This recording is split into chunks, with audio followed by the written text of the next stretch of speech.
Tantor Audio, a division of Recorded Books, presents The Dying Light by Joy Ellis.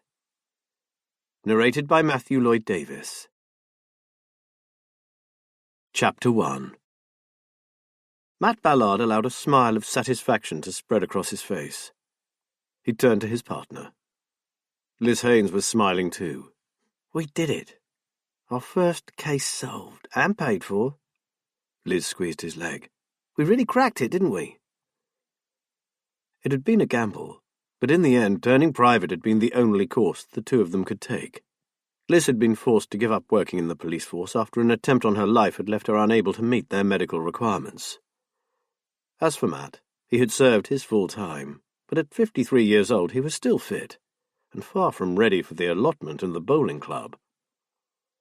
Opening a private investigation business seemed wholly appropriate. They could pick and choose their jobs, and Liz could adjust her work according to the requirements of her condition. Now they had a check in their hands, a happy client, and the man they had been investigating was with their former colleagues in the custody suite at Fenfleet Police Station, waiting to be charged. "Textbook, wasn't it?" he chuckled. "Not that I think all the cases we get will be that clear-cut." "Very satisfying," said Liz, then added almost wistfully, "but in a way I'd like a bit more of a challenge." "Be careful what you wish for, my darling," Matt warned her.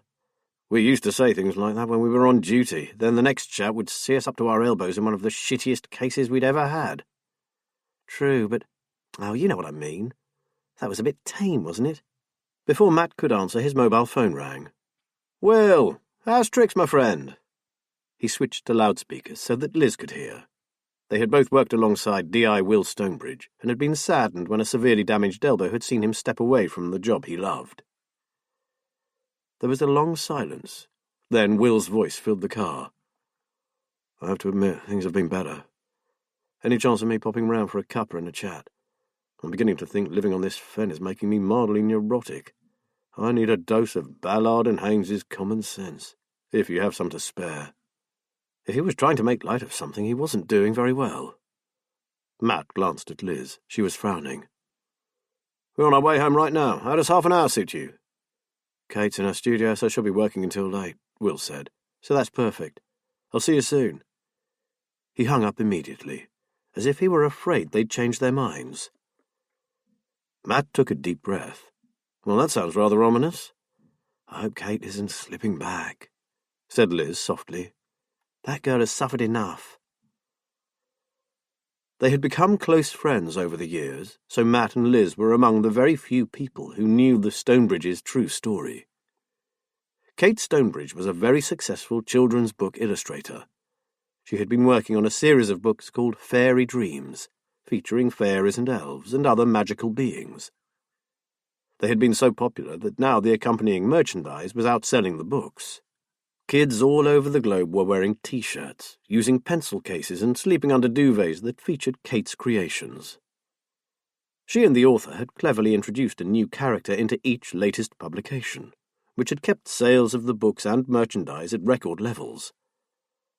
Along with Will's glittering career in the force, they seemed to be living a charmed existence. However, beneath the surface, there was little magical about their life. Will and Kate had lost their baby. Kate had almost died in labour. She survived only after a life-saving hysterectomy robbed her of the chance of giving birth again.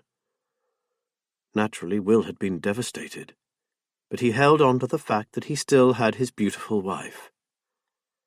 Kate, on the other hand, had been terribly affected, needing countless months of counselling. Depression had followed, culminating in a short period in a psychiatric unit, and then a regime of drugs whose side effect was a debilitating ennui that made doing the work she loved impossible. Just as Kate was starting to improve, reduce the medication, and begin painting again, Will had been attacked by a crackhead, and his arm had been badly broken in 2 places. As soon as he had recovered enough to drive again, they had decided it was time to move away from their old home and all its bad memories. They hoped, in new surroundings, they could move forward. They could hardly believe their luck when they found Holland House, an old property on Whisper Fen. They had now lived there for almost 6 months, I'm not sure fen life is suiting our Will, are you? Said Liz thoughtfully. He's alone so much when Katie's working. Perhaps it's getting to him. Matt agreed. Will has always been active, and let's face it, suddenly having to leave the career you'd been expecting to follow until you were pensioned off is very hard to swallow. He looked at her. Well, you know about that, don't you, my love? It's certainly a shock, but you can't go back and change the past, so you just have to move forward. Liz winked at him. And sometimes things turn out better than you ever expected. Huh, Mr. Ballard? You're so right, but we've been lucky. Even though we went through some very dark times, we aren't as fragile or sensitive as Kate. She was always delicate, and as Will is the first to admit, she's never really got over losing their baby. Probably she never will. Matt eased the car into the lane that led to Tanner's Fen and home. I wonder why Will wants to talk to us so urgently. I'm beginning to get a bit anxious. Me too. Liz stared out over the miles of lush green fields of vegetable crops. Matt, what do you think of their new home, Holland House? He exhaled. Well, I've known it all my life, so I've never really thought about it. It's in a beautifully remote spot, and it was an absolute steal at the price they paid. I've always thought it an imposing sort of place. It still needs a lot of updating, probably hasn't been touched since old Lady Holland was younger, but... No, I don't mean the practical things. What do you feel about it? Matt shrugged. I don't feel anything, really. Maybe that's what I mean, Liz mused. Our home always makes me want to smile, but Holland House seems, well, lifeless. Matt laughed out loud. You didn't smile when you first saw the old Ballard family pile. As I recall, you told me it looked like a museum. No, a mausoleum.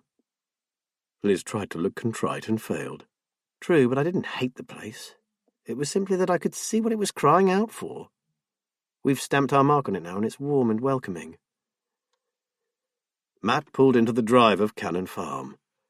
Well, they haven't really been at Holland House long enough to make it theirs, have they? Will is still restricted by that damaged arm, and Kate spends every waking hour working, or so it seems. Give them time. It will be their dream home one day, you'll see. Liz didn't seem convinced. I think it will take more than a few paint charts and an order from Wayfair to make that place a dream home. Well, that's just my opinion. Matt had barely got his front door key in the lock when Will Stonebridge's car drew up behind theirs. One look at his face told Matt that his friend was far from okay. His smile seemed forced, and his eyes definitely weren't smiling. Come on in. I'll get the kettle on. Liz hurried off in the direction of the kitchen while Matt ushered Will into the lounge. We'll wait for Liz and the coffee. You look like you need to offload a bit, Will. Matt smiled somewhat anxiously at his old friend. You've got that look we used to have when a crappy case got really exasperating. Will gave a humourless laugh. I recall the feeling well. Life is a bit like that right now. But the thing is, I'm not sure if it's me and I'm reading too much into things, or whether I have every right to be bothered. Well, we were coppers for a long while, and we do tend to see the negative side of things. And you were one of the most intuitive detectives I ever worked with. So if there is a rat, you will definitely have smelt it. A while ago I would have agreed with you, but since I had to give up the job and we moved here, I just don't feel like that man anymore. Why don't you talk to Liz, Will? After all, she went through exactly the same thing. She too was retired out of the job she loved. She might be able to help, and if nothing else, she's a damn good listener. Oh, I'm not going to lay all this on her. She's got her health problems to contend with. And the two of you are happier than I've ever known you to be. Take no notice, I'm probably just feeling sorry for myself. Anyhow, it's got nothing to do with what I want to talk to you about. Will lowered his voice. I'm starting to realise that I don't think I ever came to terms with how ill Kate became after losing the baby, and the effect it still has on her.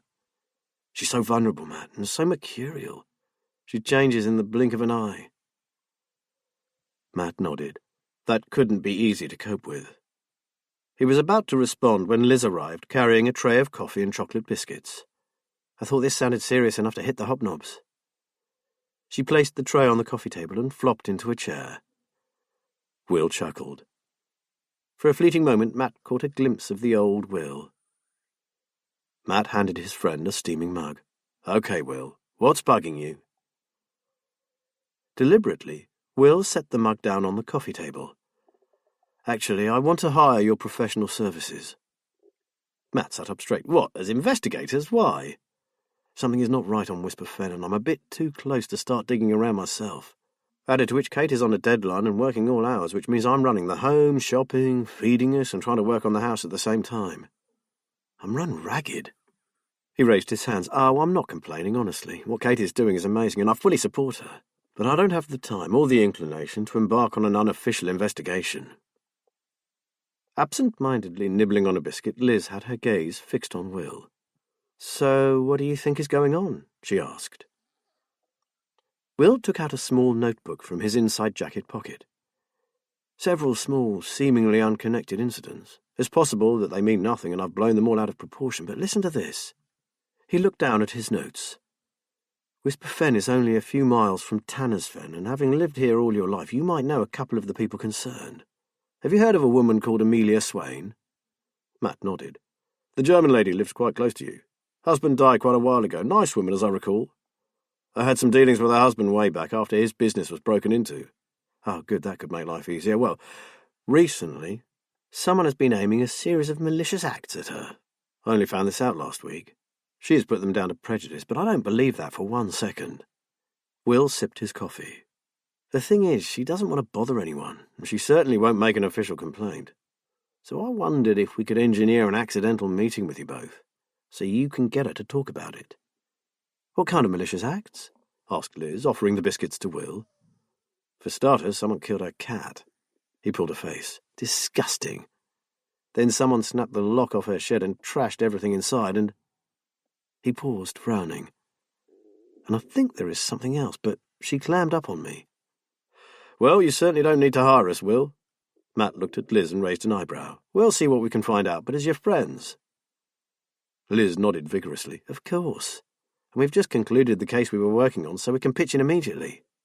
Tell me, how do you propose to set up this accidental meeting? She'll be going to the farmer's market in Fenfleet tomorrow. Her old car is packed up, so she'll take the bus from Whisper Corner. If you were to bump into her and give her a lift home? I know the bus times, and she never misses market day, so you're sure to find her there. Sound okay to you? Yep, said Liz. And if she already knows Matt, that should work well. We'll tell her we were on our way to see you. I'm happy with that, Matt said. So what else is bothering you? A man named Gerald Grove. Ever heard of him? Matt frowned. The name doesn't ring a bell. How about you, Liz? She shook her head. Nothing. I've seen him before, I know I have. It must have been to do with work. Will's expression darkened, and I don't like him. Ah, we might need a little more than that, Matt said. I don't recall anything he actually did. He just gives me the creeps. He lives a quarter of a mile away from here in a lonely, ramshackle old place on the edge of the marsh. Will looked at them both. You guys know that feeling, don't you? The one that screams out, not to be trusted. They did. He turned up about 18 months ago, and he seems to spend an inordinate amount of time wandering alone along the sea bank and marsh paths. Which brings me to the other thing. Will frowned. The pain from my elbow and my arm sometimes keeps me awake at night, and I've taken to getting up, trying not to disturb Kate. Some nights I go for a walk. I've seen a vehicle heading down the marsh lanes. As you know, they go nowhere other than the marsh and the estuary. Or that old mill that's waiting for demolition. No one lives out there, so where is it going and why? Add to that the lights right out in the wash, in the area around the Fenfleet Deeps, and I'm getting pretty twitchy. He munched thoughtfully on a hobnob. Thing is, I've asked around, and it seems I'm the only one who has ever seen the vehicle or the lights. This is getting interesting, murmured Matt. Though it sounds as if the three are probably not connected. Maybe not. Will sat back. Look, I really am happy to pay you. We are pretty comfortable since my injury, and Kate rakes it in from the illustrations and all their spin-offs. In fact, I'd feel much happier if you took it on as a proper job. Let's just make a few inquiries first, Matt said, uncomfortable with the idea of charging an old friend. Test the waters. See if there really is anything to investigate. And we'll take it from there. Maybe just expenses, if we need to lay out any cash.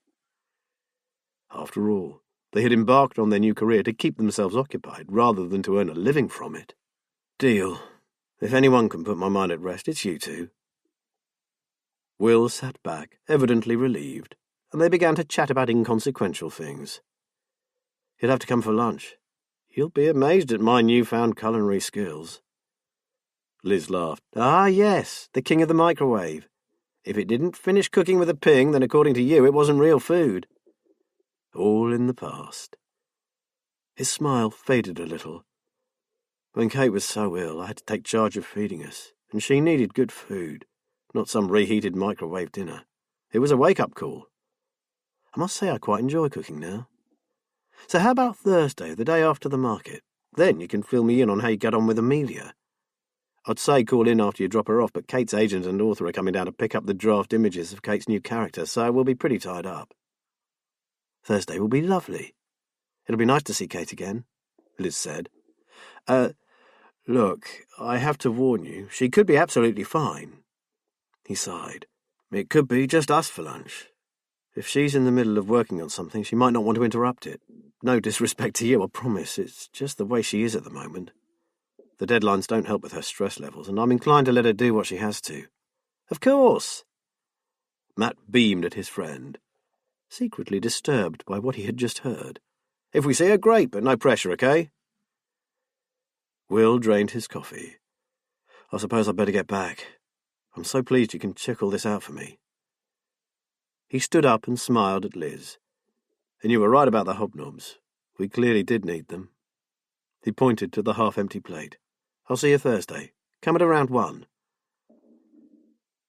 They waved him off and went back inside. "What did you make of all that?" Liz asked. "He's strung out like a washing line," Matt said. "And I get the feeling that all at Holland House is not sweetness and light." "I'll be very interested to know how our lunch date goes," said Liz, carrying the tray, backing through the kitchen door.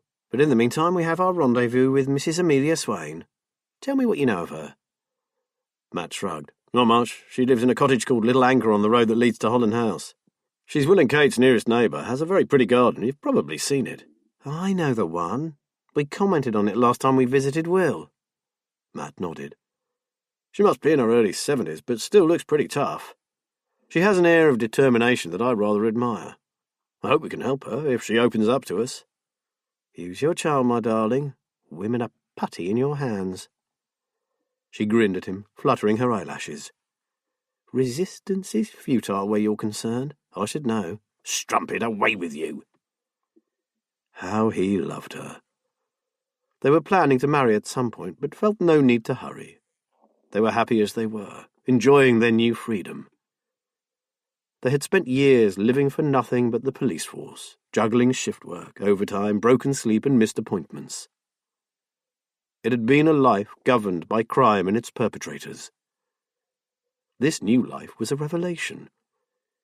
Even so, Matt was certain that they had made the right choice in not giving up work entirely. He was determined he was not going to keel over into a newly dug compost heap. Anyway, he was no gardener, unlike Amelia Swain. Thinking of her, his buoyant mood sank. Having her garden shed ransacked, and worse, her precious pet wantonly killed, would have been traumatic for anyone, let alone an older woman living alone. Maybe this was the sort of thing they would become good at. Not solving murders anymore, but making people's lives a little bit better. They would start by helping Mrs. Swain. Chapter 2. The small town of Fenfleet held an outdoor farmers' market every Wednesday.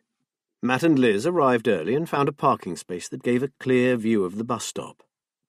The local bus meandered around the more outlying villages and hamlets and brought those people that did not drive into the town, returning 2 hours later. There were only 2 buses a day, but the more remote areas the service covered considered themselves very lucky, as some had no public transport at all. Matt and Liz felt they were back on Obbo, and while they waited, they reminisced about the long hours they had spent watching and waiting in far less salubrious surroundings than these. Matt spotted Amelia Swain stepping down from the bus. "See her? Greying hair, glasses, purple half-jacket, check shirt, black slacks and walking shoes." "Got her." Liz stared at the woman. She was upright, well-built, with a weathered skin that spoke of hours spent outdoors. "Doesn't look like a shrinking violet, does she?" "She isn't," said Matt. "I understand the lady has been through a lot in her life. Her husband intimated as much when I spoke to him. He was fiercely proud of her. So we let her get her shopping then, intercept her? She watched the woman head directly for a large greengrocer's stand. We'd better follow at a distance and pick up a few bits and pieces to justify being here. Good. I see the cheese man is here today. His Lincolnshire poacher is to die for. Plus, we could do with some fresh veg, so the trip won't be wasted. Liz pulled a list from her pocket. I came prepared. They spent the next 25 minutes wandering from stall to stall, keeping Amelia Swain in view. Finally, Matt announced, "Okay, she looks pretty well laden with bags. Time for my BAFTA-winning performance." "Right, and who are we today? Kenneth Branagh? I see a vague resemblance." "He'll do. Not as good-looking, of course." With a grin, Matt hurried towards the unsuspecting woman. "Well, I'm blowed, it's Mrs. Swain, isn't it?" He turned to Liz. "Liz, this is Will and Kate's neighbour on Whisper Fen." He stopped in front of the surprised woman. "Matt Ballard, Mrs. Swain. I knew your husband, Leonard. Back then I must have been D.S. Ballard. Now I'm a retired DCI." Light dawned. Amelia Swain beamed back. "Of course, that nice police officer who was so helpful to my dear husband. How are you?" "Very well, thank you, Mrs. Swain. This is my partner, Liz. We work together at Fenfleet Police Station." "I'd shake hands, but—" Liz laughed, holding up her shopping bags. "Actually, we're just about to head off home. Can we give you a lift? It's almost on our doorstep, and we're only parked over there." He pointed across the square. "That's very kind," said Amelia. "If it's not too much trouble, that would be wonderful." Liz smiled to herself, hearing the V in wonderful. Amelia might have lived here for the greater part of her life, but she had never lost that accent. Matt took some of her bags, and they made their way to Matt's Toyota Hybrid. After loading everything in the boot, he helped her up into the car. "I hate using the bus," she said, "but my old car is finally kaput. I knew it would happen one day. My husband, he told me so many times that I should get a new car every 3 years. But my Petunia, she was running so well that I kept her longer than he suggested." Amelia shook her head. The passing of Petunia had obviously been a great personal loss. "How long did you have, Petunia then, Mrs. Swain?" asked Liz. Let me see. We bought her in 1967, brand new, of course. One of the last they produced." After a quick calculation, Liz came to the conclusion that Petunia had had an incredible run for her money. She had to have been well over 50. "What kind of car was she, Mrs. Swain?" asked Matt. "An Austin A40 Farina Mark II in horizon blue," Amelia declared proudly, then opened her capacious handbag and rooted around in it. "Of course, I shall get a replacement. You cannot exist out in the Fen villages without wheels. While I was at the market last Wednesday, I also ran into a couple of garages." She extracted 2 brochures and handed one to Liz. "I'm torn between that," she indicated the first, "and this one." Liz found herself staring at the spec sheet for a Lexus ES Saloon. She coughed to hold back a laugh. "Nice cars. My husband always had a Lexus. It was just me that liked my little bit of history. I sold his motor when he died. One old lady and 2 cars was a bit extravagant. Do you know anything about this one, Mr. Ballard?" They had pulled up at some lights, and he glanced across at the other brochure. It was for a Ford Mustang Fastback. "That one's a bit classy for me, I'm afraid. The only Fords we ever drove were police transit vans and a Focus traffic car." Amelia pushed the pamphlets back into her bag and sighed. "Perhaps I should buy, what are they called, a banger?" Liz smiled at her. "If you're used to nice cars and can afford one, why not have one?" A dark look passed over Amelia Swain's face. "I'm not sure now's the right time," she paused. "Mr. Ballard, Liz, you were both police officers, were you not? I can tell you this. Last week I found my cat dead. She had been thrown into my flower bed, the one with the geraniums and the marigolds, just outside the front door." "Oh, I'm so sorry to hear that," Liz said. "Perhaps someone ran her over and didn't want to leave her out on the road." "Road accidents do not generally leave an animal with a cleanly slit throat, do they, Liz?" "Are you sure about that?" Liz said. Amelia Swain gave her a withering look. "And the week before that, my potting shed had the lock snapped off." "Was anything taken?" asked Matt. "Everything was thrown outside," trampled. A terrible mess, terrible. But I think that nothing was stolen. It was hard to say with all the chaos. Did you report these incidents, Mrs. Swain? Matt asked. What could anybody do about it? Nothing was taken and the cat is dead. Even your wonderful local constabulary cannot perform miracles, can they? Still, you should have told them, Liz said kindly. They could keep an eye on things for a while. I'm sure that they don't have the time or the manpower. There must be plenty worse things than that going on. Amelia was right. But a couple of private investigators might be interested in following it up. Any idea who it might be? I cannot begin to think. I know nearly everyone in Whisperfen and the surrounding villages. There are a few newcomers, but they seem good people. There is old Robert Lenton's son. He is not what my husband would have called quite right in the head, I think. But the poor soul has the mind of a child, and he loves animals. No, I cannot think of anyone. Do you know a man called Gerald Grove? Asked Matt, easing the big car onto the road leading to the villages. A rude and ill-mannered man, certainly. However, I think that he is too intelligent to ransack garden sheds and garrote domestic pets. Where's he from, do you know? Matt asked. He has never opened his mouth to me. It was the postmistress in the village who told me he has some sort of degree or other, letters after his name. And he has a lot of publications sent to him, academic journals and the like. I've been told he looks like a tramp, said Matt. Do not be deceived by his looks, Mr. Ballard. There is a good brain beneath those greasy locks, believe me. Liz decided to chance a suggestion. Mrs. Swain, as Matt said, we are both retired and have time on our hands. We would be more than happy to keep a discreet eye on your lovely cottage for you. If we gave you a card, then if anything should worry you, ring us and we can be with you in 10 minutes. Oh, no, I couldn't be such a nuisance, honestly, Amelia protested. But Liz caught the relief in her eyes. Liz is right, Mrs. Swain, Matt added. Why should some mindless moron get away with it? It's totally unacceptable. We'd be happy to keep our eyes and ears open for anything suspicious. They stopped at her cottage and helped her in with her bags. Liz was full of admiration for the garden. It's my one passion now, said Amelia Swain. I used to have many different hobbies and interests, but now it's just the garden and reading. I do love my books. While we're here, Mrs. Swain, can we take a look at the damage to your shed? Asked Matt. Amelia frowned. If you want. Such a mess. I haven't had the heart to sort it all out yet. She led the way around the back of the cottage and down a neatly trimmed pathway. Approaching the large wooden structure, Liz saw exactly what Mrs. Swain had meant. The lock had been wrenched off, the door itself damaged.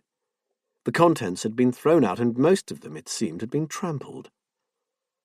Amelia had retrieved a few things and taken them back into the shed, but most of it was fit only for the bin. Matt set his jaw, angry. I'll come round tomorrow, Mrs. Swain, and try to fix that door for you, and I'll fit a new lock. We are coming over to have lunch with Will and Kate, so we'll call in afterwards. He held up a hand. And no arguing. I'm no master carpenter, but I can sort that out for you. It's a very good thing you ran into me, Mr. Ballard, and you too, Liz. You are turning into my guardian angels. And it's Matt, please, Mrs. Swain. Then, please call me Amelia. They went back to the car, and Liz handed her their card.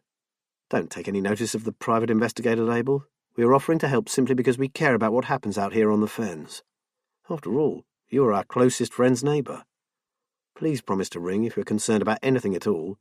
You might not want to call the police, but you can call us any time. After some hesitation, Amelia finally accepted the card, adding, But don't you waste your precious time looking out for me. I'm what my husband called a tough old bird. That was probably true, but Liz had seen the gratitude in her smile. Back in the car, Liz asked whether they should call at Will and Kate's place, as they were only 2 minutes away. Matt said no. If you recall, he said Kate's agent and the author of the books that she illustrates will be there today. They won't want us intruding. You're right, she said. I'd forgotten about that. Just seems a shame to be so close and not drop by. We haven't done that in quite a while, and I feel bad about it. When they first moved in, we used to see quite a lot of them. Matt turned the vehicle around, and they made their way back to Tanner's Fen, Liz gazing out of the window. It's a very different landscape here to where we live, even if it is only a few miles away. We're pretty remote, but this place is in another league altogether." Matt nodded. "We are that bit further inland into farming country, and our part of the sea bank runs alongside the river. Whisper Fen leads directly onto the marsh, and then the Wash and the North Sea. My gran on my mother's side lived here. In fact," he pointed out of the driver's window, "see those two small cottages in that tiny copse close to the marsh lane?" Liz saw them. To her they looked sad, lonely, weather-beaten, and in desperate need of some TLC. "Don't know who's there now, but she lived there for most of her life," he grunted. "Deserved a medal in my book. Cannon Farm, my paternal grandparents' home, was warm and dry and a good place to grow up in, but I'm not sure I would have liked to spend years of my life here." "I'm damn sure I wouldn't." Liz gave an involuntary shiver. "Although I have to say Mrs. Swain's place is very attractive. Must get lonely being so far out, though she'll probably be mobile again soon, in her new Mustang or her Lexus." He laughed. "What a woman! You have to admire her, don't you?" "I do, but she's still very vulnerable, living alone." Liz could foresee the problems that would accompany advancing years in a remote location. "I'm glad Will is not too far up the road. He could be a lifeline as she gets older." Matt sighed. "I think our Will is struggling to cope with his own problems, darling, without taking on other people's. I'm sure that's why he wants us on the case. He feels slightly responsible for the old duck, but doesn't have the energy to be on call for her. I wonder how Kate's going to behave tomorrow. Will seemed terribly edgy about her, didn't he?" "Oh, well," Matt said, "not long to wait. And I'm dying to see Will actually cook something. What's the betting it's a pot noodle?" Liz elbowed him. "I'm sure you'll be utterly amazed. If he cooks at all, that'll be enough for me." They drove back to Tanner's Fen, laughing about times past. There had been some horrific cases, but there had been a lot of fun too. Liz was happy that they were beginning to leave the bad things behind and recall the good times. Life was finally moving on. She rested her hand on his leg. Angela Lazenby, the author of the Fairy Dreams series, and Hubert Price, who was agent to both Kate and Angela, had phoned ahead to say they had been held up but should be there within the hour. "Damn and blast! Don't they realise I could be working? I can't sit fannying around waiting for them to get their asses into gear," Kate said. Will didn't even try to stop her tirade.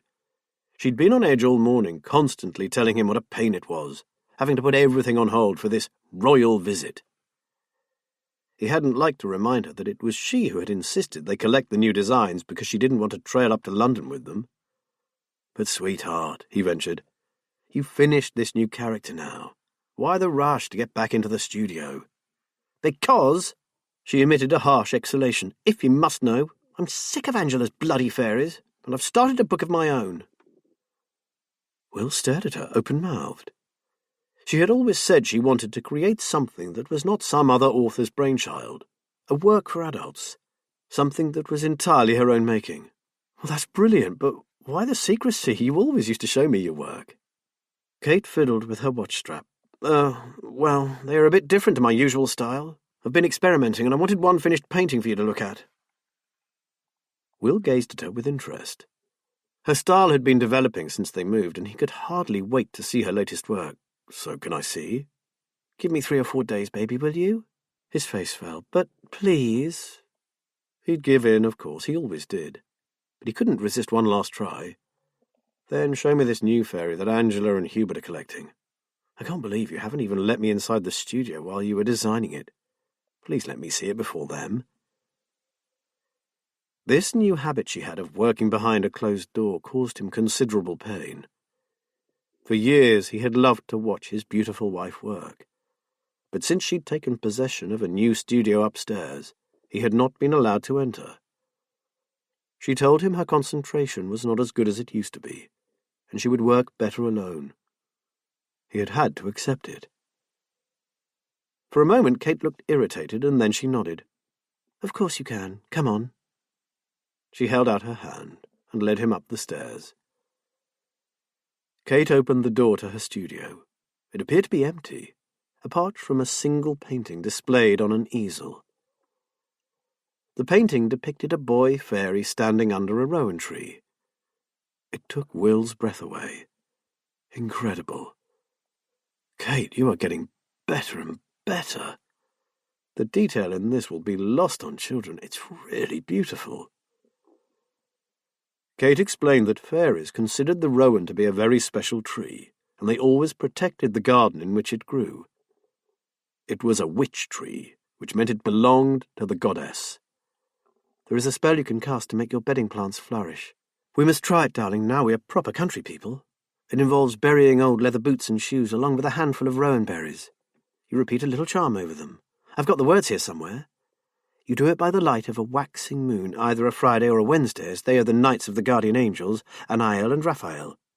Oh, yes, and the berries have to be collected on Rowan Tree Day. That's 13th May. Hate to tell you, honey, but May is long gone. Rats! There go my hopes for winning the village best garden competition. Will looked at her, amazed. In a matter of minutes she had gone from angry and belligerent to his old, enthusiastic Kate, waxing lyrical over her latest creation. How do you find out all this weird stuff? He asked. Research. I read the copy of Angela's story and obviously illustrate that, but the extra detail comes from researching the subject. Like this. Her new fairy is called Runa. That's Norse for a charm, or Sanskrit for magician.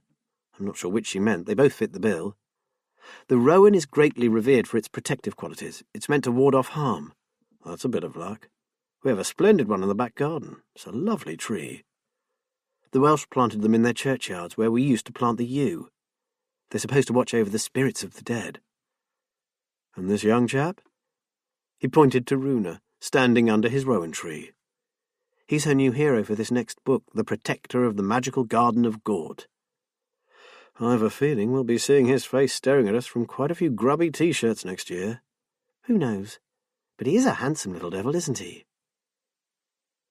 They stared at the painting. It was definitely too good for children.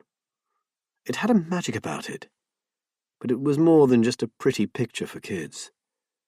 The colours were deep and rich, and the attention to detail reminded him of the Millet painting of Ophelia. Runa himself possessed a charisma that shone like a beacon. Who on earth did you model this boy on?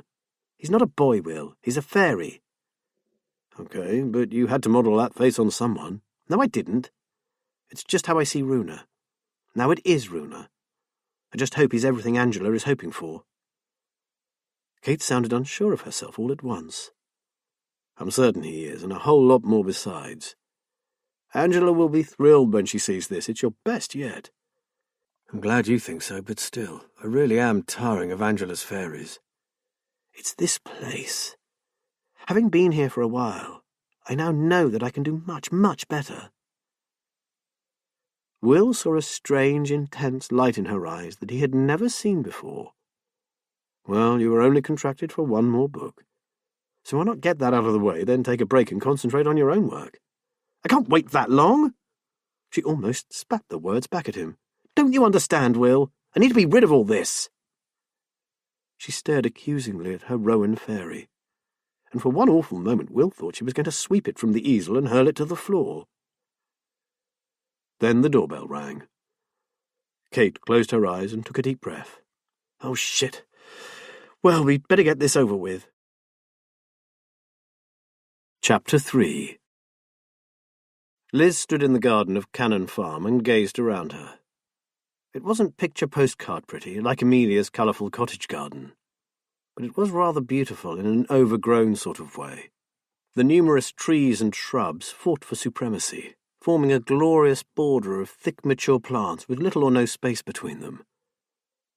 Liz rather liked this jungle of variously shaped leaves and colours.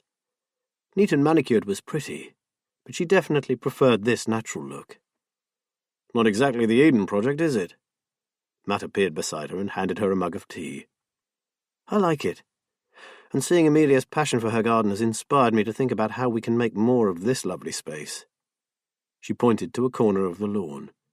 I can see a summer house over there, can't you, with those lovely trees behind it? And maybe a trellis arch with climbing roses at the bottom of that path. Uh-oh, she's turning into Charlie Dimmock. Liz laughed. Hardly. It's just that there's never been any time for these kinds of thoughts before, has there? It's almost intoxicating. Like you. Matt was gazing down at her. I guess it's time we turned our thoughts back to our new unpaid job before we become, sidetracked. Matt grinned at her lasciviously. Damn. Oh, well, I suppose you're right. They went back into the house and sat down at the kitchen table. I'm really worried about that woman, Liz said flatly. If it had been just one occurrence, like the garden shed, I'd have put it down to some idiot bored kids who'd probably pinched a few cans of Dad's lager and then got stupid. But 2 incidents, both in the same place, in that remote spot, and only a few days apart. No way. Someone's got a grudge against Amelia Swain, don't you think? Matt nodded slowly. Whoever attacked that lock did so with real venom, and her stuff wasn't just thrown around, it was trashed, systematically.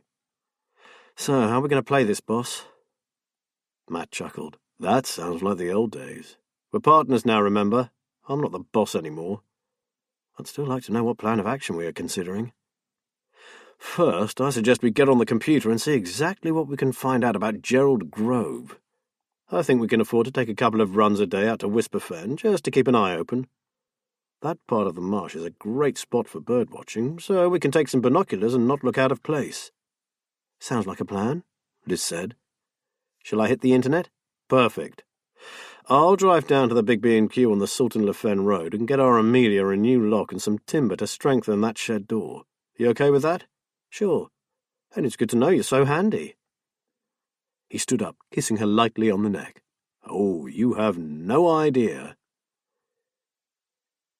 After Matt had gone, Liz went to her laptop and Googled Gerald Grove. Apart from a lawyer in the United States and a quantity surveyor in County Durham, the only possible Grove was mentioned in an old newspaper article from around 2 years ago. It was from the West Country and referred to someone of that name appearing in court over a breach of the peace. It gave no further details. Liz frowned. Could be him, but she would need to know more about him before she dug deeper. Amelia had said that according to her friend the postmistress, he was educated, possibly an academic. Liz wondered what his subject was. Why would an academic want to live in a tumble-down cottage on the marsh? Maybe he needed seclusion to write some paper or professional article. But why was Will so certain that he'd come across him before, and in his professional capacity? Liz groaned. She was used to accessing the police databases, legally tapping into a wealth of information. Now she was on her own. What had once been a simple request for information was going to be a whole lot more difficult now she was a civilian. What she could not do was ask her old colleagues for help. For a start, the Data Protection Act prevented the sharing of information with the general public. Years ago, a quiet word in a friend's ear could produce a wealth of information. But these days it was more than their job was worth. As registered PIs, she and Matt could legally access all public records, including criminal records and court documents. What they couldn't do was get hold of details of a person's phone, their financial, medical, or sealed court records. No, she'd have to do it the hard way. Get out and talk to people. And of course, she needed to see Grove for herself, to see his face. Matt would be about an hour, but as soon as he was back, she would suggest they go over to Whisper Fen and perhaps do a bit of surveillance. Liz pulled a notebook towards her and wrote the words, "Know your target," and underlined them. She then put down 4 bullet points. Speak to post office, re his academic interest. Try local pub. Check out his cottage and get full address. Try to get a look at him. It wasn't much, but it was a start. She closed the book and stood up. Working independently was going to be a steep learning curve for them, but she was sure that once they found their feet, they would turn out to be damned good private detectives. The late lunch had been a bit of a roller coaster as far as Will was concerned. He found himself constantly watching Kate and listening out for any sudden outbursts. Angela could be a bit of a handful at the best of times, and although Hubert always had Kate's best interests at heart, he was somewhat in awe of the larger-than-life author, and tended to defer to her demands rather too quickly. They managed to survive the cold buffet meal without any disasters, and, as Will had predicted, when Angela saw the painting of Runa, She was stunned by the mastery of Kate's work. The agent, Hubert Price, told Kate that he was certain the publishers would tell her to go ahead immediately with the full set of illustrations for the book. Before she left, the author confided in Will that she felt the move had inspired Kate to higher things. And then she stood in the warm midday sun, stared across the desolate marshes, and shivered. I can see where she would get her inspiration from. This is a wild place indeed. Look at all that sky. She turned away. But not for me, I'm afraid. I find this spot just a little too remote, too lonely. She seemed almost overcome with melancholy. Then she shook herself. I'm so sorry, William. I'm a bit susceptible to atmosphere, and you have quite a lot of it here, don't you? She laughed, but it was a hollow sound. Will was greatly relieved to see them depart, but Kate seemed almost elated. She poured them both a glass of wine, and they wandered out into the garden and sat on the bench in the afternoon sunshine. Will told Kate about Angela's reaction to their new location. Oh, I'm not surprised, darling. She is a great writer, but she loves the social whirl, the parties and the hubbub of the city. My wonderful marshes would send her into a depression after a couple of hours. She smiled mischievously. And there isn't an off-licence for 6 miles. That would never do. They giggled like children. I was rather glad to see Hubert take the car keys, considering how much wine Angela put away with lunch. Will laughed, enjoying this rare moment with an uncharacteristically relaxed Kate. So, my clever darling, another deadline ahead. I told you they'd love your illustrations. I've never seen Angela look so in awe. She seemed almost stunned by your interpretation of her character. Yes, it's great, isn't it? Kate nodded, looking suddenly pensive. But there is so much I want to do here. I feel a bit trapped by my work. Then finish this volume and take a break. Take some time out. If you feel like working, then concentrate on your own book. You have plenty of time before that final novel will be ready. Angela admitted that she hadn't even started it yet and was struggling to come up with fresh ideas. He spoke hesitantly. Just recently, the most innocent comments had been misconstrued, causing his moody wife to snap at him. Kate sipped her wine, watching the sunlight glint in the crystal glass. You're right. I'll buckle down and get this one put to bed as soon as possible. I've already done a whole load of preparatory sketches. I'm ahead of the game. Absent-mindedly, she reached across and laid her hand on his leg. Then I'll turn my attention to our home. I want it to be perfect, just as it used to be.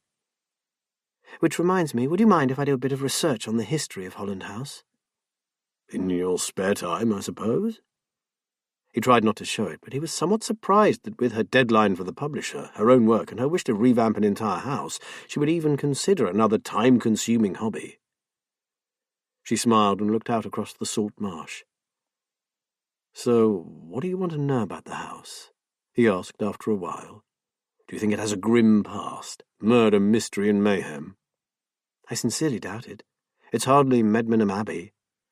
Or Borley Rectory, for that matter. I'm interested, that's all. She turned and looked at him. It is our home. Surely you want to know all about it, don't you?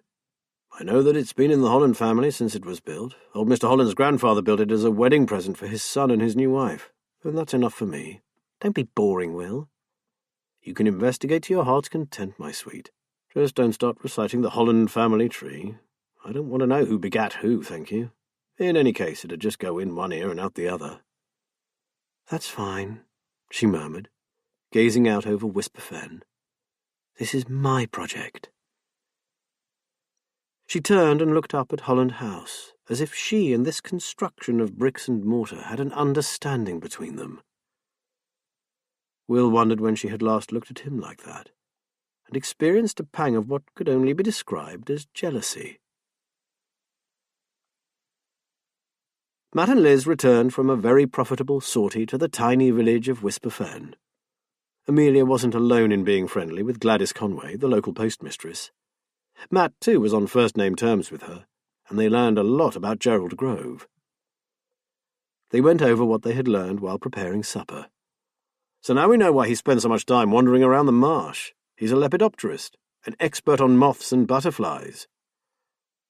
Matt lowered 2 pieces of fillet steak into a pan, which soon began to sizzle. And he's studying this area as a hotspot for rare specimens. Liz was rinsing salad leaves under the tap. Maybe Will is wrong about recognizing him from before. He might be a bit of a ragbag, but I can't see him falling foul of the law over a few old moths, can you? Ah, well, Matt shrugged. You know as well as I do that he could still have a murky past or be hiding dirty secrets, even if he is a scholar. True. And it is also true that no one has had a good word to say about him. They'd had a drink in the Silent Coachman, a tiny pub situated midway between Tanner's Fen and Whisper Fen. The landlord, along with a few locals, had been more than happy to share their views on Grove, and hadn't held back. Matt laughed. I'll say, the entire clientele awarded him the prize for rudest man on the Fens. Liz put their dinner plates to warm and sniffed the delicious aroma of peppered steak, while, in another pan, Matt was cooking mushrooms and tomatoes. Can you check the oven chips, sweetheart? These won't be too long now. Liz looked at the timer. 5 minutes. Perfect. He frowned. I wish we could have got a sighting of the man himself. Me too, she said. I need to have a picture of him in my head. Still, we have his full address now, which will help us with our background check. I must say it's a huge bonus that you know so many people around here. Well, I am a local after all. What are your thoughts on those hostile acts against Amelia? Liz asked. Now you've had time to consider them.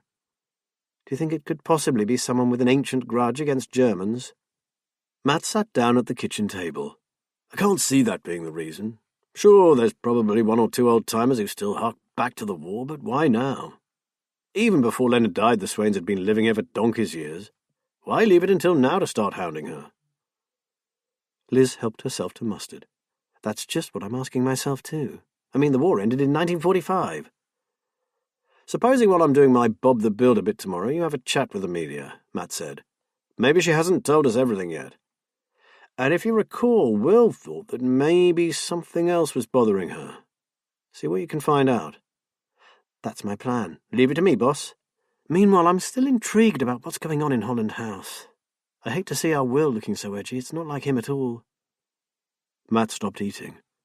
To me, he looked just like he did after they lost their little girl, and when Kate was undergoing treatment. I don't ever want to see them going down that route again. They ate on in silence.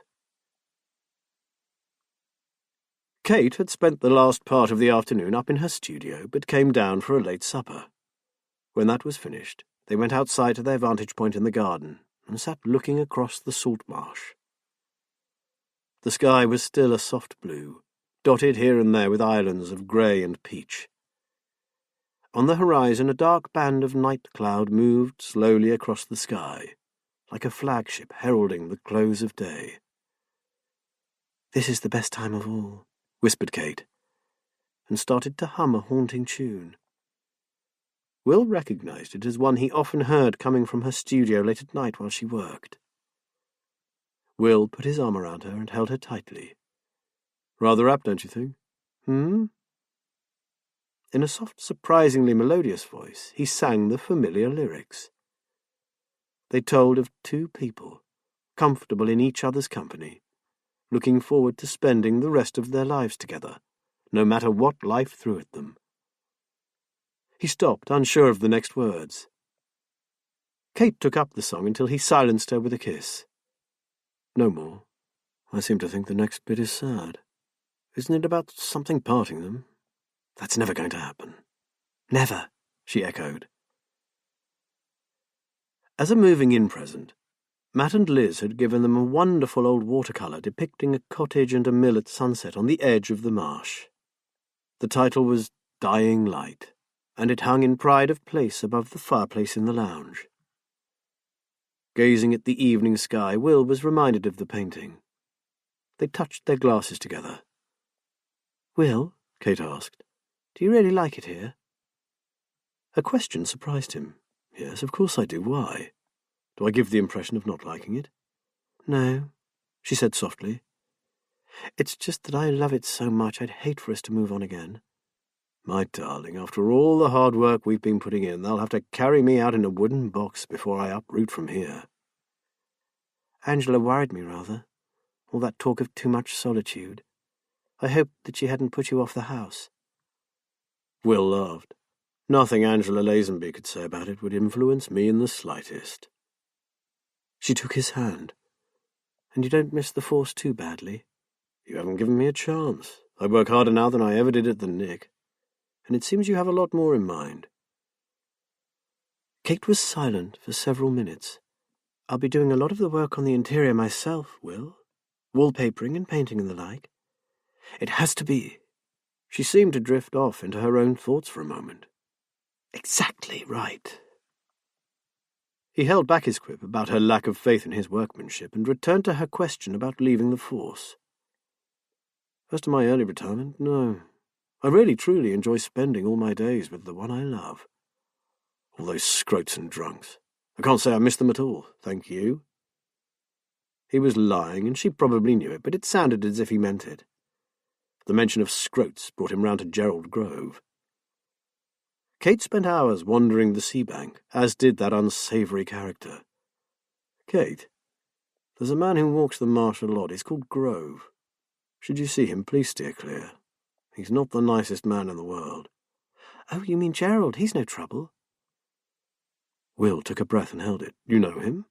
"I've spoken to him a few times. He's studying the wildlife in the area, mainly butterflies and insects. He's quite interesting." This didn't sound anything like the man Amelia had mentioned. She had described him as unbelievably rude, an opinion endorsed by Amelia's friend in the post office. So why was Grove chatting pleasantly with his wife? "He really bothers me, sweetheart. I'd appreciate it if you kept your distance." Kate pulled a face, but promised to give him a wide berth in future, adding that in any case he did smell rather. Will reminded himself to mention it to Matt and Liz. Somewhere around 2 in the morning, Will awoke to see the dark shadow of his wife slipping silently out of the bedroom. Moments later he saw the light go on in her studio and heard her sorting through her painting materials. He was tempted to go in, ask her if she would like a hot drink or something, but fearing her reaction, decided to let her be. He moved over to her side of the bed and breathed in her special flowery smell. He'd never been able to tell what it was, a mixture of flowers, sea breezes and washing that had been hung out to dry. It was uniquely hers. He began to drift off to sleep, trying, as he had so many times before, to name the flower that she reminded him of. Lily of the valley? Roses or sweet peas? Was it lilacs? He woke up at first light, as Kate slipped in beside him, and immediately fell into a deep slumber. Chapter 4. On arriving at Holland House, Liz and Matt stood outside for a few moments, taking in the old building and the vista across the fen. Not having been here for a few months, they noticed at once how much work had been done outside. For years during the residence of old Lady Holland, the garden, greenhouse and outbuildings had all been neglected. Now Will was doing a heroic job, considering his injuries, in restoring them to their original order.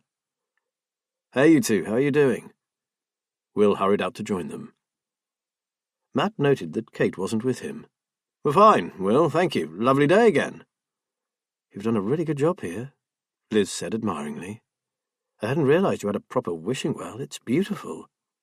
"Seems odd, but that's one of the reasons why this place was so reasonable." Will went over to it and laid a hand on the rim. "Did I tell you about the clause Mrs. Holland put into the conditions of purchase?" Matt shook his head. "No, I don't think you mentioned any clause." "Did you ever meet Mrs. Holland, Matt?" "Oh, yes, she lived here all the time I was growing up. I remember a strange old lady with pursed lips and beady eyes. We kids stayed well away from this place. Even when she was younger, she was a right tyrant if she caught any of us hanging around. She really did not like children. We called her a witch and invented all sorts of scary stories about her. So you won't be surprised when I tell you what she built into the sale agreement." He slapped the brickwork. I had to try not to laugh when the estate agent read it out. I really wondered if the old girl was the full ticket. The clause stated that she would not sell to her family. According to her, the house was not suitable for children, and the prospective buyer must be either retired or permanently childless. He stopped. Matt and Liz were aware that after her breakdown, Kate and Will had been told that she was in too fragile a condition to even consider adoption. They had been advised to put all thought of having children out of their minds forever. We signed and got a ridiculously good deal. Will spread out his arms. All this for the price of a small 3-bed new build on an estate. No-brainer. Liz wrinkled her brow. I wonder why she felt so strongly about children. Officially, she considered it dangerous for kids, with the old well, the ancient outbuildings, and the treacherous tides that could sweep across the marsh. In truth, and please keep this to yourself because Kate is unaware of the fact, it probably originated from the fact that her 2-year-old daughter had been lost on the marsh. Apparently, one minute the child was playing in the garden, and the next she was gone. The papers were full of it. People suspected murder, abduction, all sorts of theories. But it was almost certain that she got lost and swept away in the tide. Do you remember it, Matt?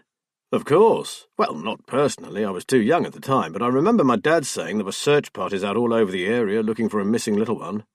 I'd forgotten that it was Mrs. Holland's child. And Kate is unaware of this. Liz looked concerned. How do you think she would react if she did know? Will raised his eyebrows. Probably very badly. He looked anxious. Mind you, I think she'll find out soon enough. She's started researching the place, and she's bound to dig that one up. Where is she? Matt asked tentatively. Working? Actually, she worked for most of the night. I left her sleeping this morning, but she said she'll be down for lunch. He shrugged. Well, I hope she will, but no promises. She wants to finish her current book as quickly as possible, then spend time redecorating the house. They went inside. Matt sniffed the air. Hey, what's that? It smells delicious. Spicy chicken and avocado in a tortilla wrap. It's nothing special, but it's one of Kate's favourites. 10 minutes and we're there. Matt felt Liz elbow him in the ribs. Knocks spots off a pot noodle. Will looked at them blankly. Matt laughed. Private joke. Will poured Liz a glass of wine. I'll go and give Kate a call. I hope she hasn't gone back to sleep. While he was out of the room, Liz gave Matt a long look. He's making a big effort, but he's still edgy as hell. Matt nodded. If only Will would drop the pretense and tell them everything that was worrying him, no matter how harrowing. A few minutes later, Kate came in. Matt was shocked at her appearance.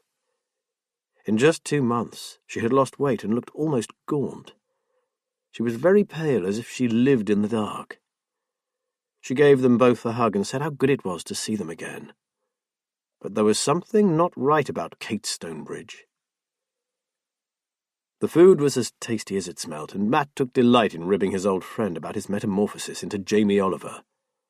Meanwhile, considering it was supposedly her favourite lunch, Kate ate almost nothing. Liz tried to draw her out about the illustrations she was working on, but Kate brushed her questions aside. All she wanted to talk about was Holland House and Whisper Fen. As soon as they had finished, Kate jumped up. Liz, could you come and give me some of your thoughts on wallpaper for the dining room? I've got heaps of pattern books, but it's not easy to find one that fits this house. Matt took advantage of their absence to tell Will about their meeting with Amelia Swain. We are calling in after we leave here to fix the lock on her shed. While I'm busy with that, Liz is going to try to find out what else is worrying her. He lowered his voice. We're well in with her, I think. I reckon she's relieved to have someone to talk to. Why don't you ring me later and I'll update you? Will said he would. Kate really loves this house, doesn't she? Matt said. Will nodded unenthusiastically. Is she okay, Will? Only she's lost a lot of weight since we saw her last. She's overdoing it, mate. Will kept his voice low. She's working all hours and sometimes well into the night.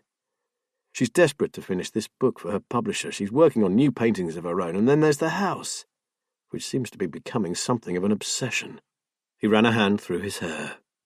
I want it to look good too, of course, but Liz is dead set on it being exactly as it was when Mrs. Holland first married.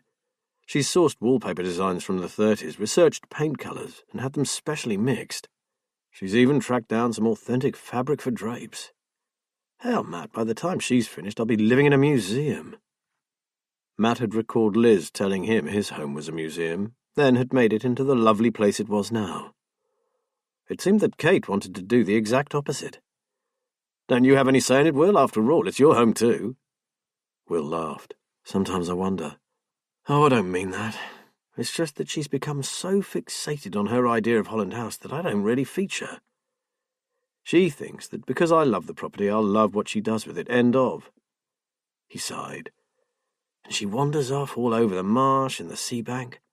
She says she's looking for inspiration for her work. Sometimes she's gone for hours." "And she's worrying you sick." Before Will could answer, they heard Kate and Liz coming back. Will went off to make coffee.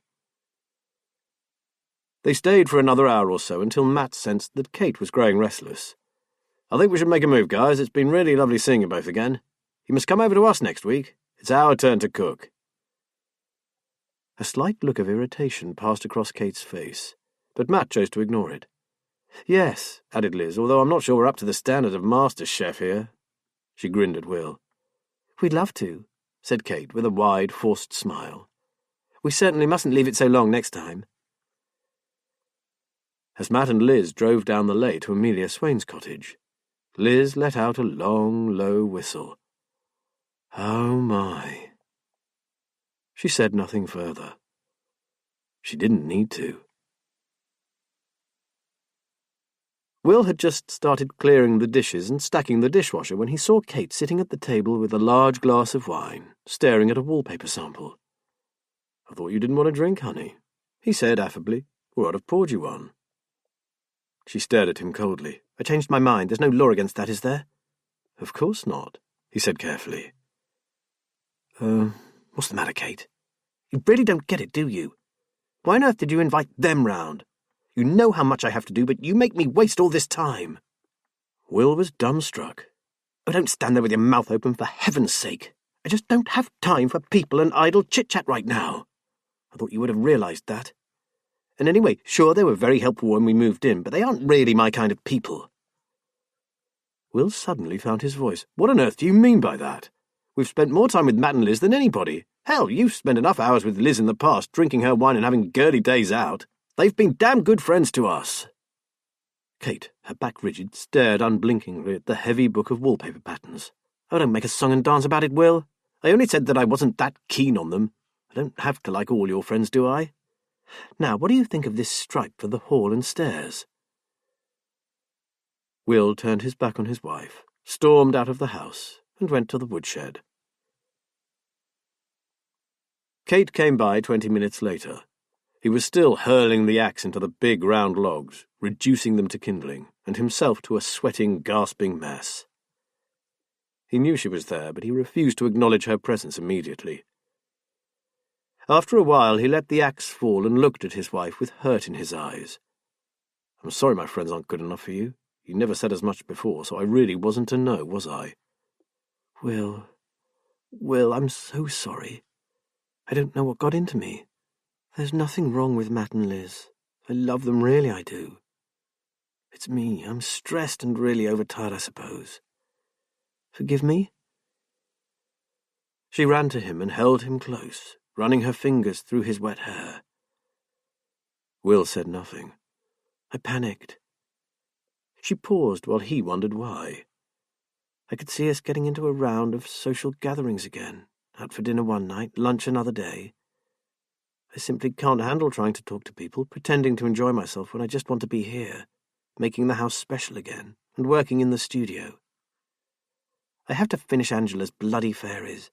I need to be rid of them and their damned magical garden of Gort. Then, and only then, can I do some real work." He realised that she was crying. Still seething with anger and hurt, he said, "Shh, it's okay, sweetheart.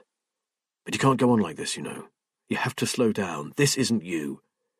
And you know as well as I do that Angela's bloody fairies have made you, us, a lot of money. You've always loved doing them, so why this change of heart? Because I resent them. They're taking up my precious time. I just want this assignment to be over so I can get on with what I really want to do." She sniffed. "I don't mean to be so horrid to you, but I can't stop myself. I just seem to get so angry." "You need sleep, Kate. A whole lot of it." He released her grip held her away from him and stared at her. "You are exhausted. If you don't recharge your batteries, you will crash, and then there will be no work done at all. Now, I'm going to get a shower, and if you want to go to your studio, fine, but no late nights, understand? And then tomorrow we'll try to work out some sort of routine, one that won't kill you." She nodded, squeezed his hand, and murmured that she was sorry. Will hung the axe up on its hook, realizing that he had done his injured elbow no favours by attacking half the wood store in a frenzy. Now it was killing him. He trudged back to the house to find painkillers, get a hot shower, and continue worrying about Kate. While Matt sawed wood for the repairs to the shed door, Liz and Amelia sat in the cottage kitchen. "I couldn't sleep last night, Liz. I lay awake and came to the conclusion that since you are so kind as to take an interest in me, I really should tell you everything," Amelia said. Liz could have punched the air. "There have been more things?" she asked. Amelia went to a kitchen drawer, took out an envelope and passed it to Liz. "Look inside." Liz opened the envelope and removed a single sheet of white paper. On it, in black marker pen, were the words, "You are not safe here." Liz swallowed. This was a real threat. It took the whole thing to a different level. "When did you get this?" she asked. "The day before I found my beautiful Heidi dead." Amelia hung her head. "It was like they killed her to make sure I understood that they were serious." "You really should have gone to the police, Amelia. You must be terrified out here on your own." Liz didn't mean to frighten her, but she had to appreciate that this was no gang of bored kids. Someone intended her real harm. "I'm not frightened, Liz, but I'm very angry." Amelia sat down in a chair opposite her. "I have experienced far worse than this, believe me, as I am Jewish and my family came from Germany." She shrugged. "You can imagine, can't you? Even though I'm married an Englishman, my life has not been a bed of roses, I assure you. This makes me livid. I have done nothing to upset anyone. I do not deserve this." "Is there anyone you can stay with, just for a while?" Liz asked. "I will not leave my home. For one thing, they would have free rein to do what they pleased, and for another, I refuse to let them think they have won." Amelia set her jaw, and Liz realized that there would be no arguing with her. "Then would you mind if I tell one of my old colleagues at Fenfleet Police Station? As you said before, it's unlikely they can do much to help, but they really should know about this. Maybe the occasional visit out here in a marked car might deter whoever is threatening you."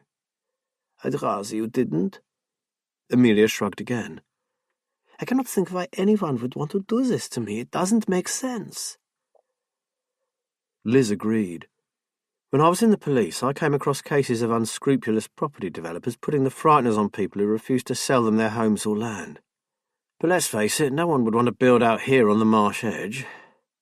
She rubbed her chin thoughtfully. "No one has made you an offer for your property, have they?" "Never. As you said, it's not in a particularly desirable area. Yes, it's beautiful in its way, and I love it. But people want amenities, regular transport, shops, schools. We have nothing here other than a tiny post office come village store, and a pub a mile and a half away." "Some people would love it for that very reason." Liz looked around. "It's a beautiful home and a spectacular garden, Amelia, and there are people who really do want peace and quiet. I'd hate to have a school and pub next door to my home." "But there have been no offers from anyone, I promise you." Amelia sighed. "Now I'm wondering what they have in mind for their next little assault." Liz didn't want to start speculating. "We'll show this to Matt as soon as he's finished doing a Tommy Walsh in the garden." She pointed to the note, the police officer in her observing that the envelope was plain and obviously hand-delivered, and was of the self-seal variety that did not require licking the flap down. "May we keep it, Amelia? With my blessing, it will be a relief to have it out of my home." Amelia straightened up. "Now I think it's time your lovely partner had some tea." She went to the fridge for milk and added, "Actually, I do have to go away quite soon. I have a yearly meeting with my accountant who is based in London. We are old friends, so I generally go up on a Friday night, stay over, and travel back the following Monday morning. The thing is, I'm picking up my new car on Thursday, and I dread leaving it here unprotected while I am away." "Then why not leave it with us? We're only a few miles away," Liz volunteered. "What car did you choose, Amelia?" "A Volvo V60 Estate. It was love at first sight, and it's not as ostentatious as the Lexus or one of those super Mustangs." Liz's concern escalated. A brand new car would be a bloody great magnet for anyone wanting to cause Amelia distress. "Then you really must bring it to Tanner's Fen, and while you are here, lock the garage every night without fail." "Oh, I will. My timing isn't exactly flawless, is it?" Amelia said ruefully. "But living here, I have to have a reliable vehicle." Maybe that banger would not have been such a bad idea after all. A sparkling new Volvo and a person with mischief on their mind didn't mix too well in Liz's book. "Of course you must. Meanwhile, we really do need to find out who is doing this and stop them, Amelia, so if you see either of us or our car hanging around, don't concern yourself. We'll be keeping a close eye on you from now on." For a moment she thought the tough old bird might give way to tears, but Amelia took a deep breath. "You're very kind, both of you." Taking that as an assent to their unofficial investigation, Liz smiled at her. "Let's go and tell Bob the Builder that he's earned himself a cup of tea, and that we're upping our game." Chapter 5. Will and Kate's argument on the day of Matt and Liz's visit had left a shadow hanging over them. It would take them some time to get over it. For now they maintained an uneasy truce. Kate spent a lot of time behind the closed door of her studio, but at least she made the effort to join Will for meals and to eat more regularly.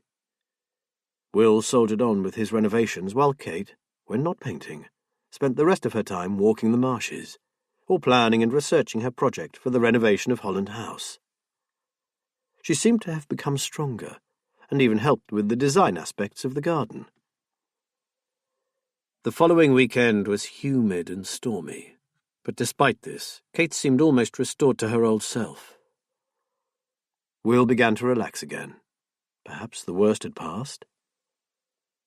Initially, they took great delight in watching the jagged forks of lightning zigzagging down into the wash.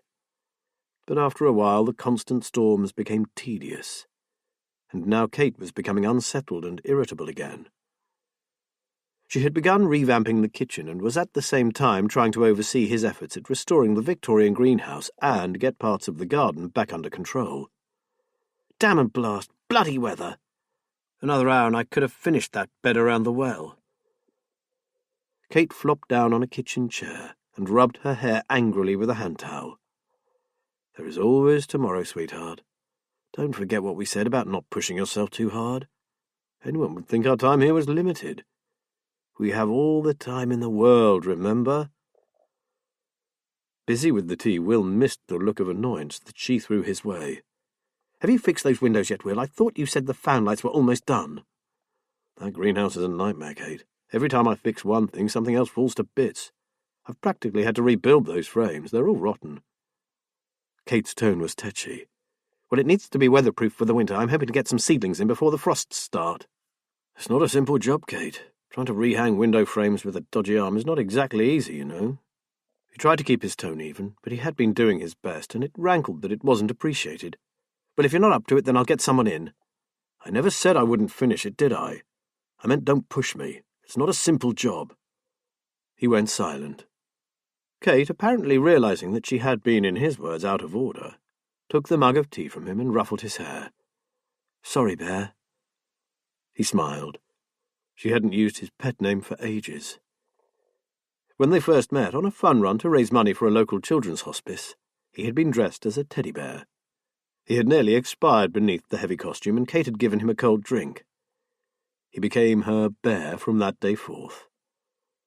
"I know, I'm being a total pain in the bum." She sat down again and looked at him. "I just want everything right, and there just don't seem to be enough hours in the day." "Is it the book? Are you behind with the illustrations?" he asked tentatively. "No, in fact, because I'd done so many sketches and because they want to use my original paintings as the plates. I'm well ahead with Angela's bloody book." She gave him an apologetic grin. "I know I promised to slow down, but I want the damn thing finished, so I have been pushing it a bit." She paused.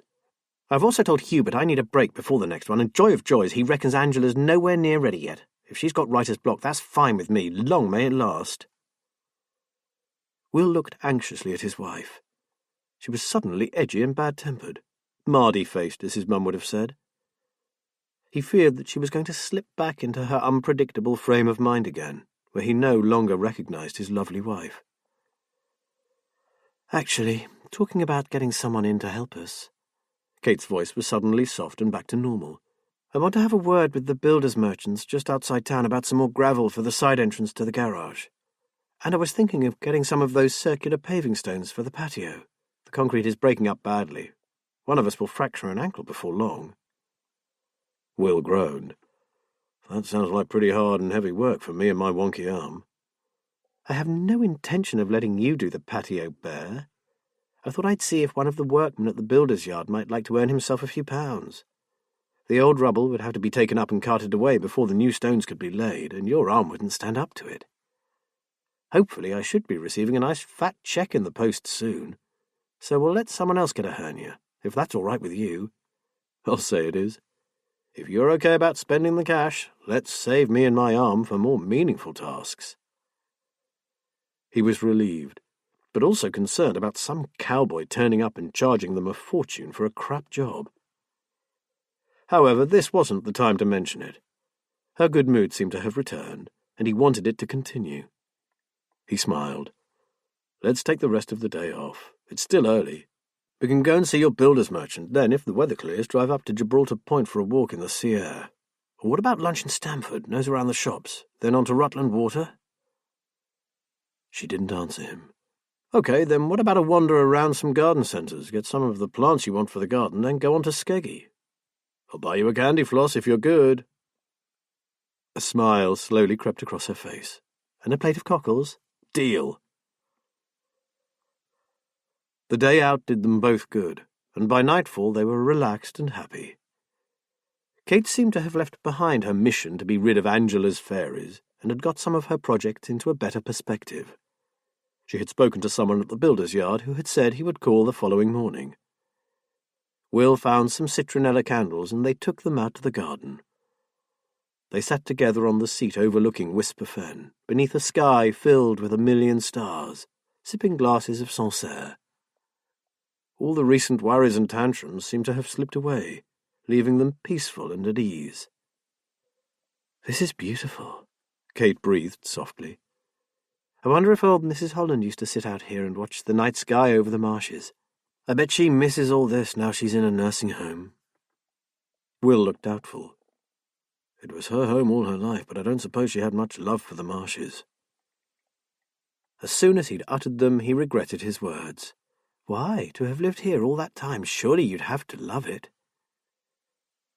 A tiny stream of disquiet trickled between his shoulder blades. He hadn't intended to mention the missing child. "I heard there was a bit of a family tragedy years ago." He glanced towards the fen. "Someone got lost out there." "You never said. How come I don't know about it?" "Come on, you tight-lipped copper, spill the beans." Her tone was still light, however. Will knew that the story would come out sometime, so maybe it was best that it came from him. He told her what he knew about the child who had gone missing. She stared into her glass, watching the candlelight glimmer in the pale, sparkling liquid, and said quietly, "So her daughter died out there. No wonder the old lady didn't want children around." "She disappeared, Kate. There is a difference. They never found her. It is supposition that she died." All that rigmarole about the well and the dangerous outbuildings was a cover. Her real worry was the fen. "I should think so." "Whatever, she was right. This place isn't suitable for children. In fact, I don't think Holland House likes children at all." Will was well aware of how sensitive Kate was, but her words caused him to shiver. How could a house, mere bricks and mortar, have feelings? He was a down-to-earth plod, and such fancies were beyond his comprehension. He admired her fairy paintings, but to him they were nothing more than play. He changed the subject quickly. Sometimes her odd fancies gave him the creeps.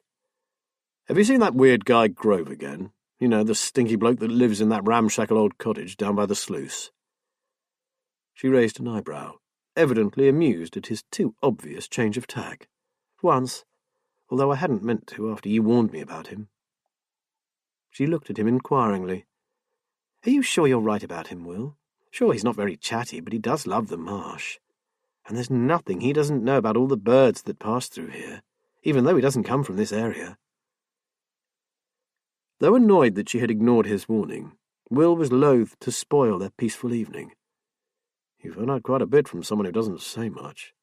I could have done with you as my snout when I was working. They fell into a companionable silence. After a while, Will asked Kate to point out some of the constellations to him. He could never remember them. He enjoyed his beautiful wife's enthusiasm as she pointed them out. There's Cassiopeia. See that W shape to the left of the cottage chimney? And that's Orion the hunter, with his belt and sword. That really bright star in the belt is Rigel. It's a blue-white supergiant. The other slightly less bright one is Betelgeuse. That's a red supergiant. As she continued to point out her favourites, telling him their names and their impossible sizes and distances from Earth, his eyelids began to droop. I love you, he said. You're my brightest star, brighter than all of these. Thank you, my bear. I love you too. The night wind sent a cooling breath over their naked bodies. They lay on top of the bed, entwined. As he drifted down into sleep, Will heard her ask, Do you think she had any other children, or just the one who died? Not wanting to answer, he pretended to fall asleep. Real sleep following soon after.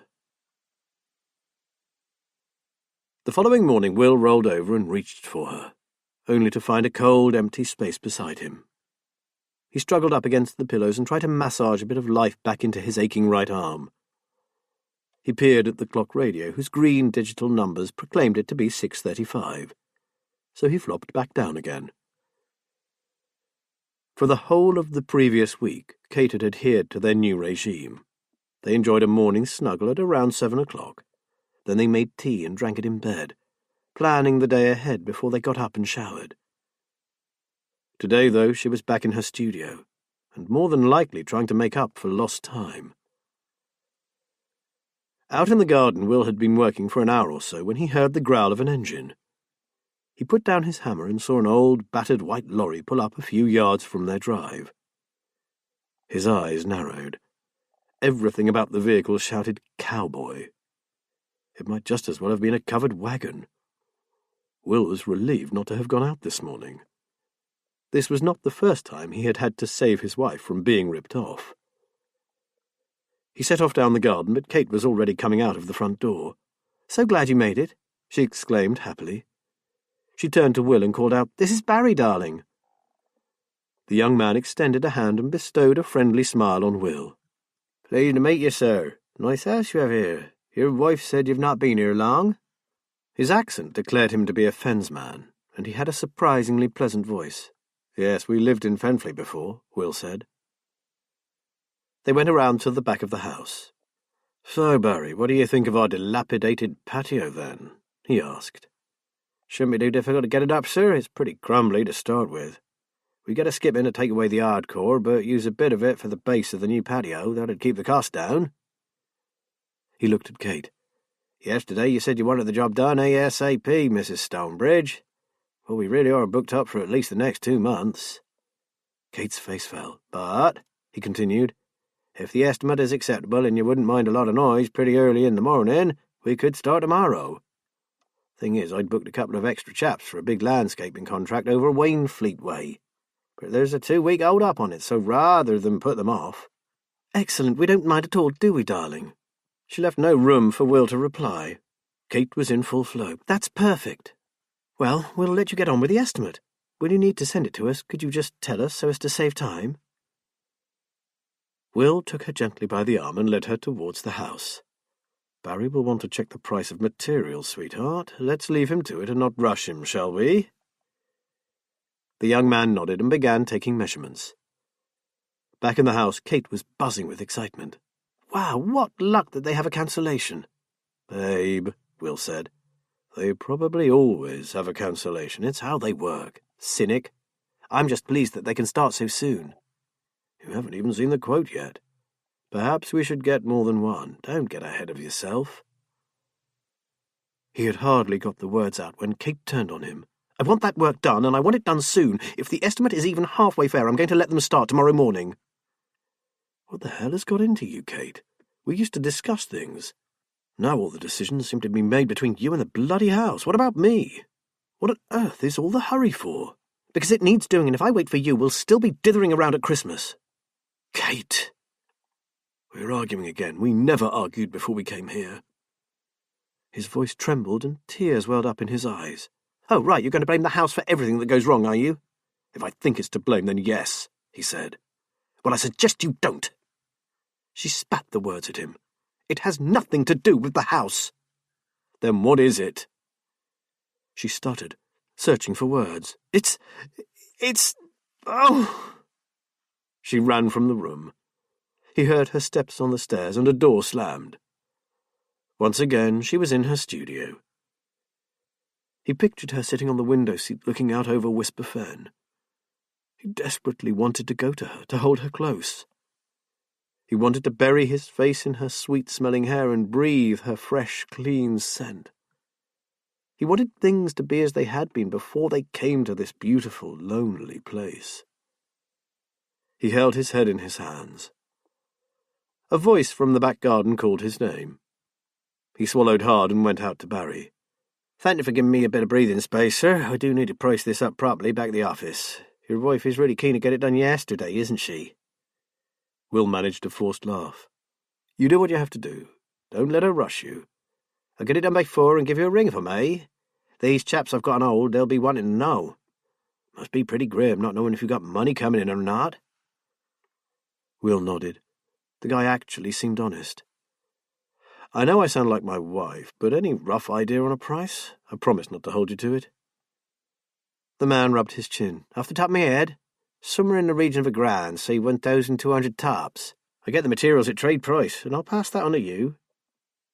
Will remembered one of his mates at the station paying far more than that for a patio area the year before. A skip alone cost over £100. Look, if the estimate comes out near that figure, you can go ahead. My wife seems to have set her heart on getting this done. If it's a lot more, perhaps we may have to think again, but it shouldn't be more, Mr. Stonebridge. That was my outside cost, but I'll ring you later. He glanced at his watch. God, I have to go. The lorry's my uncle's. My own truck is in dark, and I've pinched his vehicle for the morning. He'll kill me if he don't have it back by dinner time. Thank you for the possible business. I'll ring you later. Watching the old lorry disappear in a cloud of dust, Will stood wondering what to do. He looked up at Kate's window, but there was no one there. He went inside, climbed the stairs, and stood outside her room. He called her name softly, hesitantly. She bade him come in. Her back was to him, and she was frantically sketching. As he approached her, she closed her pad and turned to him, wearing a strange smile. Hello, Bear. What do you fancy for dinner tonight? I'll cook. Liz threw down her pen and looked at Matt. Gerald Grove does have a skeleton in his cupboard, I knew it. When they weren't watching over Amelia Swain, they had spent the past week making covert inquiries into the man that Will had found so troubling. Now, after exchanging countless emails with the West Country, Liz had finally found what she'd been looking for. He was involved in an investigation regarding a boy of 9 who was abducted. She read from the printout that was just coming through. Grove lived in a village on Exmoor, and he fell under suspicion because he'd been in a spot of trouble a while before this case. It was peeping Tom activities. Nothing he could be nicked for, but because of it, he was questioned on suspicion of abducting the lad. Matt whistled. So, our Will's copper's nose was spot on. Well, even if he was innocent, and no one seems to think he was, as a peeping Tom, he's certainly not Snow White. She referred to the printout. The boy turned up alive and unharmed. He said he'd got lost on the moor, spent a couple of days in an old barn. He also swore that Grove had nothing to do with it. But a badge that the kid always wore was found in Grove's cottage. Grove said children were always calling in so he could identify butterflies and moths they found, and he could have dropped it on one of those visits. As the boy denied having been abducted, there was nothing to hold Grove for, and there was no charge to answer. But the detectives on the case were certain that the kid had not been holed up in any barn. They also thought Grove was lying through his teeth. "How did you get hold of all this?" Matt asked. "I found a journalist who had been following the police inquiry into the missing boy. Nice bloke, very helpful. He coughed it all up on the understanding that if Grove steps out of line down here, I give him the lowdown." Liz grinned. "I'd be very pleased to do that should Grove turn naughty on us." "But so far he hasn't done anything on this patch, or as far as we can ascertain," Matt said thoughtfully. "Apart from be rude to everyone, nothing. Everyone except for Kate Stonebridge, according to Will." Matt sat down and crossed his legs. "Will said she met him while she was walking up on the sea bank. She said he was perfectly fine with her and told her about the wildlife and the birds." Liz wrinkled her brow. "That's worrying. I hope Will told her to steer well clear. In no uncertain terms, apparently. Kate said she would, mainly because the man smelt." He rolled his eyes in disgust. "At least we've seen him for ourselves now, thanks to our little snout the postmistress letting us know when he collected his magazines from her. I can't wait to tell Will what you've dug up. And tell him to make sure Kate understands that Grove is not to be trusted." Liz sat back. "Any luck with talking Amelia into getting a surveillance camera installed at Little Anchor?" Matt shook his head. "She still says it reminds her of bad times, and the stories her parents told her of being watched and spied on. I can't push her too hard. We don't know what she's been through in the past, but I won't give up trying."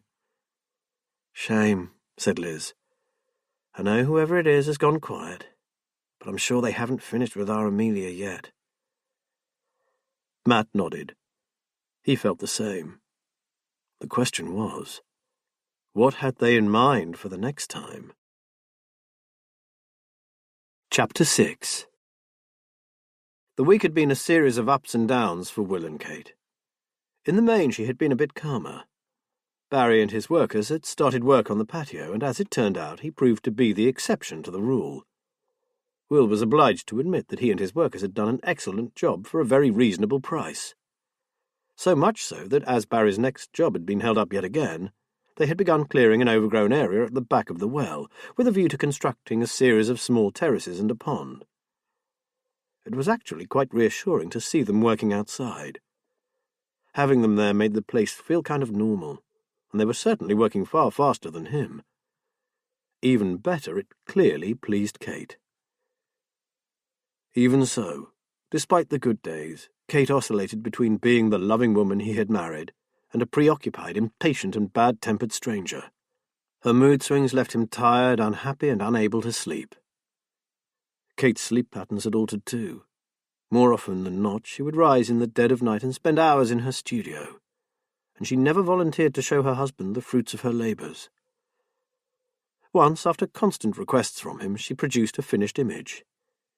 It was powerful and cleverly painted, but it lacked the fine detail that normally characterized her work. It was shadowy and somehow frightening. It showed some kind of underground dweller, a troll-like being crouched at the entrance to his cavern and looking out suspiciously. He was depicted slightly turned to one side so that you saw his deformed back.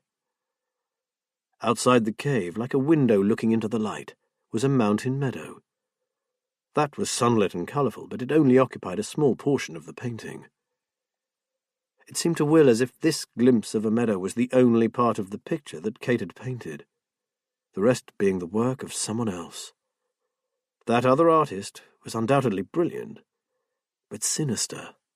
She refused to show him anything else, which made him wonder anxiously what the other paintings might be like. Will longed to talk to Matt and Liz about Kate, but he felt that this would be a betrayal. He was sure she was deeply depressed. He recalled the breakdown she had suffered following the loss of their child. It was some time ago now, but still she found it impossible to talk about the baby. Little Emma Stonebridge had lived for one day. Kate had hemorrhaged so badly after the birth that they thought they would lose her too.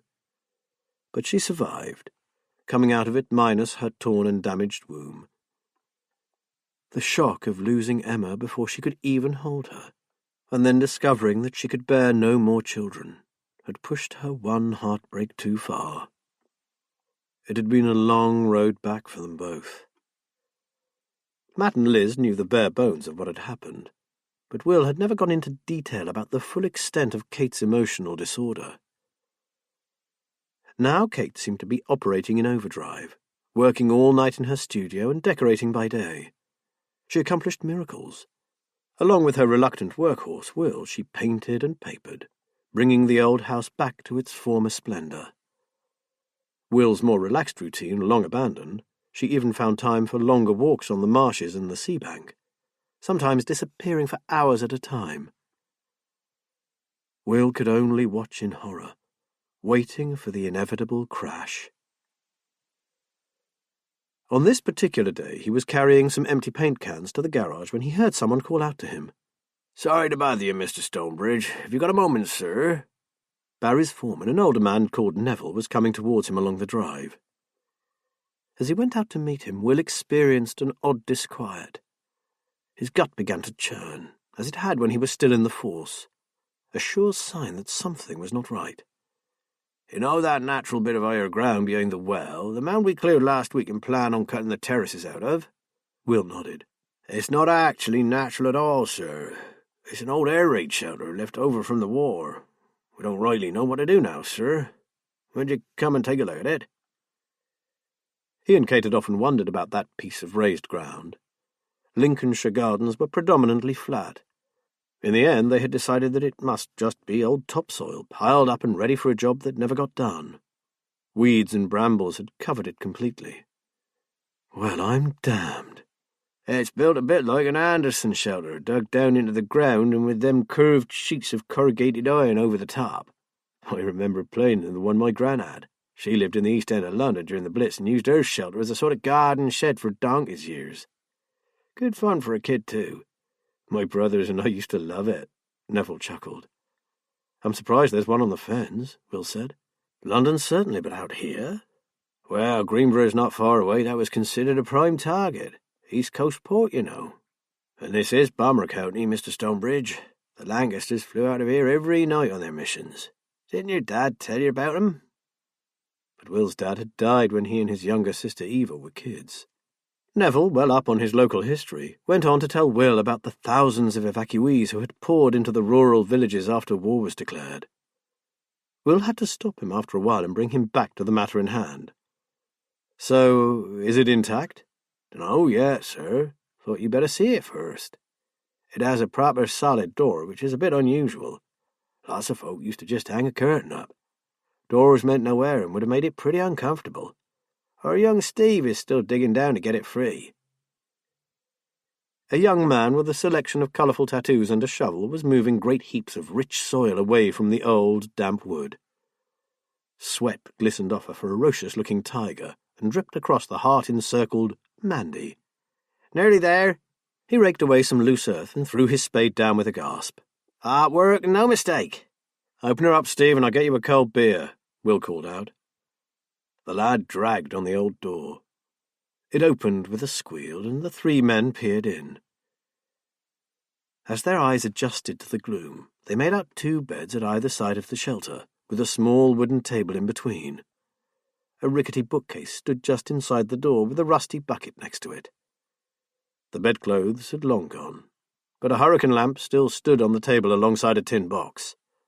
And when Will prized it open, he found a pack of dog-eared playing cards and a mildewed prayer book. No one spoke for a moment. Just as Will was about to make a comment, he looked back and saw his wife standing behind them. She looked gaunt, deathly pale.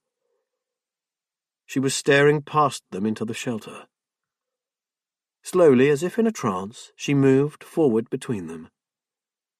Then Will saw what she was looking at. On the roughly constructed duckboard floor lay a toy, a handmade rag doll with scrappy woolen hair and an embroidered face. It was filthy. With something like reverence, Kate picked it up, tried to smooth its tattered and dirt-stained smock, and holding it like a baby, turned and walked away. The workmen looked at each other uncomfortably. Unable to offer an explanation for his wife's odd behaviour, Will turned and ran after her. She had gone to her studio, of course, and he dared not follow her in. He stood on the landing, unsure of what to do. No sound came from behind the door, but he knew she was in there. He called her name, softly at first, then a little louder, but she did not reply. He wanted to beat on the door, kick it in if necessary, drag her out and scream at her to pull herself together. But he stood where he was, mute and powerless to act. After a while he returned to the garden with a can of lager for each of the men. He had nothing to say about Kate's behaviour, but he didn't want the village hearing that the woman at Holland House was crazy, so he mumbled something about her being very overtired after completing a gruelling assignment, and working so many late nights had stressed her out a bit. Then he attempted to turn their attention back to their rather strange find. Neville said that the air raid shelter was set low in the ground with an awful lot of soil heaped on top of it. They could still continue with their original design, or they could pull the whole thing out and get rid of it. What did he think? To Will there was no question. Get rid of it. It was a sad reminder of a horrible and frightening time. For a moment he heard the drone of the enemy bombers and saw the flashes as the baskets of incendiaries fell. He heard screaming. He shook himself. This was not like him. Heavens, when he was born, the war was just a memory. While realizing that Kate was not going to be happy with the decision concerning her precious Holland house that she had not been privy to, he told the men to rip it out and get shot of it. Neville glanced skywards and said it looked as if it would have to be a job for the following day. Great boiling black clouds had gathered, and before the men could collect up their tools and run for cover, a violent storm had descended upon them. Will shouted that he would see them the following day, but his words were lost in the wind. By the time he reached the kitchen, his clothes were soaked, and water was streaming from him onto the tiled floor. He ran to their bedroom, stripped off his wet clothes, and towelled himself down. Wearing a dry sweatshirt and joggers, he went back out onto the landing. "Kate, darling, come out and talk to me, please." The silence ate into him. He wanted to scream, to break something, but instead he slipped slowly down the wall until he was sitting outside her door. "Kate, I'm staying here until you come out. If it takes a week, fine, I'll still be here." Some 10 minutes later he heard footsteps moving towards the door. He listened to the bolt being drawn back. His wife came out. She stared down at him, frowning. "You look pretty silly sitting there, Will. Let's go and have some tea, shall we?" She began to walk away from him. "And there will be no talk of getting rid of the shelter. It stays, understand? Now, tea or coffee?" The shelter stayed. Will looked down from the bedroom window where he was busy fitting a sash cord. He couldn't forget those glassy, unblinking eyes and the expression on his wife's face when she had said, "Understand?" He shuddered whenever it came back to him. Now the shelter was covered with fresh soil, which Kate had planted with a carpet of late summer flowers. Just as it was. That's how it should be. She had spent a morning clearing it out. She'd brushed dirt from the floor, rust from the metalwork, rubbed down the old woodwork and oiled the creaking hinges. She had refused his help on the grounds that if he were prepared to destroy it in the first place, he had no reason to assist her in its restoration. He had been in touch with Matt and Liz during the days since the discovery of the shelter. He sensed that they knew something was terribly wrong, but he hadn't had the heart to talk to them. On one occasion they had called in to tell him that he had been right about Gerald Grove, and Kate had made a brief appearance. They had barely been able to disguise their shock. Yesterday he had gone to their new GP on the pretext of needing stronger painkillers. He had gone fully intending to ask the doctor for help with his troubled wife. But once he was seated in the slightly shabby surgery, he had found himself incapable of discussing her. He couldn't do it. He couldn't betray her. He tightened the sash cord and tested it. They had come through it before and would do so again. Their love for each other would sustain them. He had recently discovered that the nicer he was to the house, the more he did, even the smallest of chores, the better Kate's mood became. Thus he continued to busy himself with useful jobs. Two things did disturb him, however, and one of these was the doll. A few evenings ago, Kate had been working in her room when she suddenly went off to the bathroom, leaving her door wide open. Will had taken the opportunity to snatch a glance inside, in the hopes of seeing something of her latest painting. All he had seen were covered benches, and to his surprise, sitting on the long window seat looking blindly out over Whisper Fen, the doll from the air raid shelter. Not filthy as it had been, but freshly washed, its woolen braids carefully untangled, and its smock neatly ironed. He had hurried into their bedroom, where he had sat on the bed feeling slightly queasy. She had even re-stitched the face. It was just a hasty glance, but long enough to see it. His wife had cleverly embroidered it in such a way that instead of the usual blank face, it wore a very adult expression. The rather too full lips were now twisted into a sort of sneer. Surely, he reasoned, it had to be a trick of the light. But for a second, he had seen something distinctly corrupt about that face. And worse, it immediately brought Gerald Grove to mind. Then there were Kate's occasional excursions. She had made it abundantly clear that he was not welcome on these trips, which she said were either research for her paintings or to look for items she needed for the restoration of the house. She was out again now, but this time he was slightly less anxious. The following day was his birthday, and Kate was good at birthdays. She knew that he was a big kid where his birthdays were concerned, and without fail she made his day one to remember. He recalled the time she had treated him to a trip in a hot air balloon. It was unforgettable. Even if she was embroiled with Holland House, Kate would have thought of something special for him. She always did. He gathered up his tools and went downstairs. Maybe this was a good time to ring Matt and ask if they could meet up. His anxiety was becoming too much to bear. But maybe he should just take a look at her latest paintings before ringing his friend, so he had something more concrete to tell him. Slowly he mounted the stairs and stood in front of the studio door. Kate's studio had been a medium-sized bedroom that she had chosen for its unusual window and the uninterrupted view over the marsh. The lock was old and stiff. He would never be able to pick it. The only way in was from the outside. He knew the long floor-to-ceiling window did not open, but there was a smaller window next to it with a sill. He had noticed earlier that it was on the latch. Looking up, he remembered promising to clean the windows this week. Now seemed an excellent time to start. From his vantage point at the top of the ladder, he looked out at Whisper Fen. Here and there the sun, reflected off the dark waters of the lagoons, produced stars that flashed and sparkled. A line of seabirds flew into the marsh on silent wings. How beautiful their new home was. If it weren't for Kate's obsession with the place, it would indeed be a perfect place to live. With a sigh, he turned his back on the view and began to clean the window. Once that was done, he pulled the side window open and stepped in over the sill, keeping his gaze away from the doll. Kate's studio looked, as it always did, tidy and orderly. Her brushes were all clean and arranged in pots according to size. Fresh pads, books and boards were stacked neatly under the benches, and her workbench was clear.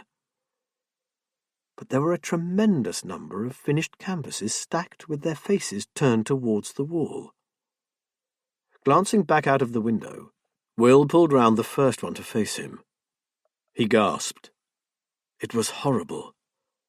Staring back at him was a dark form, indistinct except for a pair of pale, hollow eyes with yellow irises. It seemed to be leaving a cellar by way of some steep and rotting stairs.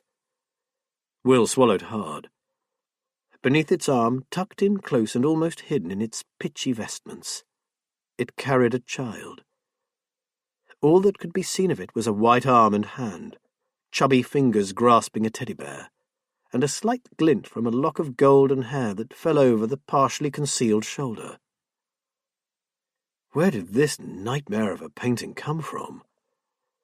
Will thought of Kate's fairy pictures, so full of light, vivid with life and colour. Now this monstrosity, oozing decay and evil intent. What was going on in her mind? With a beating heart and full of trepidation, he began to take out the others. They were all similar to that first one, and each featured a dead child. He ran back to the window and climbed out. As he placed a shaking foot onto the first rung of his ladder, he caught sight of the doll. The face, even in the sunlight, wore a sneer, as if it watched him in secret amusement. That look chilled Will to the marrow. He hurriedly descended the ladder and sat down heavily on the seat that overlooked the fen. The scene had lost its magic. All at once it had a sinister quality. His wife had told him that she could think better out in the desolate marsh. Well, now he knew what those thoughts were about, and he shuddered. He had just half risen to go and ring Matt and Liz when he saw Kate's car swing round the bend in the lane. Wondering how he was going to face her, he realised that she had stopped the car in the tiny lay-by where the rough path out to the sluice and the far end of Tyler's Lane branched off. Someone got out of the passenger seat, and to his horror the unmistakable figure of Gerald Grove slammed the door and made its way out onto Whisper Fen. Will's fear and concern for Kate turned to anger. He had warned her to stay away from Grove, and now she was giving him lifts. It was the final straw. Seething, he strode towards the car, but his anger melted when he saw her get out. She looked as ghostly as one of her pictures. For the first time, he noticed that she had lost so much weight that her clothes no longer fitted her. She looked at him through dark-rimmed eyes and said forlornly that her trip had not gone well, and please would he make her a cup of tea. So, without saying a word about her passenger, he took her bags and went inside to boil a kettle. Kate sat with her fingers wrapped round her mug of tea, tears slowly running down her face. He put his arm around her, and she looked up at him pathetically. There was another child, you know. Another Holland child died here. His initial reaction was to shout, shake her out of this nonsense. Instead, he drew his chair closer and calmly asked her to tell him about it. She fell into the well. She used to sit on the wooden cover, which was perfectly strong, so no one ever considered it a dangerous thing to do. Well, one day it gave way under her, or so everyone believed. She was alone at the time, so no one saw what actually happened. "How do you know all this, sweetheart?" Will asked, keeping his voice steady. "I went to see Mrs. Holland today in the nursing home. I had to. I had to know more about Whisper Fen. It has secrets, Will, and we should know what they are. Otherwise they could be dangerous, especially to the people around us." It had never crossed Will's mind that Kate would visit the old woman. "How do you mean, Kate? What danger?" "Children have no place here, Will, that's all. You have friends at the police station with children. They mustn't ever come here. Never." Once more Will was tempted to shake her, knowing that this would only drive her away from him. He assented to what she had said. He had no idea how to deal with this. He had to talk to Matt. Having told him, she seemed much calmer. She went on to tell him that the child had been 7, a tomboy. Her name was Ruth, the only daughter of Mrs. Holland's sister.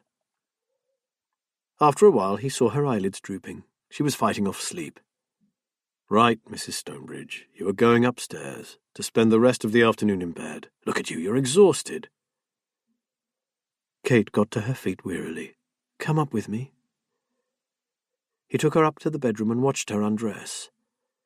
She flopped down onto the bed and slept almost immediately. Will pulled the curtains, shut the door, and tiptoed down the stairs.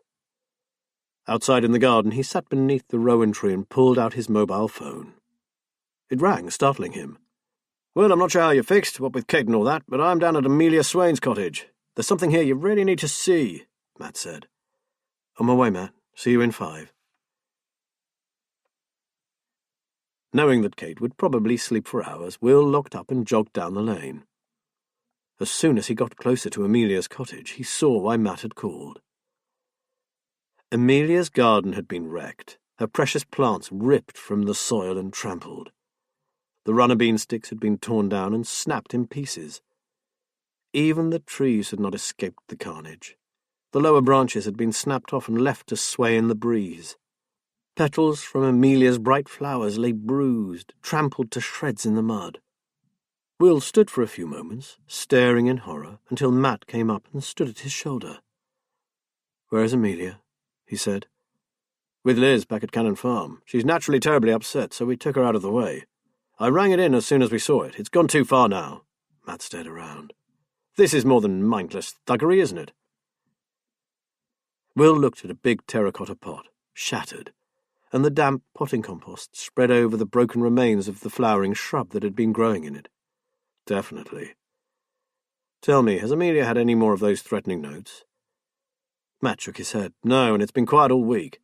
Liz and I have been keeping a pretty close eye on the place. We were just beginning to think the bastards had called it a day when this happens." He exhaled and shook his head angrily. "That poor woman. She was away for a couple of nights, left her car with us, and came back to find her beautiful garden totally trashed. I feel responsible, Will. We said we'd watch the place and we failed her." "It's not your fault, Matt. You could hardly camp out in the garden. She's my next-door neighbour. You'd have thought we would have heard something, given the damage they did." Will pointed to Amelia's cold frame. The vandal had picked up a heavy stone bird bath and hurled it into the glass lid of the frame, smashing the glass and buckling the metal framework. "Next-door neighbour, but certainly not close. You can't even see little Anchor from your house." Matt shook his head. "No, we let her down, and I'm damn well going to see to it that whoever did this faces a bloody judge." Will had never seen Matt so upset. "What time did you come out here last night?" he asked. "Around 9, and then again just after midnight. We even waited a while, about half an hour, but the place was deserted and quiet. I'm guessing this was done just before dawn." He bent down and picked up the broken branch of some flowering shrub. "Look, it's a recent break. The stem is still oozing sap." Kate must have driven past on her way to town. She had to have noticed it. So why didn't she stop and ring him or come back to the house and tell him herself? He couldn't not notice. The old woman's garden looked like a war zone. He heard a car approaching. "We have company." Matt nodded. "DC Bryn Owen." "We are honoured. We have a detective, no less." Will smiled. "I'm not surprised, considering it was Fenfleet's former DCI who rang them." Bryn greeted his old boss warmly. "Didn't expect to see you again so soon, sir. How are you?"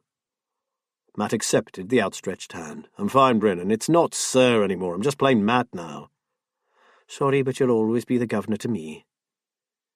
The young Welshman looked around. "Good Lord, what on earth happened here? A runaway JCB?" "No, lad," Matt growled. "Some vindictive little bastard, and I can't wait to lay my hands on him." "Okay, what's the background?" Bryn took out his detective's notebook. Matt told him everything that had happened. Bryn pulled a face. "Any ideas? You two know her.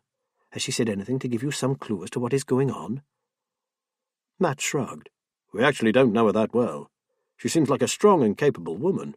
She keeps her place nice, and her garden was a work of art." He grimaced. "Was?" "You said she's foreign. Where is she from?" "Her parents were German Jews, but she's lived in Lincolnshire most of her life, so I'd say she counts as a local by now. She hasn't spoken much about her parents or her childhood. I had some dealings with her late husband when his business was broken into, and he intimated that her father was on our side during the war." Bryn absent-mindedly picked up the overturned bird table. "Doesn't sound as if it's an anti-German thing, then. The war's been over a long time now. Mind you, I do know that the Nottingham police have been having a bit of trouble recently with some really nasty fascist group targeting people with Jewish connections. It's unlikely, but I'd hate to think they had a cell in our area. In any case, I think it would be a good idea if she went to stay with someone for a while. This has been done with considerable venom, and if they could slit the cat's throat." Bryn pulled a face. "That's gross." "I totally agree, but even though she's upset right now, getting her to move out could be tricky," Will ventured. "And another thing," added Matt. "She owns a brand new Volvo, less than a week old." "Oh, shit, sir. I can see the paint stripper eating into some superb bodywork as we speak." "So can we," Matt groaned. "We were supposed to be looking after this place for her, and the scrote managed all this. That car stands no chance. even if we are doing a regular drive-by. Well, apart from sitting in her coal shed 24 hours a day, what can you do? Oh, and security cameras, maybe? Have you suggested that to her, sir? Matt nodded. First thing we did. She held back initially, but we managed to convince her just before she went away. They're already ordered. Should be here today, although it's looking a little like shutting the stable door after the horse has bolted. Good. I'll report this as criminal damage, especially as her shed was broken into and a threat was made. Bryn made some more notes. I'll get uniform to do a regular drive-by and also keep their ears and eyes open on the streets. Some little tourag may just start mouthing off in the pub when he's had a few bevies. It's about the best we can hope for, unless he takes it a step further, of course. He frowned. But that threatening note does bother me. I'll make sure this doesn't get swept under the carpet, sir, but as you would appreciate, it doesn't warrant a forensic sweep, what with the budget and all that. I realise that, Bryn. But do you mind if we take a look around? There might be something. Someone has expended a terrific amount of energy doing all this. He could have dropped something or left some nice clear footprints. Liz and I are treating this as a private investigation, not that we'll be charging Mrs. Swain. Be my guest, sir. I'll even leave you some evidence bags, just in case. And if you are as successful with this as you were with your first private case, we'll be slamming a door on him in no time. The young police detective's smile faded, and he suddenly looked sad. If I had my way, I'd do more for the poor old soul. These bastards want the book thrown at them, terrorizing an old lady like this. He kicked at a broken flower pot and swore. Anyway, you must get back. I'll do all I can. Nice to see you again, boss, and you too, sir. Giving Will a little salute, he went back to his car to fetch the bags. As soon as he had gone, Will and Matt took a careful look around. For half an hour they searched unsuccessfully for anything that might give them a clue as to who the vandal was. The only thing that Will found was a tiny scrap of creamy white linen. Matt found the broken tip of an old scythe, but that could well have already been in the ground. They bagged it and the cloth, although he did not believe either would be of any help. "I reckon we're wasting our time," said Matt after a while. "I guess I'd better get back and fill Liz in on what Bryn said and try to convince your neighbour that the time has come to take a little break away from Whisper Fen." Will reached out and touched Matt's arm. "Before you go, have you got a few minutes? I really need to talk to you." Matt looked at him shrewdly. "Of course, mate. I'll just ring Liz and put her in the picture, then I'm all yours." Will felt an overwhelming desire to cry. Chapter 7. Matt had never seen Will look so distraught. They walked back to Holland House so that Will could check on Kate. She was still asleep, so they went out onto the new patio and sat down. Will seemed at a loss as to how to begin, but then the words tumbled out in a torrent. Matt had a hard job to make sense of it all. The Will he knew was a tough, level-headed DI, down to earth and practical.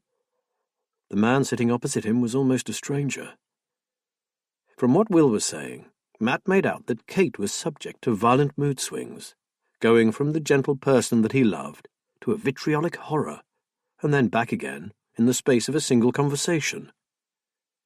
He told of the strange, disturbing paintings she was making, and her obsession with the house and its morbid history. Finally, the flood came to an end, and Will stared at Matt with a glazed, exhausted expression. "My God, man, you have to get her professional help. You can't go on like this. It's killing you," Matt said. "No doctors. After what she was subjected to when the baby died, the drugs that turned her into a zombie and the endless psychotherapy. Kate made me swear that I would never call a doctor. I can't do that to her, Matt." "Well, we have to do something, or it will get worse." Matt paused, thinking. "From what you've told me, I'm certain that it all comes back to the original problem, her grief over losing your baby daughter. Oh, Will, out of all the properties in this huge county, how could you have picked the one with a history of child deaths? I never knew. Now I feel I'm to blame. Trouble was, when you were buying Holland House, Liz was in the intensive care and I was still reeling from the terrible case that almost destroyed us. Your buying this particular property and what it might mean just wasn't registering with me. Even when you were ready to move and I was so much better, I didn't give the history of the old place a second thought. To be honest, I thought the stories about it were old wives' tales. Other than the girl who got lost on the marsh, of course. But that could have happened anywhere. I had no idea that 2 children had died at Holland House. No, it's me who's to blame, Matt. Every day I kick myself for not looking further into that weird clause or even wondering what was behind it. Now that's just what Kate is doing, but she's looking too deep. Will stared down at his feet.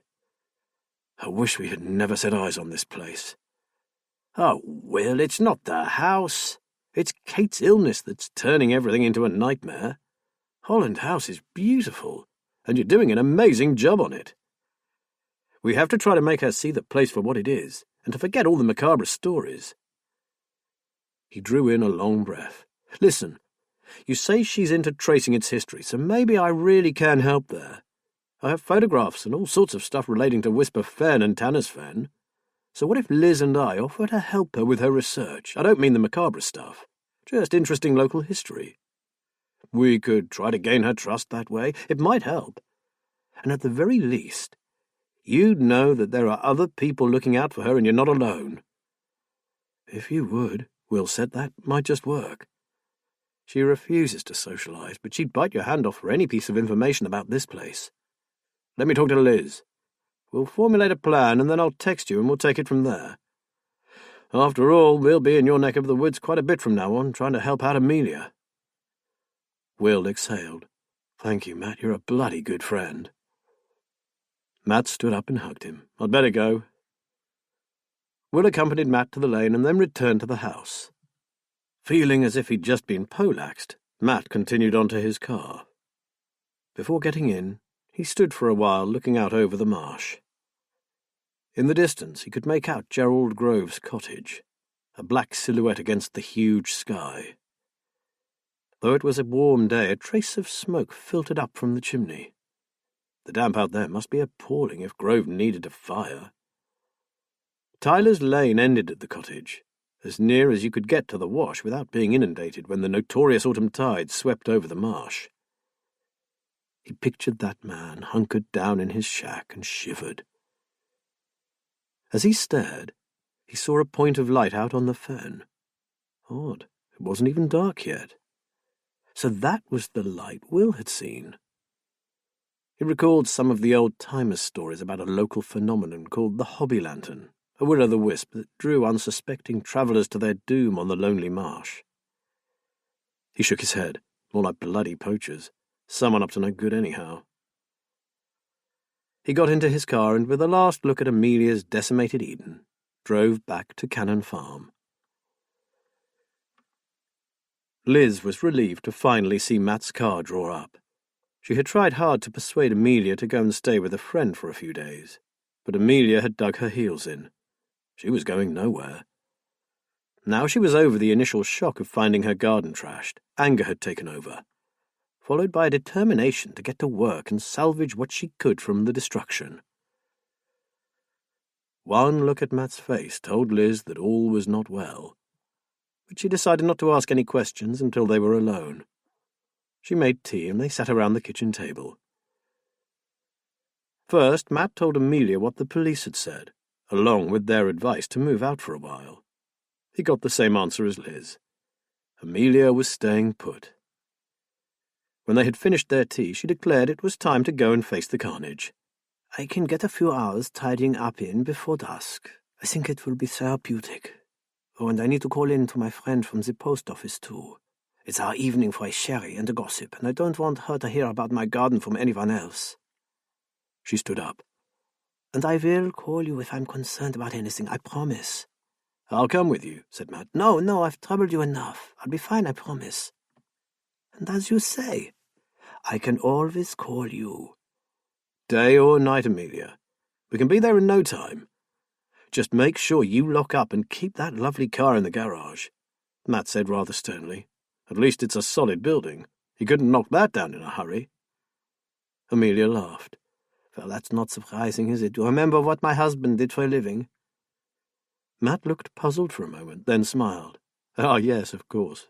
Construction of purpose-built outbuildings and garages. No one would break into that, I assure you, said Amelia proudly. He was a craftsman.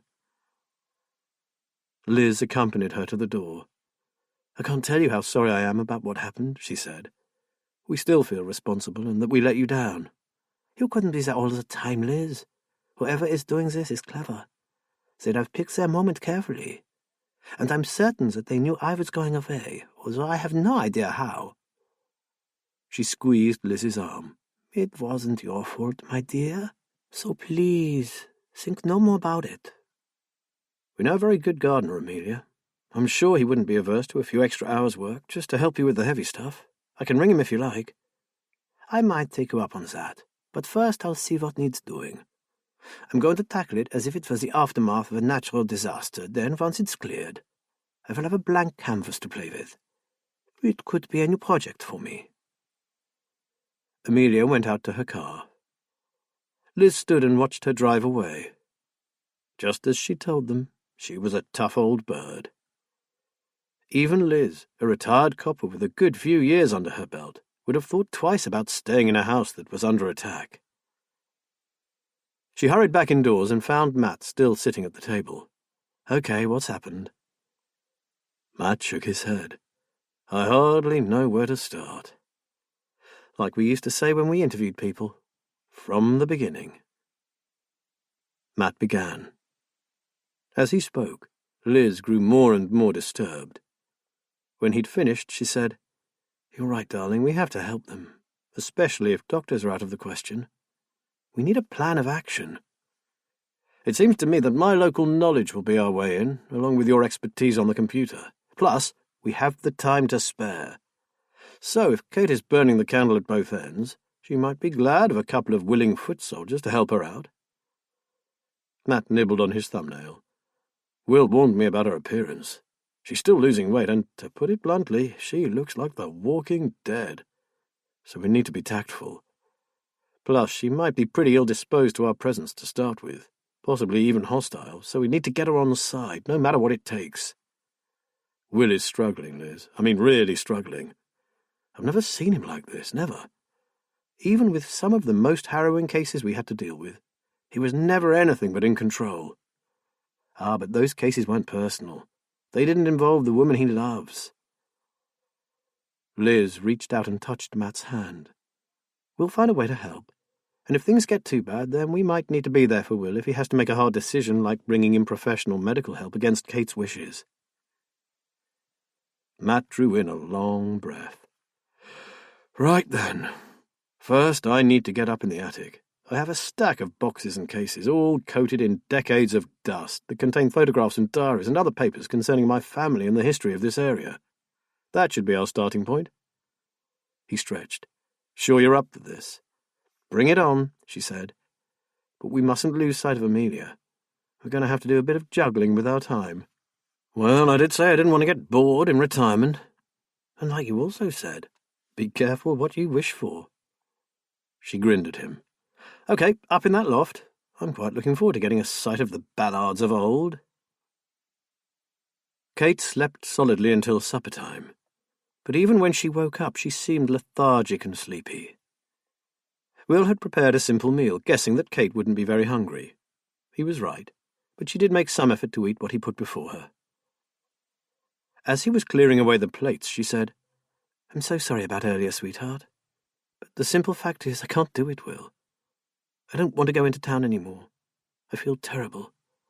I can't seem to face crowds, people, or even traffic. Her look at him was so pathetic that it hurt. Okay, love. Tell me what happened, he said gently. There's nothing to tell. I can't face the town, that's all there is to it. He squeezed her hand. I think it's time we had a word with the doctor, Kate. Look at you. You're losing weight by the hour, you're pale, and now this. What do you think? She pulled her hand away. No doctors will. We've been there before, remember? He needed no reminding. I'm not talking about like before. I meant a quiet word with the GP. Perhaps you just need a tonic. You may be a bit anemic or just generally run down. A blood test might be all that's necessary, and then some iron tablets or vitamins. If he could just get her into that surgery, hopefully the doctor might notice her deterioration and take things further. But her look dispelled all hope of that. Her eyes took on a steely glint. No doctors. There was no arguing. For once, Kate didn't go to her studio. Instead, she sat with her laptop on her knees and yet again began a search on the history of the area. Not fed up with all that. No way, look at this, it's fascinating. He stared blankly at some dull document that he presumed to be a parish record. The Holland family have been on this fen since it was full of mists and eels, she was saying. Still is, isn't it? Mists, yes. But I mean a time when eels and wild birds were the staple diet of the folk that lived in this watery no-man's land. Sounds gloomy. It was. The fen people must have had a pretty meagre existence, living on wild food, plants and fruits, fish and fowl. She looked up at him, her face reflecting the silvery glow from the screen. Outsiders used to reckon they had webbed feet, you know. I notice you've been keeping your socks and shoes on a lot recently. Maybe you've been spending too long out on Whisper Fen, said Will, smiling. She cast him a withering look and resumed her search. Will saw that if Matt and Liz were to give them any help, it would have to be through Kate's research. Thank goodness Matt was a true yellowbelly and had lived all his life on this stretch of the marsh. But how would Liz cope with Kate's strange mood swings?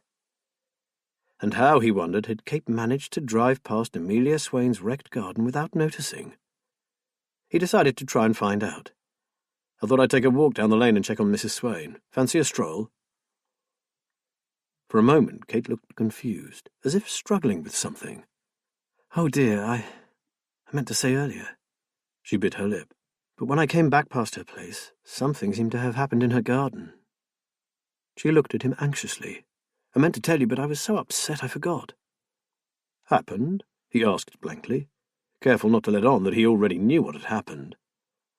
Neither did he say what he was thinking, that she hadn't been too upset to give that scumbag Grove a lift home. Sorry, Bear, I don't really know. It just looked like some animal had got loose in it. Then I'll definitely go and check it out. Will left before he could say something he would regret. He didn't need to go back there. He'd seen enough already. But perhaps an evening walk would clear his head a little. And if Amelia was home, he'd call in and tell her to ring him if anything worried her in the night. Not finding her at the cottage, he sat on the wall for a while in the last rays of the late afternoon sun. What was happening on Whisper Fen? From a peaceful haven, an idyllic retreat, the place had suddenly become sinister, almost menacing. He hurried home.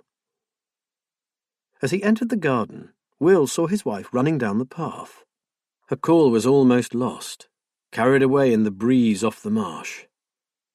He broke into a run and nearly fell through the gate. When he reached her, he saw that her face was wet with tears. Surely it wasn't another dead Holland child. But the news she gave him was totally unexpected. She held both his hands tightly in hers and gazed at him compassionately. Will, darling, it's Eva. He stared at his wife, uncomprehending. Eva? He rarely heard from his sister. As a Royal Canadian Air Force wife, Eva travelled all over the world and was hardly ever back in England. Darling, come inside. She led him into the kitchen and pushed him gently into a chair. Eva and Guy... She paused, swallowing hard. Guy's commanding officer rang for you. There's been an accident.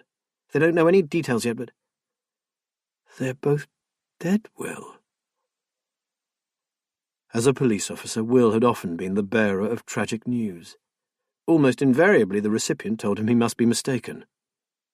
It's all a terrible mistake, was what people said, over and over. When? Where? He's going to ring you back, darling. I said you'd only be a minute or two. I'm sorry, I was so shocked I didn't ask the right questions, and you weren't here.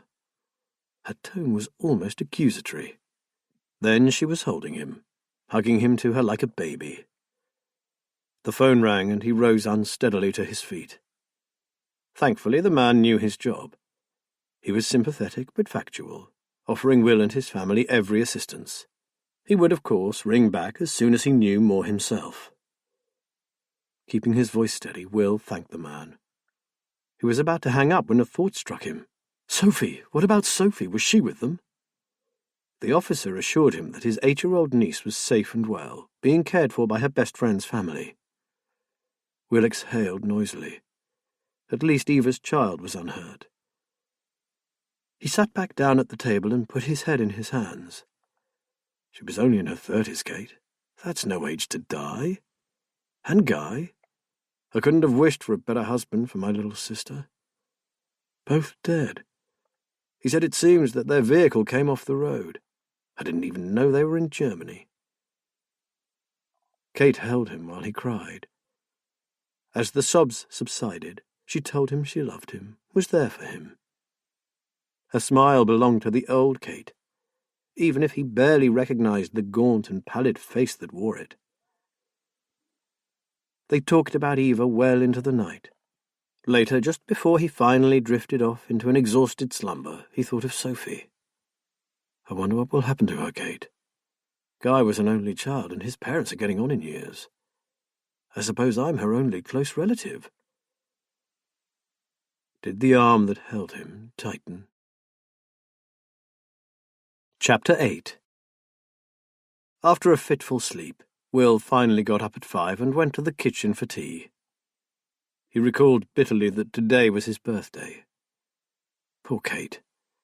She had made the effort to go out and organize something to give him, and now her surprise would be ruined. Now the initial shock had worn off somewhat, he saw his sister's death in a clearer light.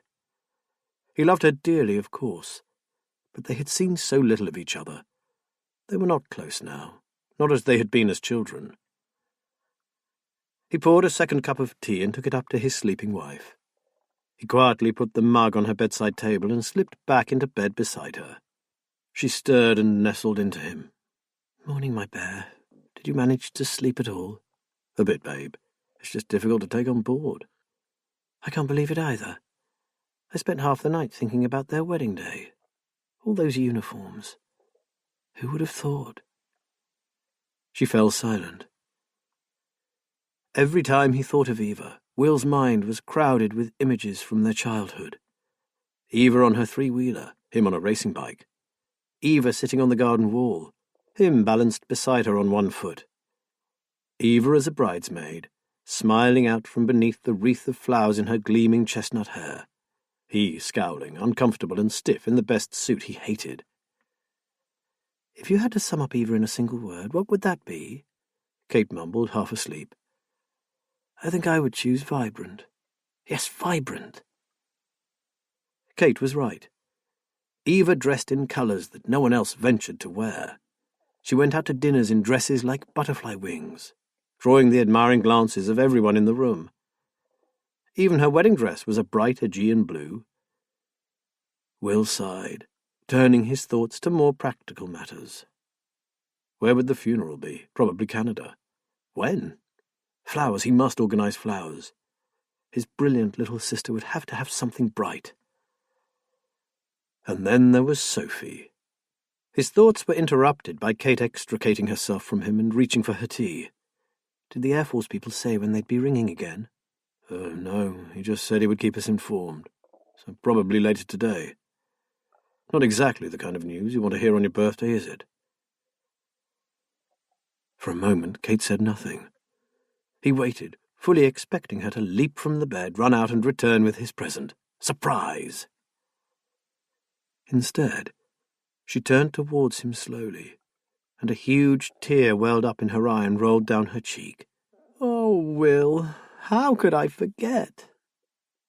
For the first time in their relationship, he felt truly alone. Her tears were real enough, so he consoled her, meanwhile bitterly resenting her total preoccupation with the house. He couldn't help remembering his birthday of 10 years before. It was the last time Eva and Guy had been able to get to England for a short holiday. They had all gone to Lincoln for dinner in a top restaurant, and Kate had arranged for a birthday cake in the shape of a police car. There had been balloons, sparklers and party poppers, and the four of them had behaved like teenagers.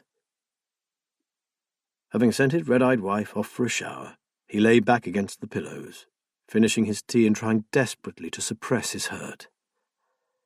In the light of 2 tragic deaths, his pain seemed petty and selfish. He felt it all the same.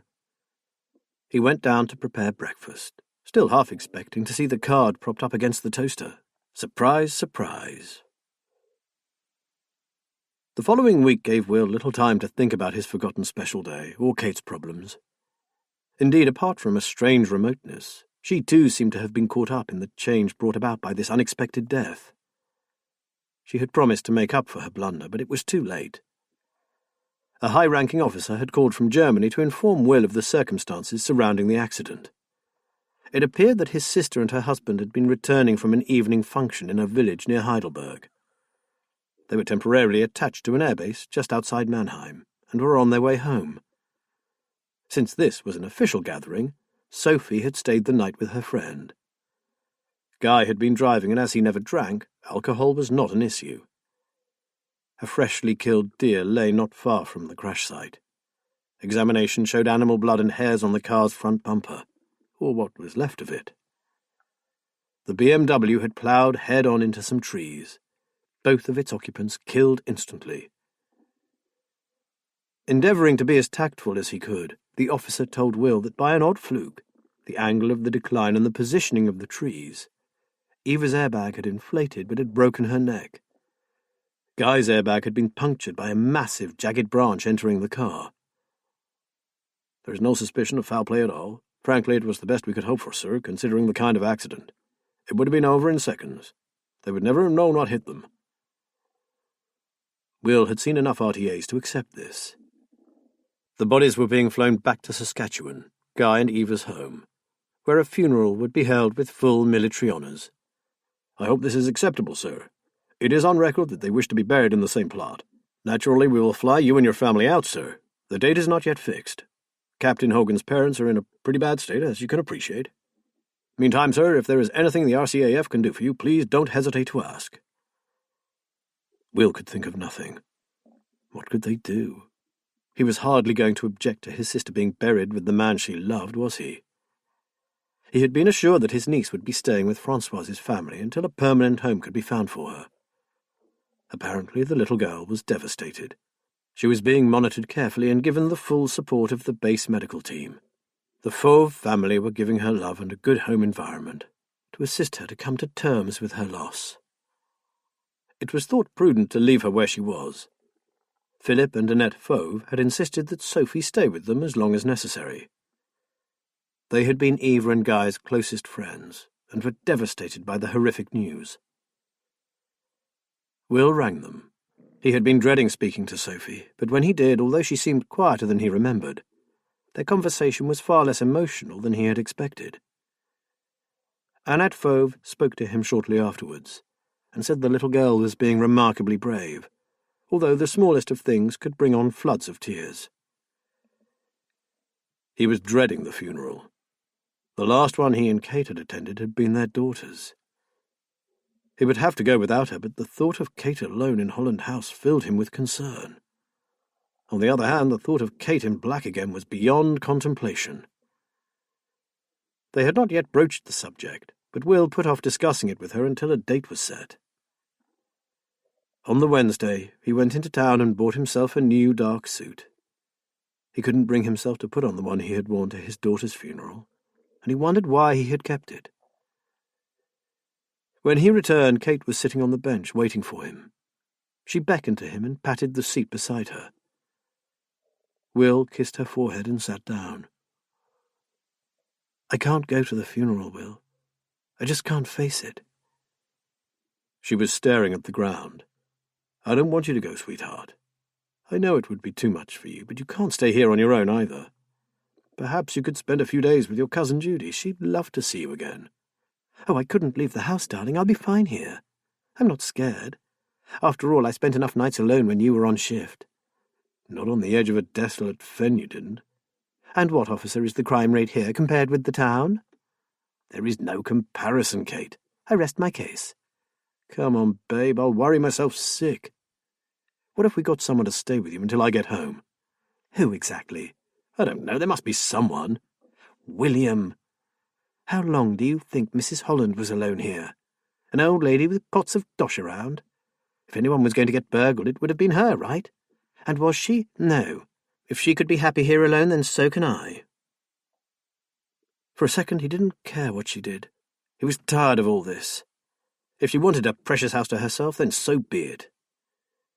Then he thought of those awful paintings in her studio. He rubbed his tired eyes. At least he had a little more time. He hadn't yet been given a date for the funeral. Maybe they could reach a compromise by then. Maybe.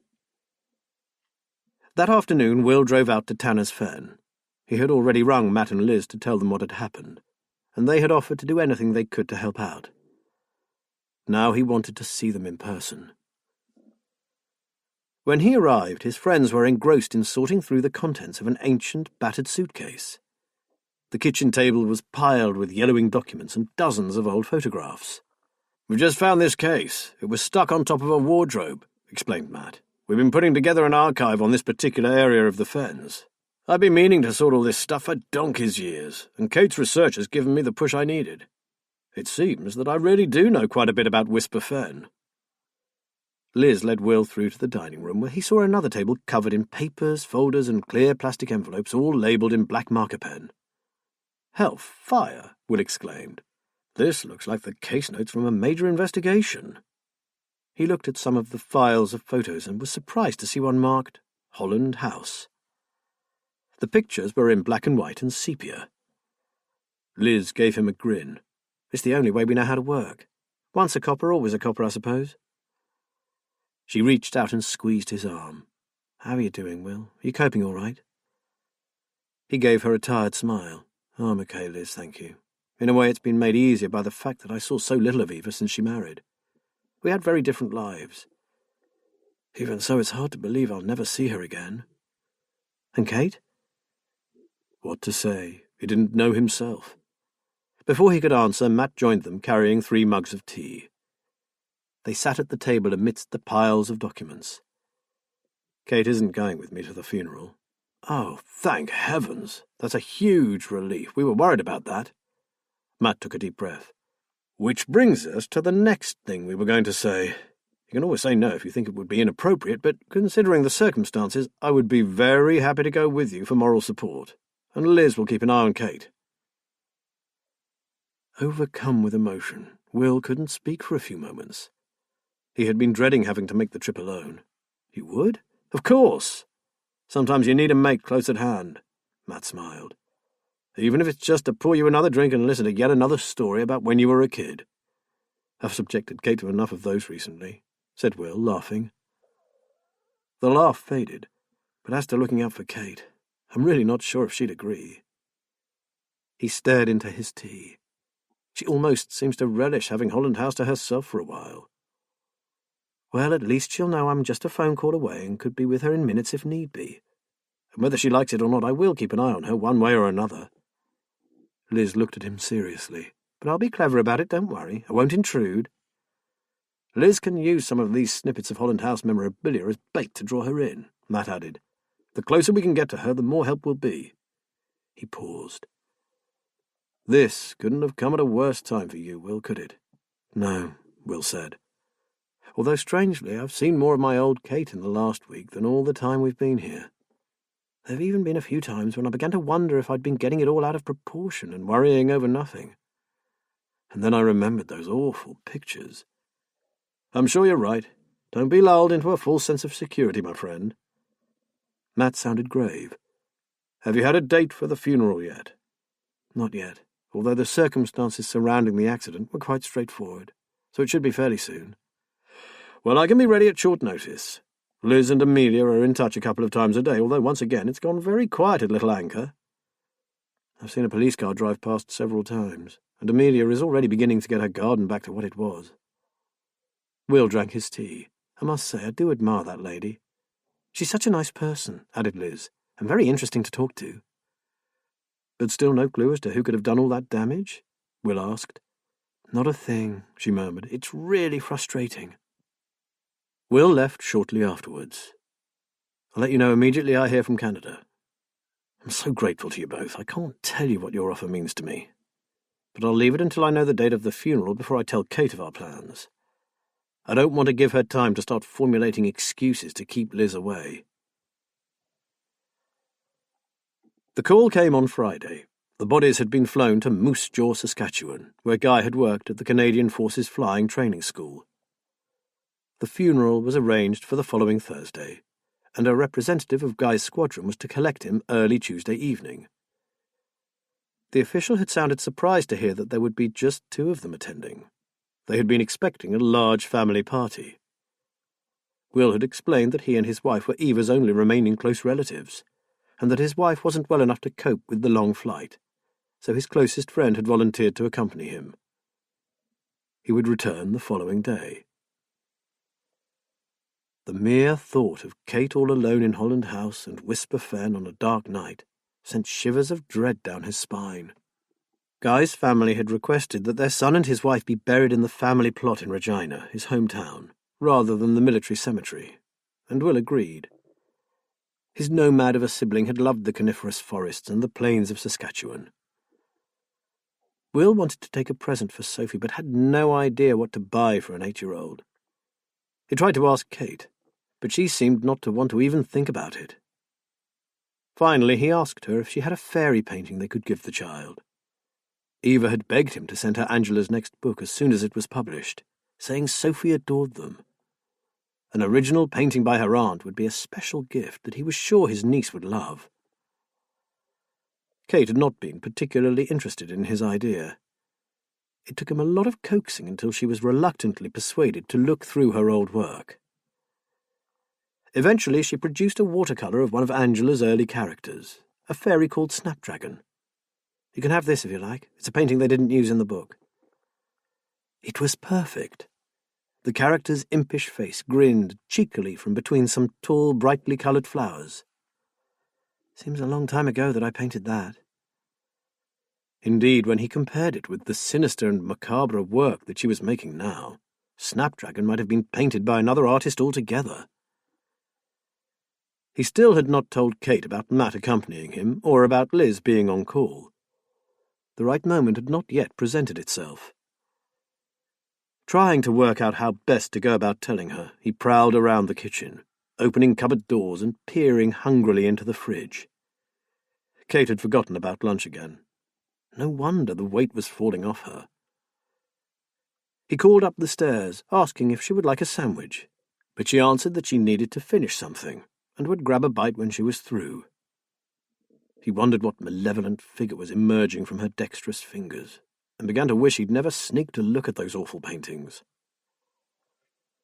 As he swallowed the last mouthful of his lunch, she came into the kitchen and stood before him, holding up a painting. "Well, what do you think?"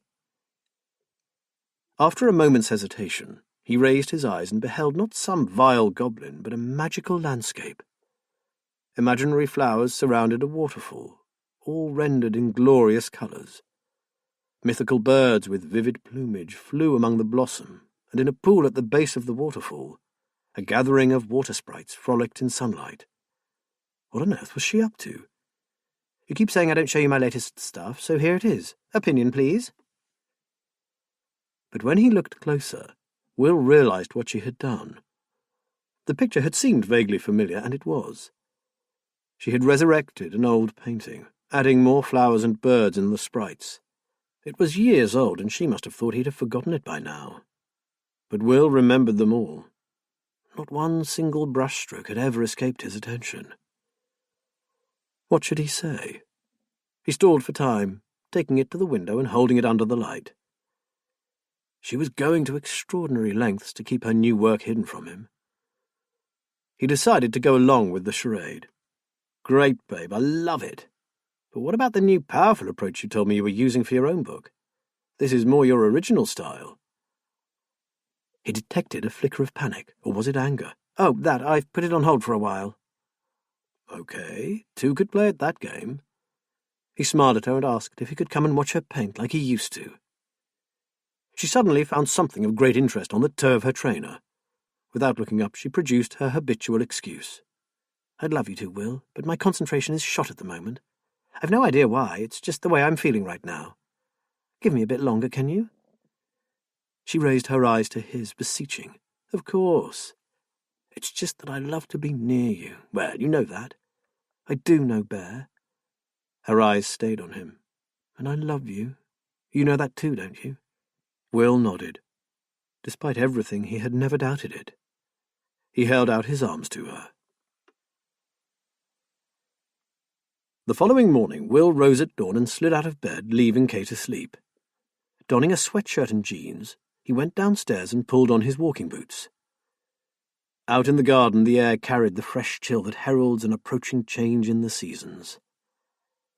It was time he discovered for himself just what it was that continued to draw his lovely Kate out onto that desolate marsh.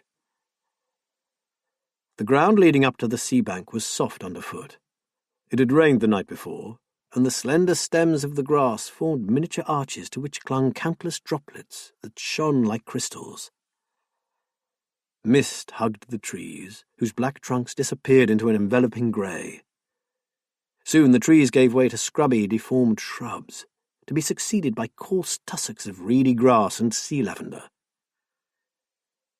Aware of the danger of the rising tide, which swept in fast over this part of the marsh, Will kept to the path. Eventually he sat on an old, broken gate and stared out over the flat, tide-washed landscape. It was a strange place, unlike any other he had seen. It seemed ancient, eons old, primeval. He shook himself. This fanciful mood wasn't like him. He tried to imagine what it would be like to be artistic, and could see how this wild stretch of coastline might cast a spell over a creative mind. What did Kate see? The black water in the lagoons, slithery beings that moved through the reed beds, the brooding atmosphere of the darksome marsh. But there were breathtaking cloud formations in the endless sky, tiny snow-white fen violets, and the song of the skylark that hovered far above. Not so long ago she had thrived on such small details, imbibed them, and then sprinkled their beauty into her paintings. Fairy dust. Will slid down off the decrepit old gate and slowly made his way home. So now he understood. He had felt what she must feel on her endless wanderings across the marsh. They had made a terrible mistake in moving to Whisper Fen. He kicked absent-mindedly at a dandelion head. He would be crossing the Atlantic, far away from Kate. Part of him was relieved. Perhaps, at some distance from her, he would be able to see their problems from a new perspective. Mostly, however, he was full of trepidation. His gaze moved to Holland House, standing alone on the edge of the marsh. From this far away, the big old house looked like a dream come true. Only the foundations were unstable, and nightmare creatures resided in the studio. He waited for a while, not wishing to return to what had become a place of dread. Some wading bird watched him suspiciously from a reed bed, and he noted the statuesque figure of a grey heron surveying him from the muddy mouth of an inlet. "Stupid birds. It's not me you should be wary of, it's this bloody place," he muttered. "Go and fish elsewhere. Somewhere healthy." Acquiescing, the great bird rose majestically, its enormous wings beating soundlessly in the morning mist. With a single cry it turned and flew inland, away from Holland House. As Will too would be flying. But what would he find on his return? Chapter 9. Will left it until the Monday morning to tell Kate that Matt would be accompanying him to Canada. He said it had been a last-minute offer. Kate had little to say about it, appearing far more interested in all the jobs she had lined up for herself in his absence. As the time for his departure grew closer, her moods were swinging like an out-of-control pendulum. It was weird. One minute she was her old loving self, telling him she would miss him terribly, and the next she was nagging him to get everything ready for all the jobs she was determined to do. Instead of calmly preparing for his sister's funeral, Will found himself moving heavy furniture into the centre of the lounge so that she could begin decorating, sweeping the chimney, and carrying unwanted items up into the loft. By Tuesday morning he was exhausted, while Kate seemed full of energy. Will realized that while he was distraught at their enforced separation, Kate was actually relishing the prospect. At last the car the RCAF had sent for him was winding its way up the marsh lane, and Kate was crying and clinging to him like a child. Will experienced a moment of sheer panic. He shouldn't be leaving his wife. He could do nothing for his sister. He certainly couldn't bring her back. So why hadn't he remained where he was needed, with the living? But it was too late now. He kissed her gently, told her he would be back soon and would phone often. As the car moved off down the lane, he looked back. Kate was standing in the porch, outlined by trailing leaves of clematis and a few late roses. She seemed to be part of the building itself, the pale spirit of Holland House. By the time they reached the end of the lane, he found he was crying. They collected Matt. As he and Liz said goodbye to each other, Will couldn't help comparing this farewell with his and Kate's. They were so close, so unreservedly in love. Will felt a pang of envy. With a young officer called Mitch as their escort, they soon arrived at the airstrip and the military plane took off. As the wheels retracted, Will's fear of what might happen to Kate almost overwhelmed him. But Matt turned the conversation to practical matters. He questioned Mitch about the plane, while Will tried hard to follow their conversation. Mitch described the CC-150 high-speed jet they were travelling in, and told them about Moose Jaw being home to the Snowbirds aerobatics team, and also the NATO flying training program that Guy Hogan had been attached to. While he talked, a young man approached carrying 3 trays laden with a delicious-looking supper. They passed the rest of the journey, eating, drinking, and dozing. Will found that the further he got from Whisper Fen, the clearer his mind became. He slept again, waking to find Mitch gently patting his arm. "Welcome to Canada, gentlemen." It was a long way to travel merely to say goodbye. The hotel was comfortable and functional, typical of those bland conference hotels that specialized in short stays for business travellers. Will and Matt had been given rooms next door to each other. The first thing Will did was to ring Kate. With the time difference, it was 7 in the morning on Whisper Fen. Her sleepy voice soothed his worries instantly. "Bear, you're safe?" "I'm safe, sweetheart. We're being treated like royalty. How are you? What was your first night like?" "Apart from worrying about you, fine. I worked until quite late." He drew a breath, immediately thinking of her recent artwork. But she went on, alleviating his concerns. "Not painting, though. I've started on the lounge. I thought something physical would occupy my mind better, stop me thinking about my husband. High up in the night sky over the Atlantic. I was stripping wallpaper until 2 in the morning. Hey, you, don't go overdoing it. I'll be back before you know it, and I'll help you." "I know, Will, but it's good for me. Therapeutic and all that." "Okay, but get some rest as well." They talked for a while until he said he was going to try to sleep. There was little to do as it was the middle of the night there, and might as well try to acclimatize himself to local time. They had their mobiles, but knowing the intermittent signal on the fens and Kate's propensity for forgetting where she left hers and forgetting to charge it, he gave her his room number and the hotel telephone number for emergencies, and promised to phone her again before she settled down for the night. He reminded her to ring Liz if she felt at all worried about anything, but she just laughed at him. "Stop being an old woman, Will. I love Holland House." There was a pause. "And the house loves me." She blew him a kiss down the line and told him to take care. He whispered that he loved her, but she had hung up or been cut off. He prepared for bed, frowning. The house loves me. She had not finished her call with her usual "love you, Bear." Will told himself he was becoming paranoid. She had blown him a kiss and told him to be careful. What more did he want? He rearranged his pillows and tried to get comfortable. He missed Kate so much. She was his world, his life. More so now that Eve had gone. All he had left was Kate. And little Sophie, of course. Without warning, he was suddenly overwhelmed by grief for his sister.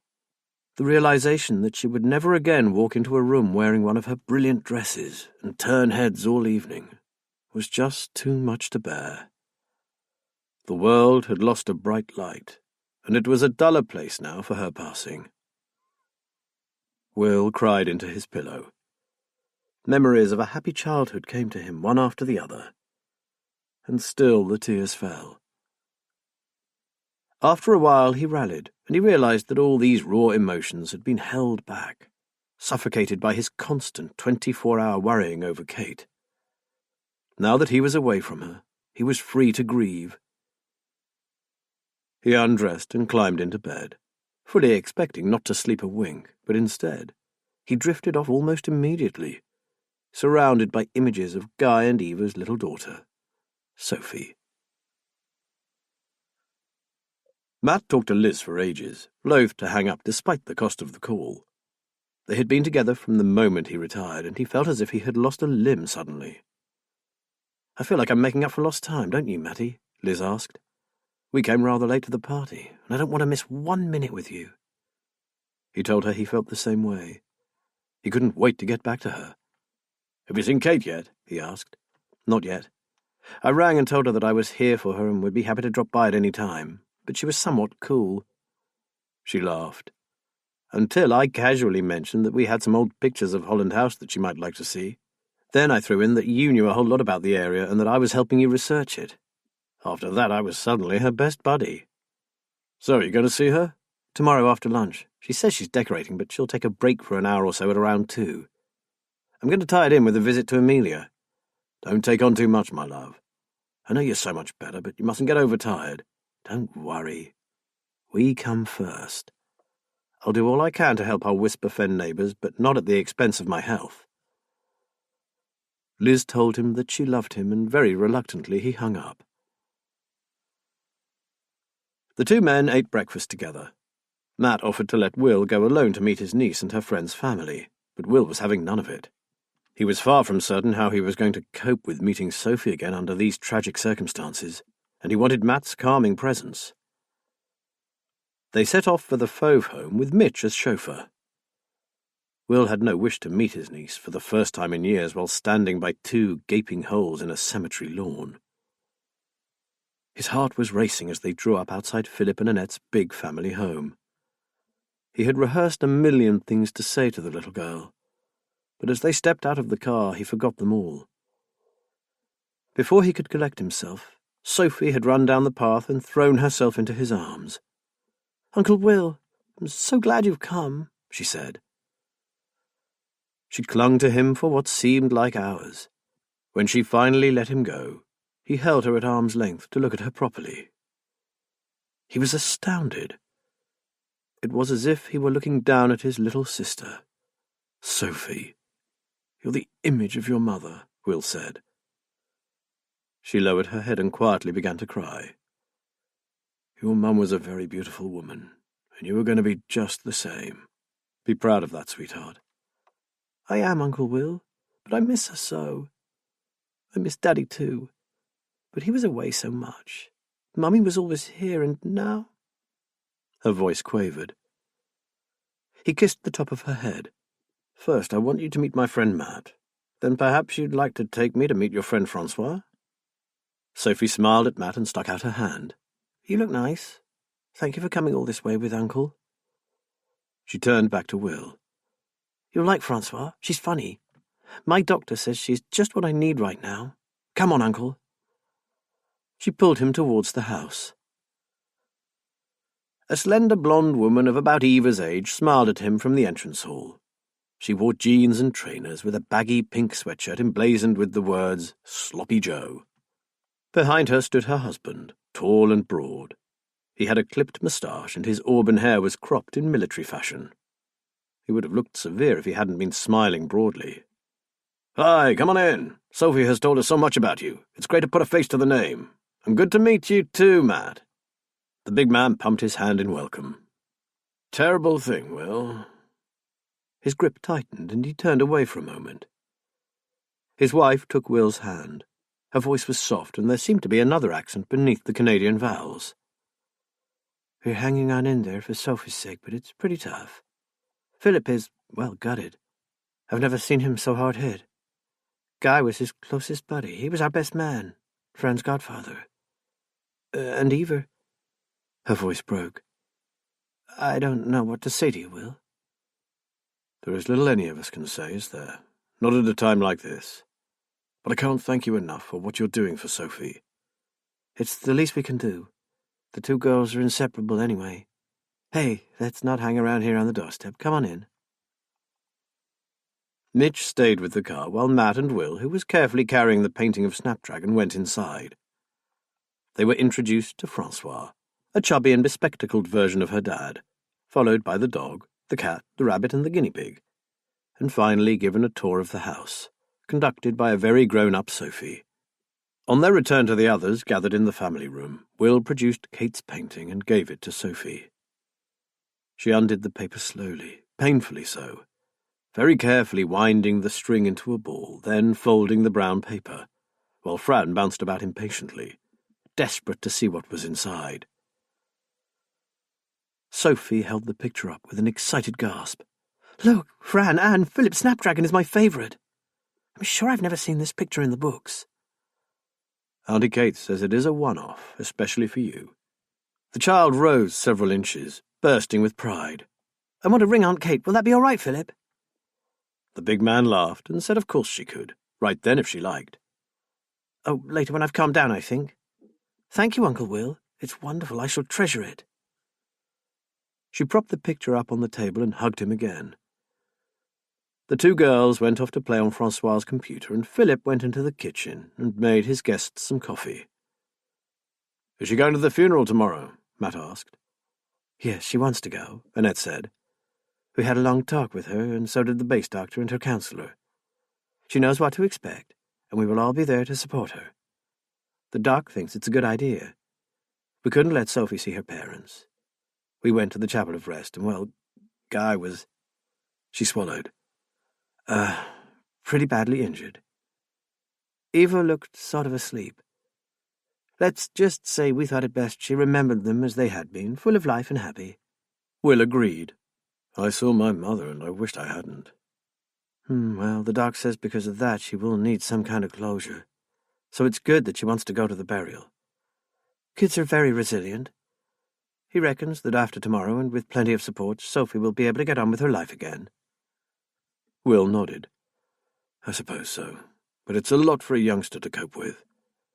Losing one parent is bad enough. Eva and I lost our dad when she was really tiny. Luckily, our mum was a tower of strength, but not a day goes by that I don't think about him and wonder. He paused. So, what will happen after tomorrow? The Air Force chap who rang me in England said she should stay with you for a while longer, but is that okay? I mean, it's quite an undertaking, isn't it? We wanted to speak to you about this, Will. Philip looked at him directly. We wondered if you were wanting to take her back to live with you. Apart from her grandparents, who are in their 70s and both in poor health, you were her closest relative. Will said nothing. For a second all he could hear was Kate saying, Holland House doesn't like children. They must never come here. With an effort he pushed the memory away. There was a slight feeling of tension in the air. Annette was looking at him intently. Philip stared at the froth on his coffee. Will wondered how they would react to his reply.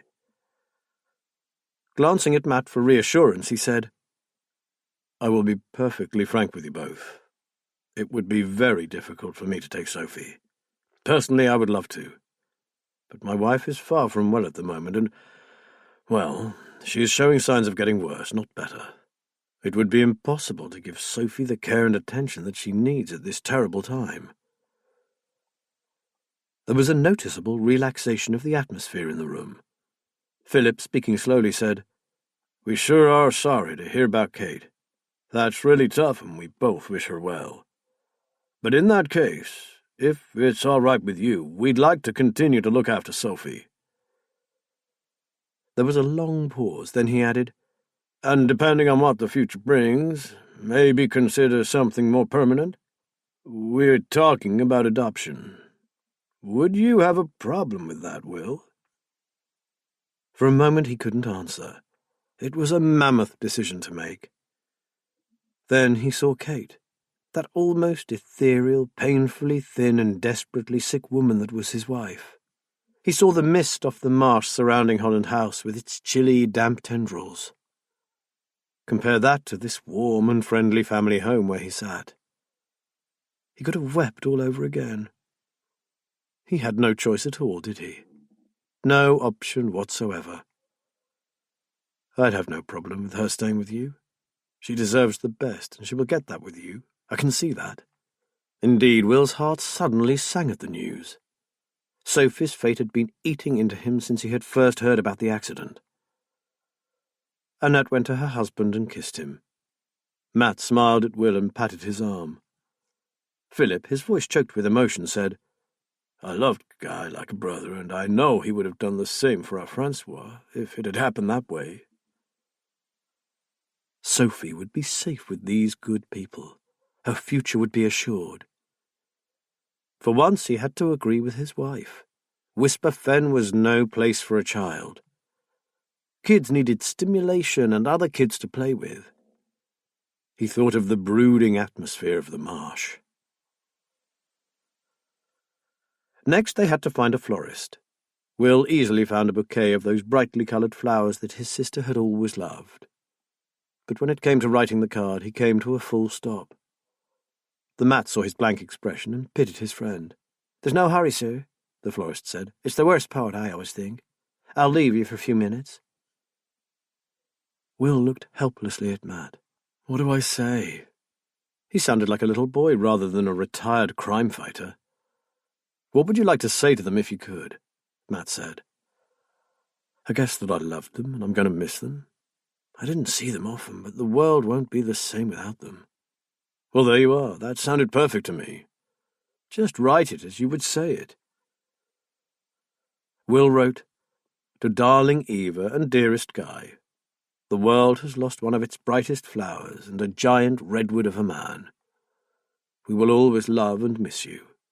William and Kate. I'm sure Kate would have put it better, but... Matt squeezed his arm. No one could have put it better, mate. You said it all. Back in the car, Mitch asked if they would like to go on to the Chapel of Rest. Will shook his head firmly. No thanks, Mitch. I appreciate your offer, but I prefer to think of them like this. He took a photo from his wallet and handed it to Mitch, who passed it to Matt.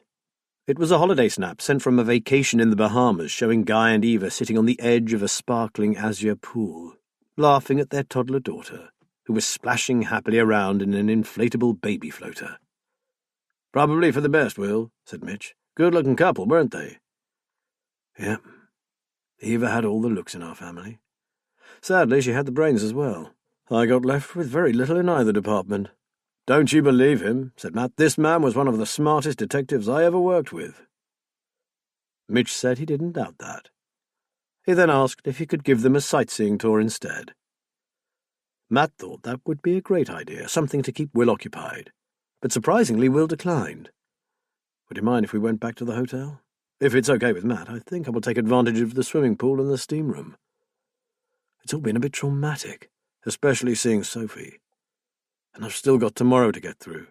No problem, I'll give you my mobile number. If you fancy a trip downtown this evening or just want some company, call me. My commanding officer has put me at your service 24/7.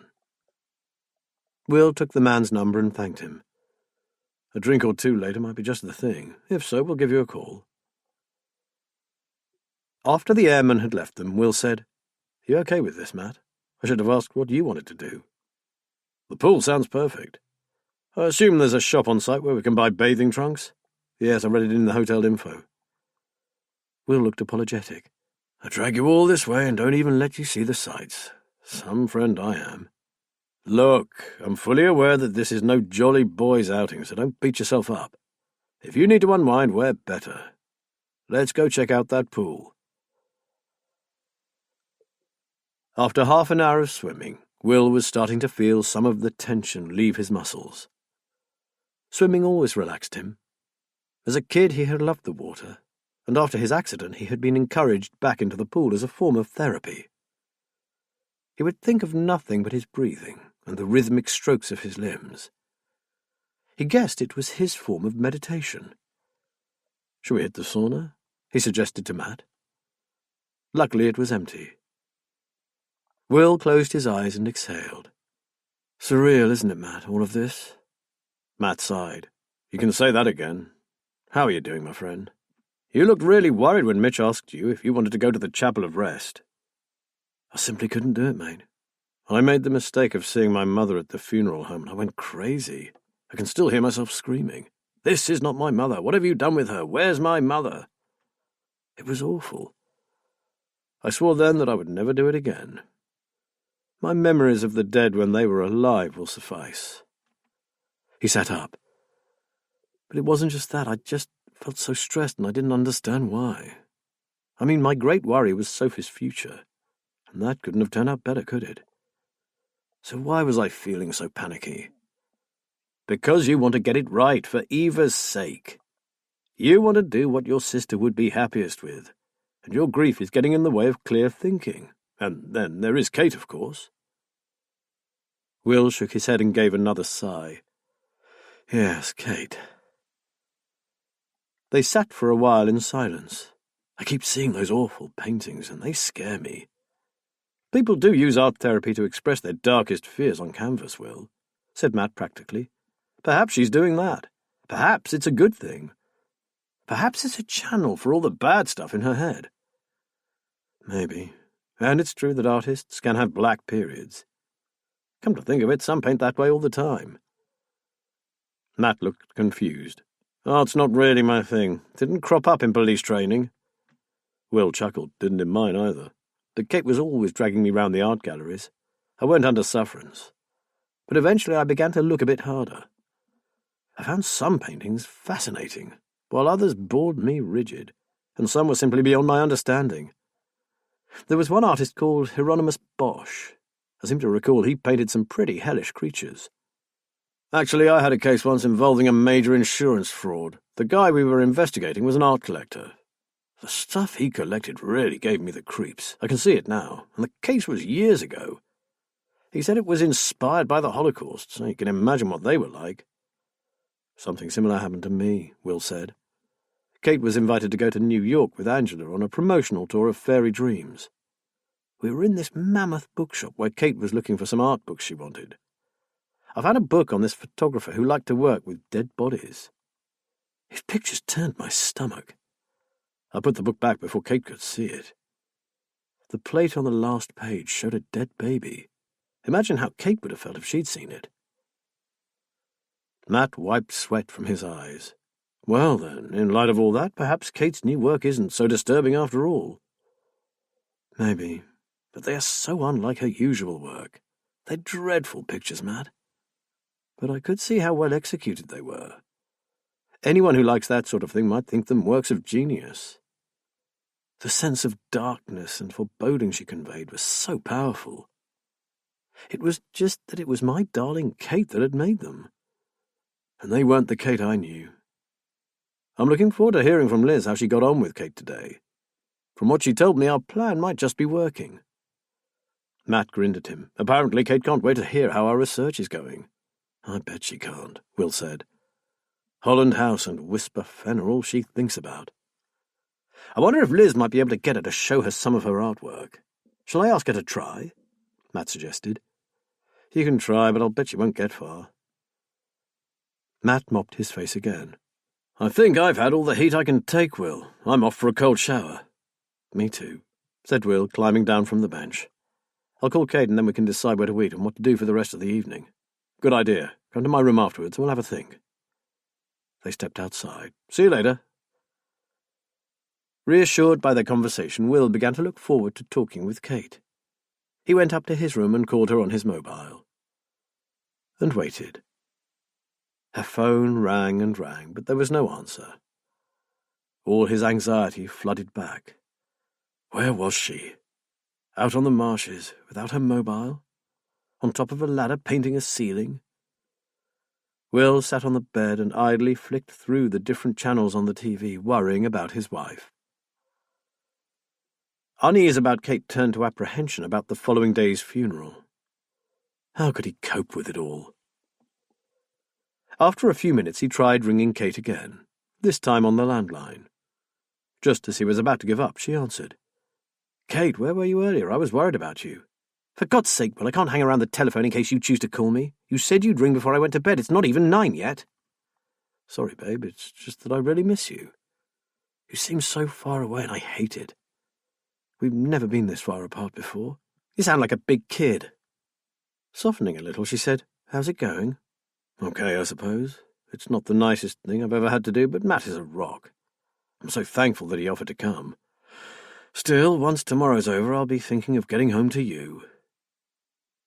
He paused, waiting for a response that didn't come.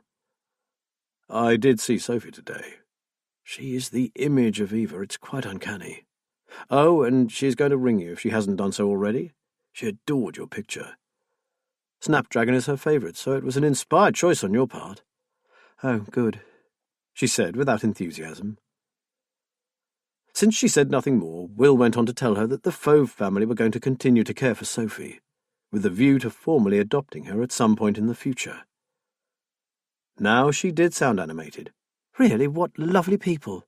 And they actually told you that, did they? They said they wanted her permanently?"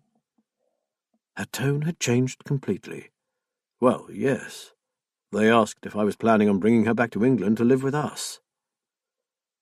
He heard a slight intake of breath.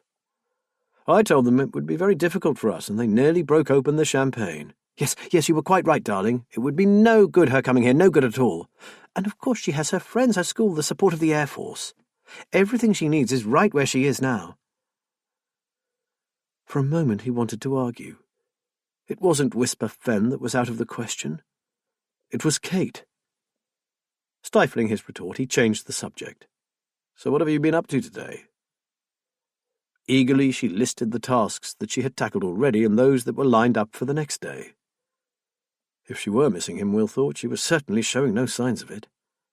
She seemed to be thoroughly enjoying herself. Then she added, "Oh, and Liz called round. Do you know Matt has lived on this stretch of the fen all his life, and they are researching it? Isn't that exciting? She brought me some photos of Holland House in the 20s. They're awesome." After that, they seemed to run out of things to say to each other. Kate muttered a perfunctory "love you," and said she had better hang up before her paintbrush hardened. He said he would ring her after the funeral and that he loved and missed her. He put the phone down. The room felt oppressive. She had made it plain that she had been dreading him bringing his niece to England with him. And again, no "I love you, Bear." It was something she always said. The call had left him feeling sad, empty. Will stood up. Damn it! If Kate was enjoying herself, then so would he. He burst through the door to Matt's room. "Okay, buddy, let's ring Mitch and say we'll take him up on that offer of seeing the sights, and we'll have a bloody good dinner. I feel like a drink." Chapter 10. Matt walked back into his room, shut the door and exhaled noisily. He loosened his tie, wrenched it off and threw himself down on the bed. He had no idea what time it was in England, but he didn't care. He needed to talk to Liz. "Matty, is it all over? How did it go? Are you all right?" Liz said.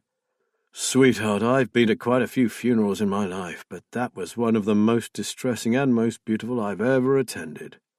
Simply hundreds of people came to say farewell to the pilot and his wife." "And Will, how did he cope?"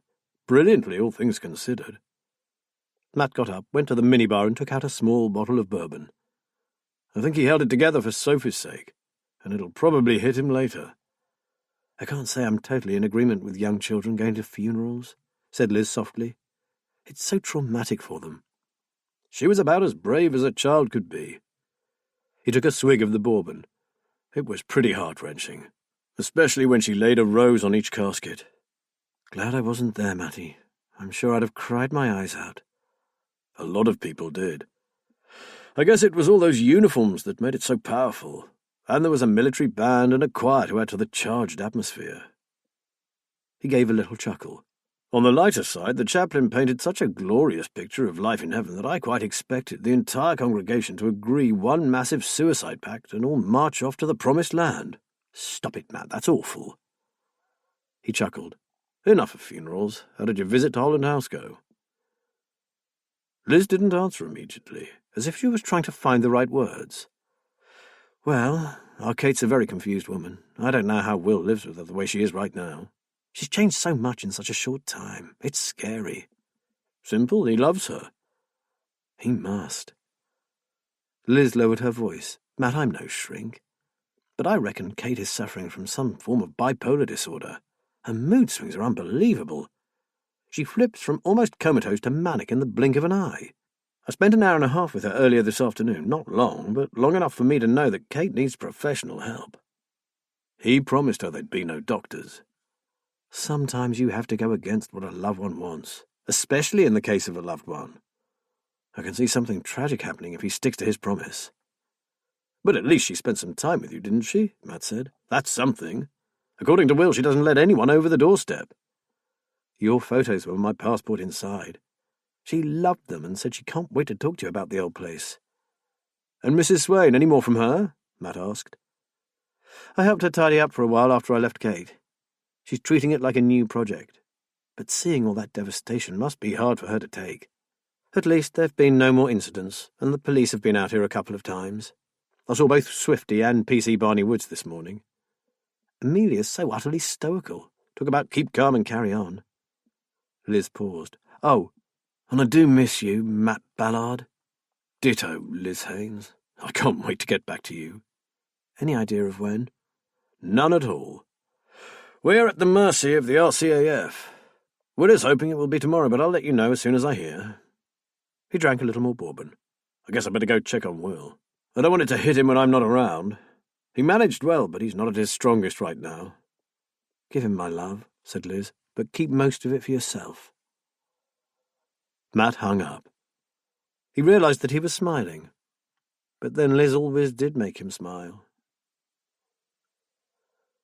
Will was also phoning home, and once again Kate didn't answer her mobile.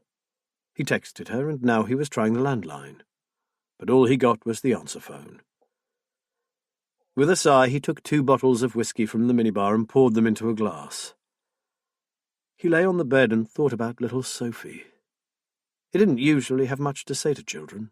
They made him feel rather shy. Since the death of his own baby, Emma, he had had little to do with any youngsters, so it had come as a huge surprise to find that he had really warmed to Sophie. He found himself wishing things were different at home. Home. He picked up the phone and dialed again. This time Kate answered almost immediately.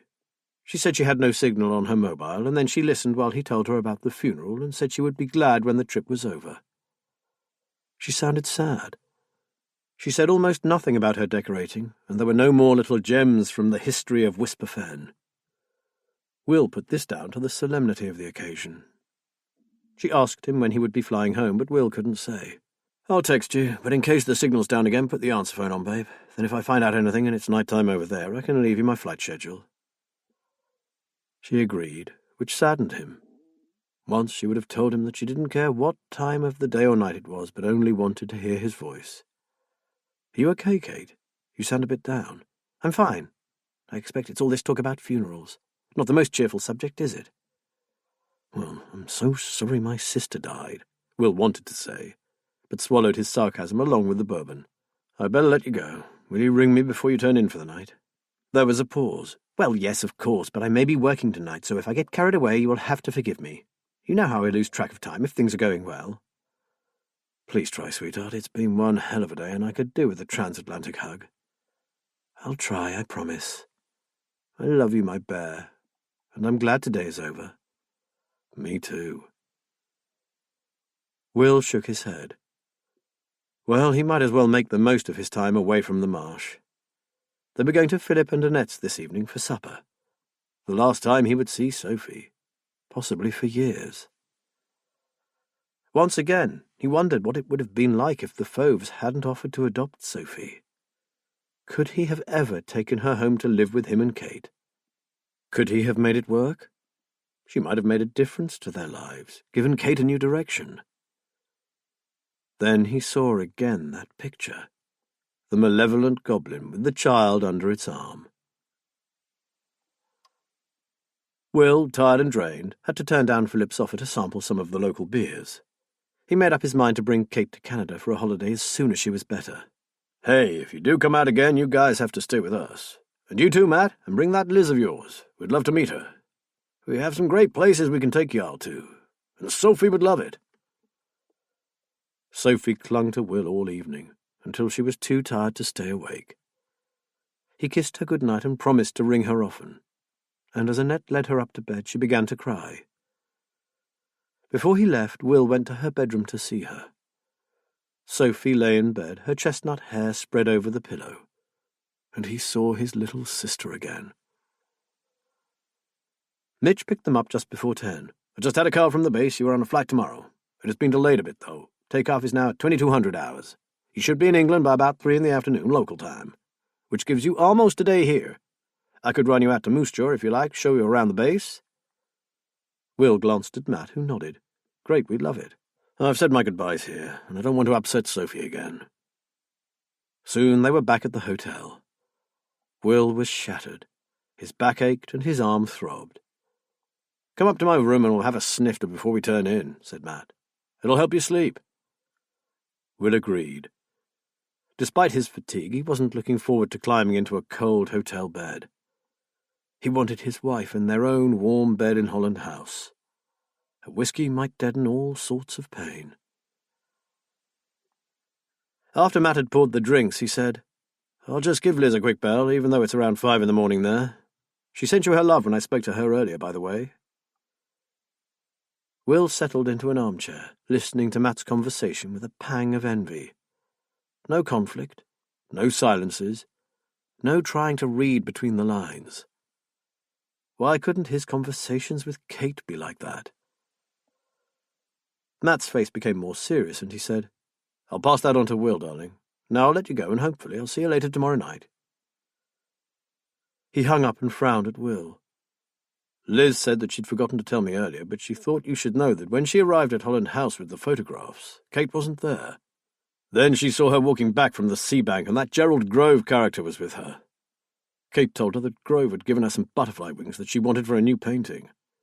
Liz tactfully suggested that he wasn't the nicest of men to hang around with, but Kate shrugged it off with an, oh, he's harmless, everyone has it wrong about him just because he prefers his own company. Will swore. I've warned her. She takes no bloody notice. Maybe I should tell her what you guys have found out about him and see how she responds to that. Matt looked dubious. I'd keep that to yourself for now, mate. Once I'm back, we'll keep a really close eye on that piece of shit. Then we'll see. An hour or so later, Will went back to his room. He checked his phone, but there had been no messages or missed calls. He decided to ring her. After a few rings, the tinny version of his own voice greeted him for the second time that day. He sighed and told the voice that their flight was due in at around 3 the following afternoon. He would be home soon. He fell into bed and dreamed of monsters with butterfly wings. Will awoke unrefreshed and wandered over to the tray of packaged beverages. Tea wasn't on offer, so he made himself a cup of instant coffee and powdered creamer. It was better than nothing when his mouth felt like he had been on the beer all night. Still in his pyjamas and robe, he went and knocked on Matt's door. Fancy going down for a swim before breakfast? I need something to clear my head. Good idea. Give me 5 and I'll be with you, Matt yawned. Might wake me up. They swam for half an hour, then went back to their rooms to pack their things, ready for that evening's departure. Will went down to the reception and found that their bills, including their inroads into the minibar, had all been taken care of. The Royal Canadian Air Force had collected the tab. He was just about to go and tell Matt about their generosity when he saw Mitch hurrying in through the front doors. Problem, Will, the flight has been delayed again. Now it's not going until tomorrow morning. Will's heart sank. For a minute he wondered if he could get Matt and himself a last-minute cancellation on a commercial airline. But, Mitch was saying, if you are prepared to forego luxury, 17-wing Winnipeg have a Hercules transport plane at Moose Jaw collecting emergency relief supplies to take out to Eastern Europe. It has to touch down in Newfoundland, then at RAF Waddington, in your home county. You're welcome to wait for the executive jet, but if you're prepared to rough it, the transporter will get you home today. It leaves in 2 hours. It isn't quite what we had planned for you, but you're looking real concerned. I can get you there if you want. There was no decision to make. He couldn't leave Kate alone on Whisper Fen for yet another night. We're already packed, Mitch. I'll go and alert Matt, then we're good to go. Will gave Kate a quick ring to tell her of their change of plan. Not only was there no answer, but she had switched the answer phone off. He cursed inwardly, but decided that it made little difference. He would just be home earlier than he had thought. Within half an hour they were driving towards Moose Jaw. As they got closer, Will remembered about the hotel bill. "Hey, Mitch, when I went to pay my bill, the hotel said that you guys had taken care of it. I wasn't expecting that. Is it usual?" Mitch pulled a face. "Well, it's not exactly us guys, but one man in particular." Will was intrigued. "No one has actually said that I can't tell you, but even so, perhaps you would keep this to yourselves?" Mitch said. Will nodded. "There was an accident on the base last year. The wife and child of one of our commanding officers were involved. Captain Hogan got them both out of their burning vehicle. He saved their lives, Will. He was regarded very, very highly by the squadron. You're part of Guy's family. So the Major pulled a few strings to afford you every hospitality." "I never knew." "He even never mentioned it," Will said. "That's the way he was, Will. He reckoned anyone would have done the same, but I don't think so, and neither does the Major." Will whistled softly and looked at Matt. Then that would have been the officer who read the eulogy. "I hadn't quite understood what he was saying about outstanding bravery. Now I know." "Yep, that was him, Major Ted Chipman," said Mitch. "It was a pity that neither of Guy's parents were there to hear that service. They would have been so proud," added Matt. "It would have been too much for them. They're in very poor health. His mother is in a nursing home, and his father is crippled with arthritis. No way could they have coped with it. I thought it was a miracle that little Sophie stood up to it so well. Poor kid." "She's a tough little cookie, all right," said Will with a fond smile. "I would have loved to take her back with me, but she is so happy with the Fauve family, and they desperately want to adopt her." Mitch nodded. "So I hear, but she is still your flesh and blood, Will. I know it would be an upheaval for her, but in the long run she might prefer to be with you. You looked pretty comfortable with her yesterday." What have I agreed to? Will thought. The kid was his sister's child, for heaven's sake. He should have taken her, for Eva's sake. "Hey, I'm sorry, I apologize. It's none of my business. Captain Fauve is a terrific chap, and you've obviously talked it through with them. I have no right to mouth off. I don't even know your circumstances back home." Dead right, thought Will. Mitch had reminded him of exactly what his circumstances were. He sensed Matt tense beside him.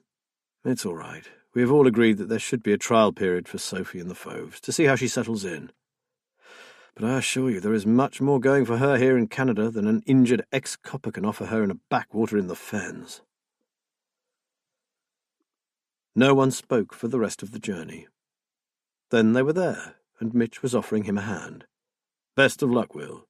Gonna have to hand you over to the flight crew now. Sorry there's no steward on this baby." They looked up at the big grey transport plane with its 4 powerful Allison engines. "What sort of crew does it take to fly this?" asked Matt, clearly in awe of this behemoth. 2 pilots, a navigator, a flight engineer, and the loadmaster. It's a real workhorse, the CC-130. It's used in search and rescue and can airlift troops, cargo, or equipment. It can even be reconfigured to carry fuel. It can carry 92 passengers, but you 2 are the only ones until you reach Goose Bay, Newfoundland. Then you'll have a bit of company as they're collecting a couple of medics and some medical supplies from 5 Wing. Well, it's been great meeting you both. Just sorry for your loss." Beneath the plane, a tall, skinny man was hurriedly beckoning to them. "Good luck." Mitch saluted them, and then waved as they climbed aboard the Hercules for their less-than-first-class flight home. Chapter 11. Matt and Will finally set foot on English soil again, each mighty glad to have joined the police rather than the Air Force. It was a journey they would have preferred to forget, although Will said he had a feeling that his back was probably not going to let him do so for some weeks to come. There had been hold-ups and unforeseen problems at Newfoundland that had delayed them for hours. But at least they were now home. RAF Waddington was only a short distance from Lincoln, and Matt said he would happily blow some money on getting a cab back home. Will agreed and was just about to ask for the use of a phone when a rather rotund officer approached him, his hand outstretched. "Hello there. Mr. Stonebridge, isn't it? Interesting trip, huh? Bet you wish you'd waited for the exec jet," the man said. Will took the proffered hand. "It would have been nice, but to be honest, we are just happy to be home, thank you. Everyone has been very kind to us. Yes, they are a good bunch, the Canadians. Now, I'm just off to Fenfleet myself. Can I give you a lift? You are going that way, aren't you?" Will looked at Matt and grinned. "If it's not too much trouble, we'd really appreciate that. Thank you very much indeed." Soon they were turning into the lane leading to Holland House. Matt waved to Will and told him that he would call around after breakfast the following day. They would start immediately on Kate's research into Holland House and the marsh. When he arrived, Liz was standing in the doorway, waving happily to him. Matt thanked the officer and lifted his bags from the boot. Cannon Farm had never looked so good, and he suddenly realized that some of Will's tension had rubbed off on him. Matt's home was his haven, where he found peace and happiness. Will's was full of conflict and unease. At the sight of Liz hurrying down the path towards him, all the stress of the last few days evaporated. Matt dropped his cases and took her in his arms, kissing her long and hard. Liz was smiling broadly at him. "You're really early. I was thrilled when I got your text. That's marvellous. Oh, Matty, I've missed you so much. Come on inside and tell me all about it." Matt dumped his things in the hallway and followed her through to the kitchen. The kettle was already on with 2 mugs waiting beside it. "Oh, God!" he exclaimed. "A proper cup of tea! I've missed that almost as much as I've missed you." "I hope not," Liz smiled. "I did say almost. And you know how I love my tea." His smile faded. "Oh, Liz, it's been a nightmare. I hadn't realized how much Will is suffering and just how disturbed Kate has become since they moved." They sat down and held hands across the table. "I too was shocked when I saw her. I didn't know what to do or say. It was like she was a different person to that lovely girl we used to spend so much time with." Liz bit her bottom lip. "I wanted to offer to help, but it was as if I didn't know her." She sighed. "You'll see for yourself when you see her." "Liz," Matt said seriously, "I want 2 things now I'm home." "Yes?" "I want that bloody cup of tea that you threatened me with." He gave her a wicked grin. "And I want you." She licked her lips lasciviously and stood up. "Then I'd better get a move on with the tea, hadn't I?" Will stopped at the gate and looked back over the marsh. He had never wanted to see Whisper Fen so much in all his life. The last few days had been a surreal nightmare. Now all he wanted was his home and his wife. He wondered what kind of reception he was about to get, the returning warrior or an indifferent, "Oh, you're back." He got neither. The house was empty. He called her name, but there was no reply. He had forgotten the time difference and wasn't sure if it was morning or afternoon.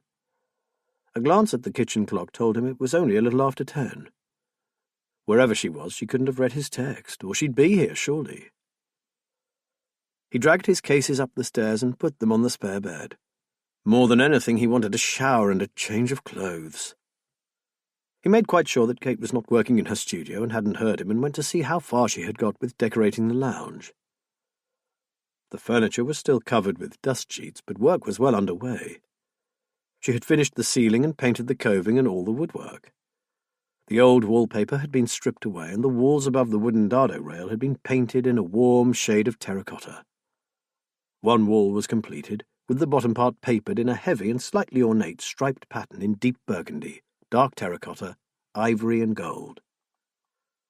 Will had not particularly liked the design, but was forced to say it looked wonderfully rich on the walls of the old room. He smiled to himself. Kate had been right, as always, with her colour choices. Sick and exhausted, he needed a shower, or maybe a bath. Everything else could wait. He went back upstairs. He had thought Kate must be walking the marshes, but he saw that her car had gone. Maybe she had mustered the courage to go into the town, or at least the supermarket. He opted for the bath and was soon luxuriating in one of Kate's bath foams. It smelt of lavender, and the hot water soothed him. The sound of someone opening the front door made him realize that he had dozed off. "Kate, up here, sweetheart, I'm in the bath." There was the sound of hurried footsteps, and then a door closing. His brow furrowed for a moment, and he was about to get out when he heard her call out that she would be with him in a minute. Then, after considerably longer than a minute, she was with him, giving him a wet hug and a kiss. "I didn't expect you until much later." "I did text you." He bit his lip. He didn't want a row. "Long story. I came home in less than style, but I'm here. That's all that matters." She took the sponge and the soap from him and began to wash his back. "It's all over now, Bear. Are you glad you made the journey?" He hated the casual way she spoke. It had been his only sister's funeral, for heaven's sake. He'd hardly had a choice. Once again he stopped himself. "Of course I'm glad I went. Although it was murder being away from you. We don't do a part, do we?" She was slower to answer than he would have liked. "No, of course we don't. I saw how much work you've done on the lounge. It looks wonderful. Not bad, is it?" He lay back in the warm water and looked up at her. She was drawn and grey, quite haggard. His initial delight at seeing her burst silently, like the bubbles from the bath foam. He sat up, splashing water over the edge of the tub, and took her hands in his.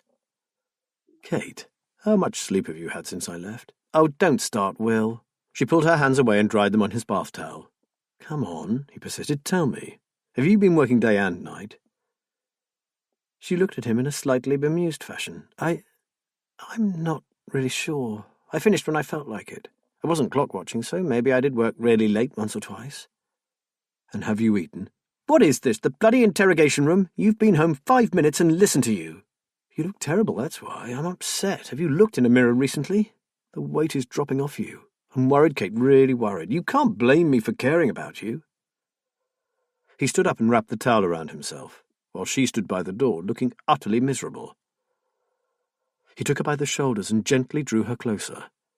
He felt her resist for a second, and then she allowed herself to be embraced. "I love you, Kate, and it tears me apart to see you like this. Be honest with me. Have you had a proper meal since last Wednesday?" She sighed. "I've picked at things. You know me when I get working. I don't have time to fanny around cooking. I've had stuff from the fridge and sandwiches. Oh, and some fruit." He didn't believe her. He was sure if he'd checked the fridge, nothing would have been eaten. He had bought her 6 individual ready-made meals and even made some of his special bolognese sauce and put it in the freezer for her. He supposed it was all still there, untouched. "This isn't good enough, Kate," he said softly. "You have to start looking after yourself or you're going to get ill. Then you will have no choice about seeing the doctor, will you?" Her face contorted in fear. Her eyes widened. "No doctors, we agreed." "Then you are going to eat and rest. If necessary, I will force-feed you and tie you down, understand?" "I'm not on a hunger strike, for Christ's sake. I just forgot, okay?" "No, not okay. Oh, God, what a mess." He felt tired again. He hugged her tighter. "Well, at least I'm here now. I can cook, make sure you get something nutritious down you again." "Oh, Kate, what am I going to do with you?" She looked up at him, her dark eyes filled with emotion. "I don't know, Will. I really don't. Will you please make an effort? Now I'm back. Will you try?"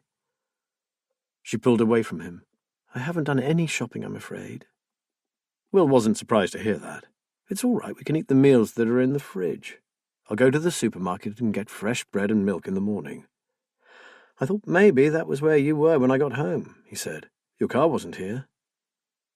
She turned and went to the door. "I'll make you some tea, shall I?" "Where were you, sweetheart?" "When?" "You know when," he sighed. "When I got back an hour ago." She bit her lower lip. "I went to get some petrol. I forgot to fill up before you went away. I was going to go on into the town, but I'm not ready for it yet. I'm sorry, but you'll have to do the shopping for a while longer." "I'll shop for as long as you like, just as long as you don't give up on yourself. You have to keep trying, Kate, okay?" Kate gave him a wan smile and nodded. "I'll make that tea." That night he prepared a somewhat makeshift dinner, and they had a couple of glasses of wine. Kate had resumed her work on the lounge in the afternoon, but had promised to give it up before supper. After they had eaten, he told her about Canada, and Guy's act of quiet heroism. He also said how friendly and welcoming everyone had been, and asked Kate if she'd like to go there for a holiday. She stared down into the ruby liquid in her glass. "One day, maybe. It's a breathtakingly beautiful country. It would inspire your work." Still, she would not look up.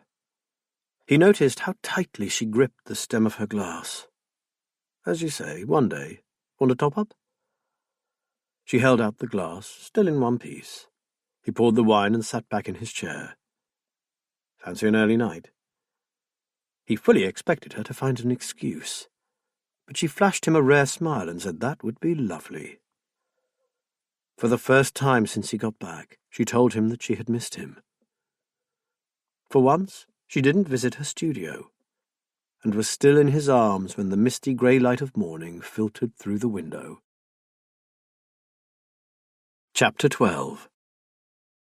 Matt and Liz lingered over breakfast, not wanting the day to begin. Matt had promised to go to Holland House and see Kate, under the pretext of sharing some of his local history knowledge. He wasn't looking forward to it. "I had an inquiry about another private investigation while you were away," said Liz, helping herself to more marmalade. "It doesn't sound too challenging, but I said I'd ring back today after I'd spoken to you about it. His name is Nigel Foreman, a businessman from Fenchester who owns several village stores in this area. He's concerned that one of the store managers is using his shop to fence stolen goods. He told the police, but nothing came of it. It's been going on for some time, apparently, but he hasn't managed to get a single bit of proof." She looked at Matt. His problem lies in the fact that the guy who is managing the store is also his brother-in-law, and if he's wrong, well, it could cause an almighty family bust-up. Matt raised an eyebrow. "Sounds like something we could handle, doesn't it?" He frowned. "Although I feel bad that we've had no luck in finding whoever was carrying out those attacks on Amelia Swain. And then there's Kate. I have a feeling you may be right in saying that something tragic could happen unless Will finds a way to get her some professional help." Liz pulled a face. "Suppose I go and talk to Mr. Foreman and tell him we have a case to tie up, but if he is prepared to wait, we'll look into it for him. What do you think?" "Good idea." Matt smiled across the table at her. "I know we don't need the money, but if we want to build up a viable business, we need small jobs like this. I'll go and see Will and Kate, and you see what the timescale is on Mr. Foreman's job. I had a text from Will. He's off to the supermarket and will be home around 10:30, so I'll aim for then. I'll call in on Amelia at the same time." Liz drained her cup. "Sounds good to me. It's only 7:30, but I'd better go and get a shower." She gave him a knowing look. "Want to join me?" Matt smiled broadly. "I should go away more often. And as you say, it's still early, isn't it?" They left the breakfast things and hurried back upstairs. As Will prepared for his assault on the store, Kate pressed on with her decorating. She looked considerably better this morning, if you chose to ignore the panda eyes and the body that was little but skin and bone. Will decided that a sleep and the food had done her good. He had said he was happy for her to continue working on the house, just as long as she ate everything he prepared for her, breakfasts, lunches and dinners, and that she did not work on into the night. She hadn't been exactly enthusiastic, but she hadn't objected, so Will had some hope. He strode out to his car and stopped. Some fleeting thing had caught his attention. Then it had gone. He stared back at the house, but it was lost to him. He sniffed. Annoying. At 10:20, shopping complete, Will kicked open the back door and called for Kate to help him in with the bags. He had unloaded the vehicle and dragged it all into the kitchen before she appeared. "Sorry, Bear, I was on the phone. Someone I contacted through the internet had some information for me about Whisper Fen, and he had some great new websites for me to look at. How was the shopping spree?" Biting back his comment on her obsession with Whisper Fen, Will mustered a faint smile. "Oh, spent a fortune as usual, but at least we'll have some fresh food to eat. How's your work going?" "Slow, better get on." She left him to put away the groceries and returned to the lounge. He made coffee and took it into her. A glance around the room revealed little difference from when he had left for the shops. He guessed that her phone call had sent her scurrying to the computer, abandoning the lounge. He offered to help her, but she declined. Not much keen on wallpapering, Will didn't argue. He said he would go and do some odd jobs. Remembering the muddy shoes, he made his way out to the porch. He washed off the mud ready for polishing when he remembered what had bothered him earlier. As he had pulled on his trainers, he had seen Kate's best black shoes on the shoe rack, their slender heels caked in mud. Now they were gone. Where had she been in a pair of Gucci heels? He finished his job and decided to ask her. Then he saw Matt's Toyota pulling up outside. You look full of the joys of spring, he commented as Matt strode towards him. Matt gave him a wink. Oh, do I? Now I wonder why that is. Will thought of his own cool reception and felt empty inside. He changed the subject. What have you got there?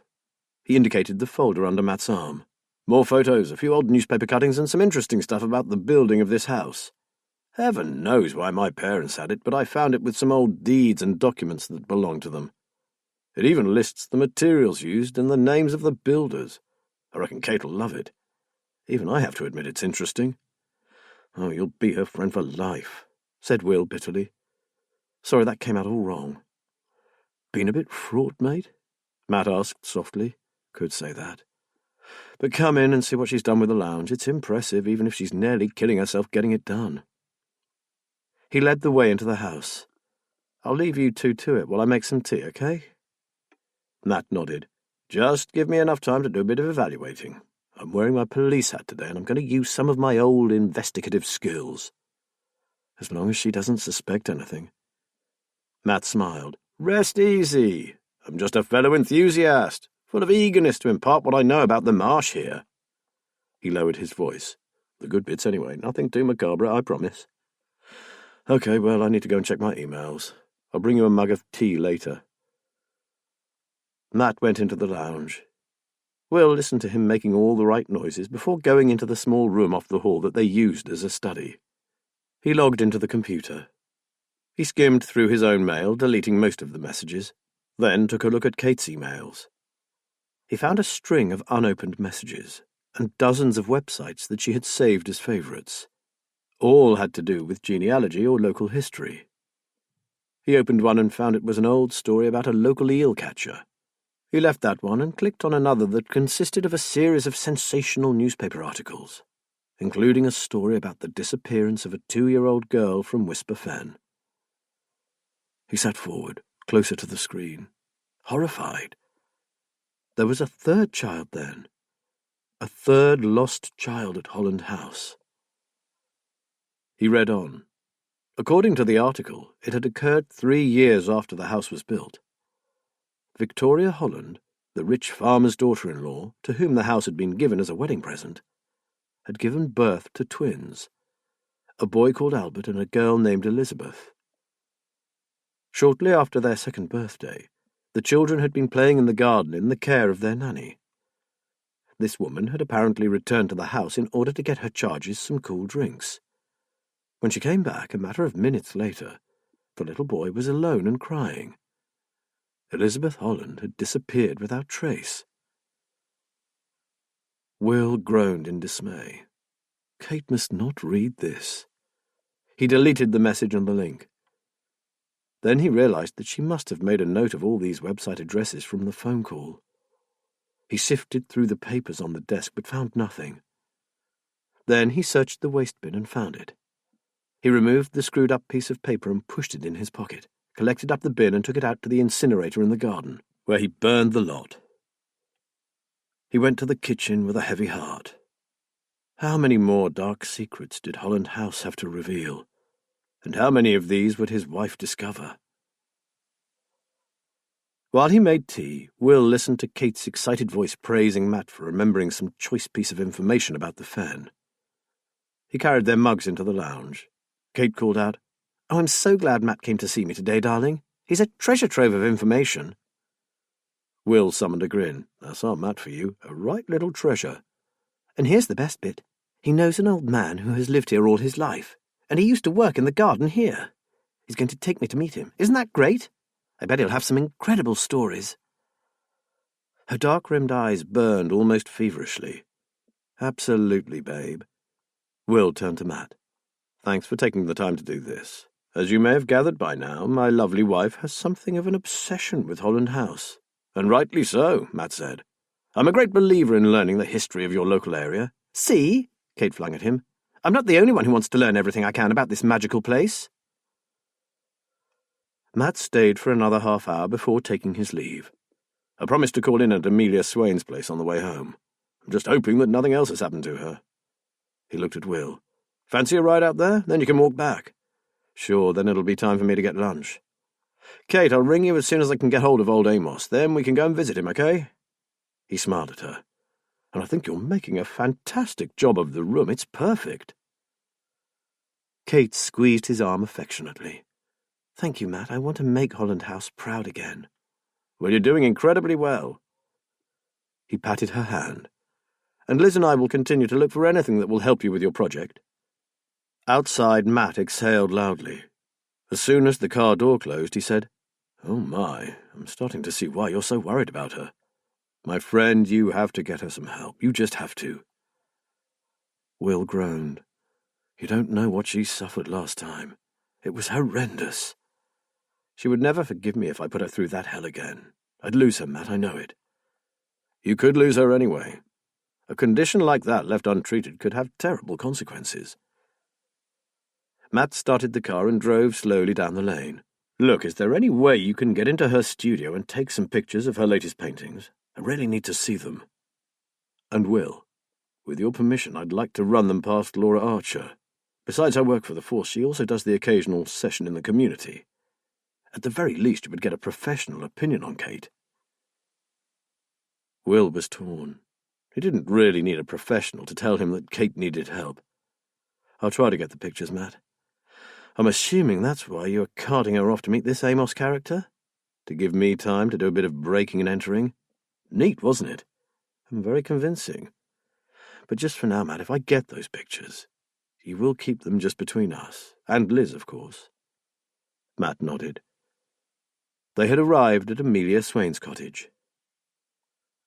Will started to get out of the car. He stopped. Jesus, look at that. Amelia's front door, the lime-washed walls of the cottage itself, and her gate, were daubed with black swastikas. Oh, shit! The poor woman. Will and Matt ran up to the cottage. No one answered their knock, and when they looked through the garage window, they saw that her car had gone. Will wondered if she had already seen the desecration and had gone to the police, or whether this latest bout of vandalism was to be yet another unwelcome surprise for the old lady. They stood in silence, surveying the grim graffiti. Matt's phone rang. Liz? Matty, I've got Mrs. Swain here. She sounded upset. I know what you're going to say. Will and I are at the cottage now. Have you called the police? He asked. Just done it. They're sending a crew out. Will you wait for them, Matt? Of course. Matt shook his head.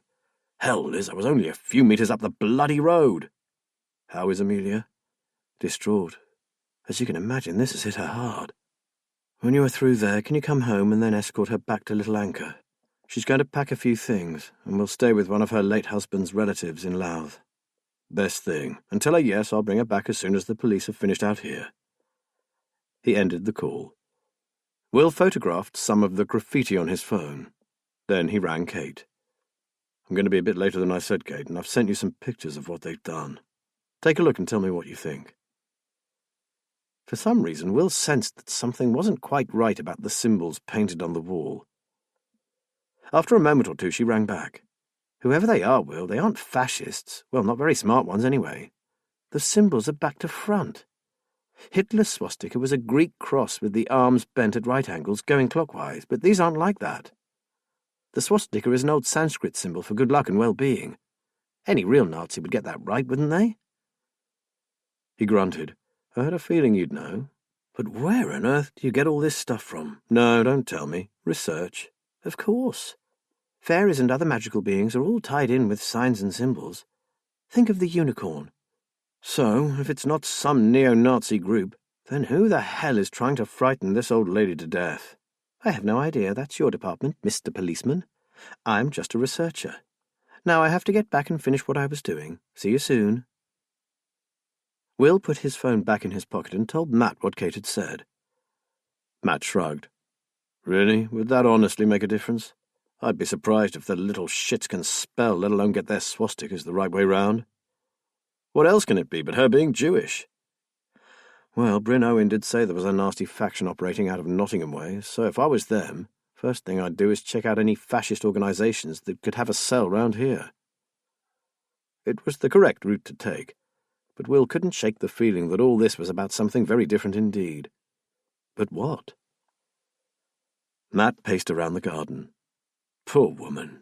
She's made such an effort to sort out the last lot of damage, now this. It's so damned unfair. I'd like to knock 6 bells out of whoever did this. Will said, I know her going away makes sense, especially for her safety. But I hope that isn't what someone is relying on. Yeah, I get your point, Matt said. I must ask her if there's anything of particular value in that cottage.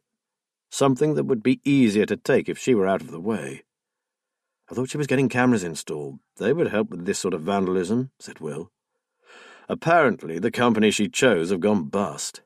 Unless I'm wrong, Liz sourced another one for her, and they should be setting something up later this week. Matt sighed. Bit late. But if what you suggest is true, then they could still be useful. He stared down the lane. Look, if you want to get back to Kate, I'll wait for the police. Then I'll get home and do what I can to sort out Amelia. As there was little he could do here, Will agreed.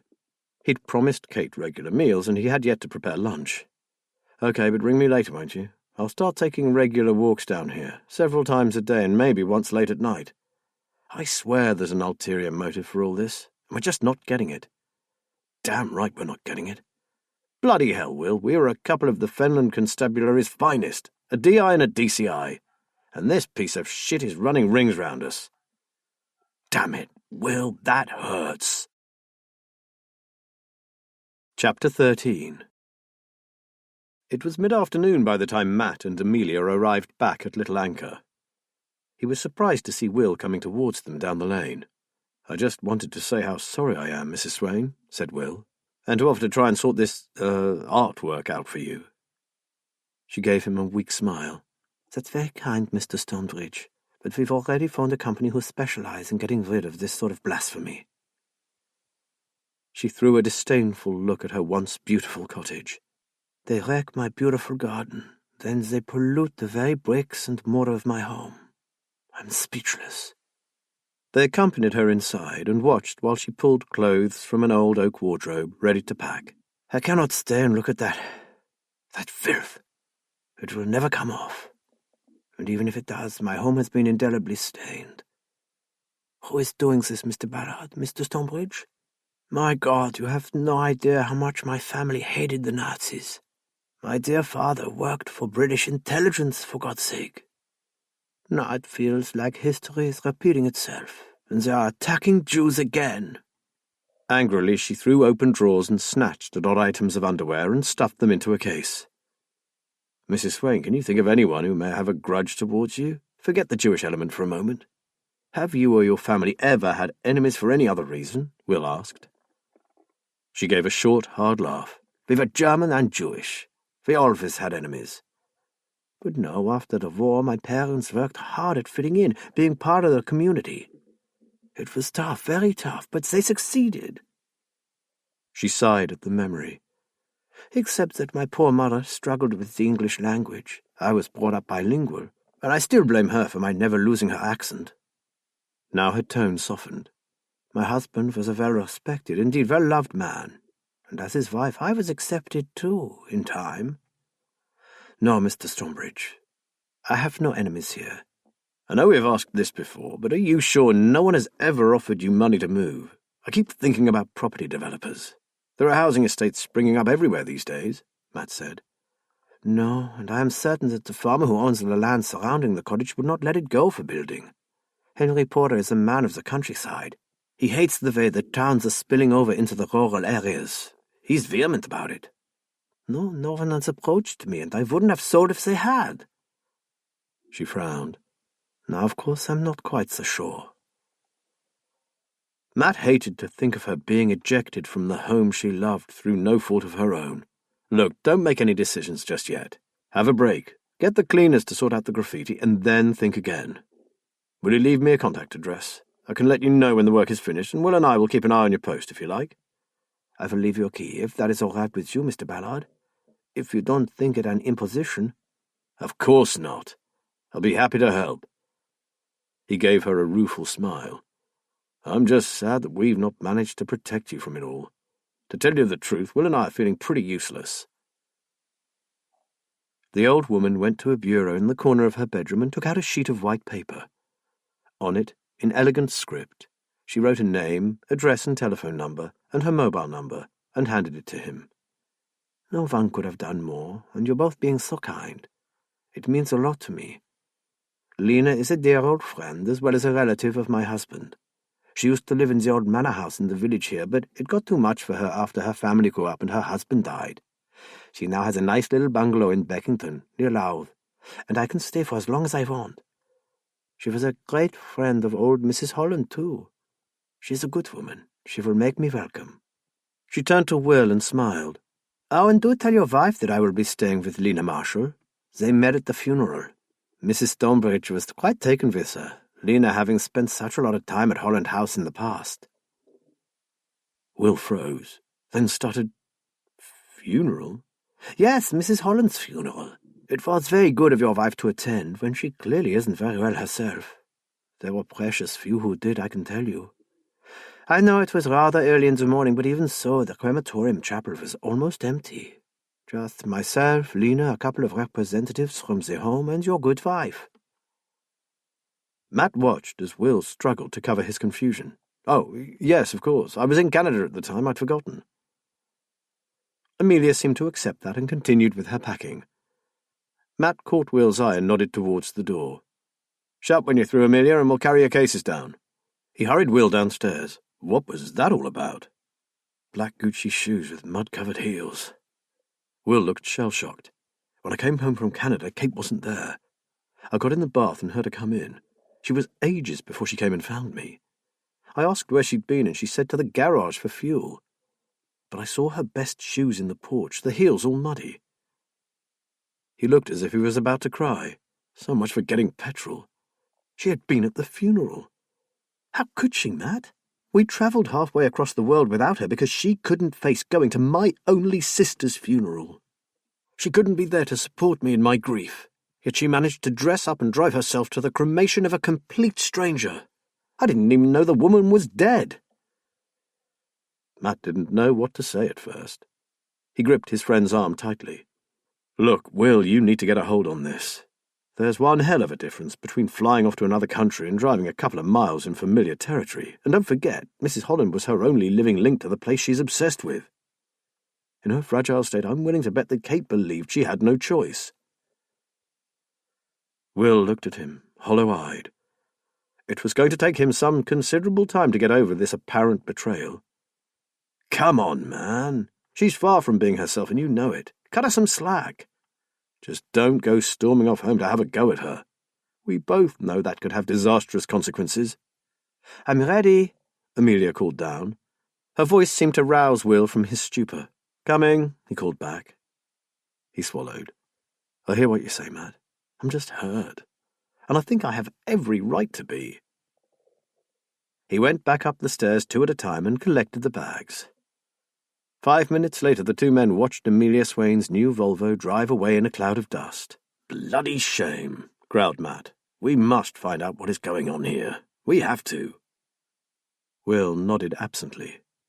"Want me to come back with you, Will?" Matt asked. Will shook his head. "I appreciate the offer, Matt, but it's okay. I won't mention it. Well, not tonight. Maybe another time when I'm less emotional, but I won't have a go, I promise." "Okay, then I'll head off home. If you see my vehicle around, it'll just be me keeping an eye on Amelia's place. Not that I think I'll do any better than I did before. Speak tomorrow." He watched his friend trudge slowly back along the lane, head down and shoulders drooping. What has happened, Matt thought. Whisper Fen used to be a happy place. But now an old lady was fleeing her home and a happily married couple were disintegrating before his eyes. Oh yes, and not to forget their other neighbour, the possible paedophile, just down the road in Tyler's Lane. Shaking his head, Matt got into his car and revved the engine. Will made his way slowly down the lane, trying to gather up the tattered remnants of his composure before going into the house. Right now he couldn't trust himself to speak to Kate. He would be sure to say something he'd regret. Words he couldn't take back. He sat on a wooden feeding trough and stared out across the salt marsh.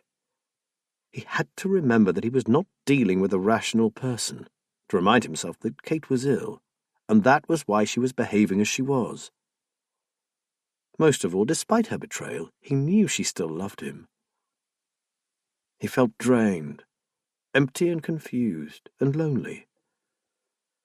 Then he thought of Matt and Liz. Matt was right. He should say nothing to Kate about what she'd done. After all, she had suffered a similar illness in the past and come through it. With his help and love, she would do it again. His phone rang. It was Matt. "I've been thinking, Will, and I had to ring. It can only be 5 minutes up the road. I know, but listen. You know how much Kate is obsessed with the house. I swear she simply couldn't stop herself from going to the Holland woman's funeral. To her mind, she had no choice. It had nothing to do with not wanting to go to Canada with you. Just think. She really couldn't have stood at a graveside, not after little Emma. It would have destroyed her. The Holland funeral was quite different. She saw it as a responsibility that she couldn't neglect. She was compelled to go. You do see where I'm coming from, don't you?" Will exhaled. Yes, I think I do. So keep what you know to yourself, okay? Will felt a rush of affection for Matt Ballard. He was truly lucky to have such a caring friend. "I'll do as you say, Matt, and we'll talk tomorrow. Oh, and thank you. I could have really blown it this evening. Hang on in there, my friend." Will spent the rest of the way back to the house rehearsing what he would say to Kate. He had never been a good actor. Eventually, he decided to blame any change in his behaviour on the pain in his arm. He opened the door to a silent house. Maybe she was in her studio again. Then she came in from the garden and gave him a hug and a peck on the cheek. "How is Mrs. Swain? You were gone ages. I was worried about you." He choked back his sarcastic retort and managed to grin. "She's gone to stay with a friend. Matt has her key, and we said we'd forward her mail. She's understandably cut up. In fact, she's thinking of moving away." "Oh, no, that's terrible. The poor thing. It's not fair." She brushed a strand of hair from her face, and he noticed how prominent her cheekbones were. He hadn't expected her to show so much sympathy for Amelia's plight, and it took him aback slightly. Recently, she hadn't seemed to care much about anyone or anything other than the house. Will tried to keep his voice level. "I'm sure she'll see things differently if we can nail the bastards who are doing this." "We?" "Sorry, I meant the police, and Matt and Liz." She touched his face gently. "Do you miss it very much?" He swallowed. Her mood swings were very hard to cope with. He didn't know who he was talking to anymore or how to respond. He was tired of having to constantly try not to upset her. Well, you know, sometimes I guess. But there is plenty to do here, isn't there? She looked miserably down at her trainers, and then into his eyes. "You are having to do everything, aren't you, my bear? You are carrying me at present, and it's not fair on you.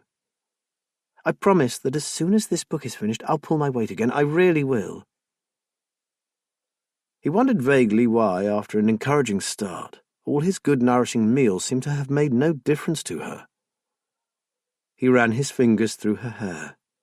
How dry it was. Only a short while ago her hair had been rich and shiny, full and thick. She was turning into a black and white negative, all colour drained from her. She who had shone so brilliantly.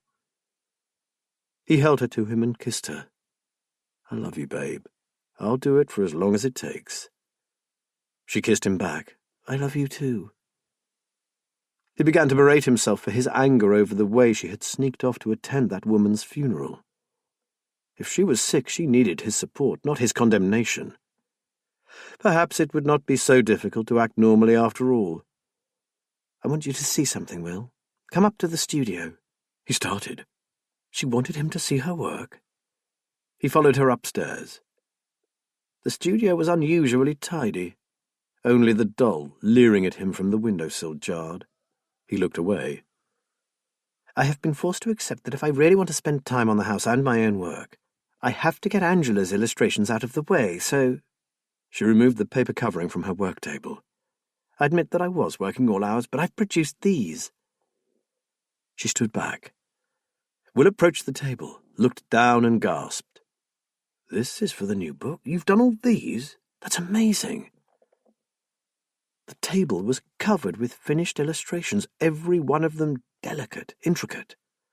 They must have taken hours to complete. Looking closer, he noticed that they seemed darker, slightly more malevolent than the ones she had done for previous books.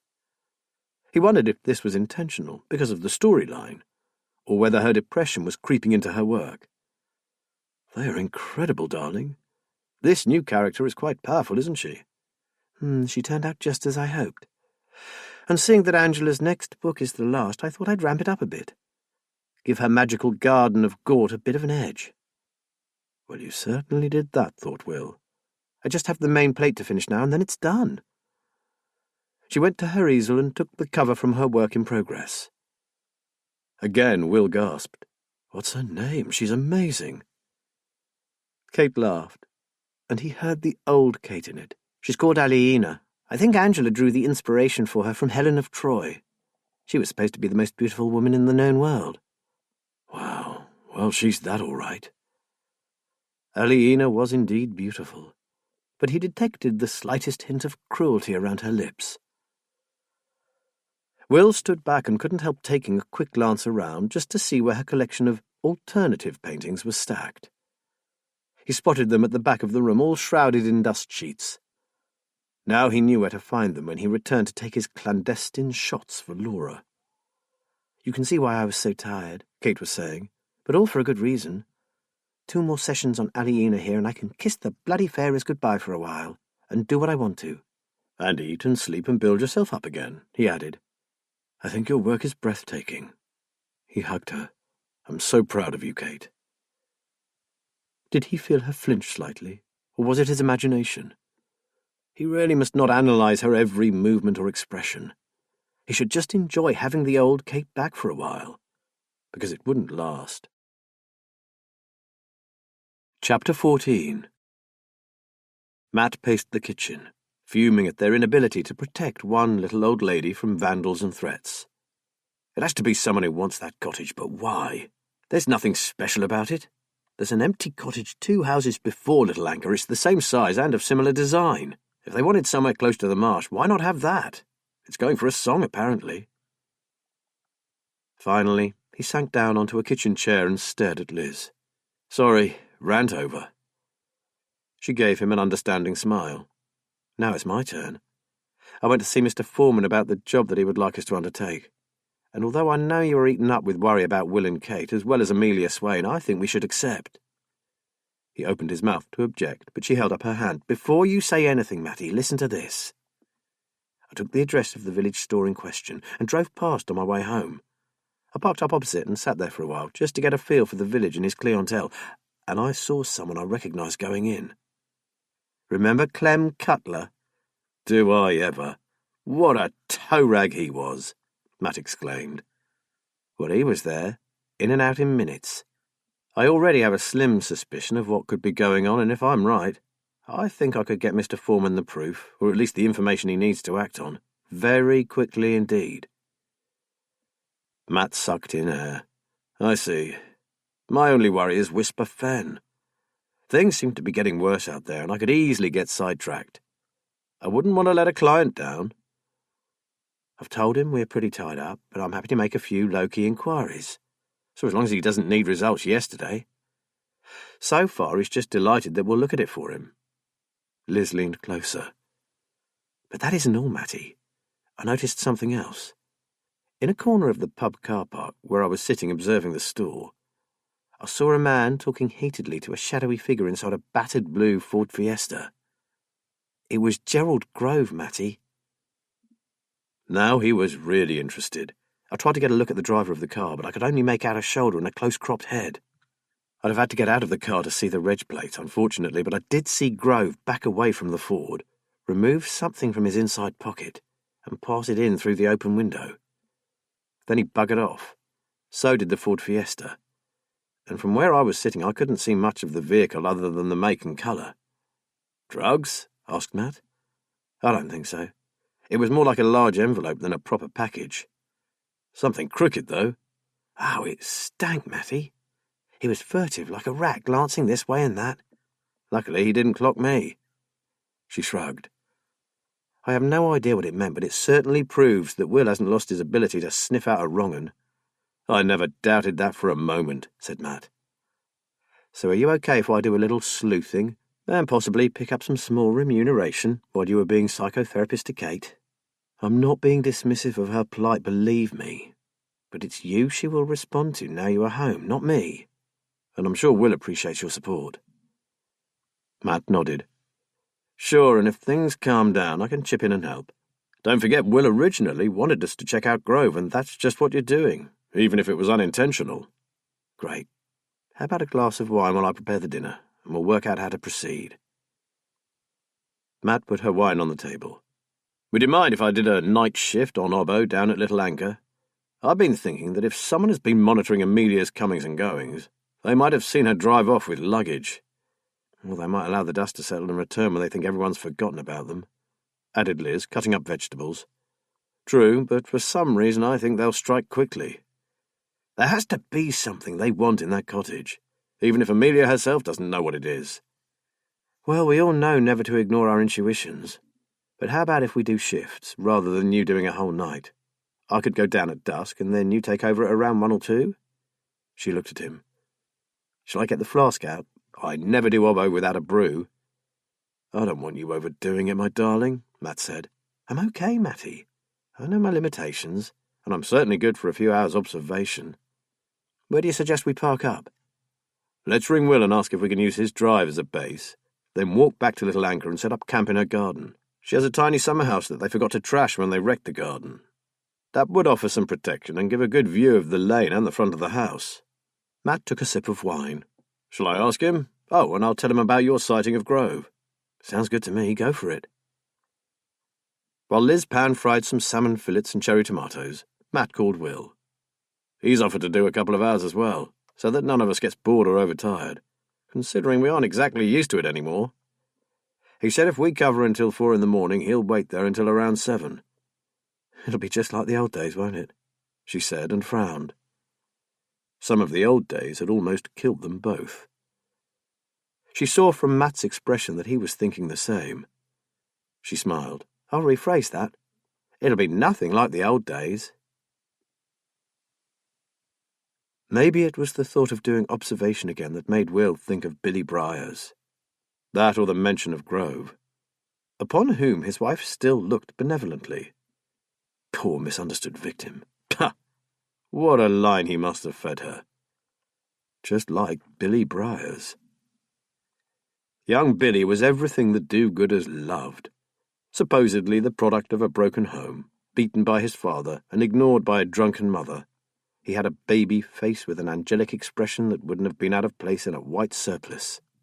But instead of a hymn book, Billy preferred to carry a knife, and that cherubic smile concealed dark thoughts that no social worker could even imagine. Billy was pure evil. But what an actor! Billy was able to turn on the charm and the waterworks whenever they were needed. Will's darling Kate wouldn't have stood a chance, and she wouldn't have been the first to fall for his little boy lost routine. He had been given more chances than anyone could count. But his luck finally ran out one dark night in a stinking alley when he encountered Will and his crewmate. Will and his mate had been called to a fight outside a pub in Fenfleet. When they arrived, the offending parties appeared to have sorted out their differences and were nursing only a few minor wounds. They had hung around for a while to ensure it didn't flare up again. Just as they were leaving, a middle-aged man, red-faced and out of breath from running, called out that there was something going on down a service alley at the back of the parade of shops. He had heard a cry and the sound of a scuffle, but was too scared to go down there himself. The 2 policemen had found Billy in the middle of attacking 2 terrified women. He went down for rape, attempted rape, unlawful possession of drugs, and assault with an offensive weapon. Will stared out of the kitchen window, reliving his relief when the judge sentenced Billy Briars to 12 years. At least he hadn't been taken in by the amateur dramatics, and even Billy couldn't sweet-talk away the forensic evidence that had piled up against him. Little bastard. It should have been life. Will shivered. There were times when he was glad to be out of the force. But here he was, off out on Obbo again. He grinned to himself and shook his head. He hadn't told Kate yet, but he had a feeling she wouldn't mind one way or the other. She might even use his absence to sneak back into her studio. Actually, things had been better this evening. Kate's mood had remained quite stable. When it was like this, he dared to hope that maybe they were weathering the storm, and soon he'd have his Kate back again. His mind wandered to Sophie. She had phoned him the day before, and they had talked for nearly an hour. He couldn't believe how easily he chatted with the child. It felt like he was back with his little sister. Even Kate commented on it, albeit somewhat sardonically. The Fauves were pleased that Sophie was settling in, although Philip was worried about going back to Germany and wondered how the little girl would handle the disruption. He was to go for a year, and his family were able to accompany him. "It's a tough decision, Will," he said unhappily. "I can leave them at home, but a year apart from your kids is a hell of a long time when they're growing up.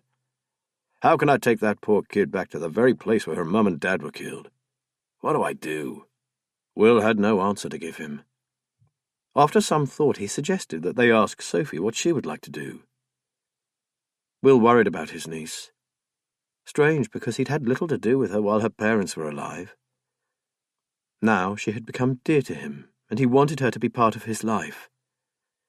He had no idea how he could make that happen. He tidied up the kitchen and found that he was quite looking forward to keeping Cave at Little Anchor. He went upstairs to set his alarm clock, took a deep breath, and went to find Kate and tell her.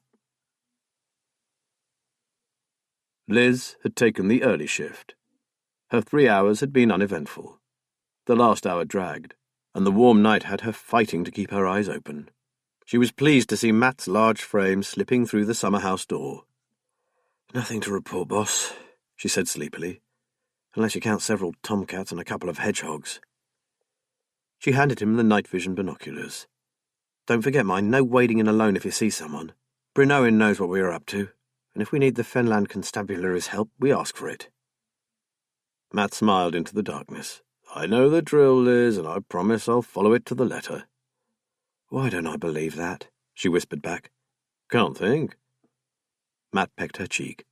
"Now go and get some sleep, but keep your mobile with you, just in case." Liz slipped silently out into the night. Matt was an hour into his shift when he heard the noise. It was a metallic sound, a single note, like someone striking a steel drum. He crept cautiously out of the summer house and listened, trying to ascertain where the sound had come from. All he could hear were the sounds of the night, the breeze blowing about a plastic bag caught in the hedgerow, the quiet knock of wood on wood from Amelia's badly fitting greenhouse door, the call of a nightbird somewhere out on the marsh. And something else. He was not alone in that garden. The wind dropped, and an eerie stillness settled over Whisper Fen. Matt crept closer to the hedge and squinted into the darkness, trying to discern any sign of movement. Ahead, in a narrow passageway between the house and the coal shed, was a shadow, moving almost imperceptibly towards the rear of the building. Matt took his heavy maglite torch from his pocket and braced himself. As soon as the shape reached the far end of the alleyway, Matt broke cover and ran. He hesitated at the corner of the house in case the villain was waiting for him, and was just in time to see the dark figure move swiftly towards the back gate. Matt crashed through the gate and almost cannoned straight into him. A vicious blow to the side of his head knocked him to the ground, stunning him momentarily. When he staggered to his feet, still groggy, his assailant was already out in the lane and running. With no earthly chance of catching him, Matt picked up his torch and made his way to the front of the house. He sank down onto Amelia's garden seat, took out his mobile and called the police station. They would never get to the lane before his attacker vanished completely, but it was worth a try. His head felt as though he had run full pelt into a brick wall, and a wave of nausea swept through him. He told himself to ring Liz, but he didn't want to alarm her. While he waited for the sickness to pass, he tried to recall if he had noticed anything about the person who had hit him. Finally, he rang home. Liz answered almost at once. "Matty, are you okay? Have you seen something?" He told her briefly what had occurred, and that he was waiting for the police. "Matt Ballard! If I wasn't so worried about you, you'd get the bollocking of your life." "I took a tumble, that's all, sweetheart. Out of practice, I guess, but I'm fine." He lied. Meanwhile, his head throbbed as if he had the granddaddy of all hangovers. "I'm on my way. I'll wait with you and then I'll drive you home. We can pick up your car later."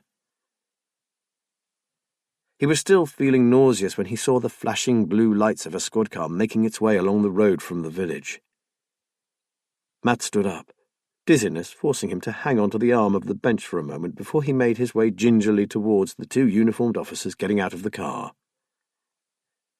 He was pleased to see PC Jack Swifty Fleet, who was accompanied by a new young female PC. She smiled at him. "So, you're the famous DCI Ballard. Pleased to meet you, sir. PC Debbie Hume. Swifty here never stops talking about you." Matt managed a feeble smile. "I don't think I'm quite living up to my reputation tonight. I've been keeping an eye on Mrs. Swain's house for her, but so far I've achieved nothing but a thumping great crack on the head for my trouble." The policewoman looked concerned. "I don't need to tell you that you should get that head looked at, sir, do I?" "That's exactly what I would tell a victim, but I'm fine, honestly, and besides, I know what they'd say.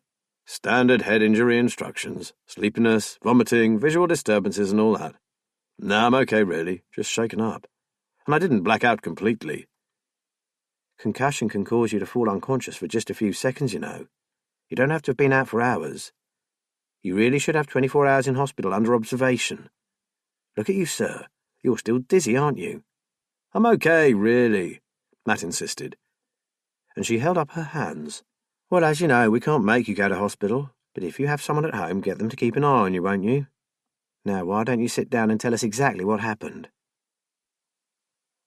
Swifty Fleet went to check the passage in the back of the house and came back to report that he had found a discarded petrol can and a torn-up sheet close to the coal shed door.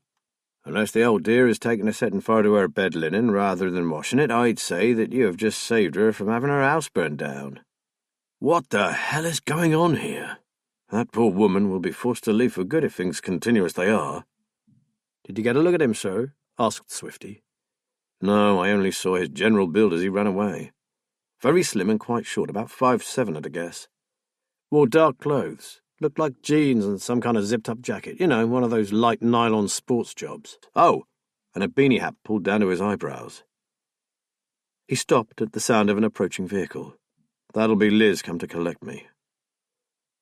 An anxious-looking Liz hurried towards them. Swifty smiled at her. "Sarge, good to see you."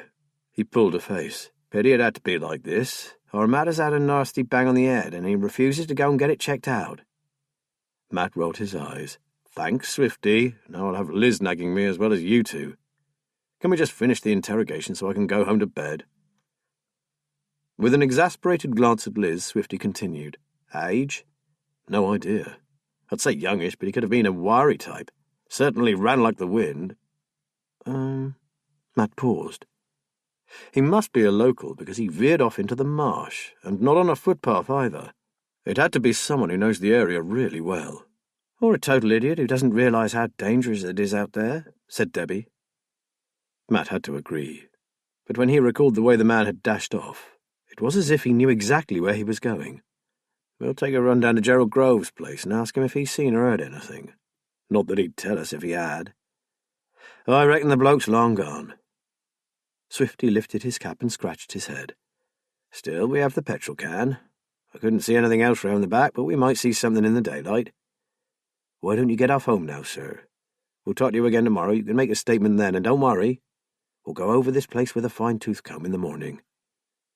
"I'll need to notify Mrs. Swain. Oh, and ring Will. He was coming down to take over from me just before dawn."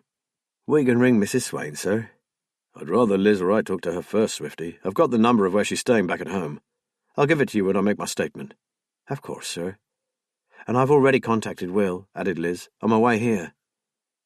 "And, sir," Jack Fleet said, regarding him anxiously, "back off now, please.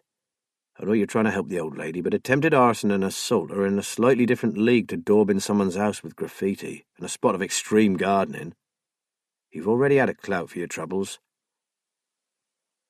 This was no time for a discussion, so Matt raised his hands. "You're right.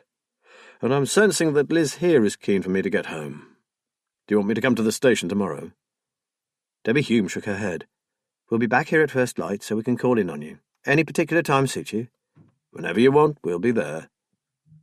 As Matt turned to walk away, Debbie Hume took his arm.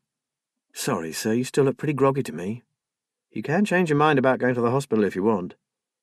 "Liz will drive me home and I'll get to bed." He smiled. "But thank you for your concern." He climbed into Liz's car, his already aching head reverberating with unanswered questions. Something was lurking in the corner of his mind, and it was ringing alarm bells. "Home, James. And could we leave that bollocking until I've had a few hours' sleep?" Matt asked. "Well, just this once. It's more than you deserve, though. Pull another stunt like that again and all hell will break loose, I promise you," Liz said. "Sorry, Liz," he mumbled. "That was really stupid, a proper rookie mistake. I deserved a bang on the head for being such a plank." "Well, I'm not going to argue with that," Liz said, "although if I'm honest, I'd have probably done the same. I'm just pig sick the bastard got away. Jesus, he could have burnt the place down." Back at Cannon Farm, Liz sent him straight to bed. He lay with his head throbbing mercilessly. At midnight he awoke feeling sick, but it passed, and he drifted back to sleep. At just after 7 o'clock, he awoke and sat up, but giddiness forced him to sink back onto the pillows. After a while he tried again, this time considerably more slowly. The throbbing in his head had reduced to a steady thud. He slid his legs over the edge of the bed and sat up tentatively, considering himself quite fortunate to have got away with just a headache. His sight was unaffected, and he hadn't been sick. All good signs, he told himself. "Hey, back into bed, you." Liz stood in the doorway and glared at him over a breakfast tray. "Nurse's orders." She placed the tray on his lap, hot buttered toast and marmalade, and a cafetiere of freshly ground coffee. "This is wonderful. I must remember to get thumped more often." Liz leant over, touched his temple gently and kissed it. "There is no bruising." "It's really tender, though. Feels as though it should be black and blue. Still, I've had worse." He looked up at her. "What on earth is going on at that cottage?" "I have no idea. I mean, why try to burn it down? If you want something from it or need the old lady out of the way for some reason, you don't torch the place. It's bizarre." "I'm so glad this happened on my shift and not yours, or Will's for that matter. I think my skull's probably the thickest." Liz raised her eyebrows. "Now, will you be all right if I go and grab a shower? And I suggest you get one as soon as you've eaten. I have no idea when our colleagues will be calling in to see you. I've got a couple of errands to run this morning, so I might not be here when they arrive." The police car drew up outside at 9:30. Matt was relieved to see Swifty climb out. It was so much easier talking to someone you knew well and trusted. Over mugs of tea, Matt duly gave his official statement. Swifty collected up the paperwork, put it into a folder and leant back in his chair. "I don't like this business. We found a bloody great lump of sawn-off fence post in the back garden. Looks like that was what you got clobbered with. Your assailant wasn't mucking around either. I reckon he wanted you out of the picture for a while. Lucky you've got such a bleeding hard head. Most people would have been stretched out in the hospital after that. I wasn't far off. The old PC Hume did all she could to get me down to A&E, and at one point I nearly agreed, but to be honest, I was worried for Liz. With all these weird goings-on, I didn't want to leave her alone out here." "Well, I can understand that." Swifty looked worried. "We went down to that Grove character's cottage after you left, but it was in darkness. If he was there, he certainly wasn't showing himself." "Well, it wasn't him last night. Wrong build, wrong height, wrong everything." Matt looked seriously at his old friend. "Swifty, there is something I'm missing. Something came to me last night when I was talking to Debbie Hume, but it's gone again. You know that just-out-of-reach feeling? I've been struggling with it since I got up. Easier said than done, but it sometimes comes back if you can think about something else for a while. I suppose, but it's driving me mad. If you remember, ring me." Swifty stood up. "I'm going down to Holland House now to make sure the Stonebridges are aware of what's going on. I'll be warning them to make sure they lock their doors at night and maybe stay away from the marsh and the sea bank for a while. They are aware of the situation, but good luck with that. Mrs. Stonebridge wanders off out there all the time. Well, maybe Will can keep an eye on her. I certainly wouldn't advise going out alone until we get a handle on what's happening." Swifty smiled at Matt. "Everyone at the station misses you, you know, and the Sarge. It's not the same without you both." Matt felt a surge of affection for his old colleague. "Thank you, Swifty. I do and I don't miss it, but, well," he shrugged. "DC Bryn Owen told me the super reckons you should go back in. They're precious short of experienced senior officers, and although you'd served your time, they would be happy to give you another 5 years before saying goodbye permanently." Swifty looked at him and raised his eyebrows. "As I said, it's not the same without you." Matt pulled a face and sighed. "Oh, Swifty, those 2 lost cases took me to the brink. You were there, you saw what happened. I've had enough, really." "Time heals. Well, I've delivered the message. Just so that you know, the door isn't closed to you." He straightened up. "Must go. I'll keep you posted, and I'll update Bryn Owen as soon as I get back to base. See you soon." Matt was moved by what Jack Fleet had said, although he was glad Liz hadn't been there to hear it. If he were honest, after a flying start, he now wasn't sure that being a PI was right for him. He was so used to the way the Force worked that going solo was proving frustrating. But Liz was committed to making their new venture work, and he couldn't burst her bubble. She had fought long and hard to get herself back from the bad place she had been in, and he couldn't let her down now. And he hadn't lied to Swifty. His last case had almost finished him.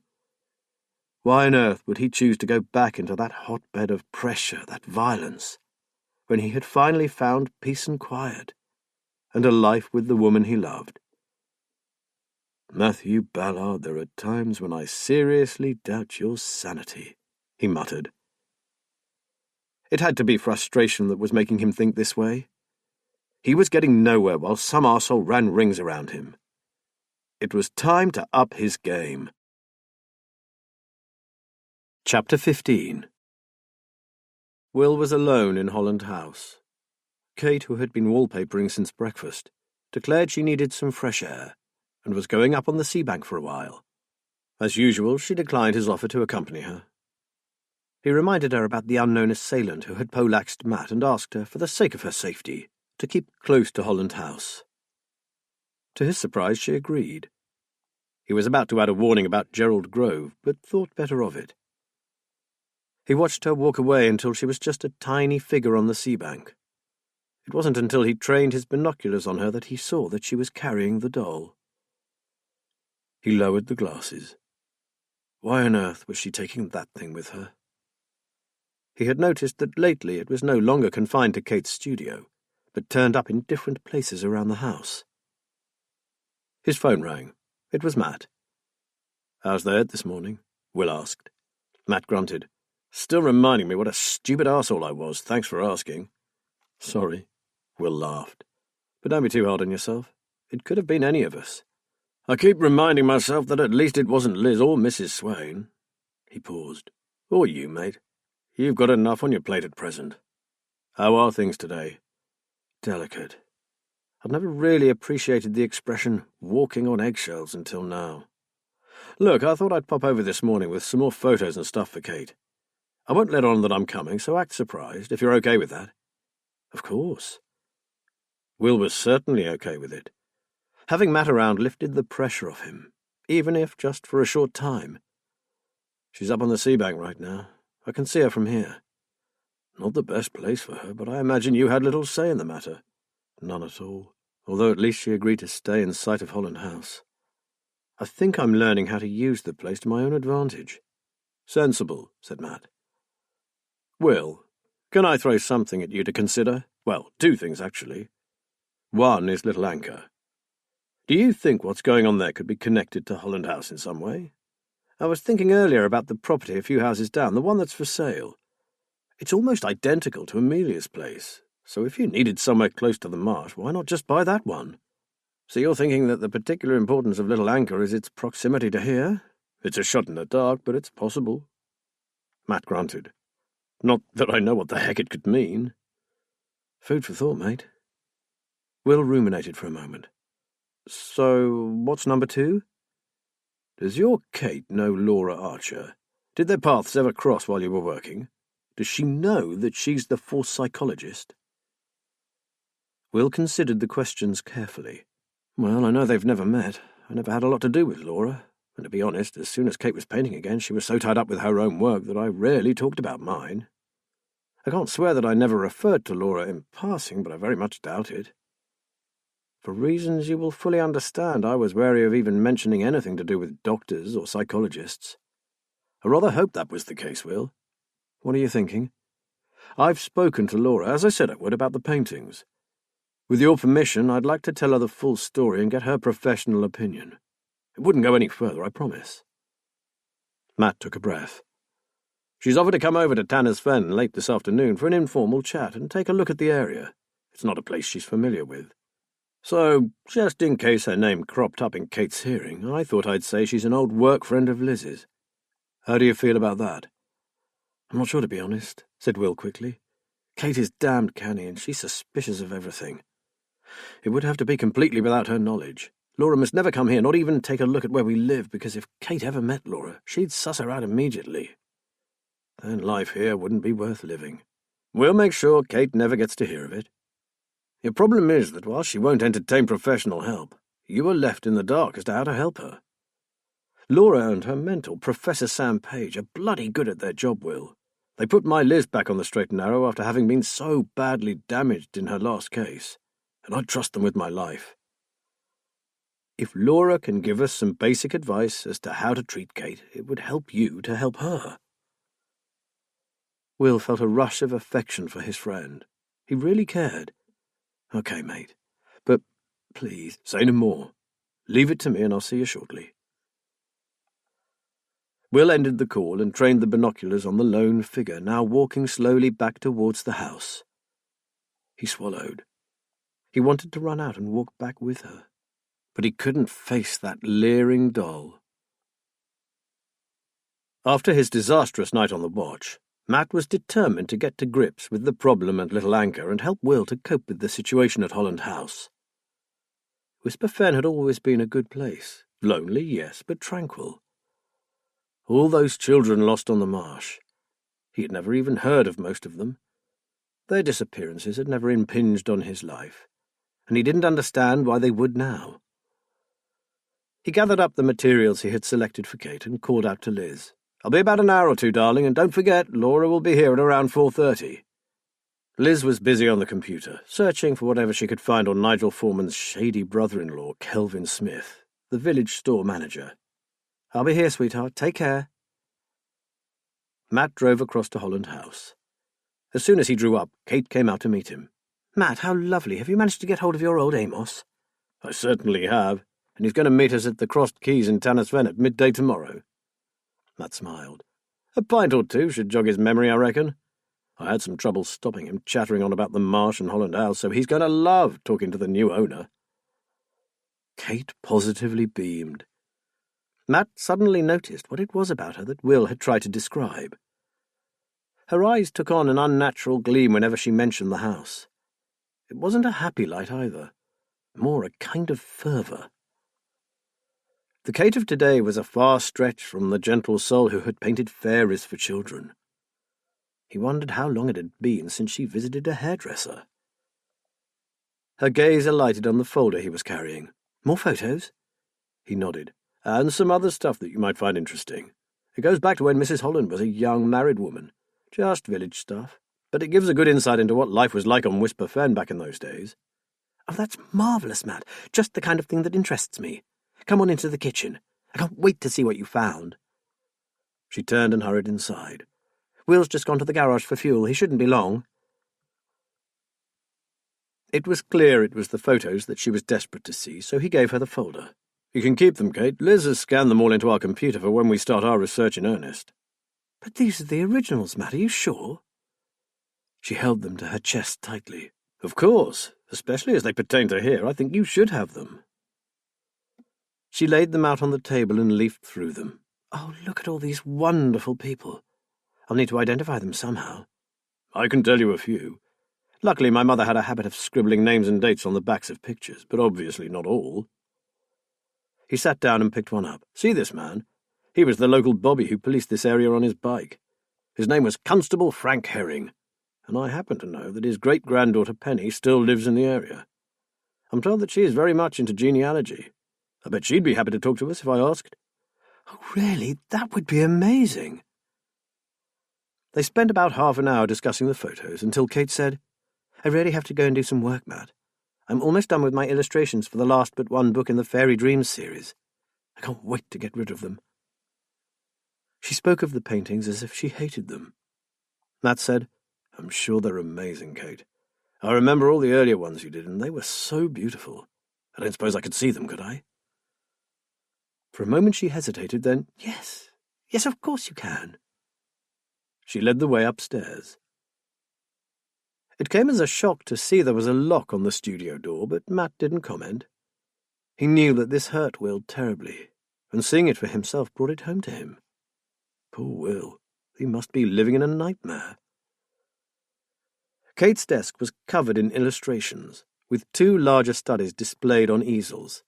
They were indeed brilliant, but even Matt, who had no eye for the finer points of art, noticed something different about these pictures. They were far more powerful than the earlier depictions of the magical garden of Gord, and had none of their insouciance. They've evolved, he said, slightly in awe. They needed to, she said flatly. They're breathtaking.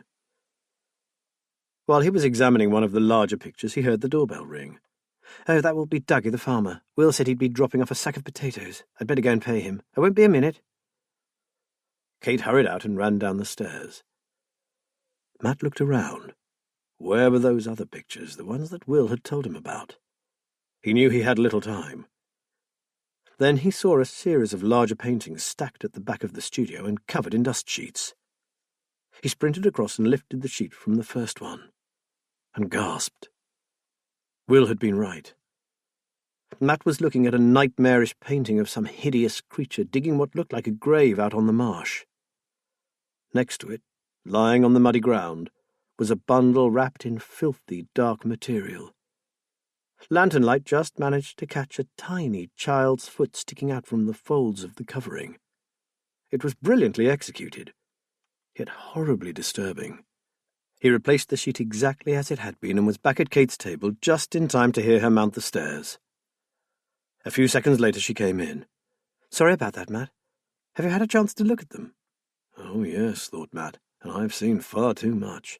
They're quite incredible, Kate. You're a very talented artist. He had no idea how he managed to keep his voice steady. All he wanted to do was run from that room and out into the fresh air. As they made their way back down the stairs, Matt was struck by the realization that it wasn't Holland House that was affecting the sensitive Kate with its sinister history. It was the other way round. It was she who was polluting the house with her unhealthy obsession and dark thoughts. Seeing that picture caused the freshly decorated lounge to reek of malevolence, where previously Matt had seen a delightful room full of light and a wonderful view of wild marshland. Back in the kitchen he said, I'll let you get on, Kate. Tell Will I called and I'll pick you up at 11:45 tomorrow, okay? He hoped he sounded casual enough. At least he was good at concealing his feelings. He had to be in his old job. He even waved cheerily as he pulled away, until, out of sight of the house, he floored the accelerator. Laura Archer arrived punctually at 4:30, to be greeted by a warm hug from Liz. Laura and her friend Sam Page had helped Liz enormously when she was recovering from her traumatic last case, and she owed them a lot. It was the first time Laura had visited Tanner's Fen, and she gazed around in approval. What an idyllic spot! It's so peaceful. Liz thought of Kate Stonebridge's equally beautiful situation. But there was no peace there. Matt had returned from his visit to Holland House in shock. He'd had his first insight into Kate's state of mind, and it had shaken him. They went inside and Liz offered their guests some tea. Matt's just tidying himself up. He won't be long. He's been stacking logs in the store ready for next winter. As Liz was bringing the tea, Matt arrived. His first words were, Am I glad to see you? That sounded pretty emphatic, Laura said. And the dam burst. In a torrent of words, Liz and Matt told her about Kate and the strange way she was behaving, and their concerns for Will. Laura listened intently. After a lengthy silence, Laura set down her mug. I can see that your friend is in dire need of proper help. You tell me that she refuses to ask for that help, and her husband is not prepared to go against her wishes. That means we need to try and find another way to mitigate her escalating mania and hopefully break the pattern. It will be very difficult. If she is as you describe, it's unlikely that we'll succeed without the aid of medication. Is there any way that I could meet her? We can try, Laura, but Will is against it at present. He's afraid Kate will realize that you're a doctor. Matt sighed. The poor guy risks losing her whatever he decides to do. He's walking a tightrope, with no safety net beneath him. Not quite, said Laura with a gentle smile. That's exactly what you are at present. Imagine having to face all this alone with no friend to listen to you. I'm afraid of what might happen, Laura, Matt said after a while. As I see it, she's heading for a complete breakdown, and if that happens, he will blame himself. Is there any chance she might recover without any treatment? Asked Liz. Laura tilted her head to one side. She's clearly a fighter. She came back from a similar situation once before, so she could do it again. The move to Holland House must have been quite traumatic for her, especially when she found out about the children that died there after losing her own baby not so long before. I suppose her compulsive behaviour might resolve itself if her life gets back on a more even keel. Whisper Fen isn't exactly a peaceful place right now. Matt told Laura about the attacks on Amelia's cottage and the presence of an unsavoury character living not far from Holland House. Laura pulled a face. No, it doesn't make for a relaxing atmosphere. Matt leaned forward. I only saw one of her paintings, Laura, but it was extremely disturbing. Tomorrow I'm taking Kate to visit an old-timer who worked at Holland House many years ago. While we are out, Will is planning to get into her studio and photograph all the paintings. I'll forward them to you. I think you need to see them. She nodded. I know. I've told Sam about this case, and he'd also like to see them. His help will be invaluable. From what you've told me, it's my belief that Kate's condition is due to unresolved grief over the death of her baby. What advice should we give to Will? Asked Matt. The best thing he can do at the moment is try and keep her calm. He shouldn't try to contradict her whatever she says. That's easier said than done with those mood swings. But even if he is screaming inside, he needs to try to keep the peace. What we don't want is something upsetting her even further. He has to try to keep things ticking over quietly, which means no nasty surprises. No nasty surprises, echoed Matt. It seems to me that it's Kate who's dishing those out. In truth, what Kate Stonebridge needs is expert help. Laura paused. It might come to that, despite everyone's best efforts. Though Liz didn't say so, she wondered if that might be for the best. But what would it take to make it happen? And who might get hurt in the process? They sat talking for a while until Laura said she ought to leave. Thank you so much for listening, said Matt, and I'll get those photos forwarded to you as soon as I get them. With a final, no surprises, remember? Laura Archer drove away. Chapter 16. Long before Matt was due to arrive, Will was watching the lane for signs of his approaching car. It was the morning of Matt and Kate's meeting with old Amos. A lot hinged on whether Matt could keep Kate away from the house long enough for Will to get into the studio and photograph those paintings. He paced to and fro, ashamed of behaving in such an underhanded way towards his beloved wife. He felt like a traitor. As soon as he saw Matt's car, he went indoors to find his wife. Kate was upstairs in their bedroom, standing in front of the long mirror and smoothing down her jeans, which she'd tied with a leather belt to keep them from falling down. With her hair scraped back in a ponytail, she looked thinner than ever. "Ready, sweetheart," Will said. "Matt's here." She looked like a frightened teenager. I haven't been out for a while, have I? Still, it's got to happen sometime, I suppose. Let's hope old Amos keeps my mind occupied. Are you sure you won't come along? He hugged her and found she was trembling. "Oh, sweetheart, you'll be quite safe with Matt. He's really keen to introduce you to the old guy, and you know me, I'll be bored stiff within 5 minutes. More like 2, actually. Exactly. Tanner's Fen village is only a couple of miles up the road. You'll be fine. It'll be good for you. You can do it, I know you can." She swallowed hard, drew herself up straighter. "You're right, I can." Will waved them off, went back into the house and ran up to the studio. As he had expected, the door was locked, which meant using the ladder again. Will hurried downstairs. He stopped in his tracks. Lying on the hall table were her keys. Seeing them there, he realized just how anxious she had been about venturing into the outside world. She normally took them everywhere with her, even to the toilet. Back upstairs, he unlocked the door and went in. The doll. It sneered at him from the window seat, its derisive expression making him uneasy. He picked it up, turned it to face the window, and wiped his hand on his jeans. Even touching the thing repulsed him. He took out each painting and photographed it with his phone, making sure to put them back exactly as they had been. There were more than he thought. 9 dark and frightening paintings, all depicting a concealed and apparently dead child with some dreadful evil entity lurking in the vicinity. He lingered over the one that Matt had seen. His friend had said it scared him to death. Awful in its content, it was nevertheless brilliantly executed. Soft luminescence from a lantern illuminated the scene, though the subject matter was ghoulish and macabre. Kate's talent was undeniable. Will quickly went through the paintings again and came across one he had missed. He stood back and stared at it. Though it contained no monster or partially hidden baby, the painting seethed with an almost palpable sense of foreboding. A girl of about 9 or 10, with wavy dark hair, stood alone on the salt marsh. She wore a t-shirt and faded denim dungarees, and was desperately searching for a way out of the marsh to escape the encroaching tide that was already soaking her dirty white trainers. Unlike the others, it was set in daylight. In this painting, a swirling mist crept across a watery sun, its last rays falling on the pale and terrified face. To Will it was the most frightening of them all. He had no idea how long he stood gazing at it, probably only a few minutes, but it felt like an eternity.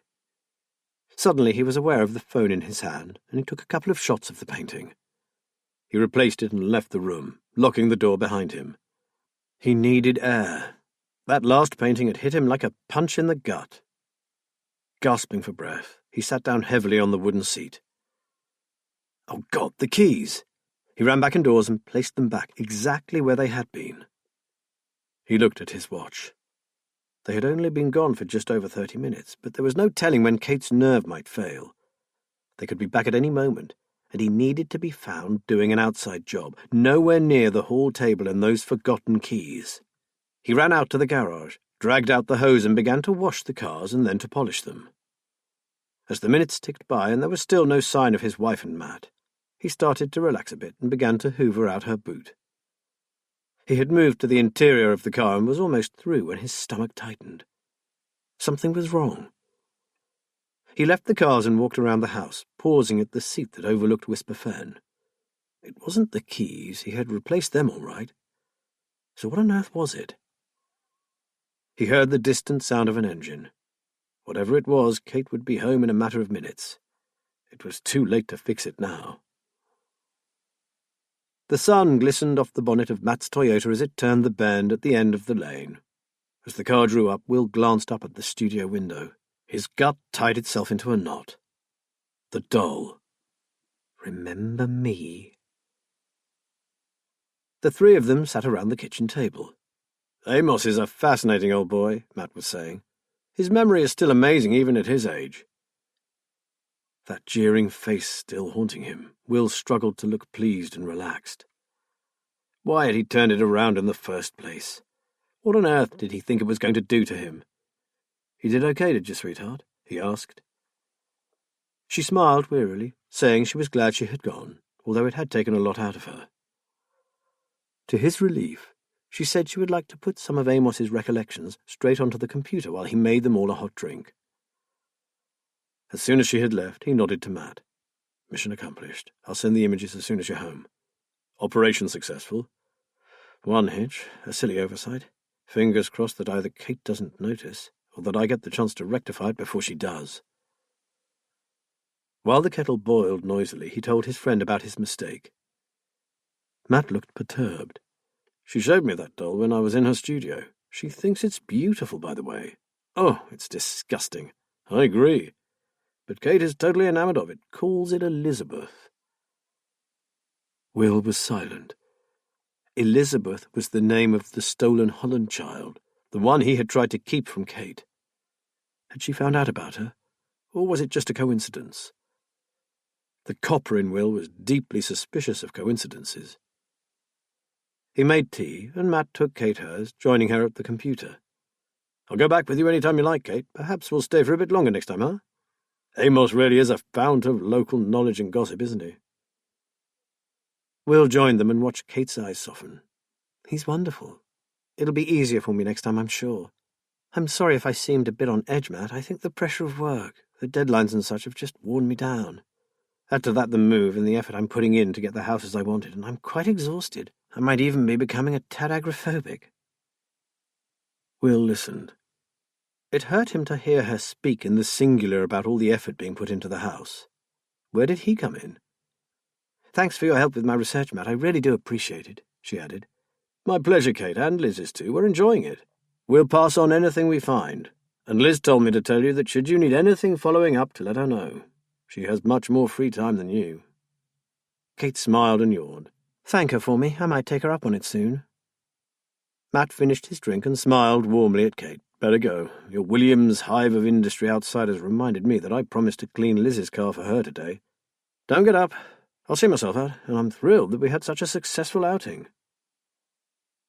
Kate smiled at Matt, thanked him again for his help, and returned to her frantic typing. Will followed him out, closed the door behind him, and walked with him to the car. "There are 10 of them, Matt, all pretty ghastly, but there is one in particular that struck me.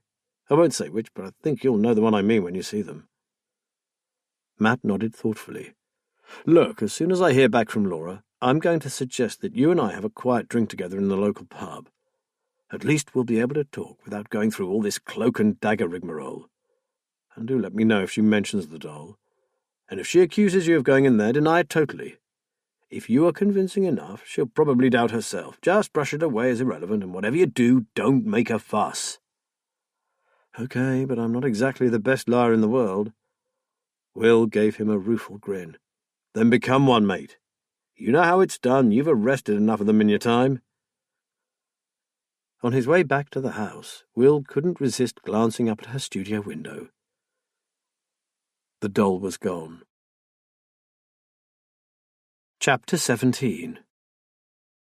The pub was busy, but Will had managed to secure them a corner table tucked away beside the fireplace. It was almost a week since Will had broken into Kate's studio, and he and Matt had finally managed to get away to sample the local ales. Will had made it sound as if a couple of the lads from the station would also be there, a sort of boys' night out. Not that it really mattered what he said. Kate had been snappy and uncommunicative, and he was finding it difficult to get anything out of her other than monosyllables. He could only guess that she knew of his incursion into her territory. He stared glumly into his beer. "She hasn't actually asked me outright. In a way, I wish she would. At least it'd be out in the open then. Anyway, after you brought her back from meeting Amos, and I saw the doll had been moved from the window where I'd left it, I went upstairs and found Kate in her studio with the door open. And the bloody thing was nowhere to be seen. That is, until I went into our bedroom for something, and there it was, sitting on the bed. I asked her to put it back in her studio, but she gave me the most withering look and told me it was to stay where it was. I remembered what you said about keeping everything as calm as possible, so it's still there. I have managed to get her to put it on a chair beside the bed, so at least I don't have the hideous thing staring at me all night. I know it's tough, mate, but try to keep it in perspective." Matt grimaced. "It's just an old doll." "I know." Will shook his head. "The thing is, it's come to represent the part of Kate that I hate, the part that frightens me. It's a part you don't understand. That's why it frightens you." Will looked up. "Did Laura give you any hope? Did she think Kate would ever be—" He paused. "Well, normal again?" "She said we have to hope so. Initially, she recommended medication along with therapy. Both have improved since Kate was in therapy before. But when she understood that neither of you wanted to go down that route, she conceded that Kate might just be able to pull through, since she had done before." Matt sat back. "We spoke again yesterday, and Laura said that without being able to see Kate and talk to her, she feels like she is, quote, trying to conduct brain surgery with a can opener and a soup ladle." He smiled and touched his friend's arm. Don't look so worried, mate. No one's giving up on Kate. It's just not easy when you can't use all the usual methods. Will nodded slowly. I used to have a mate who was a paramedic. One day when he was off duty, he came across an RTA. He was in the middle of nowhere with no ambulance, no equipment or drugs, and no uniform to hide behind. He said that all at once he felt inadequate and helpless. It's a bit like that, isn't it? Matt took a long swallow of his beer and sighed appreciatively. Right, pin back your ears, and I'll tell you what Laura and Sam Page made of those paintings. Will leaned forward. They agreed that the death of your daughter is at the root of Kate's problems. Add to that the macabre history of Holland House. He looked at Will. Me and Liz are trying to steer her towards the more positive historical accounts. You can rest assured that I'm sifting out anything that even hints at murder, madness, and missing children. I realise that, Matt, and she does trust you.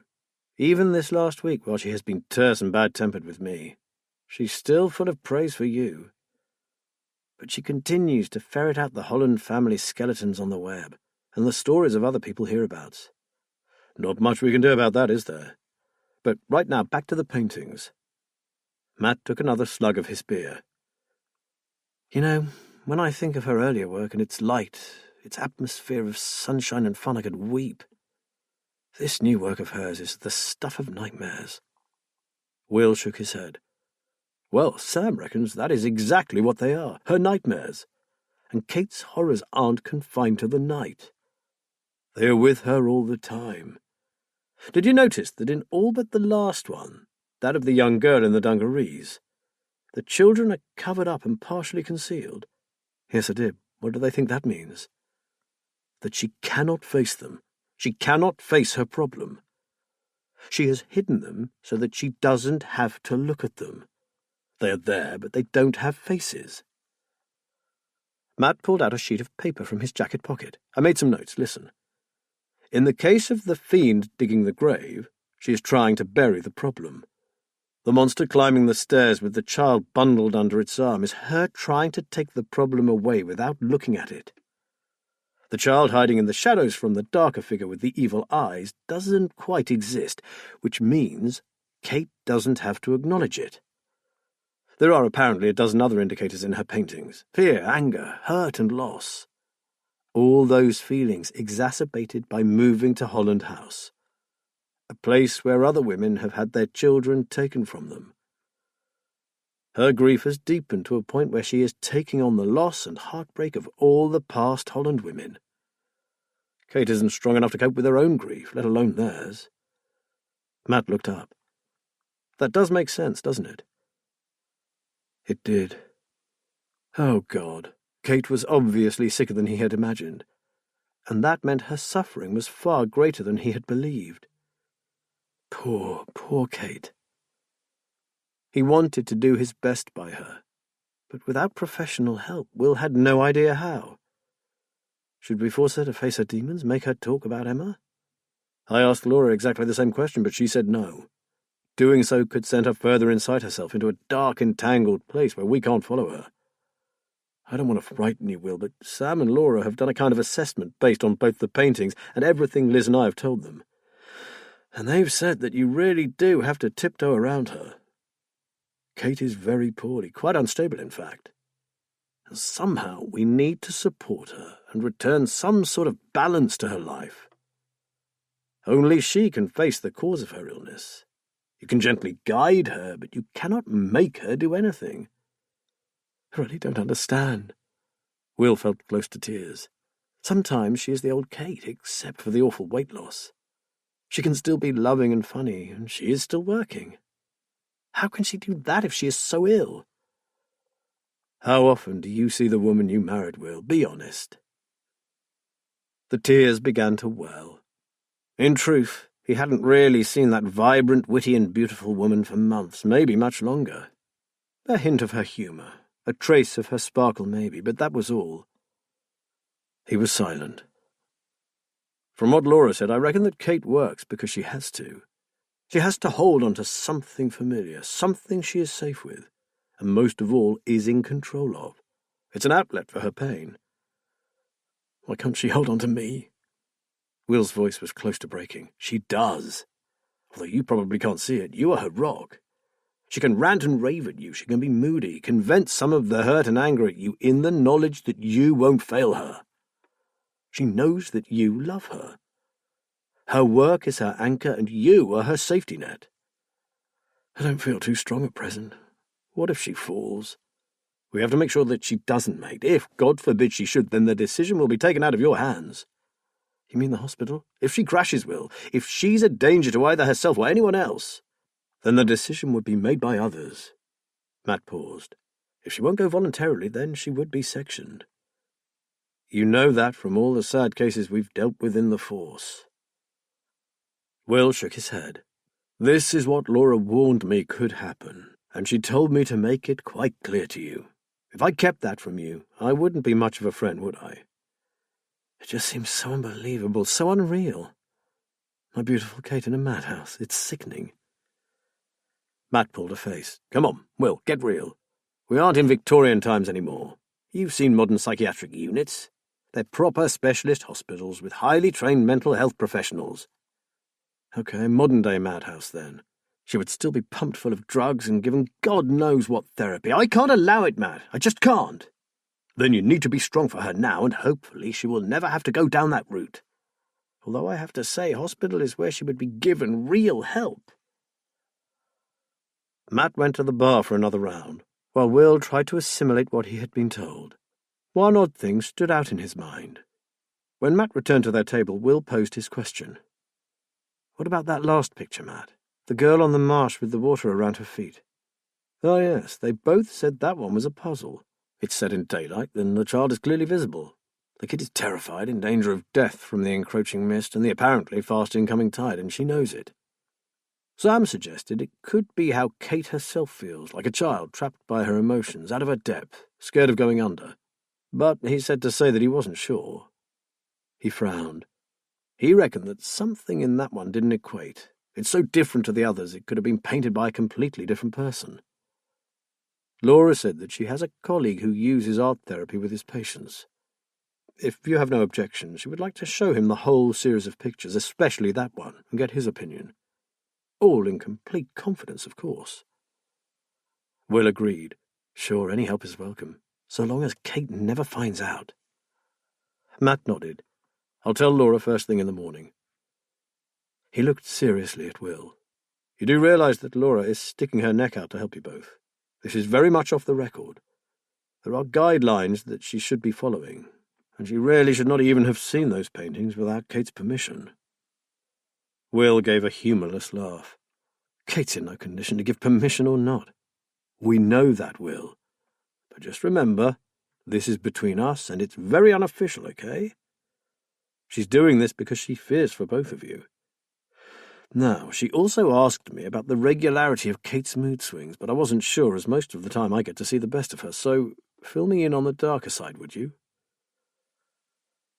They talked for another hour, Will explaining how his wife would, in the blink of an eye, go from morose to hyperactive and vice versa.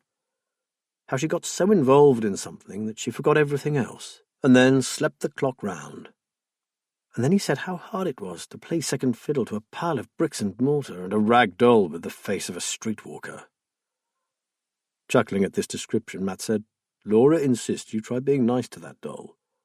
It is Kate's connection to all the lost children, a bond between her and the other bereaved women of Holland House. Then why the tart's face? You've seen it, Matt. It is positively lewd, and she is always washing it. It's a wonder it hasn't fallen to bits. It was in tatters when she found it.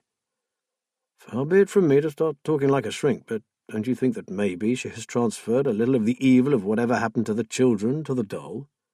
Her constant washing of it is her way of trying to cleanse it, make it pure again, bring the child back. It was Will's turn to laugh, even if it was a little hollow. You've clearly spent far too long talking to psychologist, Professor Ballard. Whatever, being nice about the thing won't be easy. Not the way it looks at me. Matt smiled. Declare an amnesty, mate. Kate will love you for it. Speaking of which, I should get back to her. She might not even have noticed that I've gone, but I worry about her. I can't begin to thank you for all you're doing for us. I'm sure I'd have given up by now if it weren't for you. Matt leant forward and clapped him on the arm. "Rubbish, you love her. You'd have found the strength. Anyway, it stopped Liz and me from vegetating. And I hate to admit it, but I'm thoroughly enjoying this family history thing. I might even dig up a few ancestral roots from my own family tree when Kate is better." Will drove home, repeating those last 4 words to himself. When Kate is better. For the next couple of days, Will pulled out all the stops.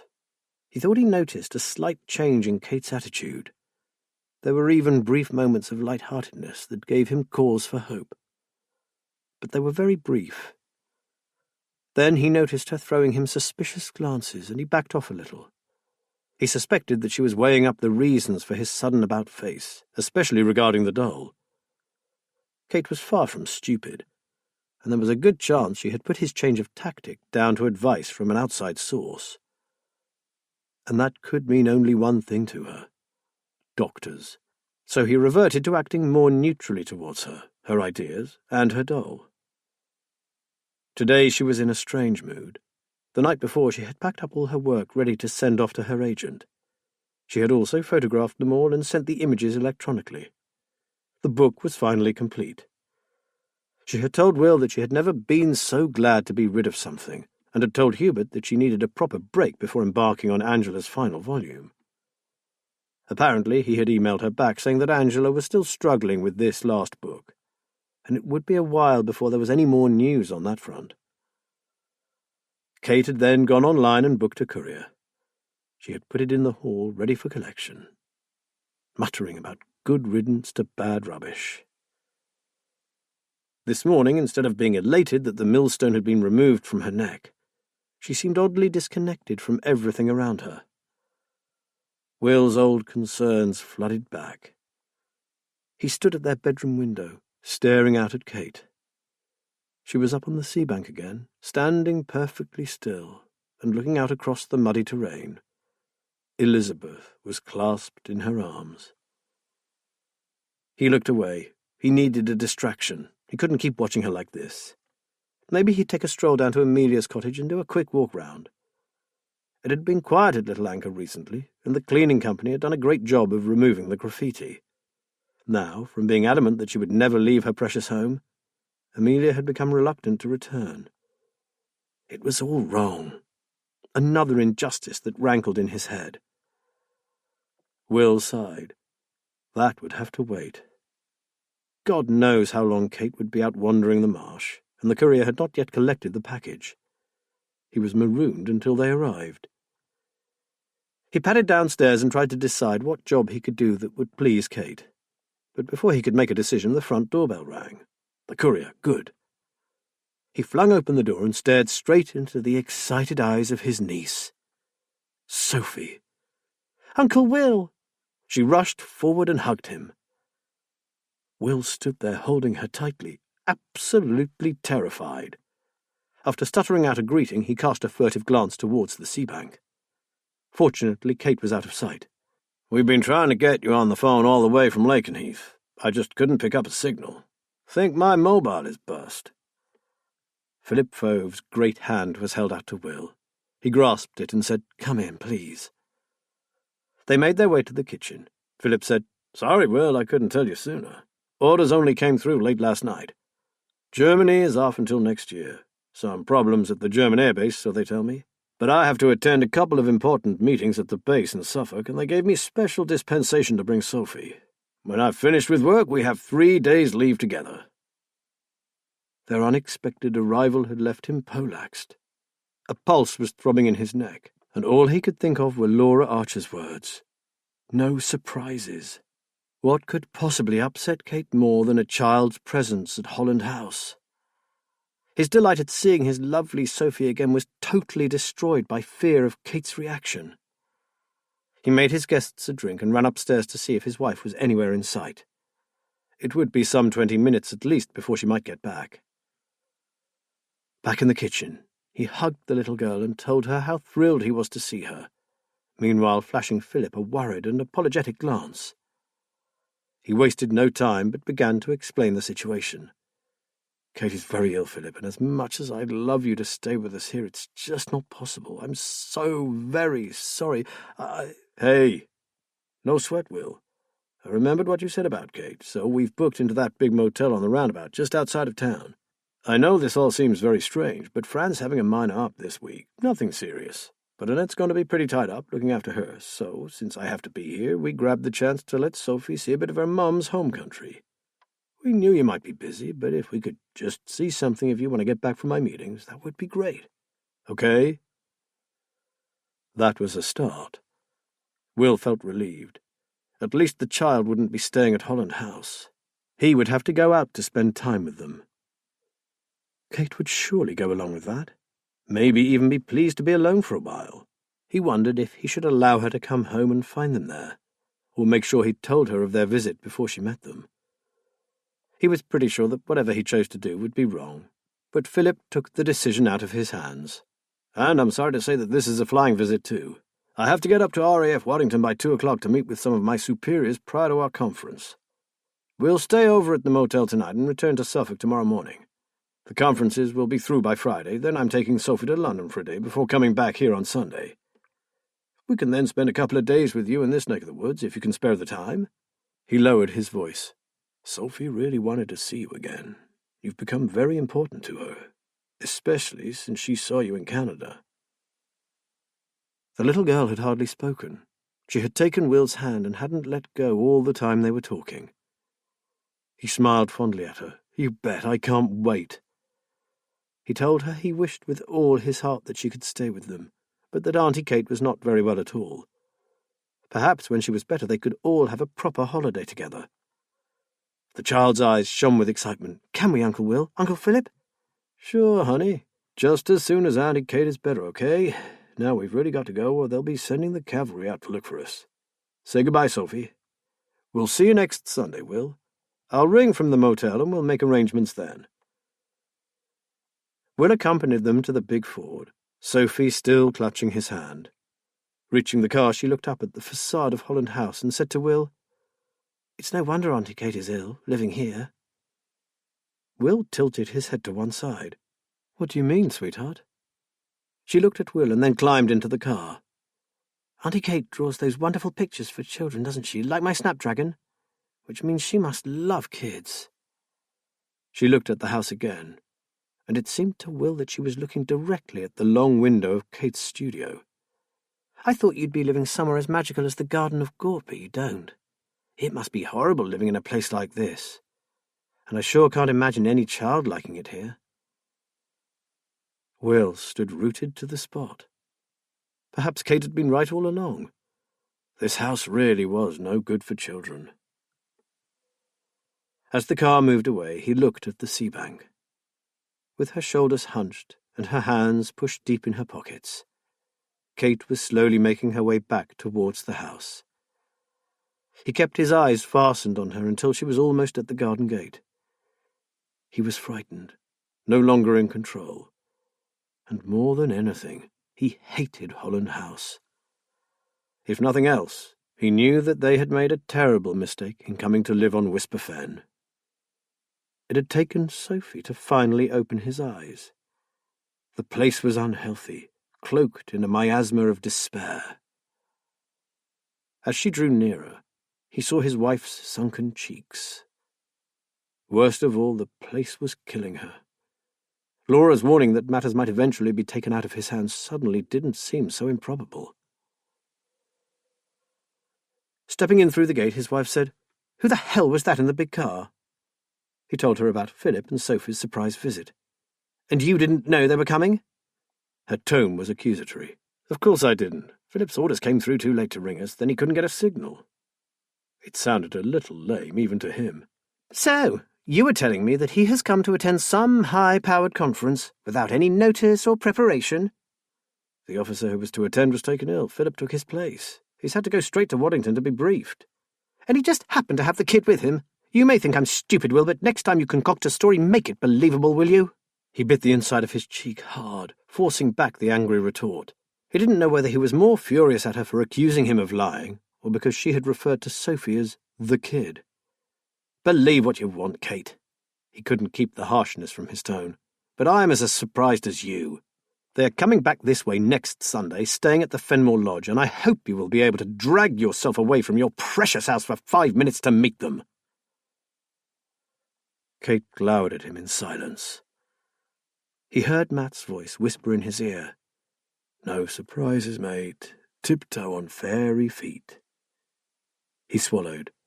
"Look, Kate, they only want to see us for a bit. They won't be staying here, and it'll be just 2 days before they go back to Canada. Please come and meet them at the hotel, just for a short while to say hello to Sophie. Then if you don't mind, I'll spend a bit of time with them, show them around. They aren't coming here." It was not a question, but Will treated it like one. "No, they're not coming here. I know how you feel about the house, sweetheart. I wouldn't let Sophie stay here, would I?" Kate stared at him suspiciously. "Come on, sweetheart, what do you say?" "They can't come here, Will." He began to worry. In a moment her features had changed from angry to fearful. Her eyes had widened, and her breathing was fast. "Kate, aren't you listening? They're not coming, all right? I promise you." Wild-eyed, she almost screamed, "You don't understand! She shouldn't have come in the first place! She should never have come here!" He lost it. "For the last time, I didn't know they were coming, but I'll make damn sure they don't come back." Her fury abated as swiftly as it had erupted. Kate took a slow step towards him. She studied him coolly, her face taking on a strange, almost compassionate expression. "You really don't understand, do you, Will, darling?" She paused. "Because it's too late now." "Too late for what?" His head had begun to ache. "For Sophie." "Whatever are you saying, Kate? What do you mean?" How much more of this could he take? With a sigh, she turned from him and walked towards the house. He stood and looked at her for a moment, and then came to himself. He ran to her and grabbed her arm. "Kate, don't walk away from me. What the hell do you mean by too late for Sophie?" She gazed down at his hand, and then up into his confused face. "You know." She pulled away and went inside, closing the door behind her. Chapter 18. "Matt, I think we need a new plan of action regarding Little Anchor." Liz handed him a mug of tea and a sandwich. "We've ground to a halt." She flopped into a patio chair and looked at him anxiously. Haggard didn't suit him. "Things aren't going particularly well, are they?" He shook his head and took a bite out of his sandwich. "Matt, darling, you're doing your best for Will, and he appreciates it. You can't do any more. This is not a quick-fix situation, and from what Will told you yesterday about his niece turning up on the doorstep, it's about to get a whole lot worse." "He's out of his depth. There are times when I want to get hold of Kate and shake the hell out of her for what she's doing to him, let alone to herself." He gritted his teeth. "It's not exactly a compassionate and caring attitude, but that's how I feel." Probably not something Laura would advise." She smiled at him. "But I do understand the sentiment." She sipped her tea. "But that aside, what are we going to do about Amelia? I spoke to her yesterday and told her the state of play at Little Anchor. She said she appreciates us watching over it, but she doesn't want us wasting our time when we could be doing something else. She's not coming home just yet.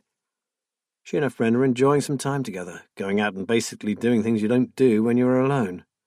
"I don't blame her," said Matt. "But it's galling that we are no further forward now than when I got floored." "And neither are the police," added Liz. "Although CID have tracked down where the petrol container came from." She frowned. Pity that it had to be the biggest motor spares superstore in the area. Typical. Matt picked up his mug and stared into his tea. "It's odd that no one has made another assault on Little Anchor, isn't it? Nor has anyone contacted her about a possible purchase, which was what I thought might happen. It's just gone deadly quiet. I can't help thinking it's personal to Amelia. Now she's not there, they've left it alone." She shrugged. "But who knows? If the idea really was to drive her out, that means there is something special about the cottage itself or the location. But we've been over that a dozen times, so what is it?" "Do you think we should stop checking it out?" he asked. "Certainly we shouldn't check on it so regularly. I see little point. But we can go maybe once a day and pick up her post for her. Frankly, I'm doing much better on my observations of Linden Road Village Store. I'm finding patterns in the times Kelvin Smith's clients visit. Something is most certainly going on there, but I don't want to intervene too soon. I still don't know exactly what kind of illegal goods he's handling. She smiled. But I will. Sounds good, sweetheart. If only I could find a way to be of help to Will, I'd feel much happier about everything. Before she could answer, they heard the house phone ringing. Matt jumped up and hurried back indoors, returning a few moments later to say that Will was at the end of his tether. He wants me to contact Sam Page, Liz. He wants to talk to him personally. I think he wants Sam to see Kate. Oh, dear, Liz exhaled. That's the first time he said anything like that. Things must be pretty dire. I think that's an understatement. I'll ring Sam, then drive down there, if that's okay with you. She nodded. Shall I come too? Maybe not this time, darling. I'll sound out the situation first. Liz didn't say so, but she was quite relieved not to have to face the mercurial Kate. Take care, and remember we can't mend everything that's been broken. But we have to try, don't we? Liz smiled. In her opinion, this particular item was damaged beyond repair. In the 2 days since his unannounced visitors had turned up, Will had been in hell. He had spent a good part of that time doubting his own sanity. Kate had stayed in her studio. She refused to reply to his constant requests to talk or even to eat. The first day he left her food on a tray outside her door, as he had done in the past. But she would only accept the occasional drink. The second day he left nothing, hoping that hunger would drive her out. She remained where she was. If she drank anything, it must have been water from the bathroom tap, as she certainly never went downstairs. At night she waited until he got into bed, and then drifted like a wraith into the darkened room, slipped beneath the covers and turned her back to him. On this particular day, he was desperate enough to ring Matt from the house, no longer caring if she heard him or not. Matt had said he would be there within the hour. Will made a sandwich and a pot of coffee and carried it upstairs. He set the tray down outside the studio door and called out softly that he'd brought her something to eat. As he turned to walk away, he heard a perfunctory, "Thank you." Hoping that her dreadful mood might be passing, he tentatively asked how she was. Her answer was a curt, "All right." Thus encouraged, he kept chatting to the locked door. He sat with his back against it and talked, describing the weather, the odd jobs he was doing, finishing by telling her that Matt would be calling in shortly and asking if she'd like to see him. To his surprise, he heard her footsteps approach the door. She flung it open. Kate stood over him, her face a picture of amazement and a sort of sneering wonderment. "You really don't get it, do you? I don't want people here. No one. And I don't want you sitting outside my door whining on about nothing when I'm trying to work." He scrambled to his feet and turned to face her. "I'm sorry if caring about you and worrying because you're not eating constitutes whining. And as for Matt, he's our friend. He's bending over backwards to help you right now. Why would you not want to see him?" "Oh, yes, good old Matt. He's here for me, all right. I'm not blind, you know. I can see through this deception, Will. Just like I saw through your feeble attempt to inveigle your niece into our lives. Well, it's not going to happen." Will turned and walked down the stairs. He had had enough, and if he didn't get away from her, he would most likely say something that couldn't be unsaid. It was no good telling himself that it was her illness. His patience was at an end. He went outside and sat on the seat to wait for Matt. He stared out over the fen, unaware that he was pulling his wedding ring on and off his finger. He was not dealing with this situation very well at all. The sound of the door latch made him jump, and he shrank down onto the seat, fearing his reaction if she subjected him to another barrage from her acid tongue. It took him a long time to turn and look up at her. Kate stood for a minute, and then sat down and took his hand in both of hers. Her fingers were ice-cold despite the warmth of the sun. He slipped his hand from hers, took off his jacket and draped it around her bony shoulders, gently lifting her dark hair over the collar. He noticed her sour smell. She hadn't washed since that odd conversation about Sophie. This was so unlike Kate that Will could have cried. What is happening to me? She sounded like a small, frightened child, and the eyes she turned to him were huge and dark. He held her to him and rocked her back and forth. A tear made its slow way down her ashen cheek, and she began to sob. Will had no idea how long they sat like that. Kate seemed unaware of Matt's arrival, or that she was being led indoors. Will carried her upstairs, laid her carefully on the bed, and drew the curtains. Will watched her for some time before going back down to find Matt. His friend was waiting in the kitchen, and as soon as he walked in, he put his arms around Will. Will spoke into his shoulder. "I can't cope any more, mate. I really can't." "I can see that," Matt sighed. "How long will she sleep for now?" Will rubbed his eyes.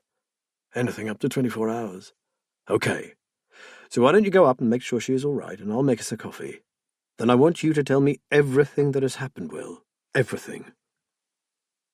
Will dragged himself wearily up to their bedroom and looked down at the huddled shape hidden beneath the bedclothes. He bent down and kissed her cheek. As he did so, his face touched something other than the soft coverlet. He recoiled from her in horror. There lay that doll, clutched tightly to his wife's chest. Back in the kitchen, he almost fell into a chair and put his head in his hands. "She's sleeping." Matt placed a mug of strong coffee in front of him. "Look, I've just spoken to Sam Page. He's offered to come over immediately, and I said yes. Now, he can come here, or we can meet him, say, at Little Anchor.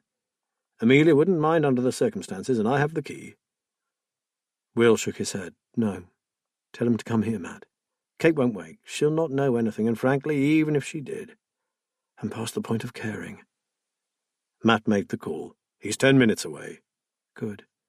If anyone can help, it's this man, Will. And unlike Laura, who still works full-time, he has all the time in the world. He will help your Kate to get better, so you can both get your lives back." For a while they sat in silence. Will could see no alternative but to listen to what Sam Page had to say. There was no longer anything to lose. Soon the old man was with them. Matt made him a drink, and he sat down facing Will. He had a kind, understanding face, but his eyes were shrewd. "I've told Sam all I know about Kate's situation," said Matt. "But can you bring him up to date on recent developments?" Sam listened to Will's occasionally rambling description of the events of the past few days. When the torrent of words finally ran out, he said, "The timing of that visit from your niece and her guardian could not have been worse. I can't think of anything more likely to upset your dear Kate than having a child turn up on her doorstep." He rubbed at a mark on his trouser leg. "Plus, all those unpleasant happenings down at Little Anchor, especially your friend here getting attacked." "She's been strangely unconcerned about all that," said Will flatly, as if she didn't care at all. "Oh, it will have bothered her. She's just refused to allow it to intrude into her own world. When someone has an all-consuming, ruling passion, other things don't have their normal significance.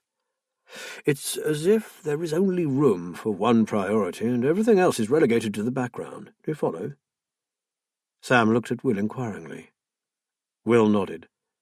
"Does that account for her complete lack of interest in food and looking after herself?" "Absolutely. She needs every minute and every scrap of energy she possesses for her work and her mission, and if we don't get through to her, she will get worse." "Does it have a name, this illness? Like obsessive-compulsive disorder? I mean, she is obsessed with the house and its previous occupants, isn't she?" asked Will. Sam puffed out his cheeks and shook his head. "It's not that, William. Sufferers of obsessive-compulsive disorder are very aware of their problem. They know that their rituals, all the counting, the hand-washing, don't make sense, but they have to do them." He smiled patiently. "I could explain OCD in more detail, but believe me, this isn't it." The doctor took a long swallow of his coffee. "I believe that Kate suffered from an abnormal grief reaction after the loss of the baby and her subsequent hysterectomy. She was grieving 2 losses, don't forget, the child and her ability to conceive. She had a prolonged, difficult, and complicated response to what happened. I'm aware that she underwent treatment, William, but it seems that her grief and anger were never fully addressed. I know that she managed to get back to what appeared to be normality, but unfortunately all that work has been undone by the Holland family and their missing and dead children." He stared from Matt to Will. "In my opinion, and without all the tests I would carry out with a willing patient, Kate is suffering from a form of bipolar disorder, what used to be referred to as manic depression. A mania is an exaggeration of feelings that we all experience from time to time. We can all get excited about a new project, get a bit tunnel-visioned even. But we still give room for all the other things in our lives. The bipolar sufferer cannot do that. Their lives are a cycle of intense passions from one extreme to the other, and they become highly irritated with anyone who doesn't share in them. They are unable or unwilling to sleep until a depression sets in. In other words, the sufferer experiences a constant series of highs and lows. They are on a roller coaster, swinging between elation and the depths of despair. At low points, she will feel unable to cope with anything, like now, and the next thing you know, she is painting in a frenzy and working all night. The sad thing is, my boy, that with the right medication, she could have an almost normal life. This illness reacts very well to certain drugs, but they need time to work, and the longer Kate goes on like this, the more difficult it will become. She had those drugs before, Sam, and the side effects were awful. Will hated to even think about that terrible time. A lot of research has been undertaken since then. There are different medications available now, and they're not all addictive. Many doctors would treat her with lithium. I know it has to be administered and monitored very carefully, but it can give a patient their life back. Forgive my skepticism, Sam, but they told us that before. She said they made her feel like a zombie, and I thought we'd never get her off the damn pills." Sam regarded Will's worried countenance and sighed. "I do understand your reluctance to go through it all again, but I just wonder how much longer Kate can go on without either a complete collapse or what. I don't know, but something has to give at some point. It could manifest itself in one of a dozen different ways. At the moment, she would probably be classified as neurotic. She still has a hold on reality, and sometimes her actions and thought patterns are quite normal. She even admits to you that there is a problem, doesn't she?" Will nodded. "In those moments when she's fatigued and low, yes, in her own way. She says things like, 'Poor love, it's not easy, is it?' that sort of thing. So at this point it can still be managed, with proper psychological care." Sam rubbed his eyes. "My fear is that if left untreated, it may take over her whole personality, and she will lose that contact with reality. When that happens, the problem becomes a psychosis, which is a very different ballgame indeed. As things are now, Will, you can't rule out anything. And you have to remember that her lows are worse than anything you or I have ever experienced." They sat in silence for a time. Will again went and checked on his wife. As he walked back into the kitchen, Will had a sudden thought. "Oh no, Sophie and Philip will be back in the area the day after tomorrow. Whatever do I say to her? Sophie will be so disappointed if I cry off." He anxiously rubbed his hands together. "And, Sam, what was all that stuff Kate came out with about it being too late for Sophie? It sounded so threatening." Sam crossed his legs and sat back. "She has this fixation about the house being a danger to children. It's simply that. Sophie has visited Holland House, and that means that Sophie is earmarked, so to speak." Will sat back down in his chair. "I find this rubbish about the house having some sort of wicked desire to devour children totally ridiculous. It's a load of crap. Houses are houses, nothing more than bricks and mortar." Sam Page nodded. "Of course they are. But you have to recognize that Kate isn't like you. She is sensitive, creative, gifted and idealistic. Plus, she is vulnerable and highly open to suggestion." He exhaled. "Let me give you an example of how different people react to the same situation. Did you ever get a shout late at night, and when you got to the place you found it really eerie?" Will shrugged. "Not often, but yes, it has happened once or twice." "Can you recall any occasion in particular? Sam asked. Will frowned. Yeah. It happened long before I went into CID. I was on the beat with a new bloke, a young chap called... Tony, that's it. Tony Skates. I think he was a bit nervous about being out on the streets at night for the first time. We got a call to check out a possible break-in at an old nursing home. It was a weird, rambling sort of place, set back off the road, and surrounded by lawns and big old trees. Only part of the building was in use, and that was about to be closed down.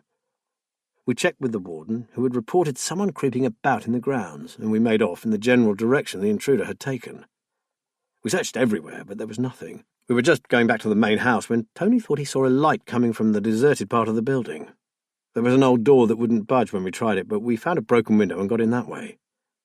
We found ourselves in some kind of small chapel, like some big old properties had. Like a family chapel, Matt said. That's right, the altar and all the carved wooden pews were still there. There were even some moth-eaten tapestries with coats of arms on them and a few dirty old candle holders. It smelled dreadful, really musty. Anyway, there was no one there, and the only door that apparently led into the house itself had been nailed up. Will paused, back in that old chapel again. I don't know whether it was the young lad's nervousness affecting me as well, but we were just about to climb back out of the window when, I had this awful feeling of being watched. I was 100% sure we were not alone in there, even though we had searched it thoroughly. We both ran out of that place like the clappers. It was weird. Sam gave a low chuckle. So that was the response of a no-nonsense, hard-nut copper. Now put your Kate into exactly the same situation and try to imagine how she would have felt. Good Lord, with her vivid imagination, she'd have flipped. Will puffed his cheeks out. And this salt marsh has a similar ancient sort of feel to it. I'm sure it's Whisper Fen that's influencing her paintings. Ah, the paintings. Laura's friend was quite disturbed by Kate's pictures, and he wholly endorses our findings. I didn't tell him anything about her history, but he diagnosed the probable root of the problem in minutes. The last picture threw him. Sam shifted around uncomfortably. He said they are in no way connected, and were we absolutely sure that it was by the same artist as the other dark ones? Couldn't he give you any clue as to why she had painted it? Asked Matt. None at all. He tried to analyse it as a piece in its own right, but because he had already seen the other pictures, he found it very difficult. He said it depicted overwhelming fear, but whether it was for herself or someone else he couldn't tell. I did wonder whether it was one of the Holland family and Kate had put her in modern-day clothing, suggested Will. That's very possible. Oh, and before I forget, the art therapist told me she had considerable talent. He said he rarely had a chance to examine such gifted work in his line of business. Her work is brilliant. It's just so sad that they're all about her nightmares, Will said. It could be her saving, my boy. All the time she's painting, she is expressing her fears in the way she knows best. If she can't actually talk about it, at least it's not all being bottled up inside her. So what now? I still cannot bring myself to turn her over to a hospital. I have to give it one more try. Very well, but I strongly urge you not to let things go any further. If she gets any worse, you will have to do something about it. You have her safety and her sanity to consider. He paused, seeming to choose his words carefully. It is not unheard of for patients with Kate's problems to harm themselves. I know you mean well, but just be aware that she could be a danger to herself. Will was silent. If only someone would come along and take all the responsibility away from him. But he knew the ultimate decision about Kate would be his. The buck stops here, he whispered. I'm afraid so, my friend.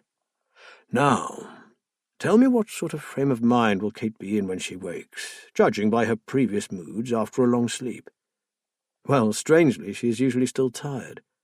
She's lethargic and tearful for a couple of hours, and then she goes into overdrive until the next low. Is she fairly reasonable when she is in that après sleep state? The doctor asked. Yes, she is apologetic and quite lucid. Sam stood up. I think you should try to get in touch with Philip Fove before she wakes. Give him as much of the story as you feel comfortable with, but be sure that he grasps the severity of what is happening here. There is no way Kate can meet Sophie, no way. Then, when Kate is compos mentis, you must tell her that they've flown back to Canada. We need to free her of that particular worry. And you need to become her guiding light again. Can you do that, Will?" Will thought for a moment.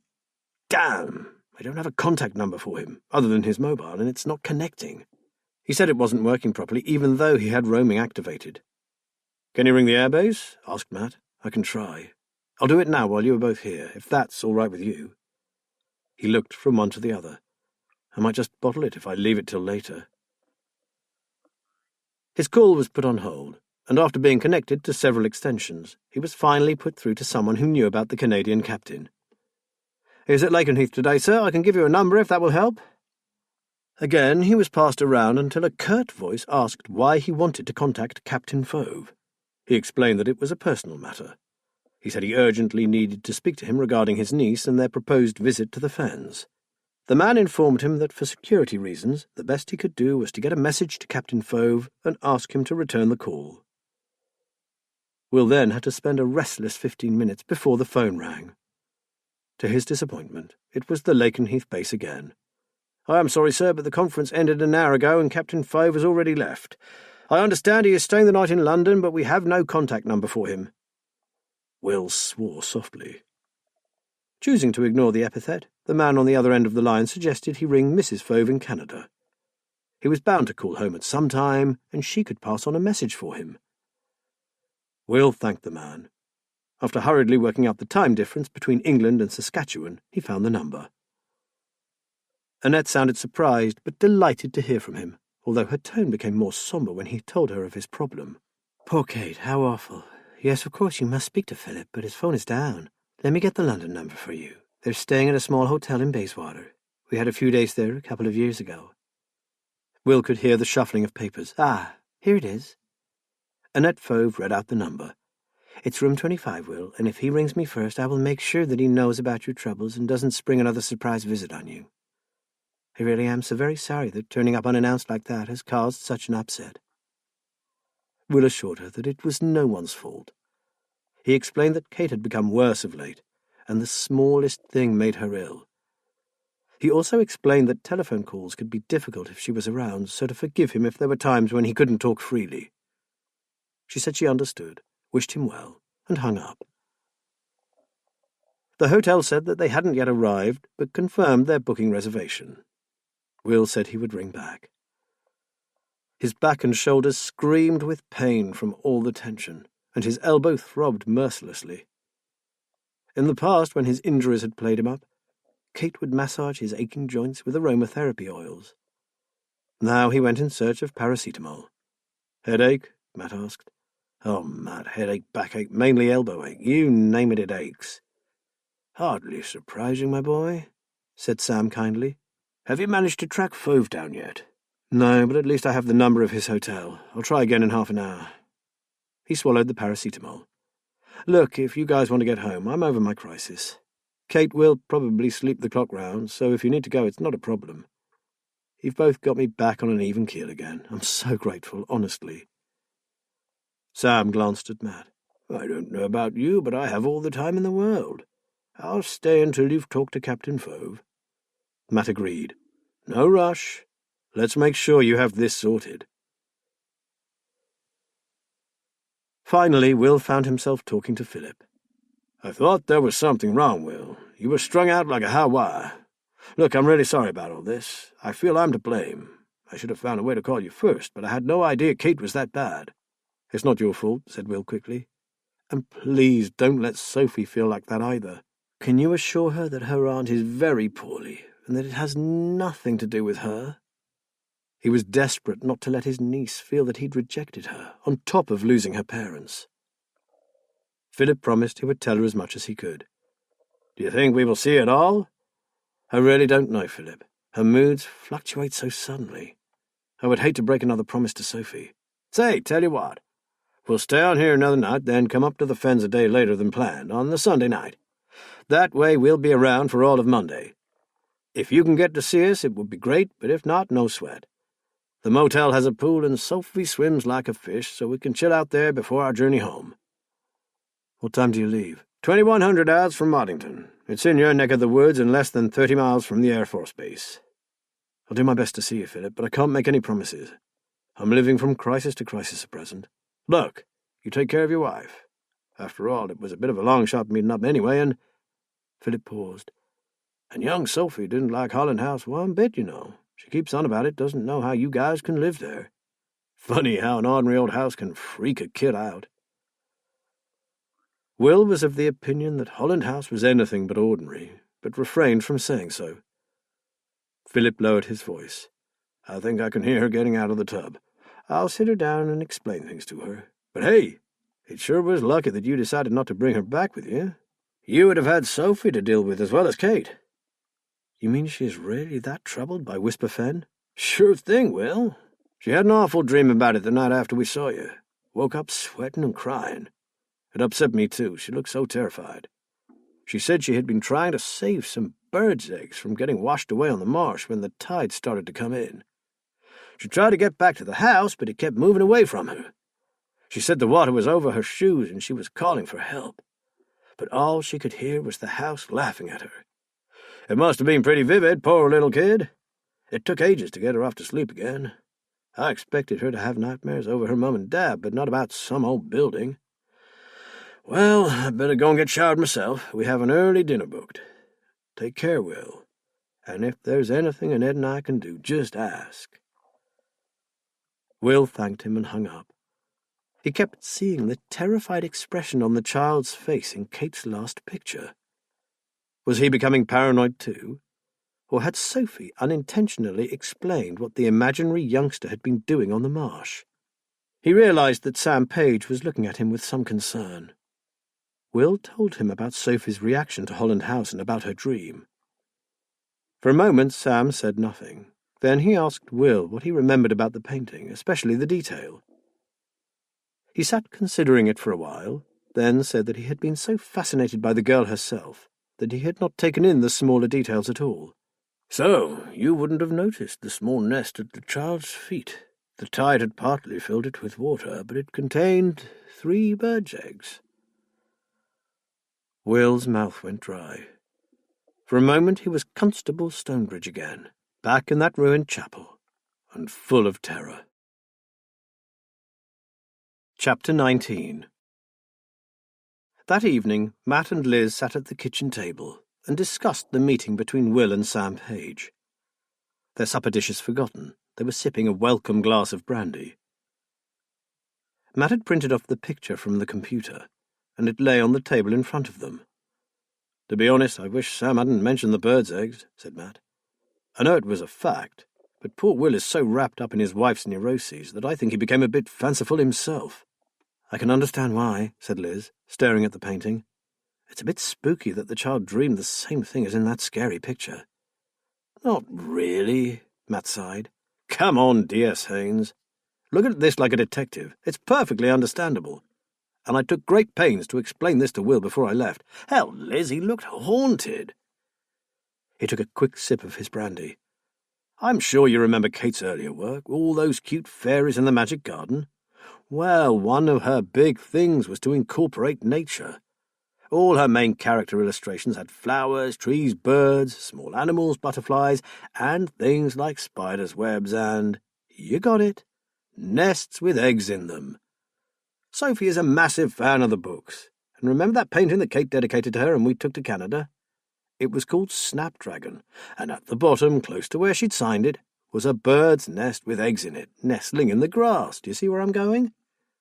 Liz nodded. "Put like that, yes. And Will told us at some point that Sophie was keen to know all about the fen and where he lived. He will no doubt have told her about the marsh and the tides." Liz exhaled. If the lass did dream about the marsh after she'd actually seen it for herself, her subconscious could well have taken all that on board, then embellished it with something from the fairy books. She sat back. Typical dream, then, and not so spooky after all. "I just hope that Will remembers what I said and doesn't start making flaky connections." Matt frowned. "All that creepy crap makes me so angry, especially about the marsh. Anywhere with water, tides, and remote areas can be dangerous, especially for children, unattended ones in particular." The frown deepened. History throws up hundreds of accidents on the East Coast, some of them fatal, but usually the result of misadventure or plain stupidity, not because an old house has put a sodding bloody curse on them. Liz grinned at him. I love you when you're angry, Matt Ballard. He smiled ruefully. Sorry, but codswallop like that gets my goat. Oh, and I hope you love me all of the time, not just when I'm angry. That goes without saying. But you are especially lovable when you're outraged. I don't think some of the villains we put away would agree with that, but those days are gone. So I suppose I'll just have to get used to being lovable.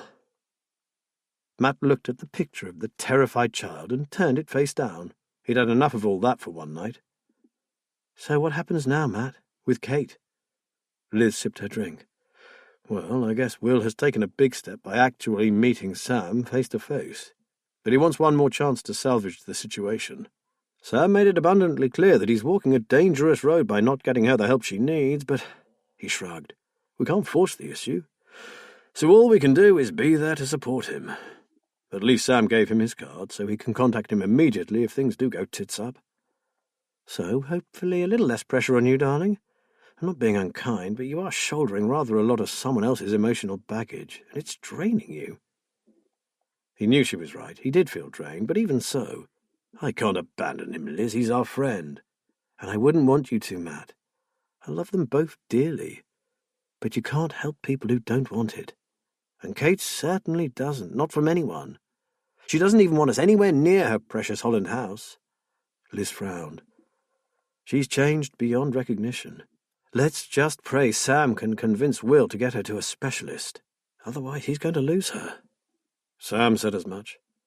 I do believe that one more serious episode will force Will to give in. I just pray he doesn't leave it too late. Liz placed her glass on the table. But on a different subject, I've been thinking about the night you were attacked at Amelia's cottage.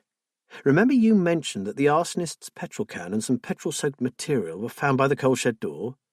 Matt nodded. If you wanted to burn the place down, wouldn't you post a rag through the letterbox or throw a petrol bomb through a window? Why light your fire by the coal shed door? Matt considered this. Yeah, and the coal shed is a good way away from the cottage itself. That is odd. I hadn't actually thought of it before. To me, that says they didn't want to damage the house at all. Just give the illusion of intending to burn it down. She raised an eyebrow, which takes us back to the premise that someone wants Little Anchor itself for some reason.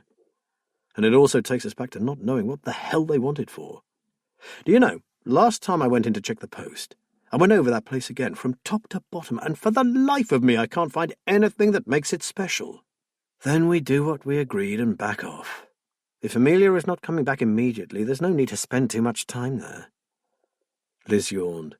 I'm ready to turn in. I want to get out to Linden Road early tomorrow, see if there are any more familiar faces taking their custom to Mr. Smith's very convenient store. Have you decided what's being passed under the counter yet? Matt asked. Not yet, but it's not drugs, I know that much. If I had to make a guess, I'd say extreme pornography. Dirty magazines, most likely. Well, I know the internet is the main source for that kind of stuff nowadays, but apparently there's still a massive market for old-school porn. It could be a very lucrative sideline. What makes you think that's the case? Liz smiled. All the shady-looking characters buy papers, and not the red tops either. It's the Telegraph of all things. Can you picture some seedy scrote making himself a nice filter coffee and settling down to do the Telegraph crossword before walking the dog or playing a round of golf? Matt laughed. No, I can't see it at all. So you reckon there's something inside them? I reckon a rather special kind of insert, one that the Telegraph Media Group wouldn't be too proud of. She grimaced. I just need to work out a way of getting hold of one of those special copies. And then we'll be able to tell Nigel Foreman that his suspicions are correct and hand it over to our old mates at the Nick. Matt looked at her. Any ideas on how you can work that little piece of magic? One or two, but I want to keep an eye on the place for a bit longer. I've noticed a couple of faces that we've come across before in our previous life, and I'd really like to know whether Smith is a one-man band or part of something bigger. Don't get spotted, especially if there are a few old lags frequenting that store. Men who might recognize a copper when they see one. Matt suddenly began to wish he was working with her on this, instead of being on call for his distraught friend. "You take care, Liz. I'm aware that you know what you're doing, but I worry about you covering this alone." Liz blew him a kiss. "Don't worry, I'm a big girl now. But thank you for caring." She stood up and began to put the supper things into the dishwasher. "I keep thinking of what it must be like for poor Will tonight. I'd hate to be in his head right now." She looked out of the kitchen window. "There's one heck of a wind getting up, Matt. Was there a weather warning for tonight?" Matt took his phone from his pocket.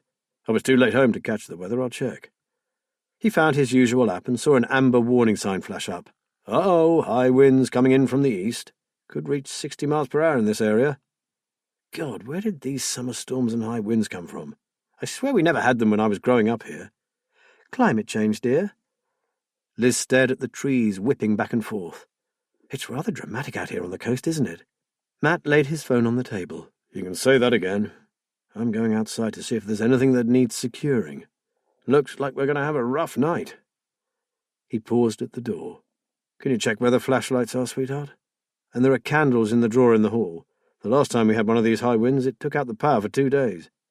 We'd better charge our phones too, just in case. Aye, aye, Captain, batten down the hatches." Outside, Matt saw at once that this was going to be a bad one. The winds were already building, the sky wild. He just hoped that both Little Anchor and Holland House remained safe. They were even closer to the wash than he was.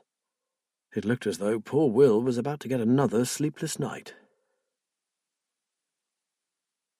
Will Stonebridge sat on a chair at the bedroom window and looked out at the wind-torn garden. This was all he needed. For a few seconds he felt that if he were dealt one more blow, he'd simply snap. Earlier, before it got dark, he had noticed that they had left the back gate open and had gone to close it. A strong breeze was blowing in, bringing with it a sudden squall which had drenched him in moments. In the 100 feet back to the house, the rain became a solid sheet of water that soaked straight through his shirt and trousers. He had run, jumping like an ungainly, overgrown schoolboy over muddy puddles that hadn't existed a few minutes ago. As he did, he had glanced up at the house. Kate was standing, framed by the long window in the studio, in her nightshirt, her unkempt hair hanging around her shoulders, and the doll clasped tightly to her. She seemed not to see Will dashing for shelter. In fact, her face showed no expression at all. Will had stood and gaped at her. For all the world, she looked like Amelia's cottage as it was now, a pretty shell with no life in it.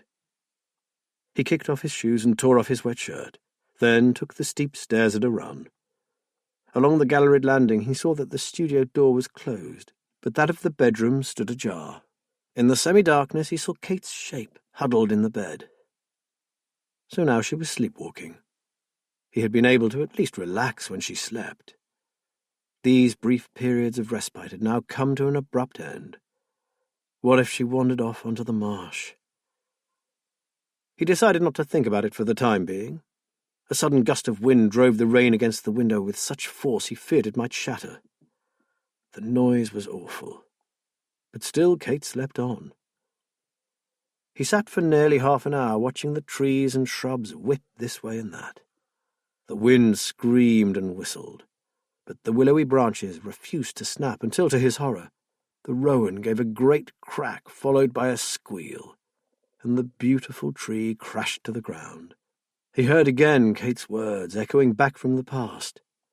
"They are lucky trees, darling. They belong to the goddess. They give protection to the garden and keep harm away." He stared in dismay at the fallen tree. It had missed the outbuildings, the shed and the greenhouse, but had come down directly onto the Anderson shelter. Yet another thing to upset Kate. As he looked on helplessly at the devastation, he had the irrational thought that he must get rid of it before she woke up. Kate would take this to be an omen, a bad one. She believed all that old tosh about the rowan being the witch's tree, and as Sam Page had said, it was what she believed that was the problem. Oh, Jesus, why the hell did it have to be the fucking rowan? He felt a rush of pity for that small figure hunched beneath the bedclothes. She was so vulnerable, so fragile. His precious fairy was walking on a tightrope made of gossamer. Would he be strong enough to catch her should the delicate filigree give way? He hoped she would remain asleep for many, many hours. If only she didn't have to awaken to the sight of the garden's custodian lying broken and dying across her Anderson shelter. If only she could sleep forever. He stared back out of the window, wishing that the stalwart Matt and the knowledgeable Sam were beside him. This brave copper was terrified, and it had nothing to do with the weather.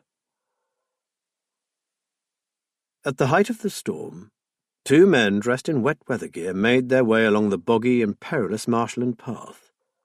They stopped outside Little Anchor, and with a nod, one of them slipped into the back garden. He returned a few minutes later and gave his accomplice a thumbs-up sign. All was well, no disasters. "A slate or 2 has shifted at the front," he whispered, "but no structural damage at all." "Good. Then let's get away from here. The wind is dropping, but the ground is treacherous. Just watch your footing. I don't want to be dragging you out of a bloody bog." With one last look at the deserted cottage, they slipped away into the night. Chapter 20. In Cannon Farm, the phone was ringing. Matt heard the anxious voice of Amelia Swain. "I know you won't have had a chance to check yet, but I'm so worried, Mr. Ballard. I didn't sleep a wink last night." "Don't you fret, Amelia. Actually, I went down there an hour ago, and apart from a couple of tiles that have lifted, there's no damage that I can see," Matt said. "Oh, such a relief. It is such an exposed spot. But at least there are no tall trees near the house." "I'll take a closer look later this morning, but I'm sure your cottage is fine. They knew how to build in those days." "I'm sure you're right. It isn't the first gale to hit West Bafen, and it certainly won't be the last." She paused. "There were no other problems then?" "Nothing, Amelia. Not recently. So, apart from a sleepless night, how are you keeping?" "Oh, you know, it's difficult to settle, even though I am enjoying Lena's company. Part of me wants to get home, and another part never wants to set foot on the marsh again." "If I were you, I'd stay with your friend for a bit longer. Let the police catch the person who's been persecuting you. Then come home and see how you feel about things. They will get them, you know."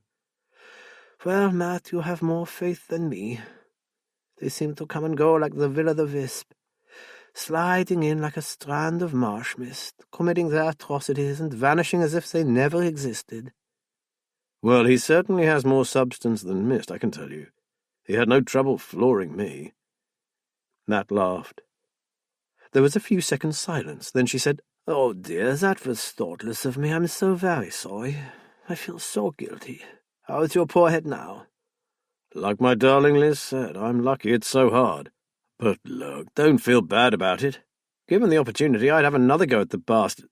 Sorry, Amelia, but I'd dearly love to meet him again, preferably in daylight this time." "You know how much I appreciate your looking after the cottage, Matt. But please, please do not expose yourself or Liz to any danger, and I will certainly not even consider returning home until the police come up with some answers for me. And if they don't—" "Between us and the police, we'll find answers, Amelia. Meanwhile, stay put and we'll keep you updated." Matt hoped he sounded more confident than he felt. "Thank you, Matt. Thank you so much." He hung up and went to find Liz. She had abandoned her idea of watching the village store in favour of sorting out some of the damage to the garden. She was already roaming about, gathering broken branches and sweeping up shattered flower pots. She smiled at him. Could have been worse. No major damage, except that a small section of fencing is blown down. Nothing that can't be fixed. She raised her eyebrows. "Have we heard from Will yet?" He shook his head. "No, that was Amelia, and I've put her mind at rest about Little Anchor." He gave her a worried glance. "I wanted to drop in at Holland House after I checked the cottage, but I wasn't sure if I should." "Was there much damage down on the marsh?" Liz asked. "Worse than here, for sure. I could be wrong, but I think Will has a tree down." Matt paused. "Maybe I'll go make us a cuppa and then give him a ring." Will had woken at around 6 to an uncanny stillness. The storm had blown itself out during the night and the fen was silent. Not even a bird sang. After a quick shower, he went down to the kitchen and made tea, He knew he should eat, but his stomach was in knots. He was worried about Kate and the fact that she was now sleepwalking. Above all, he was terrified of her reaction to the fallen rowan tree. He lifted the house phone receiver, but the line was dead. He sighed. Well, he had his mobile. He had checked the garden in the mad hope that the previous night's damage had all been a bad dream. Sadly, it looked even worse in daylight. He left it until around 8 before going back upstairs to check on Kate. In the bedroom, he again stood at the window, desperately trying to work out what to do next. "Will?" He started. "What time is it?" "Hello, babe, it's getting on for 9 o'clock. 9? In the morning." Oh. She swallowed, her gaze wandering around the darkened room. "What day is it?" "Sunday. Don't worry, sweetheart, the sleep will have done you good." "Sunday?" She sounded bewildered. "It's all right, you needed the rest. I'll go and make you some tea, then when you're ready I'll run you a bath, okay?" She swung her legs over the side of the bed and sat for a few moments as if still confused. "I'll run the bath, you get the drink. My mouth feels awful." She sounded groggy and swayed slightly, but made her way slowly to the bathroom. Back in the kitchen, Will heard the sound of running water and the toilet flushing. He decided to tell her about the rowan tree and the air raid shelter as soon as he got back upstairs. She would see the devastation soon enough, so he might as well warn her. He mounted the stairs with a heavy tread. He stood her mug on the side of the bath and began to sponge her back. He was pleased to see that Kate had washed her hair. She looked tired, painfully thin, but still beautiful. "You missed one heck of a storm," he began tentatively. She peered at him short-sightedly. "When?" "Late yesterday afternoon and into the evening. I don't think it calmed down until the early hours." He hesitated. "It did a lot of damage, Kate. I'm going to ring Barry and get him to help me clear up. Sadly, the rowan has come down, and the phone lines too." She stiffened. "I'll call Barry as soon as I can. Maybe he can get here soon, then we can sort everything out. I haven't checked everywhere yet, but I can't see any structural damage, thank heavens. And I ought to check on Mrs. Swain's place." He chattered on, conscious of how ridiculous he sounded. In stony silence, Kate sipped her tea, staring down into the foamy bathwater. "Can I have my towel, please?" she asked. Her tone was flat, harsh. She stood up and he draped the towel around her shoulders, but she snatched it from him and began to briskly rub herself down. She stepped from the bath and pushed past him into the bedroom. With the towel around her, Kate went and stood at the window. Watching from the doorway, Will saw a kaleidoscope of different expressions travel across her face. Horror succeeded by sorrow, quickly followed by anger, disbelief, and then she turned and faced him. "Why didn't you wake me?" Her tone was accusing. I couldn't." "What do you mean you couldn't? You should have woken me." He shrugged helplessly. Her shoulders began to shake. Great tears rolled down her cheeks. "This is awful, just awful." "I know, darling." He went over and put his arm around her. "I'm really sorry. I know how much that tree meant to you." She stepped away from him. "You haven't the slightest conception of what it meant. You simply don't understand." She was shutting him out again. For hours he had been worrying about how she would feel when she saw the tree, all for nothing. Kate turned to him. "I'm not having a go at you, Will. It's not your fault. But you really don't have a clue what I'm talking about, do you?" "Well, then explain it to me. It was a nice tree. I'm really sad it has come down, but at least it didn't land on the house." Kate rolled her eyes. "It might just as well have done. It was important, Will. We need all the protection we can get out here. We'll suffer for this, you'll see." She pulled her towel tighter around her and turned away. Will was left staring out over the marshes. Sam Page was right. It would be worth the risk of having her hate him just to get her away from this God-forsaken hole. If there was the slightest chance of getting his wife back, he'd take it. Whisper Fen and Holland House were driving her insane, and he could not, in all conscience, sit around and watch her decline any further. He twisted his gold wedding ring around and around until his finger was sore. He must ring Sam and make arrangements, and face up to his responsibilities while he still could. Will made no attempt to stop Kate when she said she was going out on the fen. It would give him a chance to ring Sam Page and ask his advice on how to proceed. He had managed to get her to eat a mouthful or two of breakfast before she went out, but she didn't appear to be leaving the garden. He saw her sitting by the well with one hand on the trunk of the fallen tree, as if she were sitting at the hospital bedside of a dying relative. Finally, she went out through the gate and made her way slowly up onto the high path. Will waited until she was a tiny figure on the horizon before he got his phone out. Sam listened while Will somewhat incoherently described what had happened since the previous day. Sounding relieved, Sam assured him that he was doing the right thing. "But you must do all you can to persuade her to speak to someone voluntarily. I've already discussed it with Laura Archer, and we agree that Kate should see Lawrence Hassel. He has a specialized private clinic near Waynfleet. He is prepared to see Kate tomorrow for a consultation and then treatment if he deems it necessary." "Private? Don't worry about the cost, my boy. There will be no bill, and if there were to be a charge, Lawrence wouldn't take advantage of you. We were at university together. He's not just an excellent doctor, he is a very good friend. I trust him implicitly." He paused. "Would you like me to come over and be there when you talk to her? Or perhaps have Matt with you?" "No, it's kind of you, but I think this is something that I have to do alone." As he spoke, he wandered over to the window. Through an arch of battered clematis flowers he regarded Kate, a lone, dark figure silhouetted against the sky. He felt like a traitor. "Sam, if she refuses to go with me to see this Lawrence Hassel, which she might, what happens then?" Sam said, "If you remember, you dealt with this when you were a police officer. If concern is raised about someone's mental health, and if they are deemed to be a danger to themselves or others, we call a team of health professionals who assess the patient in a place of safety. This team would normally consist of a registered medical practitioner, an approved mental health professional like a social worker or a psychologist, and a Section 12 approved doctor, usually a psychiatrist. If they all agree on a diagnosis, the individual concerned will be found a place in a suitable hospital." "Sectioned, in other words." Will sighed, recalling a number of pretty violent incidents during his time as a policeman involving people who had been sectioned. How had things got this bad? "So you can see how much better it will be if you can convince her to go for a private consultation voluntarily. It would be on her terms then. No one would be making decisions for her." "I understand. Perhaps you'd give me your friend's contact number?"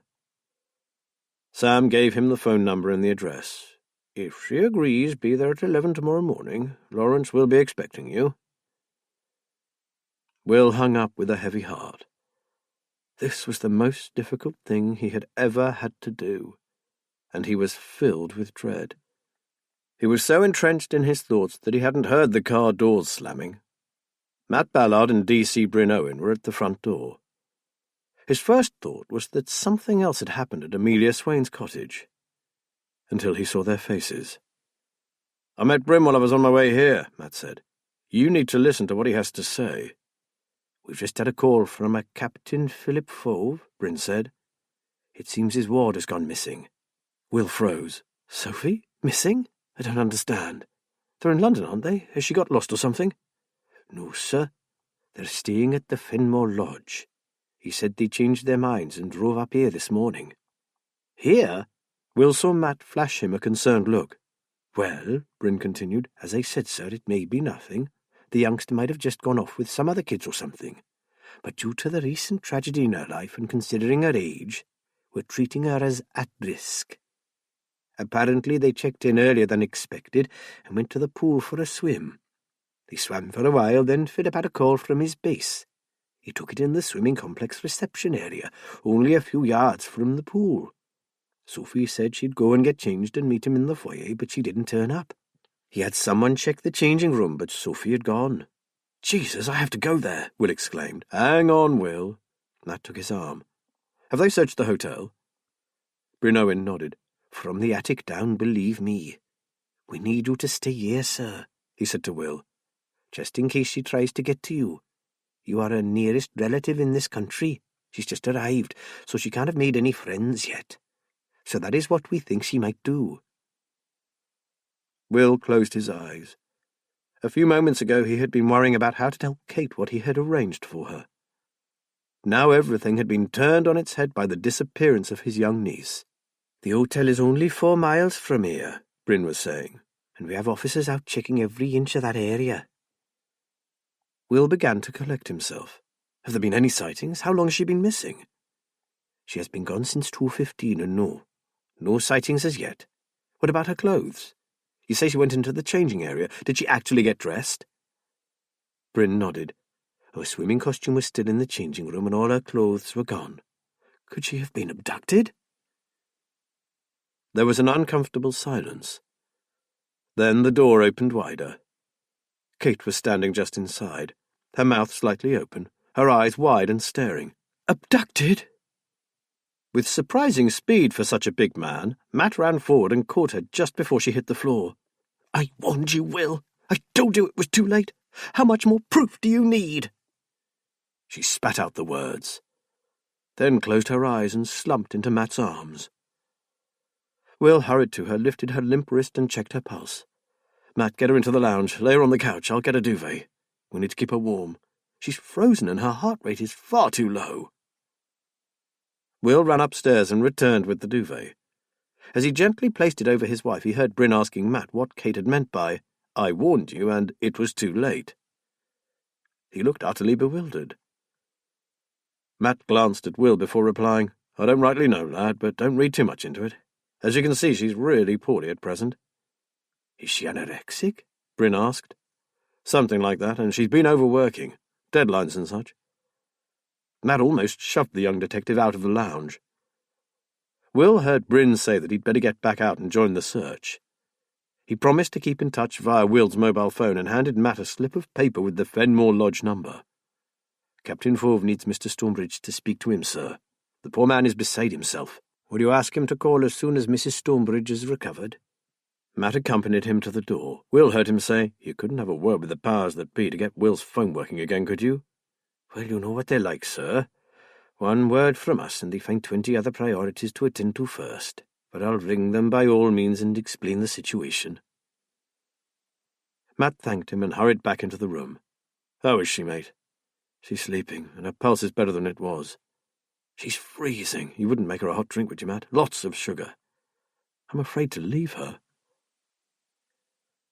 Matt returned a few minutes later carrying a steaming mug.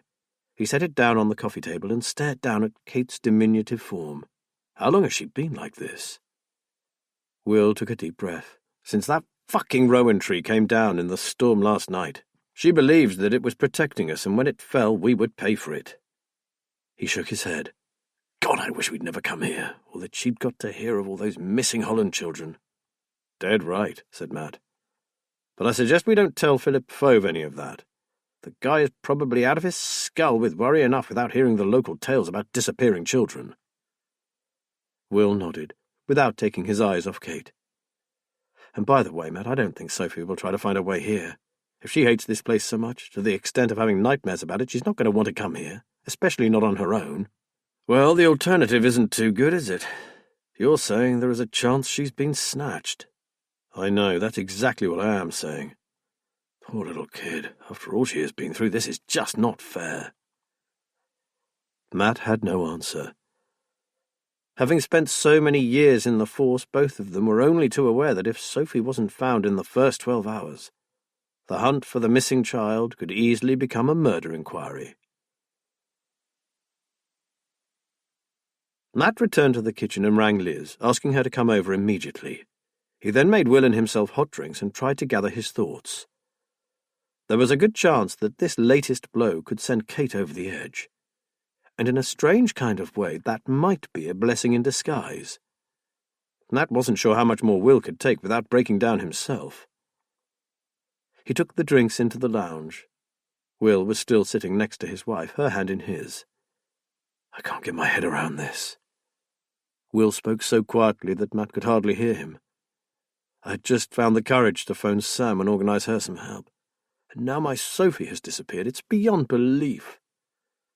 You've got an appointment for Kate to see someone? This was good news indeed. Tomorrow at a clinic in Wainfleet. A doctor called Lawrence Hassel. He's a friend of Sam Page, but Matt interrupted. "I know what you're going to say, but take a look at that woman on your sofa. Kate has to be your first consideration. Half the police force are out looking for Sophie. Kate has only you, and hopefully this Lawrence Hassel, if you can get her to him." He looked Will straight in the eyes. "I'll hold the fort here while you're away and keep you posted on any updates. But for her sake, you have to get Kate some help. How can I leave Holland House while Sophie is out there somewhere, maybe taken by some pervert or—" "Slow down, Will." Matt gripped his friend's arm. "There are a dozen places she could be. Don't jump to conclusions." Will had an idea. "I wonder if Lawrence Hassel would come here." Matt shrugged. "Why not ask Sam? Oh, and then do ring Philip. Bryn said he's desperate to hear from you." Will reluctantly let go of Kate's hand and took his phone from his pocket. The call was brief. Sam said he was sure he would if he could, but Hassel's severely disabled. He's in a wheelchair and he never leaves the clinic. He hung his head. "And Sam said exactly what you did, not to cancel that appointment. He also said he's coming over in case he's needed." He swallowed hard. "Which means that when she wakes up, I have to break it to her that I have arranged for her to speak to a psychiatrist. After all I promised her. I feel like a traitor, Matt." "It's gone way beyond that now, Will." Kate gave a little moan, and Will gently coaxed her into sipping at her drink. Her expression was distant, vacant. As if in a dream she drank the tea, seeming to be completely unaware of Matt's presence in the room. "I'm so tired," she whispered. "I'll get you to bed, my darling." Will gathered her up in his arms. Matt could see from the way he carried her that she weighed next to nothing. As Will was putting Kate to bed, Liz arrived. Matt hugged her, muttering, "God, this is such a mess." He told her what had happened. Liz finally released herself from his arms. "Matty, that's dreadful. That poor little girl. And Kate?" He raised his hands.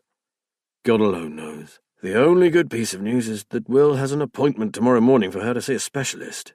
"If she agrees to go," said Liz dubiously. "She'll go one way or the other." "You didn't see her, darling. She was—" "I get the picture, Matty." "At least Sam Page is on his way over. I'll feel a whole lot better knowing that a proper healthcare professional is with her. We are so out of our depth, and Will doesn't know which way is up anymore." Matt sighed. "Then stick with him." Liz squeezed his arm. "He's lucky to have such a good friend." "I feel like a fucking chocolate poker," he said. "What on earth do you say to a man whose wife is on the brink of losing her mind, and whose sister and brother-in-law just died, and now his little niece is lost and possibly abducted?" "Nothing, Matt. Just be there for him. That's what he needs now. He needs to know he's not alone."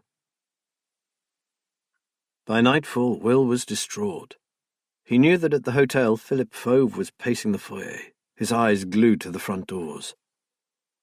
Local radio and television carried news flashes showing a photo of the pretty, dark-haired child, and the chief superintendent made an impassioned plea for anyone who knew anything to come forward. During the day, Will's kitchen had become a meeting point for the search parties that were scouring the marshes. But as night descended, they were called in for fear they might become lost themselves. There was no more to be done until first light. Sam Page had sat with Kate while Will, Matt and Liz had brewed teas and coffees for those who had been out searching. 2 constables, Jack Fleet and Debbie Hume, were to stay the night at Holland House, just in case the child did turn up. The owners of the Tannersfen Village fish and chip shop had kindly delivered hot food for them all. Will, believing he wouldn't be able to eat a thing, found he was ravenous. Kate drifted, half awake, refusing food. She kept wringing her hands together like some Lady Macbeth. Now, at 9 o'clock, Will, Sam, Matt and Liz sat with her in the bedroom. An awkward silence settled on the room. Catching Sam's meaningful looks, Will realized that he could no longer delay the confrontation with Kate. With a sigh, he moved from the window seat to the bed, and taking her hand in his, sat beside his wife. Looking into those large, sad eyes, all his well-rehearsed lines melted away. Squeezing her hand, he told her that he loved her, and asked her to forgive him for what he was about to say. Kate listened without interruption, Will waited for her response.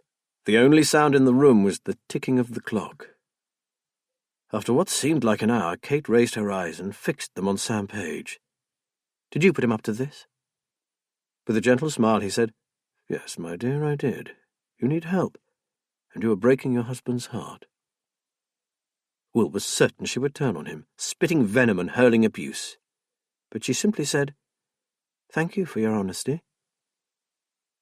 There was another pause, then she said patiently, as if to a child, "But you are of course wrong. I don't need help, especially from the kind of doctor that you are suggesting. I am really quite surprised that you can't see what is going on here." "And what is that?" Sam asked. She lifted an eyebrow. 3 dead Holland children, Professor Page." She turned to Will and said, "And yes, I know about Elizabeth being taken from her playpen. I knew about it long before you tried to hide the website from me." Will's mouth fell open, but Kate was continuing, talking with more animation than he had heard from her in months. "Actually, there are more disappearances, but the history is a little sketchy and the Hollands fear a witch hunt." "And you believe that the house is responsible for all this, and indeed is still claiming young lives?" Sam's tone was even and reasonable. "For God's sake, what more evidence do you people want? These are hard facts, those things that you policemen are supposed to crave. No child was ever safe here. We should learn from history, Professor, but sadly my husband didn't listen hard enough, and now his sister's child has joined the others." Once, when Will was a young constable, he had been present at the apprehending of a serial killer. He had been amazed at how ordinary this man appeared to be, how unassuming. He had talked lucidly to his captors, looking them in the eye and answering their questions quite candidly. He just lacked all emotion. He sensed that same lack of empathy in his wife. Unintentionally, his own voice became cold. "Sophie is not dead." "So where is she?" She stared at him, her gaze cold as a reptile. Unable to meet her eyes, he looked away. "I don't know." "So how do you know she's not dead?" "I don't fucking know. I don't know anything anymore. I don't even know who my wife is." Sam's warning look was lost on Will. He took hold of her shoulders and shook her roughly. "You must sing that bloody doctor tomorrow if I have to drag you there. And we're leaving this detestable bog just as soon as I can get this dump on the market. Understand?" Her face changed in an instant, assuming a look of pure hatred. A strong hand pulled him away from Kate. "That's enough, Will," said Matt softly. "Leave her now." Kate had fallen back on the bed, a flat, glassy expression replacing her earlier animation. She turned slowly to Will, and in an empty, expressionless tone said, "Whatever. I'll see your precious doctor if you want. It really doesn't matter one way or the other. If he's so bloody good, he'll realize I'm right. Then we'll see who looks the fool, won't we? But I'm not leaving here. I'll never leave here. You go if you want, but I'm staying. Understood?" Will ran from the room. He raced down the stairs and out of the house. Swifty and Debbie looked up in surprise as he dashed past them, out into the lane and into the reedy grass of the marsh. He screamed her name again and again. "Sophie! Sophie!" Somewhere out over the wild, moonlit landscape, an owl took up his call, an eerie cry that turned his blood to ice. Slowly, he lowered himself down onto the soft, spongy ground. His wife was right. Sophie was as dead as his little sister and her husband. Chapter 21. Will had not been prepared for Lawrence Hassel. He had thought they would be meeting with a professor, a typical dry academic devoid of any shred of humanity. He recalled a psychiatrist who had once been called to collect an escaped mental patient they had apprehended. He had a goatee beard, half glasses, a tweed suit with a waistcoat, and a faint German accent, and wouldn't have looked out of place in the Vienna of the early 20th century. A far cry indeed from the man now talking earnestly to Kate. Although in his late 60s and suffering from some severe and obviously long-standing illness, Lawrence Hassel had a round and kindly face beneath a thick crop of silver hair. More than anything, he reminded Will of Father Christmas. Kate had been uncommunicative and unresponsive, with a glassy stare and a fixed expression. Within half an hour, Dr. Hassel had drawn her out, persuading her to talk and listen. Will could have listened to the doctor's voice all day. After a while, the doctor asked Will if he would mind leaving. There were coffee and biscuits in the reception area, and perhaps he would wait there until Mrs. Stonebridge and he had finished. Sam was waiting for him. They sat in comfortable chairs and sipped coffee. "What do you think he will suggest, Sam?" "I'm certain that he will want to keep her here. Whether or not she would agree, I can't say. It would be for the best if she did. You are far from well yourself, and with that poor child still missing." There was now a full-scale hunt in progress. The police were sifting through dozens of reported sightings, some possibly helpful, others obviously hoaxes or from disturbed people. Will felt ashamed. He had helped no one by totally flipping the night before. Swifty and Debbie had dragged him off the fen, kicking and screaming like a madman. For a moment during her harangue about Sophie, his wife had become unrecognizable to him. It had been the final straw. A very large brandy had reduced him to tears, thereby restoring some normality. Sam, Matt and Liz had stayed, consoling him until the early hours of the morning, and when he finally lay down next to his sleeping wife, he was drained, but his old self again. Sam's voice interrupted his thoughts. "You do realize that Kate would have to stay here voluntarily, don't you? You can't make her stay without sectioning her." "Oh, yes, you said yesterday. But I'm sure she won't want to spend even one night away from her precious house. Do you?" "I agree, but Lawrence can be very persuasive. He has a way of suggesting something to a patient that makes them think it was their idea. I have seen him calm some very frightening people in that manner. I think his secret lies in his disability. He too is damaged, just like them, so he doesn't represent a threat. People can relate to him." "Has he always been in a wheelchair?" "Since childhood." Will mulled over the options that were available to Kate. She could be admitted as an inpatient for a full assessment and treatment. She could stay for a single day's observation, then be given follow-up outpatient care. Or she could leave on a wing and a prayer with a bag full of drugs that she would probably flush down the toilet. Once upon a time she would have discussed these options with him, and they would have decided together. Now, well, he had no idea what she would choose to do.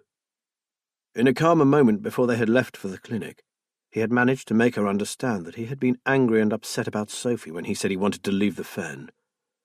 But he could not forget the look she had given him. There had been nothing in it but pure malice. An hour later, Kate came out of the office, alone. She sat next to Will and calmly stated that she would be staying with Dr. Hassel for a couple of days. She had decided that she owed herself a rest. She had been working too hard lately. She hoped he would understand. Without waiting for an answer, she stood, turned to Sam Page and said, "Perhaps you would stay with Will. He's under rather a lot of strain at present, and I think you owe me that, don't you?" Sam nodded equably and said he would be happy to stay for as long as she liked. She turned to leave. "Sweetheart," Will said. She stopped, but did not turn back. "Please. I love you, Kate." Slowly she swung round and looked at his face. She seemed to be searching it for something. "No more talk of selling up?" "Just get better, baby." "You didn't answer my question." "Just come home to me, Kate. You won't see any for sale boards in the front garden." He knew he was being evasive. She kissed him coolly on the cheek and said she would ring him when she was ready to go home. "The doctor wants a word with you before you leave." Will returned to the office. "Mr. Stonebridge, I am delighted that your wife is going to join us for a while. Perhaps you would be kind enough to fetch some clothes and toiletries for her. I'm going to suggest that you leave her things at reception and do not visit Mrs. Stonebridge. Oh, and no phone calls, unless there is an emergency. We will get her comfortable in her room and start assessment immediately. Outside contact is discouraged during that time. It can be unsettling, I hope you understand." Will nodded, suppressing the urge to snatch Kate up and run away with her. "Please don't worry," the doctor continued. "She'll be fine here, and I see no reason why she shouldn't be home very soon. I will prescribe a drug regime that is tailored to her specific problem. I assure you that I can help her, Mr. Stonebridge, and she seems willing for me to try. Good news, is it not?" Will nodded, though he didn't trust Kate's sudden compliance one bit. Sam drove them back to Fenchester. Will was silent, his thoughts running all over the place. After some time, Sam glanced at him. "It's for the best, old fellow. I know it's a dreadful thing to do, leaving someone you love in a clinic, but the care she will receive there is second to none. Lawrence is the best psychiatrist I know of, and I would be very surprised if Kate didn't respond to his treatment." Will drew in a deep breath. I feel much more relieved having listened to him. Now I'm worried about Sophie. The trouble is, Sam, I've seen so many cases like this. I keep thinking of Naomi Jones and little Josh Wilkins. Sam nodded gravely. "I remember them. I was actually consulted in the Jones investigation. Did you work on both cases?" "Yes, I did. Poor little kids. I just cannot understand how these animals can do such terrible things to children. You know that the full details of what happened to the Wilkins boy were never released to the public." "I recall that there were a lot of rumours doing the rounds," Sam said. "I don't know what you heard, but they were probably all true. I was still a rookie copper then, and a PC James was on the case with me, a nice chap, real family man who had 3 youngsters himself. He left the force not long after it went to court." "Too much for him," Sam said. Will nodded. "Totally. After the Wilkins case, every time he got a shout, he thought it was going to be another butchered child, poor sod." "Do you have any thoughts about what might have happened to Sophie?" Sam asked. They overtook a tractor towing a trailer piled high with freshly dug potatoes. Will stared at it, unseeing. "For some reason I can't look at things in the way I used to. Back then I was able to distance myself from a problem and look at it clearly. Kate's wild imaginings must have infected my thought processes. I'm constantly coming up with different theories, but they all seem slightly mad." "It's no wonder you can't think straight. It's impossible to remain detached when it's your own family that's involved. And remember, you are still grieving for your sister. At least with Kate away for a while, you won't have one eye on the fen all day, trying to look out for her, or wonder what dark image she is creating behind that locked door." "That's true. Except that now I'll be scanning that damned marsh for a sign of Sophie." After another silence, Sam said, "Maybe Matt or I should take Kate's things back to the clinic for you. It's probably a good idea if you don't go back there just yet." "Thanks, Sam, I won't argue. I appreciate your thoughtfulness." They fell once more into silence. As they turned into the track down to Holland House, Will noticed 2 police cars outside Gerald Grove's cottage at the bottom of Tyler's Lane. "I wonder what is going on down there." "We'll soon find out," Sam said. "And look at that, the press, if I'm not mistaken." At the end of the lane, a group of men and women with cameras and microphones were standing around. They were met by a couple of uniforms and a small gaggle of people in anoraks and boots, obviously members of the search party. "Any progress?" Will asked. "Not sure, Will." A windblown sergeant was standing on one leg endeavouring to get a piece of grit out of his boot. "We had an anonymous call telling us to search old Berridge's place." Will frowned. "We saw the cars there on the way in." Did the caller specifically say Berridge's place? That was what the cottage was called back in the old days. The officer shrugged. "Think so?" "Then I would assume it was a local that called it in. Berridge has been dead and gone for years now. Newcomers or strangers wouldn't know it as that." "Got a point there, Will. He definitely had a Lincolnshire accent." "So, have they found anything, Sarge? The guy who lives there is a nasty character. Not quite the kind you want as a neighbour, I must say." "Ah, we know all about Grove, Will. But it rather seems that he was out of the area when the lass was taken." "Convenient." Sam interrupted. "Look, William, perhaps we should talk to Matt and make arrangements to get Kate's things out to the clinic, if that's all right." "Sorry, Sam, of course. And I expect these guys could do with some hot drinks." While Sam called Matt, Will went upstairs to find some things for Kate. While he was hunting through her belongings for clothes and toiletries, he remembered her only request. He had asked her if there was anything special she would like him to include, and she had said, "Bring Elizabeth. I want the doll."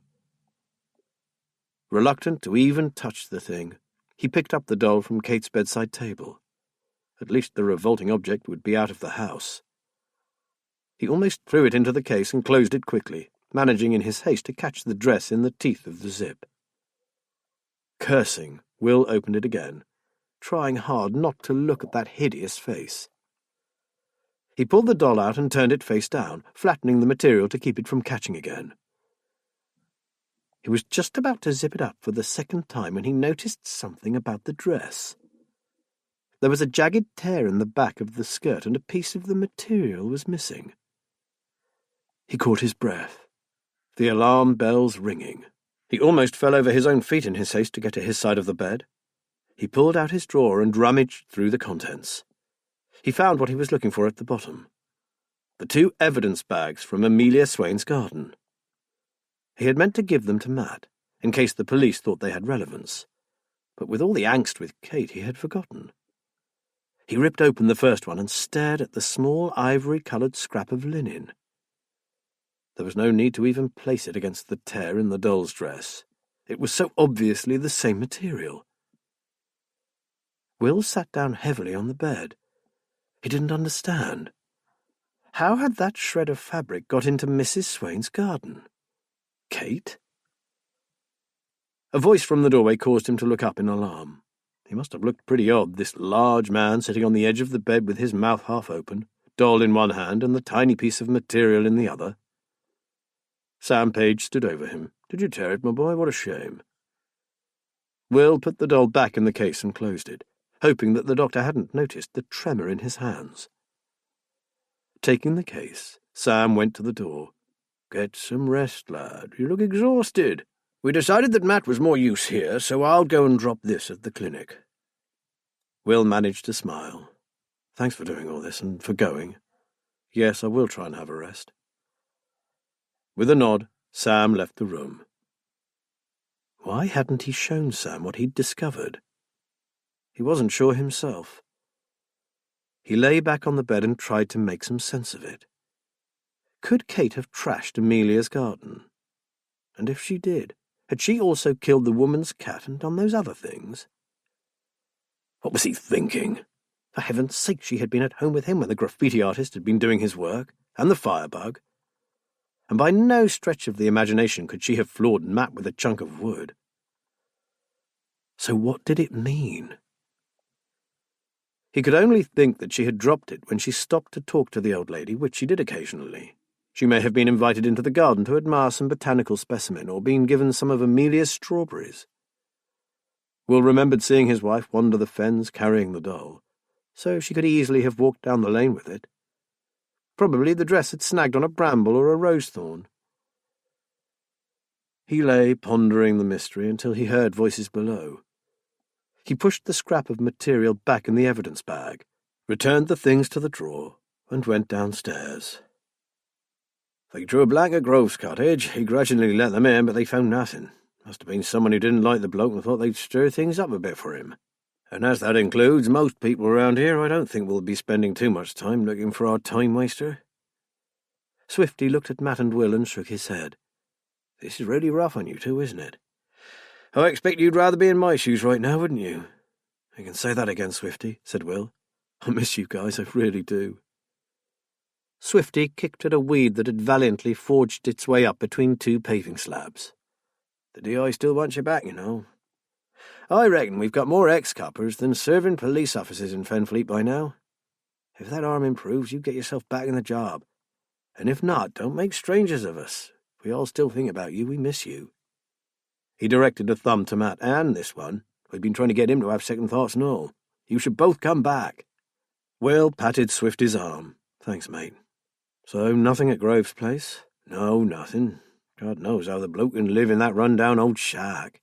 It's a wreck, no mod con, so to speak, other than a telephone and electricity." "I've never been inside," Will said. "But you have, haven't you, Matt?" Matt grimaced. It was pretty basic, all right. They did run electricity to it when old Isaac took sick. Up till then he'd used the old kitchen range to heat the place, plus an open fire in the sitting room and oil lamps and candles for light. "You seem to know quite a lot about it," commented Swifty. "My grandmother used to send me out there to buy samphire from him. She used it for pickling. I was always a bit scared of him, though I never let on. The first time I went there on my own, he had a hare on the kitchen table and was skinning it. I'd never seen anything like it before, and I couldn't take my eyes off it. Little did I know I would one day be attending post-mortems, and still feeling sick." Swifty laughed. "Well, it's worse than basic now. I wouldn't be surprised if the next high tide carried it away into the wash. Still, we found nothing unusual except for a computer, which was a bit of a surprise given the rest of the place." He let Debbie have a quick shifty through his files, but it all seemed to be about insects and stuff. He told her that he hosts a website for other lepidopterists. They catalogue local stuff and post sightings of rare specimens. All seems to check out. My wife seems to think he's some kind of expert. I think she's right, Will. The place is stuffed with framed butterflies and moths. And the books, really advanced volumes. Not a beginner's guide to the countryside to be seen. I still think he's a slime ball, muttered Will. Me too. Anyway, better get back out there and... Well, I'm really sorry about your niece, Will. We're all doing our best to find her. Will's throat constricted. Unable to speak, he nodded at his old colleague. It felt odd to be on the other end of an investigation. Missing child's closest relative. He shivered. If he had been leading the investigation, he would be taking a very close look at the person holding that particular title. 4-year-old Josh Wilkins had been tortured and killed by his uncle, and the whole force knew that Naomi Jones had died at the hands of her father. They just couldn't find enough evidence to send him down. Not that it had mattered in the long run, because the bastard had topped himself, or so it appeared. Will was never totally convinced that he hadn't had a bit of help. No, he would much rather be the one carrying a warrant card than the anxiously waiting nearest and dearest. He saw a uniformed sergeant approaching him, talking on his radio. That familiar crackle made Will long to be part of it all again. He had been too young to retire. He missed the buzz, the excitement. It would have been different if Kate had been well, or if Emma had lived. Then he could have enjoyed a new life with his family. Right now, all he wanted was to be part of the action, chasing the bad guys, and not alone. The super has asked me to thank you for letting us use Holland House as a meeting point, and for all the cups of tea you've given us. He paused, hesitated. It's now been more than 24 hours since Sophie went missing. You, of all people, know that doesn't bode well for her. We've cast the net further. The Nationals have been given her photograph, and all the TV channels are carrying the story. I expect you've already seen the press hanging around, and I'm pretty sure you'll be inundated with them before long. You know what things are like these days. The powers that be want quick results, and we saw no reason not to enlist the help of the media straight away. I hope that's not a problem to you. No. The more people you can reach out to, the more chance of finding someone who has seen her. Will was glad his wife wasn't there to see her precious garden trampled by policemen's boots. I've just heard from the station. A witness has come forward who thinks she may have seen Sophie. Will fastened his eyes on the burly sergeant. Yes, and? She's only a kid herself. But she says she saw a young girl walking alone down a footpath across a field a mile or so outside the village. Seems she described her clothing in some detail. Kids are very clothes-conscious, aren't they? When was this? Yesterday at about 2 o'clock. If she was on foot, it would be about right time-wise, from when she left the hotel. Will's heart sank. It was too long ago. Anything could have happened to the child since then. He ran his fingers through his hair. But if it was her, then it did seem like she was heading in the direction of Whisper Fen. Yet why come to the house that had scared her so badly? Nothing since then. No, we've been to every house, farm, barn, and derelict building for miles. No one has seen her, or anything suspicious. Someone has got her, Sergeant. We don't know that for sure, Will. We have to keep our hopes up. I wonder how many times I've said that. He smiled sadly at the officer. I was never brave enough to agree either. The man looked down at the ground. Kids have turned up after much longer than this, you know that. And a good percentage turn up dead, don't they? Will's phone buzzed in his trouser pocket. Before he answered, he told the man that the kitchen was unlocked and his troops should help themselves to hot drinks. Poor Fauve sounded ready to crack. What the hell is happening, Will? I'm a prisoner here. I didn't move from this damned hotel in case she comes back. I only left her for a few minutes, Will. You do believe me, don't you? I'm so sorry. We've been over this, Philip. It's not your fault, okay? No one is blaming you. Well, I'm blaming me. Then you are the only one, man. No one could have expected such a thing to happen. Think of all the people who go out and leave their children alone half the night, or all damn night for that matter. It doesn't help, Will. I love that kid and I've let her down. If some bastard has got her, I'll tear his head off, so help me. Oh, God, I'm sorry, talking like this. I just wish Annette were here." Will felt for this man. Out of the kindness of his heart he had taken in his best friend's orphan child, and now this had happened. He must have felt that he had let everyone down, not just Sophie, but Eva and Guy as well, not to mention Will himself. "Did I tell you that they're sending her doctor out, the man who has been counselling her?" "No, Philip. When is he due?" "Tonight. Not sure what time exactly. They reckon that when she is found she'll need a specialist to debrief her, and she'll respond better to someone she trusts." If she is found. We have a special police unit that would look after her. They're trained to work with children who have been abused. Listen, Philip, have you got someone with you? Have you been assigned a liaison officer? Yes, nice woman. The hotel people have set a room aside for the police to use. She's down there now, talking to some of her colleagues. I just needed to hear a friendly voice." He paused. "How is Kate taking it all?" Kate has gone into hospital for a few days' observation, Philip. She needs help, and more than I can give her, I'm afraid. "I'm real sorry to hear that, Will, but sometimes you just have to throw up your hands and say, over to you. There is only so much you can do in the face of illness. I admire you for getting her the help that she needs. It can't have been easy, especially with all this going on at the same time." "I'm gutted, Philip, just gutted. And here I am, wailing to you like a baby. Look, you take care, and if anything happens here, I'll call you immediately." Will promised to do the same. They wished each other well and rang off. Hearing the loud voices coming from the kitchen, Will decided to give it a wide berth and find himself something constructive to do. He went slowly upstairs and stopped outside Kate's studio. He had to get a look at her latest work. She would have taken the key, of course, but just in case he tried the door. To his amazement, it swung open. He stepped inside, feeling like a voyeur. He had been made to feel so unwelcome there of late that he kept looking over his shoulder in case he was being observed. On her workbench lay copies of the finished illustrations for the Fairy Dreams book, the ones the courier had collected. He leafed through them. They were good, but that eerie and slightly frightening atmosphere increased as he progressed through the series. He wondered what Angela would make of them. Still, at least Kate had managed to complete them. He wondered if he should tell the agent of Kate's illness, but thought better of it. She would be furious at his interfering. Maybe after Lawrence Hassel had finished treating her, she'd be able to deal with Hubert herself. His gaze wandered around the tiny room. Only the illustrations had been left tidy.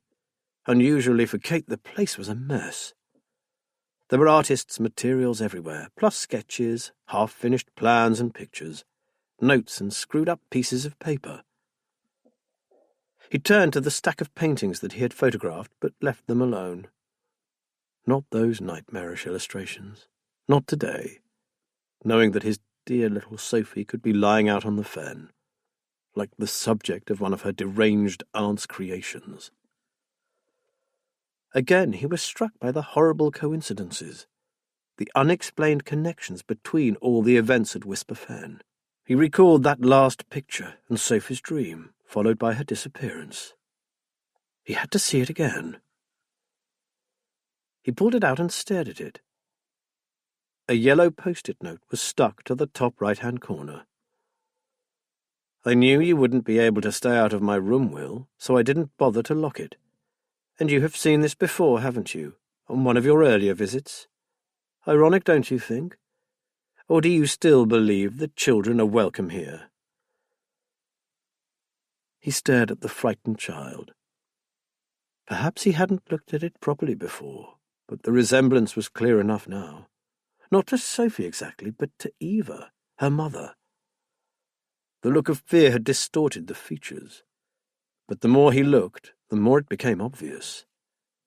Kate had modelled that child on his dead sister. He left the room feeling sick. Surely there was more to this than just grief over a lost baby. Emma had been his child too, and he had coped. So what had happened to Kate? He shut the door and stood on the landing. The answer was all around him. Holland House had happened.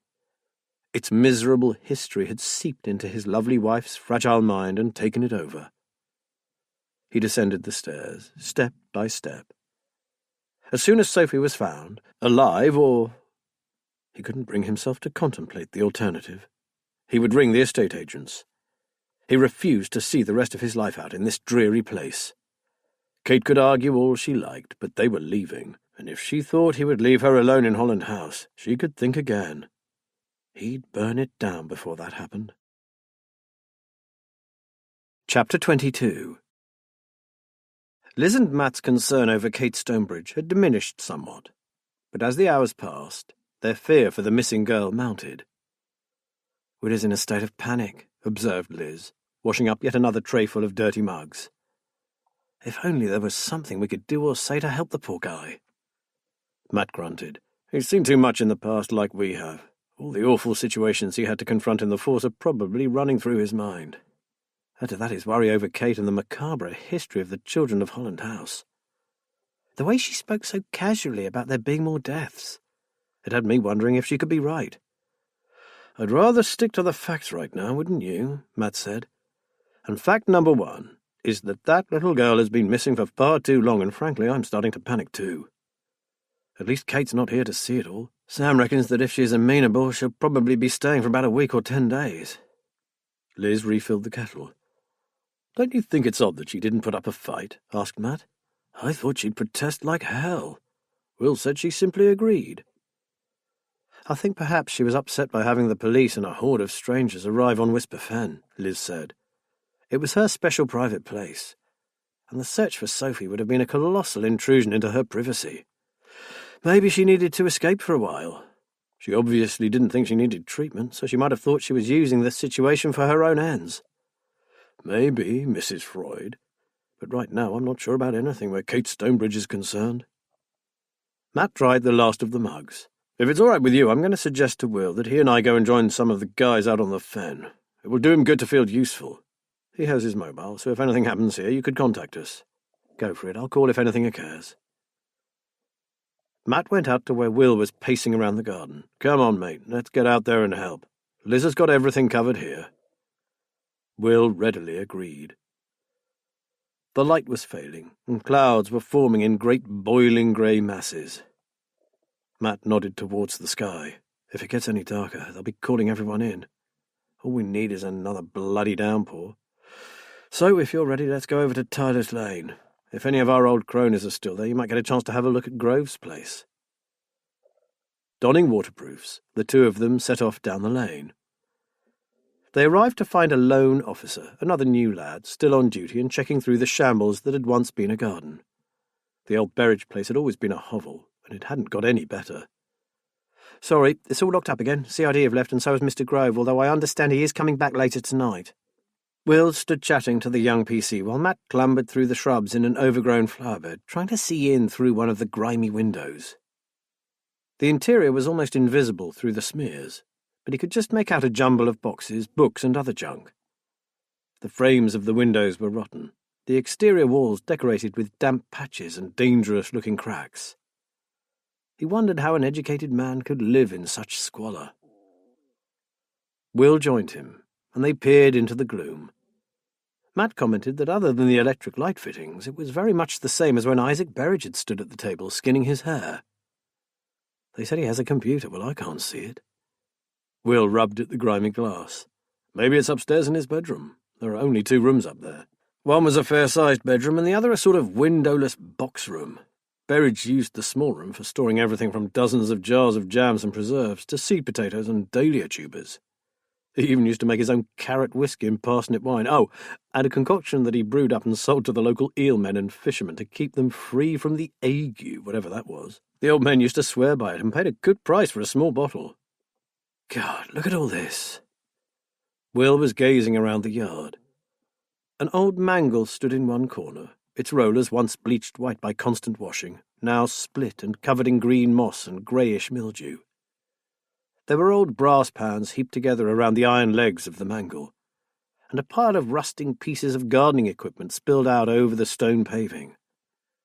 The skeletal remains of a small boat leaned drunkenly against the garden wall, and some equally decayed lobster pots rotted quietly beside the outside privy.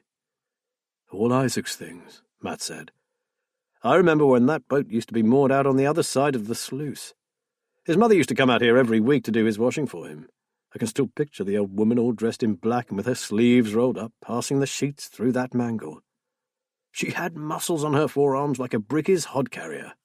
I was a bit scared of Isaac, but that was nothing compared to my fear of his mother. Matt grinned at Will. The local children said she was a witch. She was covered in what looked like warts, although no one had the courage to get close enough to see for sure. Now I realized that the poor woman suffered from some dreadful skin complaint. No wonder she shouted and swore at the little horrors who were always pointing at her and calling her names. They hunted around the yard, looking for anything that shouldn't be there, anything that might relate to Sophie.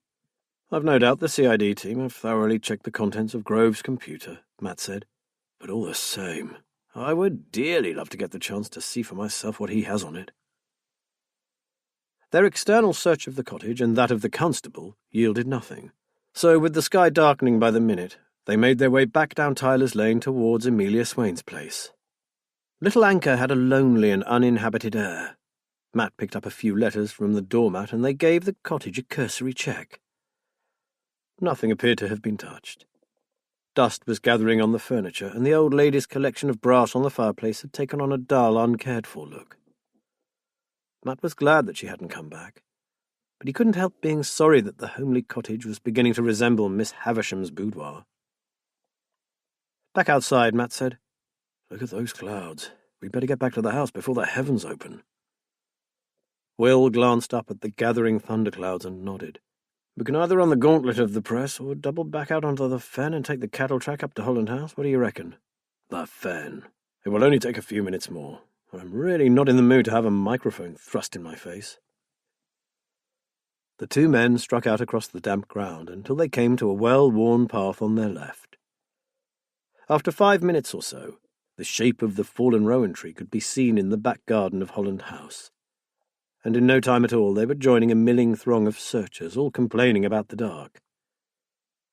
Matt and Will made their way through the sea of Gore-Tex jackets to where the sergeant was scribbling furiously in his notebook. "Any news, Sarge?" called out Will. The man snapped his book shut. "Will, yes. Liz was just about to phone you. A few minutes ago we had another sighting, and it corroborates the little lass's story. A farmer was ploughing one of his fields when he saw a girl in a blue and white baseball jacket on the bridle path leading to the fen road. That's about half a mile from where the youngster saw her. He didn't think too much of seeing her alone, as he thought she had a dog with her. He now thinks it might have been one of the farm dogs. The timing is right, and we are now quite certain that she was heading here. She just never arrived, poor kid." "So, are you concentrating your search to this vicinity?" asked Matt. "This is the most significant sighting, but naturally we're still trying to cover every avenue. The super isn't keen in putting all our eggs in one basket." Matt felt confused. But how could she have found her way here? There are so many footpaths and bridle paths. I was born here and I can't remember all of them. Surely a child who was new to this terrain wouldn't have the slightest clue about where she was going. The policeman nodded. "We've considered that point, Matt. We sent one of the officers brought in from the Humberside area to see if she could find her way to Whisper Fen, just using signposts and asking directions. She had never set foot on the marsh before. She reckoned the child could have done it without even asking for help. All the fen walks and footpaths are really well signposted, and there is a big map of the surrounding area in the foyer of the hotel. Would you say Sophie was a bright girl, Will, capable of reading a map?" "Is a bright girl, Sergeant," Will said sharply. "Sorry, I wasn't implying anything." Matt threw Will a warning glance. "No, it's me that should apologise," Will said. "I'm getting pretty frayed around the edges."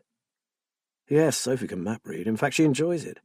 Her father was sent all over the world, and my sister said Sophie always traced his routes on the map. Plus, she is in the Brownies. She told me that she was doing her orienteering and compass work badge, and she loved it. Sophie could have found her way to Whisper Fen with her eyes shut. It's why she wanted to come here that worries me." "Surely, if you're her only living relative, the answer is obvious," the policeman said, puzzled. Will looked at the ground. She only came here once, but the fen and Holland House in particular frightened her a great deal. The sergeant shrugged. "You told us about that before. Well, it seems that the thought of seeing you again made her overcome her fears. We now have 2 almost certain sightings." A fine drizzle blew off the fen and coated Matt's cold face with a sheen of salty mist. "It will soon be impossible to remain out there." He gazed out across the miserable, windswept expanse of marsh. Not just the weather, but the tide. I saw on the local news that we are expecting one of the highest tides of the year tonight. What gets swept out invariably gets returned to us. The sergeant's tone was grave. Do you think she just got caught by the incoming water, swept out into the wash? Matt asked. Can't be sure of anything on this coastline. It certainly could have happened that way. I've even known locals get caught out. The policeman paused, frowning. But I don't know, it just doesn't feel right. The Coast Guard and the Royal Air Force are out there and they've found nothing yet. No, my gut feeling tells me that there is more to this than a simple accident. Sorry, Will, I imagine that's probably not what you want to hear. Will glanced at Matt. We feel the same, don't we, Matt? Plus, we have a real lowlife living out here. Added to the strange goings-on at Little Anchor, the whole thing stinks. And don't forget the gruesome stories about Holland House, added Matt. They might be fables and old wives' tales, but they don't help. You can say that again, Will said. They're certainly real enough to Kate, real enough to warp her mind by the looks of it. Oh, Lord, my poor Kate. Matt put a reassuring arm around his friend's shoulder.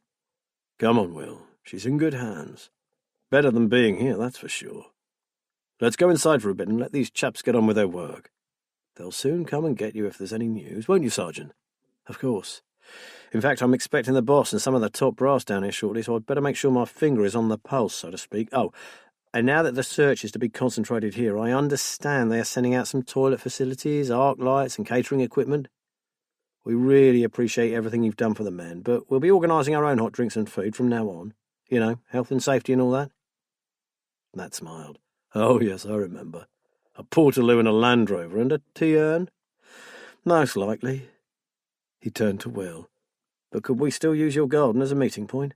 Sure, and if the governor wants to use the kitchen as an office, she's welcome. I'll pass that on, sir. Naturally, they have an incident room set up at the station, but a warm, dry base out here may well be very appealing. Thank you. With the last look out over the fen, Matt and Will went indoors. Chapter 23. The phone rang just now, Liz called from the kitchen. I wasn't in time to get it. Will noticed the red light flashing on his answering machine. He lifted the receiver and heard the welcome buzz of the restored line. It was a small thing, but comforting, and made Kate seem a little less far away. Mobiles were great, but the fens were notoriously bad for coverage, and he had been constantly afraid of losing the signal or forgetting to charge the battery. They took off their jackets, and as they hung them up, Will noticed Mrs. Swain's letters sticking out of Matt's inside pocket. Don't forget those. Matt pulled them out and waved one at Will. It was a smart cream envelope with an official-looking logo. This looks important. Must be a solicitor from the name and address on the back. I hadn't planned on forwarding anything until things had calmed down here, but maybe I should give her a ring. If it's urgent, I'll have to deal with it. If not, it can wait. She'll understand.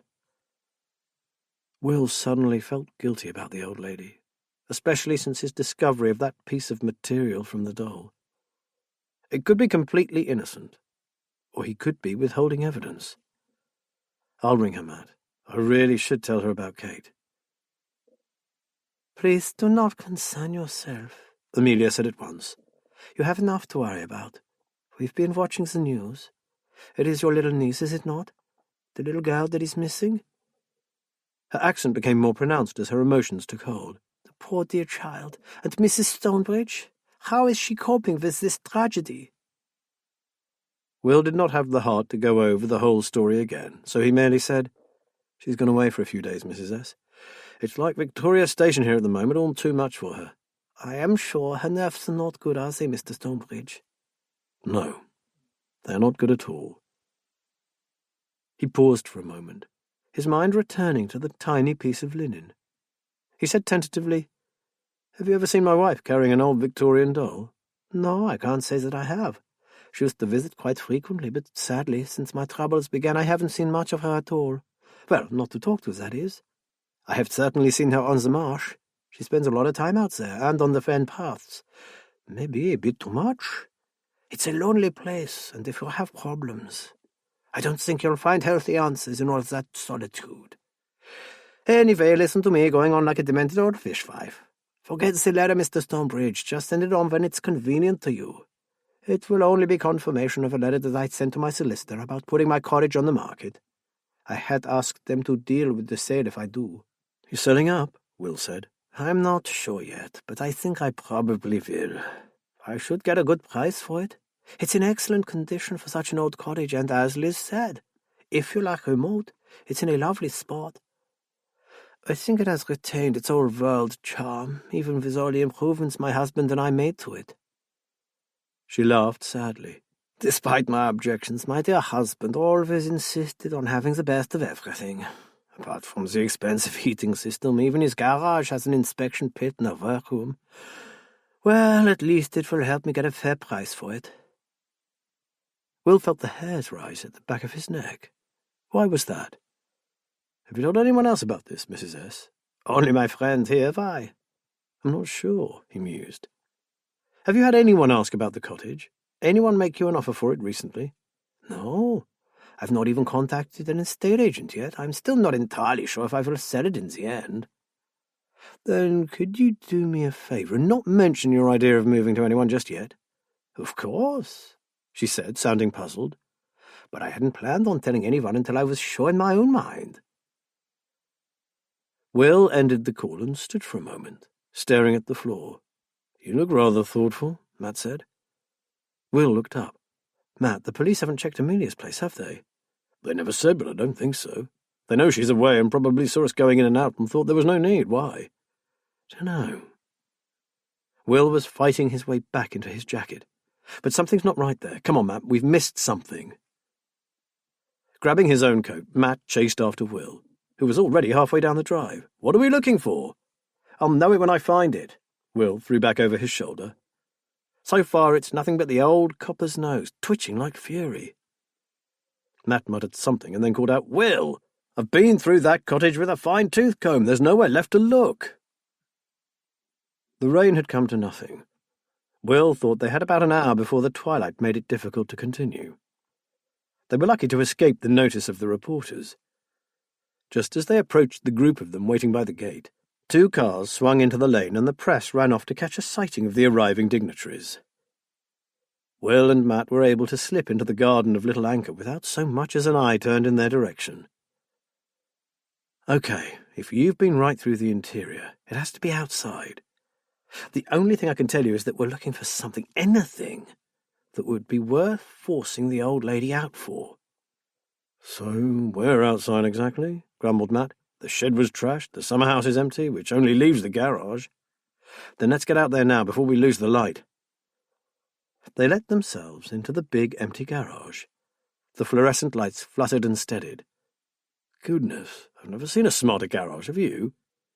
Matt looked around in admiration. Carpet? The floor was indeed carpeted. There wasn't an oily puddle or greasy rag to be seen. One wall was lined with cupboards, each carefully labelled with a list of the contents. At the far end hung every kind of tool a mechanic might possibly require. Each implement had been outlined so that it could be returned to the appropriate hook. Will whistled, lifted a large adjustable wrench from its appointed position, and looked at the carefully painted outline. He placed it back almost reverently. They looked around but found only carefully stacked tins of paint, a lawn-mower and shelves of car-cleaning polishes and waxes. There's nothing here, said Will. He had been so sure of finding something. Matt stared around doubtfully. So where is the workroom? She said there was an inspection pit and a workroom, didn't she? Well, I suppose that is the pit. Will pointed to a square outlined in the carpet. They rolled it up and found a long wooden slatted cover beneath it, which they slid back. There were steps down into the pit. Will flicked a light switch to the side of them. They looked around, started to speak, and fell silent. There, at the far end of the pit, was a door. The workroom? Will said, his throat dry. It was completely invisible from above, even with the light on. You would have to actually get down into the pit to see it. He knew at once that this was the reason someone wanted Mrs. Swain out of the house. But why? Matt turned the handle. It was locked. Damnation, we need a key. The garage keyring wheel. Is there another key on it? Will rummaged around in his pocket and pulled it out. A second long Chubb-type key hung next to the one marked garage. His hand shaking, he inserted it in the lock. It turned easily, and the door swung open. A single 100-watt bulb hung from the ceiling, and in its harsh glare the two men saw an orderly and ship-shape workroom. They gazed around in disbelief. Both had been certain that the missing child would be inside. With an oath, Will kicked out at a cupboard door. Then, with a cry, he slumped down to the floor and sat with his head in his hands. I really thought. Matt grasped his shoulder. I know, mate, I did too. He looked around. Very well, so we haven't found Sophie, but I think this is what you were looking for, don't you? Will raised his head and took a proper look at the room. It was about 15 feet long, quite narrow, and had a low ceiling. The fitted benches had expensive power tools, saws, sanders, and drills.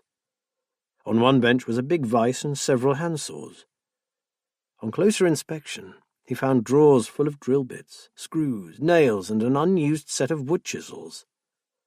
The late Mr. Swain had obviously been something of a woodworker. Apart from a walk-in cupboard, there were no other underground rooms and no way out. Matt picked up a chisel knife and gingerly ran his finger along the blade. Seems like our Mrs. Swain couldn't bring herself to get rid of all this. And you'd think her husband was here only this morning. It's so incredibly spick and span. Will frowned. A bit hazardous, though, don't you think? There's no other exit. I wouldn't like to be down here if there was a fire, would you? Perhaps that's one reason it's so orderly, and the electrics are all new by the look of it. Matt looked around. And see, 2 fire extinguishers and a fire blanket, one each end of the workshop. He evidently did all he could to minimize any danger. It's a perfect hideaway for getting up to no good, isn't it? No one would ever know about this room unless they went down into the pit. And with that carpet, you wouldn't even know it existed unless you were told. We've both looked through the windows before, but we never realized that there was an inspection pit, did we? Matt shook his head. I had no idea. And how many garages do you know that have one? Exactly. So it's the perfect place to hide your stolen goods or print your counterfeit money. I wonder who knows about it other than Amelia herself, mused Matt. I think I will have to ring her back and ask her, don't you? Come on, Will, let's get home. And act casual with our media friends. We can't get lucky twice in one night. They returned the keys and locked up the old cottage. Contrary to Matt's expectations, they walked past the gathering, producing no reaction other than a few raised eyebrows. To Will's surprise, they arrived back at Holland House to be greeted by Philip Fove, with Swifty Fleet at his side. Will, I hope you don't mind. I couldn't stay at that hotel a minute longer. They told me that they were concentrating on Whisper Fen, and, well, I had to come. Will accepted the outstretched hand and smiled at him, noting the hollow eyes and the lost expression on the man's face. You're welcome, Philip. Come on inside. And Swifty, how are things going? Anything new? Nothing else since the farmer saw the girl answering Sophie's description. I can't make head nor tail of it, Will. She must have been within half an hour of here. Then she just disappears. Will took hold of Swifty's arm and held him back. There is something I need to tell you, strictly off the record. I'll get the others a drink, then perhaps we could have a quiet word somewhere out of earshot. Swifty nodded, giving him a quizzical look. The kitchen was bustling with men and women, some in civvies and some in uniform. Swifty introduced Will to his new commanding officer, Inspector Michael Fenner. He was a tall, spare man with a slight stoop, which, together with his pronounced hook nose, made Will think of the grey heron that so often stood on the edge of the sluice. He studied Will over the top of a pair of wire-rimmed half-glasses, making him feel like one of Gerald Grove's rare specimens. He had the distinct impression that the inspector didn't like what he saw. The man thanked him politely for his hospitality and offered his regrets that they had not made more headway in the search for his niece. All the while that cold, steely stare bored into him. Will was just deciding on the quickest means of escaping those piercing eyes, when the door burst open and the sergeant made a dramatic entrance. So, I think we have something. Sergeant Keane, less of the histrionics, please. Now, calmly, what have you got for me? Fenner's voice was as cold as his gaze. The girl was seen again approximately 20 minutes after the farmer saw her. She was walking along Water Lane with a man. There was a distinct shift in the atmosphere. From his clothing and appearance, we think he is from one of the gangs that are working the fields up off the main road. He's probably from Mudtown, sir. Mudtown? Philip repeated. Keane nodded. Yes, Captain. It's a group of old static caravans and huts used by the field workers, mostly Eastern Europeans these days. They're paid rotten money and are shipped from one farm to another wherever they're needed. Skip the lecture, Sergeant. Who saw them? Fenner said. Sorry, sir. A BT linesman out checking a fault. Gave us a very clear picture of the guy. He was wearing a padded black sleeveless jacket with a knitted jumper underneath. The sleeves had stripes of orange, red, green and yellow. Should stand out like a beacon, shouldn't he? Fenner gave the man a withering look and asked if anyone had been deployed to Mudtown. 2 cars are already on their way, sir. We're waiting to hear from them now.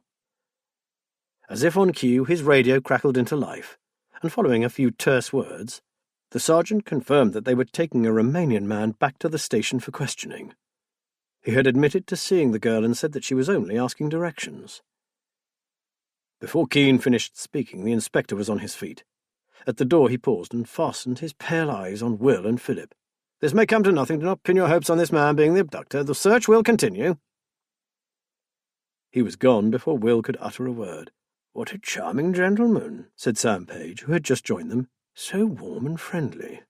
Don't knock him, Prof. Swifty grinned broadly. Bloke's got all the charisma of a frozen turd, but his brain is as sharp as a filleting knife. I'm pleased to hear it. When exactly did he leave the stormtroopers? Asked Sam dryly. There was a muffled chuckle from one of the PCs, and the room once again burst into life. Where's the boss, Lady Swifty? I thought DCI Anders would be here by now, inquired Will hopefully. She's coordinating things at base. Plus, her and Fenner don't get on too well. Will smiled. Matt, where's Liz? She's gone home, needs a rest. She still gets tired if she does too much. Matt looked at him. How are you holding up, mate? Worried sick. I think I might ring the clinic just to see how Kate has settled in. Would you get everyone a drink, Matt? Will went out to the hall and rang the clinic. He waited for nearly 5 minutes before hearing Lawrence Hassel's deep voice. Ah, Mr. Stonebridge. Good. Firstly, I am very glad that your wife consented to stay with us. You are aware of how poorly she is. Will assured him that he was. He warned the doctor that Kate's mood swings were pretty spectacular, and he was concerned that at any moment she might choose not to cooperate. I am treading very carefully. At present she seems happy with her room and has spent the afternoon in the occupational therapy department. Painting? Yes, Mr. Stonebridge, painting. Will waited for the man to go on. Professor Page was kind enough to send me some copies of her recent dark work, along with another colleague's art therapy report. They prepared me somewhat. However, the psychiatrist seemed to hesitate. I have to admit to being rather shocked by what she produced today.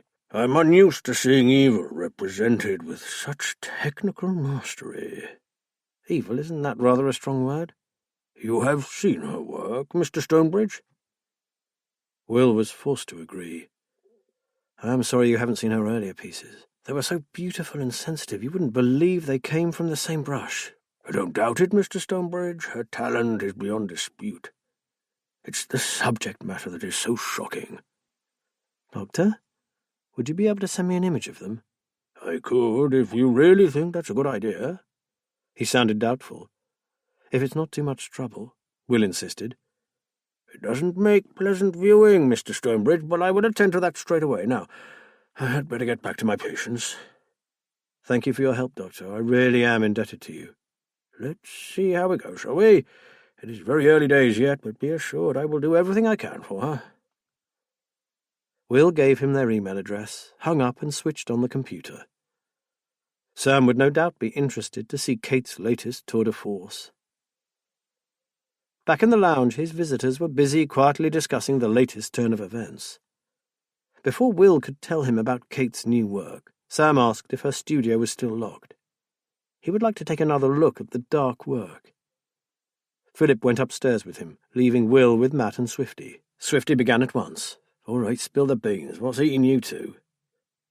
Will told him about the room under the garage floor at Little Anchor, and that he believed it to be the reason for the attempts to drive the old lady from her home. He then described how he had come across the torn doll's dress and the scrap of material from it, and how he believed that his wife had been responsible for wrecking Amelia's garden. "Come off it, Will!" Matt sounded almost angry. "Sure, she's been acting weird, but vandalism? That piece of material could have got there in any number of different ways." "Matt, it was clean when I picked it up. If it had been there before the garden was destroyed, it would have been muddy, dirty. I'm certain it was Kate." "Listen, Will, before you get your messes locked up," Swifty said, "we are pretty sure we know who was behind it. That petrol can was purchased by a kid whose father is known to us. He paid cash, but the girl who sold it remembered his flashy trainers and the red and white Adidas t-shirt he was wearing. From her description of the lippy little git, we reckon it was one of the Hemmings boys. Their dad is a right nasty piece of work. Do anything if the price is right. Naturally, half of Fenfleet are willing to swear he was somewhere else on all the dates in question, but we've got his number now and we are watching him. 100 to 1 it's him, and I've nabbed him with a spray can once before, so now we just need to find out who he's working for. So forget what you just told me about Mrs. Stonebridge, okay, and I'll do the same. Let's get to the bottom of why someone wants the Swain cottage so badly, shall we?" Relieved, Will nodded. He had needed to hear someone assure him that Kate couldn't be to blame. "Thanks, Swifty. I feel better about it now. I guess I got everything out of perspective." "No problem. Look, I have to get back out there and help with setting up the lights. I'm not far away if you need me, and if I hear any news, I'll be in here like a shot. Oh, yeah, and Gerald Grove will be back home tonight. We're going to be keeping a very close eye on that little shit. Knowing what he was involved in before, I find it very hard not to believe that he's behind all this in some way." "We feel the same. Just thinking about him gets my back up." Will shuddered. Swifty picked up his cap and left. "Why didn't you tell me about that piece of linen before?" asked Matt softly. "I only realised that it matched when I put that bloody doll in Kate's bag. I'm sorry, mate. Initially, I didn't have the heart to talk about it at all. Then, with everything going on, I forgot until a few minutes ago." Heavy footsteps on the stairs announced the return of Philip and Sam. The doctor had brought one of Kate's paintings with him, and with great care propped it up on a side table. Then he dragged over a chair, picked up his brandy, and sat facing the picture. "I've got the same problem as you, Matt. Something is bothering me, and I can't quite put my finger on it." "Jesus, I hate that," said Matt. "It's like the other day when I got clobbered. Something someone said seemed significant, but I couldn't remember for the life of me what it was. I actually remember tonight when we found that underground workshop. I was talking to that PC, Debbie, and she commented on what had gone on at Little Anchor. I said that the poor dear would never come back if things continued the way they were. And that was it. That was all it was. It had nothing to do with her being Jewish, nothing to do with neo-Nazis. She was simply being driven out because someone wanted her cottage for some criminal activity. I think the underground room kind of confirms it, don't you?" Sam was staring hard at the picture. It was the one depicting a creature descending the stairs into a cellar, clutching a child wrapped up in a bundle. "Do you recognize something?" asked Will. Philip, too, was staring at the illustration, horrified that such an abomination could have been created by the same person who had painted Sophie's birthday picture. "Not the place. That's not it at all. But something is crying out to me, and I don't know what it is." Matt went and stood at his side. "Do you know, Prof, I feel the same way when I look at that. I'm certain there's something there that I should be picking up on." He groaned. "Here we go again, blast it." Heavily, Will sat back down in the armchair. He took a sip of his brandy and watched the flames lick at the dry bark of a log. He recalled their first days at Holland House. Happy times with a Kate who was still childlike and enthusiastic. Days before they knew about the missing and dead children. Before her acquaintance with that slimeball Grove. His thoughts strayed to the man's decaying shack. If only the man had stayed away until Sophie was found. Better still, stayed away full stop. The house should be allowed to do as Swifty had suggested, and just slip into the water. He wondered what on earth the man thought about out there alone in that dreadful old ruin. Well, he did have electricity, that was one thing, and a telephone. He thought of the new cables snaking up the crumbling brickwork. Will sat forward with a start. "Matt, there are 2 lines at Grove's place." Matt dragged himself away from the painting and stared at him. Sorry? 2 BT lines? Why would anyone want 2 telephone lines? Some business thing, like for his academic work, maybe? Matt shrugged. Will was on his feet. No, you don't need 2 incoming lines. There was 1 line in on the ground floor. That would be the usual main BT telephone line. But I saw another separate line running upstairs. Did you hear them say who checked that house over? Because I think they missed something. They just said CID searched it from top to bottom, said Matt. Then he took a breath. Ah, but I wonder... What? Asked Will urgently. There's a second attic area, just a small space, and it's accessed by a trapdoor in the box room ceiling. They might have searched the main attic, but I doubt they would have even realised the other one is there. We've got to find Swifty. They have to get back there before Grove does. Sophie could be there. We'll come too. Will and Matt raced out into the night, with Philip and Sam at their heels. Chapter 24. In the glare of the halogen lights, the garden had taken on an unearthly glow. Jack Fleet was at the refreshments vehicle, talking to the sergeant. "I'll turn to offer you a drink, I reckon." "Bugger the drink, Swifty. You have to get back into Grove's cottage. I think you boys have missed something," Will said. "I'll explain as we go." 15 minutes later, the cottage door swung open, and Will received a blast of the foul air from Gerald Grove's kitchen. A PC on a ladder had traced the second line to the level of the attic. DC Kenwright has already been up there, Stoney. Said the dust was as thick as a carpet, and been used in Dungy's years. Swifty sounded worried. He had acted without calling it in and awaiting instructions. And if they failed to find anything, he would be in deep shit. Even so, they had a child missing, and suspecting her to be concealed there, her life in danger, he was within the law to end her without a warrant or Grove being present. "Swifty, it's not accessed from the main attic," said Matt. "As Will told you, there is a tiny trapdoor into a branch off the main attic. It's in the box room." Leaving Sam and Philip outside, they mounted the creaking stairs 2 at a time and burst into the room. "Behind all that stuff up there." The far side of the room was stacked to the ceiling with junk. The earlier search had shown up a century of Isaac Berridge's rubbish, along with heaps of empty removal boxes and hundreds of magazines and periodicals. It appeared that the detectives had given up just before they got to the tallest pile of boxes. These had obviously not been moved, and behind them was a narrow trapdoor with a freshly oiled bolt. Matt knocked the empty cardboard containers away and dragged a table to just beneath the small door. He looked up in dismay. "Damned if I'll get through that tiny aperture." "Then you need a proper cuppa." Showing remarkable agility, Swifty climbed through the narrow trapdoor and was soon calling down from the dusty loft above them. "Nice one, Matt. This area's walled off from the attic proper. You never see this from the main hatch, and guess what? We have a mini office. Our man has a second computer. I wonder what this one has on it." Will groaned and whispered to Matt, "But no Sophie." He felt distraught that his niece had not been found, but relieved too that she hadn't been in the clutches of a man like Grove. "No Sophie, but what will we find on that second computer?" Matt then yelled up to his friend, "Don't touch anything, mate. Get back down here and radio for the Soccos and an IT bod. Get your governor back out here." He turned to the others with a sigh of relief. "I thought I'd blown it. I could just see Grove arriving back to find us in his parlour." "What on earth is that unsavoury man up to?" asked Sam. "We'll soon find out. The station's techers will get that baby to cough up its secrets in no time. Now, I suggest we all get back to the house while Swifty waits here for the scene of crime team." With the beam from the torch bobbing up and down in front of them, they made their way back to Holland House. As they went, they discussed the find in the attic and speculated on the nature of Grove's game. Whatever it wasn't anything to do with pretty butterflies. Around them stretched the black and endless marsh. Will saw Philip shudder. They must all be thinking of a frightened little girl in a long, dark night.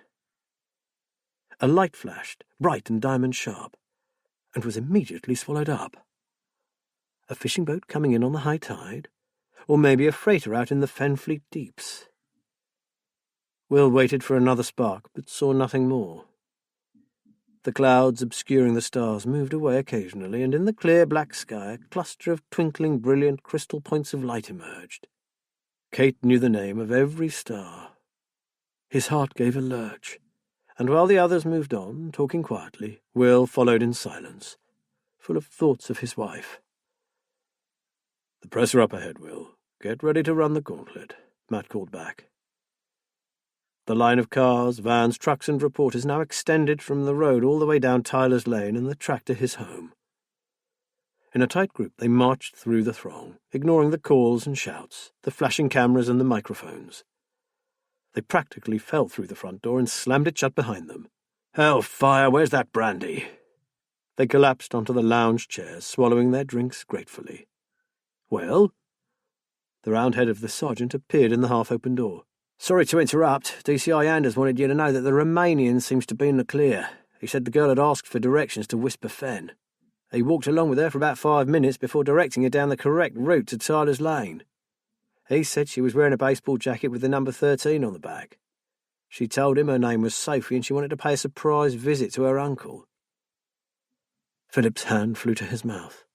"Then where is she?" Will was at breaking point. "Where the fuck is she?" "Sir, I'm just trying to keep you updated on what we know. I'm sorry it's so upsetting." The officer backed out of the room, closing the door quietly behind him. A dreadful hush descended on the room. Will sat by the fire, rocking backwards and forwards. Philip stared blindly into his glass. Sam resumed his seat in front of the picture, and a few moments later Matt joined him. The only noises to be heard were the clock ticking and the crackle of a log shifting in the grate. Sam Page said, "It's something to do with certain items she's included that just don't fit with the rest of the picture." Will and Philip went and looked over his shoulder. "That lamp, see, it's ornate, rather beautiful. What's it doing in such a filthy setting?" They squinted, and could just make out the dim outline of part of an old oil lamp that had fallen on its side on the dirty floor of the cellar. "That's it!" Matt's sudden exclamation made them all jump. "That lamp belonged to Isaac Berridge. It has a particular design on the stand. Look, an anchor with plaited ropes extending down to the base." He stared at each of them. "But it wasn't in the old cottage tonight. It was definitely not there. I'd have noticed it. It always sat on the kitchen windowsill. It was a very fine lamp for a poor fen man.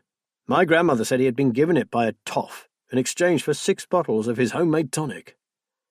"So how on earth could Kate have painted it?" asked Will. "I have no idea," breathed Matt.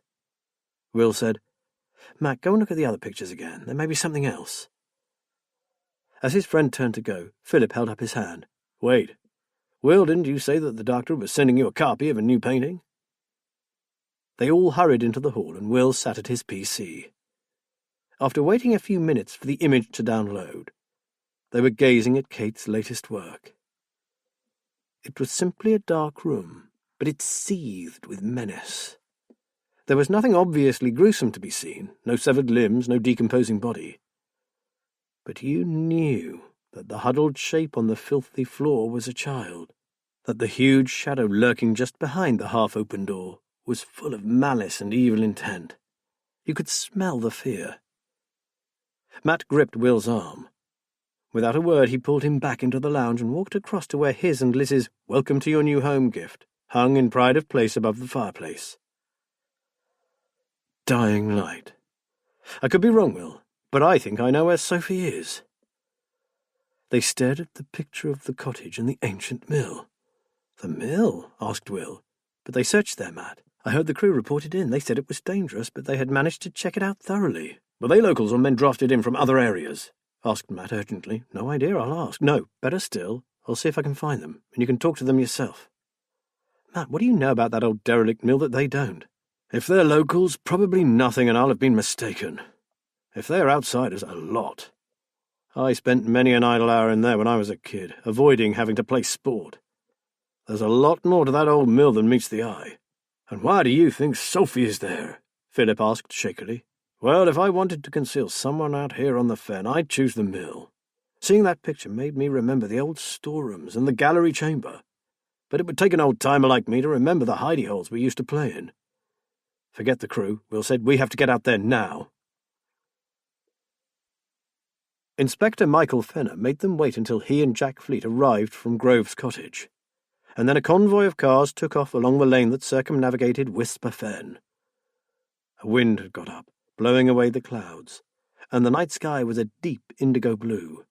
Out beyond the marsh could be heard the sound of water rushing onto the boggy fenland shore. The mill was a black hump standing out in stark relief against the moonlit horizon.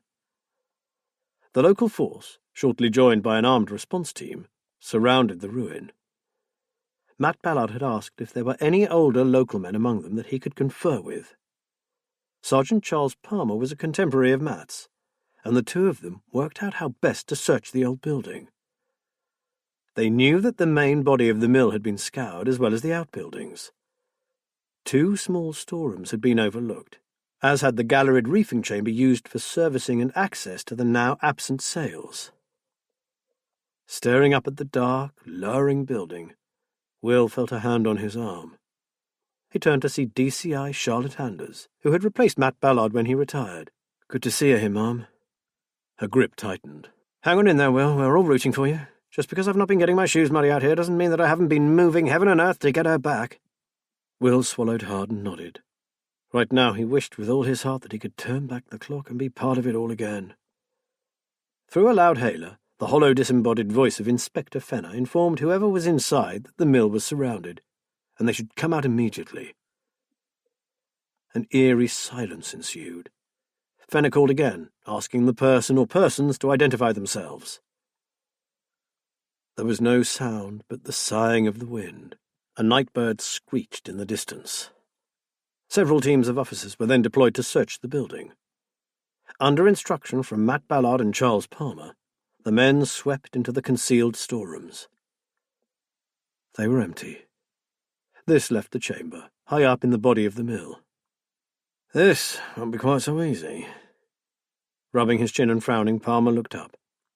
"Just tell us what to do, Sergeant," the officer in charge said.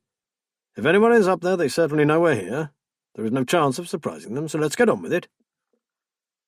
Matt and Palmer led a group of men to an old scratched and peeling door on the outside of the mill. It opened to reveal an alcove and a flight of steps that led up inside the thick double wall. Matt whispered to the first man ready to go. "Be very careful. The room is a sort of gallery, a wide area called a reefing stage. There used to be a balustrade, but it was rotting away when I was a boy. Now I should think the floor just stops. In fact, the whole thing could have fallen in, so make sure before you step off the staircase that there is a floor at all." 3 men prepared for the ascent. "Go, go, go!" Philip gripped Will's shoulder. Sometime later a radio crackled into life. Tinny voices shouted something unintelligible, then shouted again. Will grabbed the Canadian's arm. "What did they say?" Philip's mouth worked, but no sound emerged. Sam turned to Will in amazement. "They've got her! Is she—" Charlotte Anders moved forward. "Fenner, the girl." "We don't even know if it's her yet," Fenner said, "but whoever it is, she's alive." Everyone moved towards the black door. "Get back, for God's sake, you'll frighten the kid to death. Go on, move back. Where's the child protection officers?" Anders called. 2 women in plain clothes moved to the front of the small crowd. Will found that he was standing next to the inspector. "They're coming out." Everyone fell silent. Will stood and watched. What happened next seemed to unfold in slow motion. The black-garbed officer carried the child in his arms. As he gently lowered her to the ground, the policewomen rushed forward and threw blankets around her. Will, his mouth slightly open, stared at his bedraggled niece. He took a step towards her, and her eyes met his. His Sophie, safe, alive. He opened his arms to her. Her mouth rounded into a terrible, soundless scream. She pulled away from him, her eyes wild with terror. She looked around, as if searching for an escape route. "Sophie?" Will said. The inspector gripped his arm, holding him back. There was no need. Will had frozen to the spot. Sam came running towards him, shouting, "Hold on, old chap, we have no idea what she has been through. Let them get her to a place of safety and we'll ask questions later." Sam stood in front of him, his hands on Will's shoulders, blocking his view of the distraught child and her rescuers. But her face. Did you see her face? Will pulled away and tried to peer around him. "William, God knows what ordeal that child has been through. Now forget what you saw. She is safe now. Hold on to that." Will let his head fall forward. He felt someone put an arm around him. "Listen to what he says, Will," Charlotte Anders said. "She's alive. We'll take care of her." Then, after a quick word with Sam, she moved away. Will had seen the look on Fenner's face. Instructions from his training echoed in his mind. "Always look close to home for the murderer or child molester, P.C. Stonebridge. The father or an uncle are the most likely candidates." Fenner must have had the same instructor. "Where are they taking her? I want to see her. I've got to." "Calm down, lad. They're taking her to the family suite where she will be looked after. You know the drill, William. You know what happens next. None of us can see her, not yet." He did know, but none of it made sense. Why had she looked at him like that? She should have run to him. What did it mean? Someone called out from the darkness above. "Sir! Ma'am! There is something else. I think you should see this." Inspector Fenner and DCI Anders moved swiftly towards the door in the old mill wall. "No one else enters, got that?" the inspector said as they disappeared inside. "Especially no civilians." Will stood with Sam. He felt strangely numb. The liaison officer had taken Philip with them to the hospital where Sophie would be treated. He would not be allowed to see her in person, but would be on hand to provide the doctors with any information they needed about her. She would have a thorough medical examination, and then, when she was ready, they would start the difficult process of determining what had happened. The Royal Canadian Air Force doctor was en route from Waddington, where he had landed a short time before. "Seal this place up until the Sockos get here," yelled DCI Anders. "Where the hell are they, anyway?" "On their way from the Grove cottage, ma'am." 2 more cars joined the melee. The scene of crime officers pushed through the blue and white tape, donning their white protective suits. "Kenwright, take a couple of uniforms and bring in Grove." "What's the charge, ma'am?" "Distributing indecent images of children contrary to the Protection of Children's Act 1978, and contravention of the Obscene Publications Act will do for starters. And from the look of what we've just found, there'll be a number of choice additions before long. Just get the bastard, will you?" The detective constable and 2 uniformed officers ran to their car and sped away into the night. Will stood motionless, while around him the various players milled about. He felt trapped, caught in a big glass bubble. All the time he was aware of Fenner's steady gaze. The inspector stood apart from all the activity, staring at Will. After a while he walked slowly across and stood before Sam and Will. "We believe that Grove's computer has a lot of incriminating evidence on it, including emails to Holland about deliveries. He clearly didn't think it would be found, as they were still in his inbox. A lot of stuff has been deleted, but IT are working on it now. There's little doubt that he is deeply involved in the importation of illegal material." His eyes never left Will's face. "I trust I will be able to find you at Holland House later. I will be wanting to talk to you. Right now we have a number of loose ends to tie up. It looks cut and dry, but I'm not so certain." Will found his voice and asked what they had found in the mill. Videos, photographs, computer disks, magazines, pornography, boxes and boxes of the stuff. "And you think it's Grove?" Sam asked. "With his history, Professor Page, and what I have just been told was found on his second computer, there's little doubt about it," Fenner said. "And the child?" Sam glanced at Will.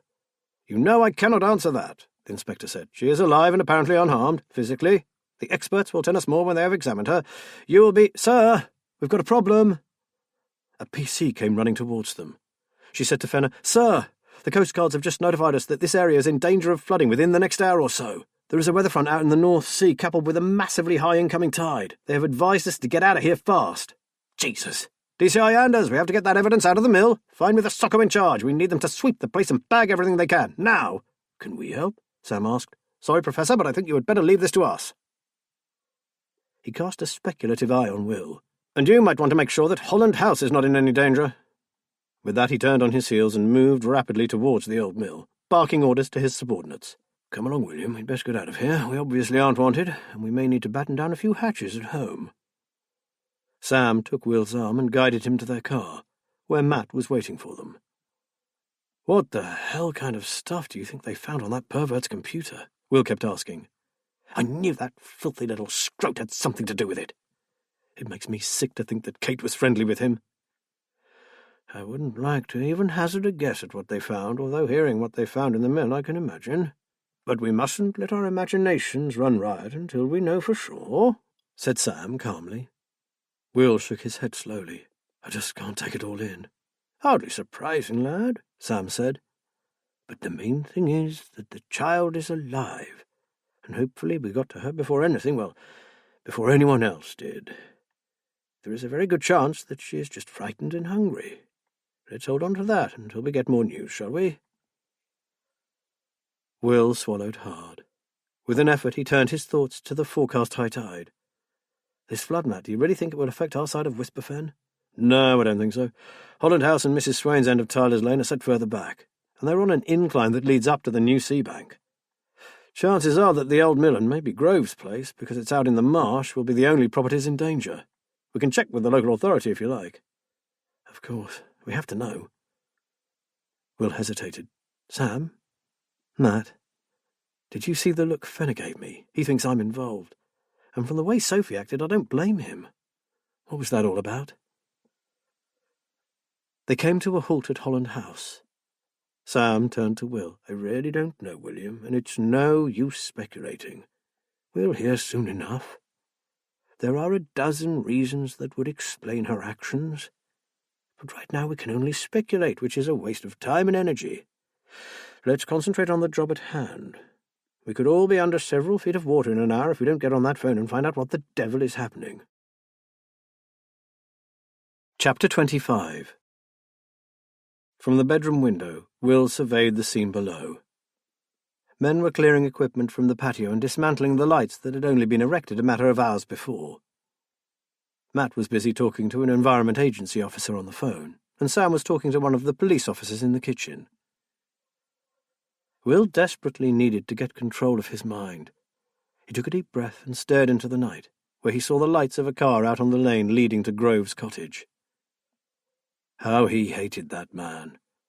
He had always distrusted Grove, and now it seemed he had been right. If he had child pornography in his possession, then the little shite was more than capable of taking his dear, sweet Sophie, and doing God knows what to her.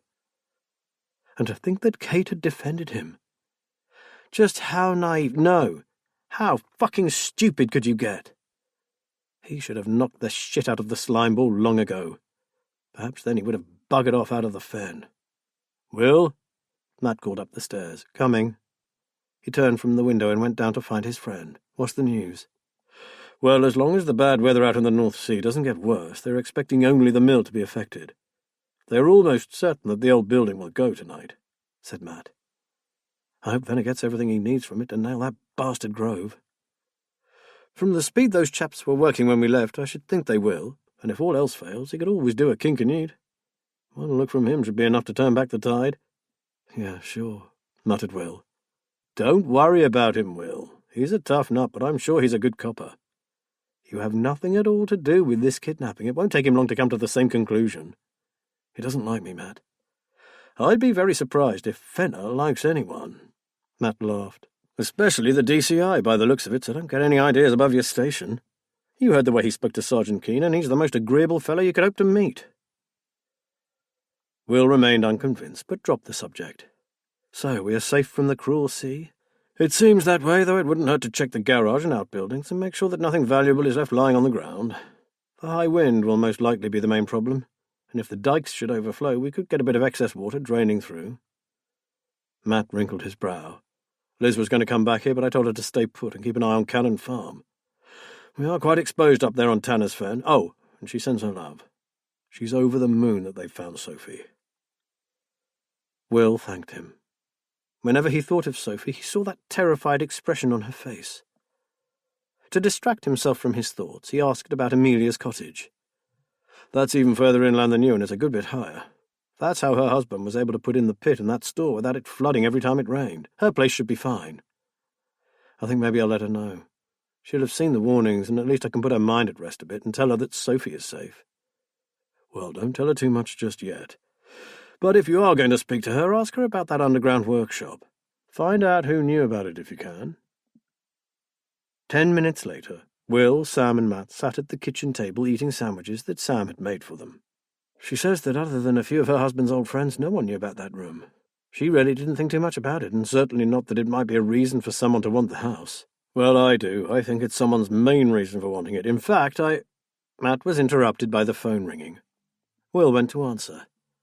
He sat back down without a word. His half-eaten sandwich seemed to fascinate him.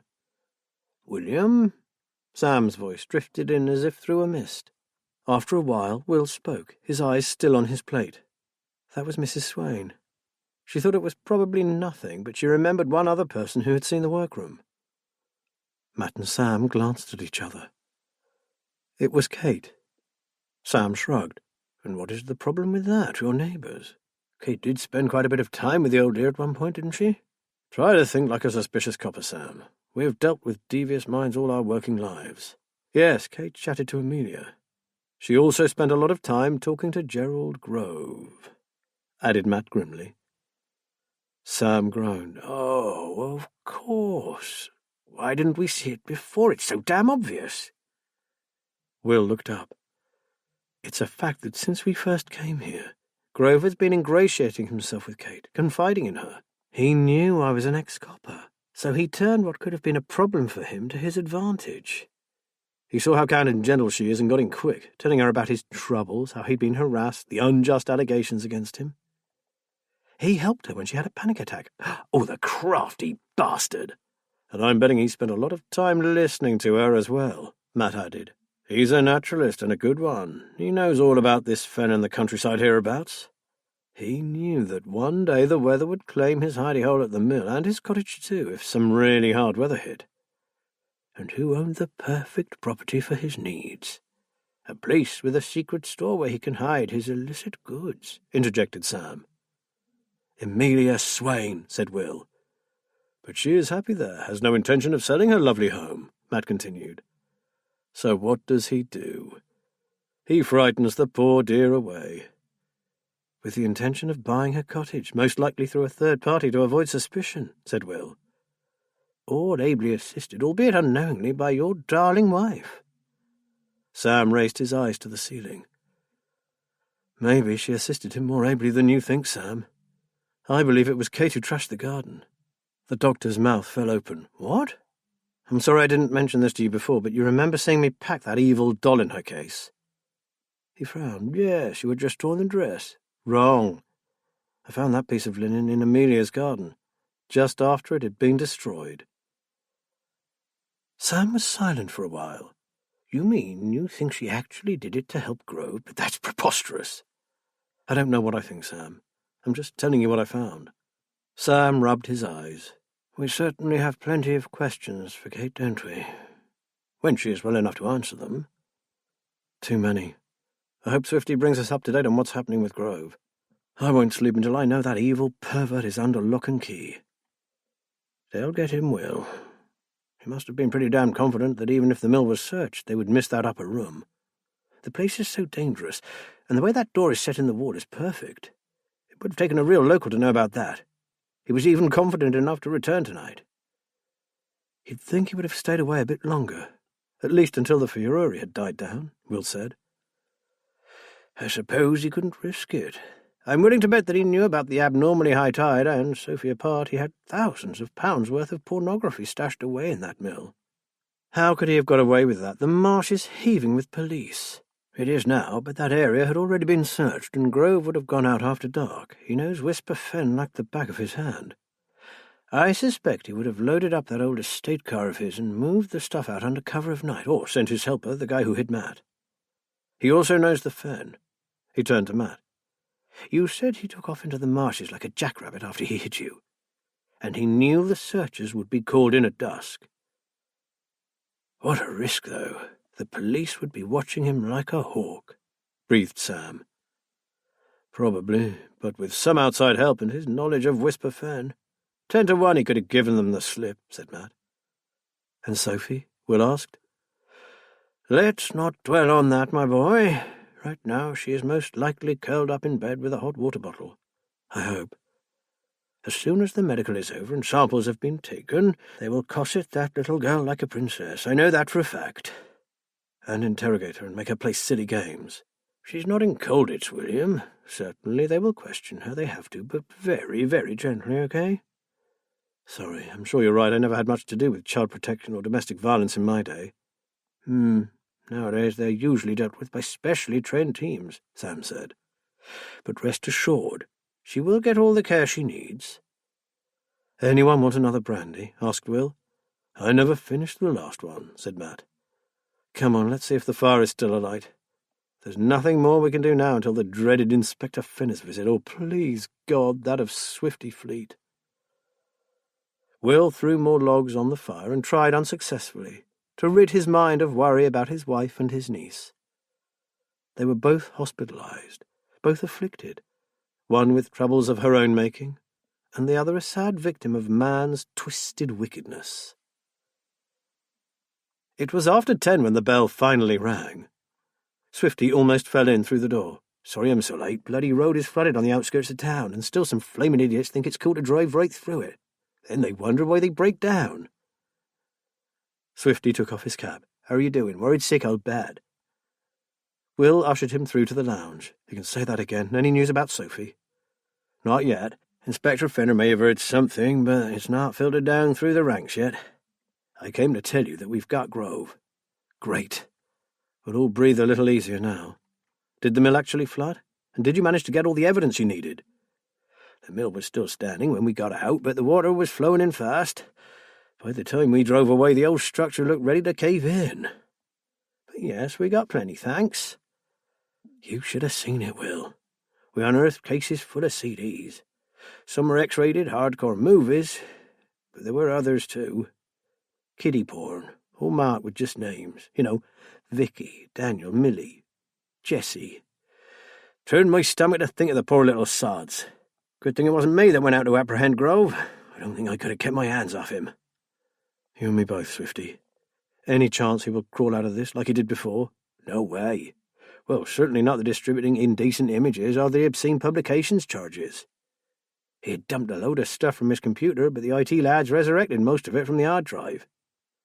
There's enough there to send him down for a good long stretch, and that's apart from the fact that his sidekick Hemmings is singing like the dawn chorus.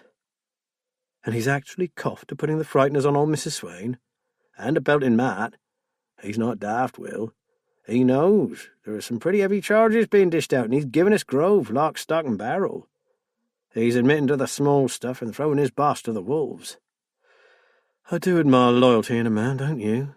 Will said dryly. "Well, DCI Andrews sweetly explained what desperately deep shite he was in before she asked him nicely to cooperate. And suddenly he was delighted to help us with our inquiries. He was still squealing when I left." He gave a short laugh. "My mate said Andrews scared the shit out of him. She certainly got away with words." "And Grove?" "Threw up his hands to importing and distributing obscene publications and indecent images, but emphatically denied knowing anything about Sophie's abduction." "I suppose it's what you would expect," Sam added. "He would hardly admit to that. He'd want you chaps to try to prove it." Swifty looked fierce. "And as soon as all the tests come back, I hope we'll have enough of a case to send him away for a very long time indeed." "Surely there is no doubt about that, is there?" Will asked. Swifty shrugged. "You know the justice system better than most. If he gets a smart brief, it could be in the lap of the gods. And the crime scene may well be halfway across the North Sea by morning. That's a great help to the prosecution." Will began to feel uneasy. "But Sophie will identify him." "The last child didn't, did he? That boy down in the West Country never admitted it was Grove took him. They're trying to trace him, by the way. If our man is convicted of Sophie's kidnapping, then he might just feel safe enough to tell us what really happened to him all those years ago." Swifty was pacing the room, his hands buried deep in his trouser pockets. "Or he may have chosen to forget the horrors of the past. Bad memories can get buried pretty deep, you know." "Well, at least Liz's investigation seems to have been solved off the back of this." Matt smiled grimly. "She's unearthed one of the outlets Grove used to distribute the dirty magazines. He's been supplying them to a village store. They're going out inside copies of the Telegraph, of all things. You would not believe how lucrative hard copy porn is. One of the Vice Squad boys told me that pervs are getting twitchy about Big Brother seeing what they're accessing digitally, and they're sourcing out old-style mags that they can keep under the mattress. Liz'll be chuffed to hear about his arrest." Swifty accepted the offer of a coffee, and Sam went out to the kitchen. When he had left the room, Swifty moved closer to Will, and in an urgent whisper asked his friend if Sam knew about Kate's demolition job on the Swain garden. Will nodded. "Yes, I told him earlier. Why?" because Hemmings admitted to killing the cat, messing up the shed, spray painting the walls, attempted arson and assaulting someone who tried to stop him, but not to running amok in the garden. He swore that act of destruction had nothing to do with him. "Which rather points to my wife, doesn't it?" said Will glumly. "Rather. But I'm saying nothing about that. No one's going to take it any further, so I suggest we let sleeping dogs lie. Now, the interesting thing about Grove and his designs on Little Anchor is that he wanted it for more than just that underground room. The chatty Mr. Hemmings told us all about the nice little smuggling racket dear old Gerald had going on. Porn and sex toys from Holland." Sam emerged from the kitchen. "Kettle on. Come again, Swifty. Smuggling." "Yeah. He's not just the middleman either. He runs the old enterprise. He has small boats bringing in merchandise from bigger boats. Real hardcore Dutch porn. Magazines, books, CDs, toys, and S&M merchandise. You name it. If it has a market, Grove could get hold of it." "Well," exclaimed Matt, "that really is history repeating itself. Isaac Berridge did a similar thing, but in his case it was Dutch gin. Smuggling of that kind has been going on for generations, ever since they used to trade Lincolnshire fleeces for Geneva gin. That's how I knew about the second loft space. It's where he hid his contraband." It dawned on Will that the lights he had so often seen out in the wash had probably been signals. So he really needed Amelia's cottage. Otherwise he'd have had to move his business to another part of the coast. "Exactly." Matt smiled grimly. "At least that's the reason for setting the fire by the coal shed. He wanted it to look like a serious attempt at burning the place down, but not to cause any real damage. That's been bugging me and Liz ever since we saw it." Sam left the room, shaking his head and muttering something about jigsaw pieces. He returned a few minutes later with a tray of hot drinks. "One thing still bothers me, as William said earlier. Why did he store his contraband in the old mill and not at his cottage?" "Damn, it was ruining his precious merchandise," said Swifty. "But surely the mill was as close to the water as his cottage," Will said. "Well, that's what he told us, just damp." "I think," said Matt slowly, "that he may have been right. That room was right up high in the body of the mill. There was a free flow of air and it was always dry. Plus, if anyone did decide to pay him a visit, the cottage was clean, with the exception of that computer. Which reminds me, how come your detectives didn't pick up 2 telephone lines on his bill?" "Because the second line was ex-directory and listed under a different name. Mr. I. Berridge." Swifty looked at his watch. "I'd better get off home. My wife will be worrying. I'll call back tomorrow, and in the meantime, I hope you get some good news about Sophie. And get some kip, guys, especially you, Will. You still look like shit." Will thanked his friend for all his help. He walked with him to the door. "We still haven't had our promised visit from your boss. He and DCI Anders were taking it in turns to terrorise Grove when I left, but if he said he'll come tonight, then I'm sorry to say he will. Perhaps he won't get to bed so early after all. Until I get news about Sophie, I won't be able to sleep anyway." Swifty nodded and grasped his arm. "She'll be okay, Will. That Canadian doctor arrived earlier. They're pinning quite a lot of their hopes on him. She has the best around her, honestly." "It's the not knowing, Swifty. What happened to her? Why was she coming here? How will this affect her? Just how much is one little kid supposed to take? It was bad enough losing her mum and dad, but this? It beggars belief. Go on inside and try to relax. I'm sure it won't be long before someone has some news for you, even if it is Fenner." Will grimaced. I would even open my arms to him if it meant that I was getting some news. He closed the door, weariness washing over him. He longed to crawl into bed and sleep for hours, days even, and wake up in his wife's arms, knowing that she was well and happy, and that Sophie and her parents were safe and happy too. But his sister was dead. Guy was dead. He had no idea how much damage had been done to Sophie. And then there was Kate, a woman he no longer knew, full of secrets and dark thoughts. He was on his way back to the lounge when he heard another car draw up. He glanced out of the side window and saw Fenner getting out of an Alfa Romeo. He didn't think that mere inspectors of police were that well paid. He opened the door before Fenner could ring the bell and invited him to come in. He refused a drink but accepted a chair close to the fire. Will wondered if it would make him melt at all. "I do have some news, Mr. Stonebridge, although it's of the good news, bad news variety. Firstly, your niece was not sexually assaulted." He paused, watching Will's reaction closely. Will found himself fighting back tears. Thank God. She's unhurt, that is to say physically, other than being stiff and cold. How was she restrained? The inspector regarded Will with some interest. Why do you ask? Will looked bewildered. I wondered if he had hurt her. If she is like her mother, or me for that matter. She is a mouth-breather. A gag could have caused her great distress. Another baffling element about this strange case, sir. You see, Mr. Stonebridge, she wasn't restrained. No one spoke. Matt took a sharp breath. As Fenner was obviously not about to volunteer more, Sam finally broke the baffled silence. I don't understand. Do you mean she wasn't kidnapped at all? She was just hiding there, not bound or fettered in any way? Until she tells us something we don't know. We still believe she was taken by force and was held there without her consent. But how? Sam said. Fear, Professor Page. We don't know what he said to her, but he frightened the life out of her.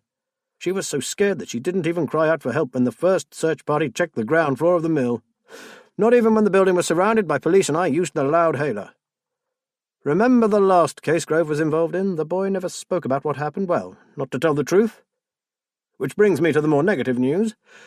So far, Sophie has not spoken a word. She will not or cannot communicate with our team or the doctors, including the specialist from Canada.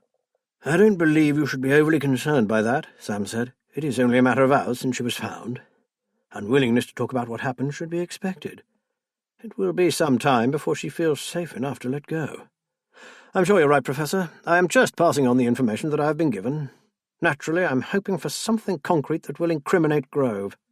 I don't want that man to get away with anything at all. He avoided prison once before because of a lack of evidence. I don't want that happening again. Fenner leaned closer to the fire and held out a hand to the heat. Will noticed that it was white and slender. I don't know how you feel about this, Mr. Stonebridge, but it has been suggested that as soon as we can allow it, the child should be sent home to Canada. Her own doctor believes she should be reintegrated into the family environment as soon as possible. Captain Fove has agreed to accept a permanent post in Saskatchewan so as to give her the stability that she will need. That is one hell of a lot to ask of the Foves when she's not even their own flesh and blood, Will said. No one is asking it of them, Mr. Stonebridge. They have offered it freely. Are you objecting? The gaze wrapped its icy cloak around him. No, of course not. It's just that, well, she is all I have left of my sister. In fact, Sophie is all I have left of my entire family. Maybe I hoped that she would want to stay here, and not now, not after everything that has happened, of course. I think you know that your niece will never set foot on this fen again, don't you? Something here has petrified her, and all I can hope is that Canada is far enough away for her to be able to forget it. Whatever is best for Sophie. That is all I want. Will said weakly. Good, now I need to go. And I'm glad to see the flood stopped short of Holland House. Will wasn't so sure. He was starting to wish that the North Sea tide had swept it off the fens. The car purred off. Will returned to the living room, massaging his arm. The pain was radiating in short, sharp bursts right down to his fingers. I have to turn in, guys. I've had enough for today. Help yourselves to another brandy. I'm going to take one up with me. The doctor nodded. Please, I don't think I'll need any rocking, but perhaps the cognac will help soothe my overactive brain. I think it would take morphine to soothe mine, muttered Will. She's alive, dear boy. Just hang on to that. Children are remarkably resilient. You said yourself how brave she was. I'm willing to bet she'll surprise you. Just give it time. Matt yawned, and I must phone Liz and ask her to pick me up. I don't drive with 2 brandies inside me and all these coppers in the vicinity. What a day. In the early hours of the morning, Will woke up in tears. They hadn't stopped an hour later when he finally drifted back to sleep. Chapter 26. At breakfast the following day, Sam told Will that he had risen early and taken a walk to the remains of the mill. There was still a police cordon around the building, which had sustained significant damage. The tower had completely caved in, scattering rubble and other detritus across the boggy ground. He had not been allowed too close, but one particular scrap of debris had caught his eye, along with some other pieces of rubbish that had been collected up by the officers and piled in a heap, was the broken remains of Isaac Berridge's oil lamp. They concluded that Grove had taken it from the cottage to the secret storeroom at the mill to provide a source of lighting. To have noticed the lamp, Kate at some time or another must have gone there, either with Grove or alone. Will had seen her walking near the mill many times, and was inclined to believe that she had watched Grove, and then, after he left, gone inside herself. Surely he had far too much to hide to risk inviting a copper's wife into his Aladdin's cave, although after one of his consignments had arrived, he would have shipped it all out as soon as possible. So maybe she'd found the gallery room, and there was nothing incriminating to see anyway. Will went to phone the clinic. Thinking of Kate wandering the marsh made him feel terribly lonely. He missed her and longed for her to be back with him. With Sophie safe and Grove in custody, he could concentrate on his wife and her recovery. He was told that Lawrence Hassel was with a patient and unable to come to the phone. Will said he would ring again later, but apparently the doctor was doing assessments all afternoon. Perhaps Mr. Stonebridge would leave it until the evening, or better still, the next day. He was assured that his wife was settling in just fine, but they would prefer it if he didn't speak with her for a while. "She has just started Dr. Hassel's medication regime, sir. It would be very unsettling for her. I'm sure you understand." He said that he did and hung up, realizing that he had needed to talk to her for his own sake, not hers. He wondered how Sophie was. Had she slept? Had she had nightmares? Would someone have stayed with her through the night? He hoped so. He was concerned that he had heard nothing from Philip Fove. "It must have been like bedlam at the hospital yesterday," Sam said, reassuring him. "It's no wonder the poor chap didn't call. I've been involved in something like this before, and the man would have been inundated with questions. They need to know everything they can about Sophie in order to assess her properly. He probably didn't get any rest until the early hours, if then." Will nodded miserably. "I don't like to bother him. He has enough on his plate right now. I would just like him to know that I'm thinking of them. I wish we could go there." "Not a good idea. We wouldn't be allowed within a mile of the child. I am sure he'll ring when he can. Meanwhile, I suggest we keep busy. Give me some jobs to do, young man. Cleaning, shopping, anything you please, just to get me moving." Will looked around him in dismay.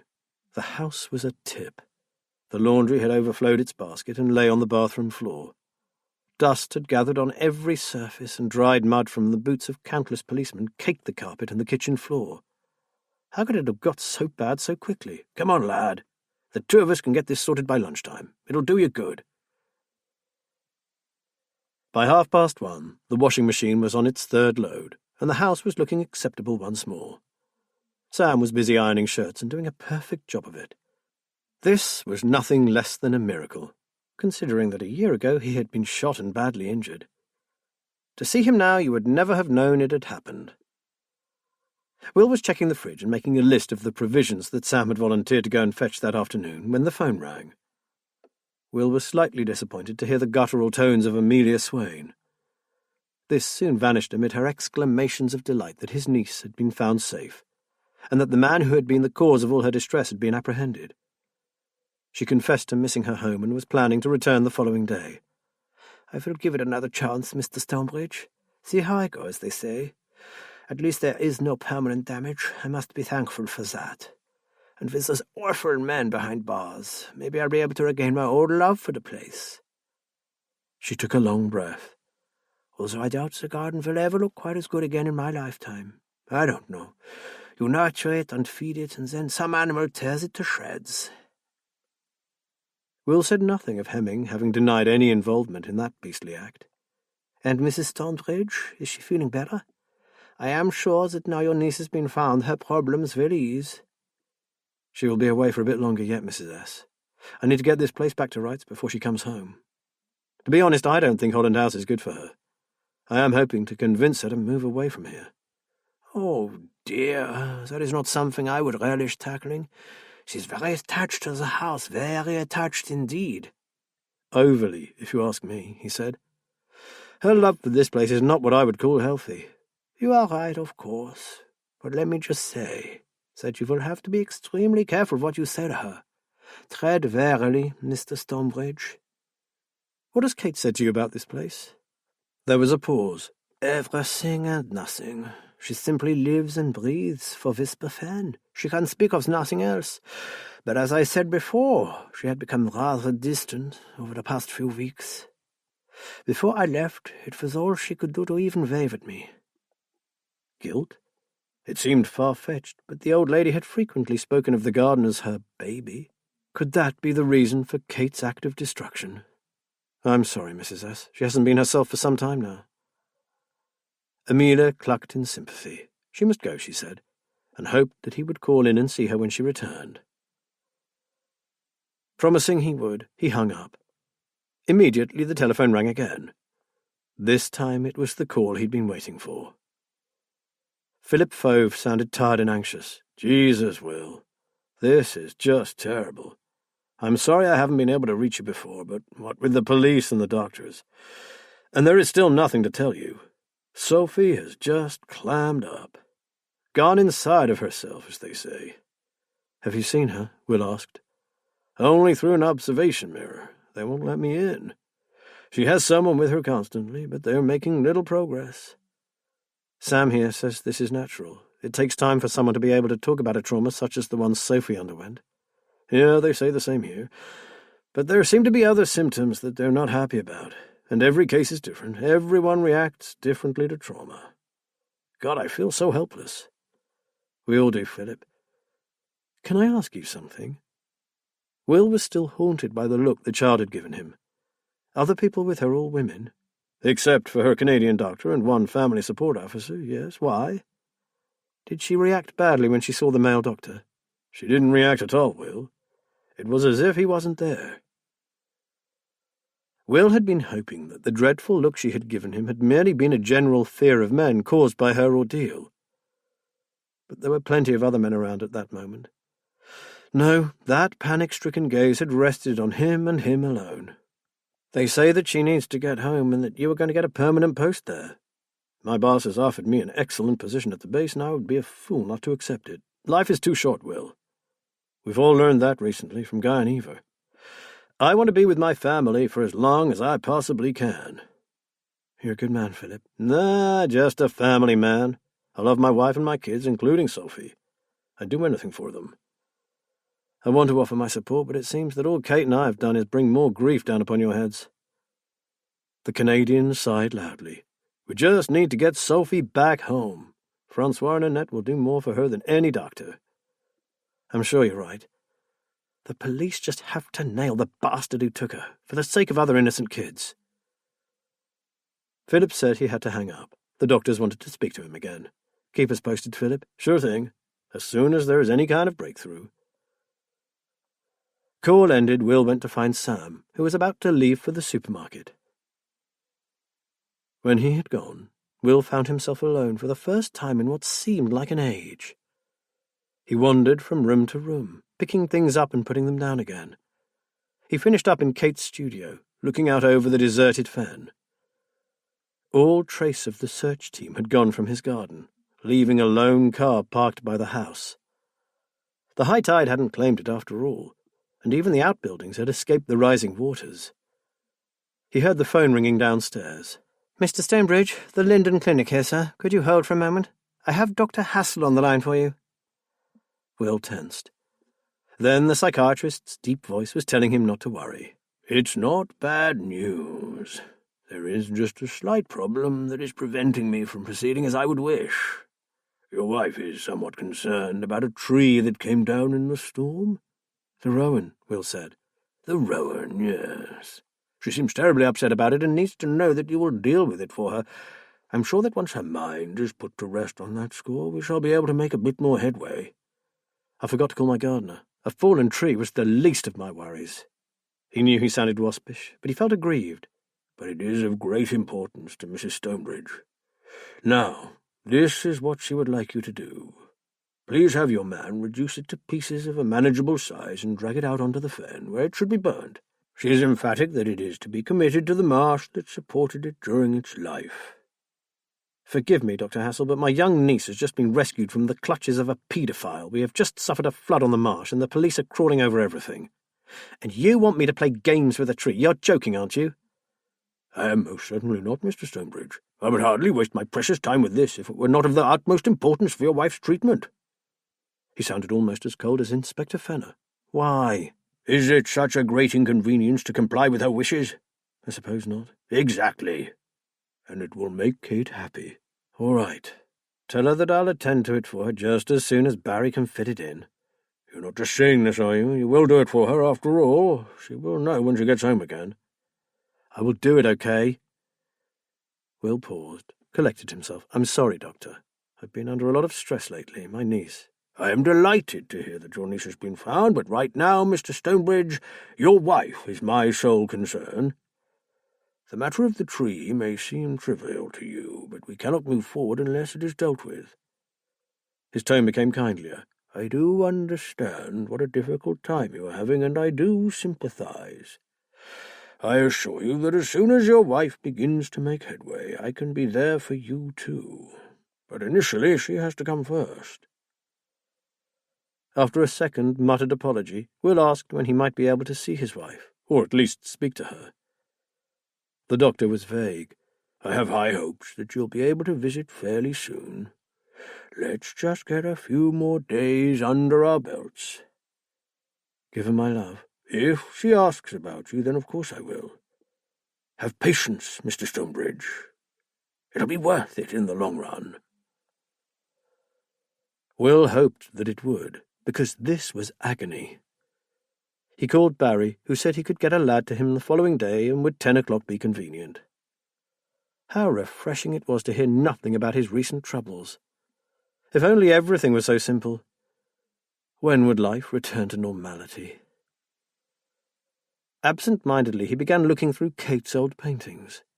He selected one entitled A Meeting of Fairies in the Forest, and stood it on her workbench. He then took one of her most recent works, a grim and forlorn depiction of dark shapes trudging across the marsh at twilight, and stood it beside the first.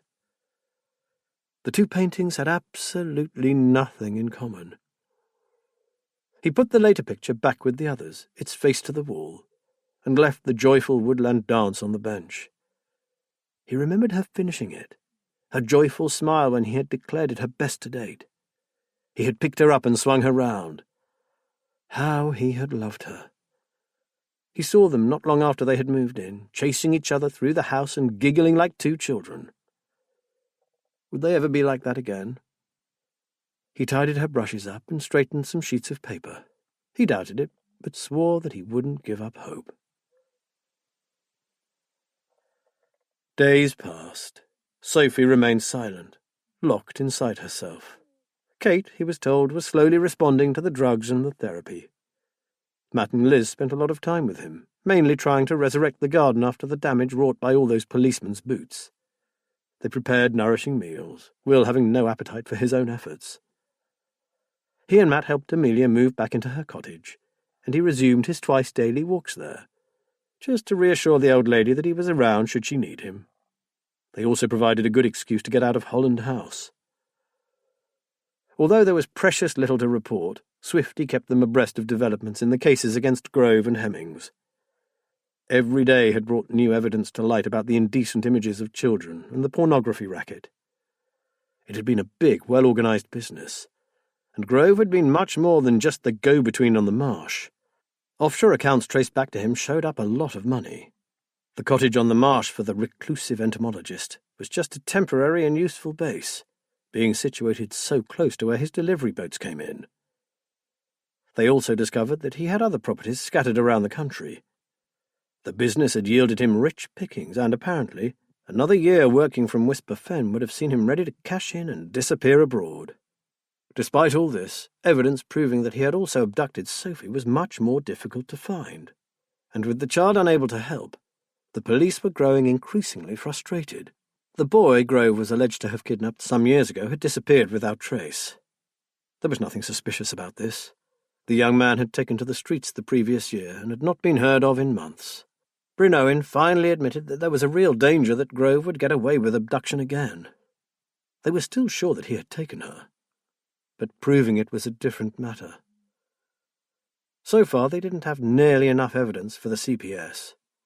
He would certainly go down for all the other crimes, but most likely not for taking Sophie. Tempers were running high at the police station, and patience wearing thin in the family unit where Sophie was being looked after. And on Whisper Fen, time stood still. The following weekend, Sam, who had been staying on to lend Will his support, announced that he needed to go home. He had mail and messages to attend to, and he ought to make sure that his cottage was okay. He promised to return the following Monday. On Sunday evening, at the end of a miserable, drizzly day, Will had a visitor. Will was shocked by the change in him. Philip Fauve looked as grey as the weather. He had visibly lost weight, was unshaven, and his usual buzz cut had grown out. Will was reminded of Kate's abrupt change from a healthy, vivacious brunette to a lank and dreary stranger in scruffy clothes. They went into the lounge where Will poured him a large Scotch, and they sat facing the log fire. "How is she?" Will asked. "They say she is improving, but I can't see it," Philip said. "Have you been allowed in to see her?"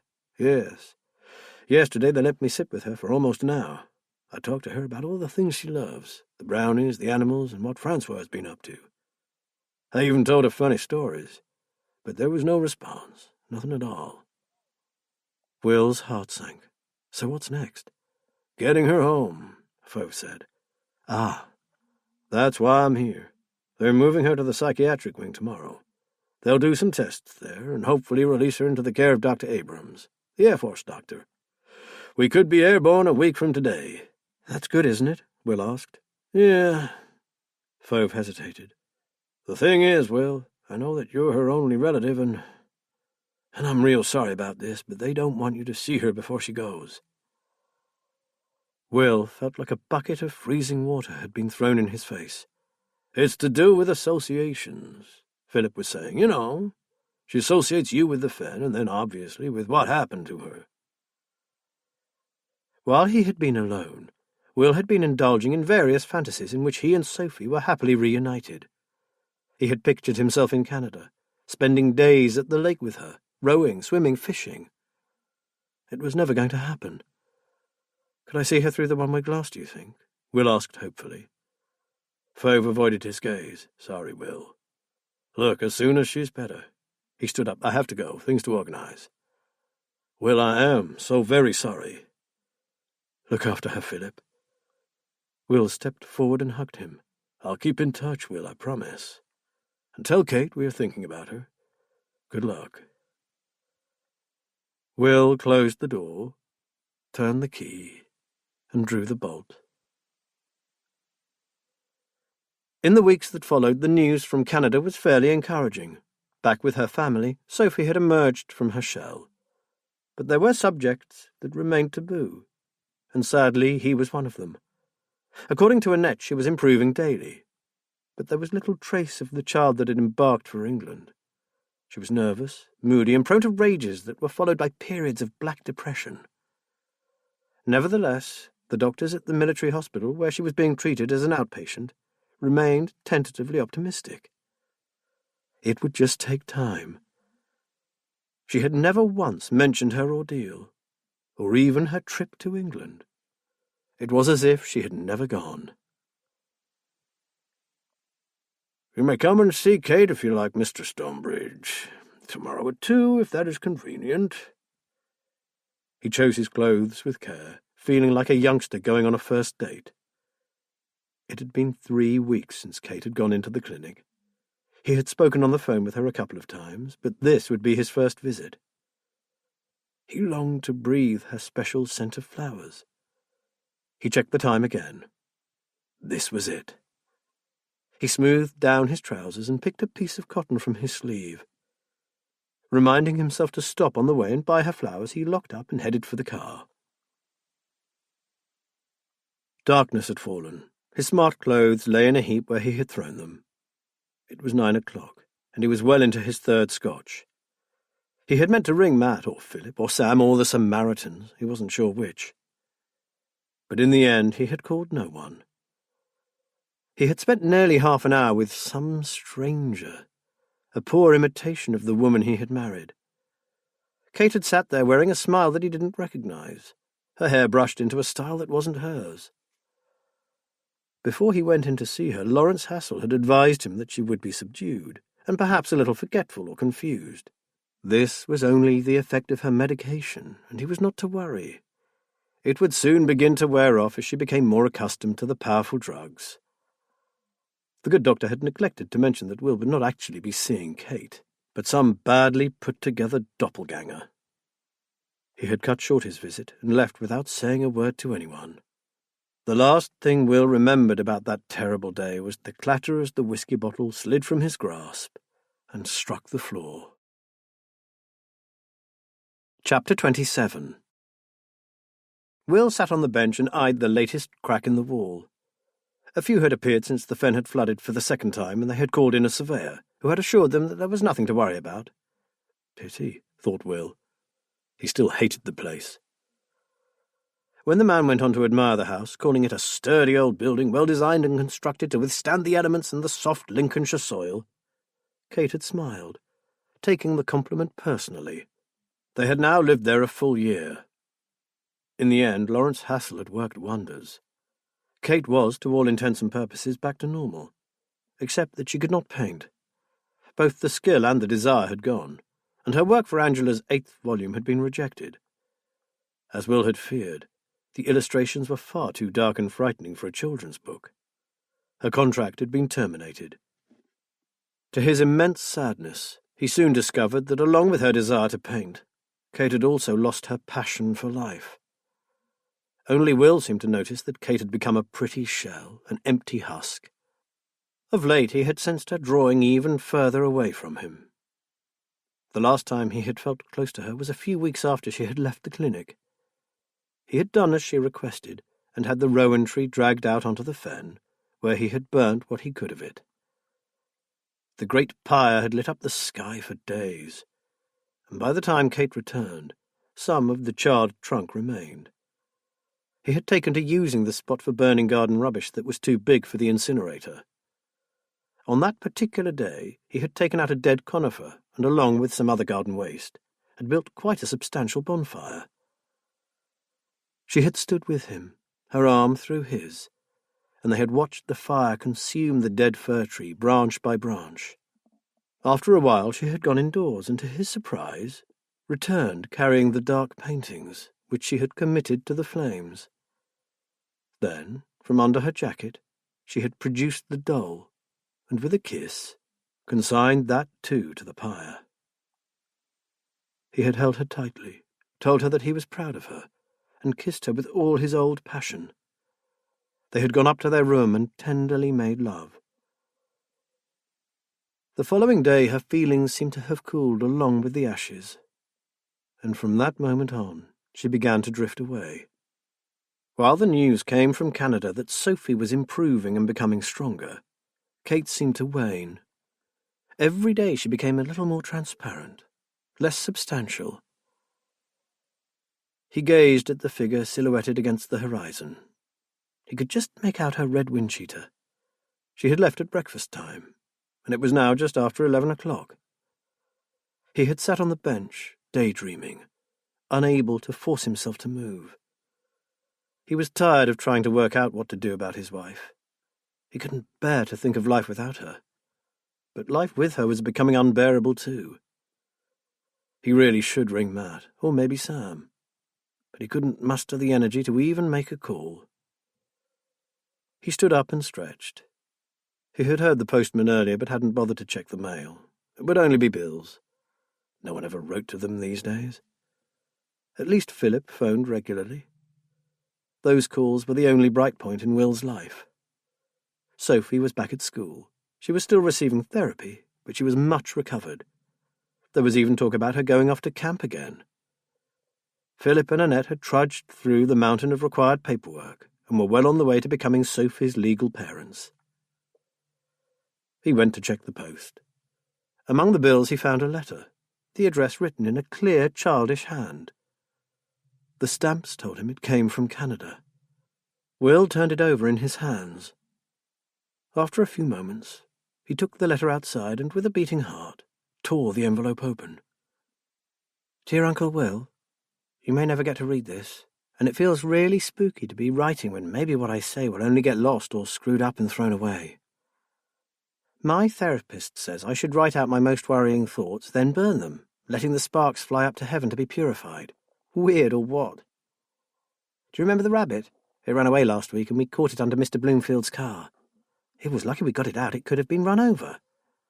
I think Mr. Bloomfield was more worried about his brake cables, whatever they are. I have a new mum and dad now. I expect you know that. I hear Annette and Philip talk to you sometimes. They always say it is someone else, but I know it's you. They will never take the place of my real mum and dad, but they are very kind to me, and I am sorry because I think I have been horrible to them. Dr. A says it is not my fault. It is because I have been ill, and they still love me. I hope so. Dr. A says my therapist is right to tell me to write things out. So I decided to write to you. The thing is, I don't want to remember the bad thing that happened because it frightens me. But Dr. A reckons if I talk about it just once, I can forget it forever. That would be really neat. Francois is pretty cool about everything, and if I start to get freaky, she just goes, "Oh, Soph, chill out, will you? You're upsetting the dog," or something like that. She has great clothes, by the way, and says I can borrow them, but she's bigger than me, which is a shame.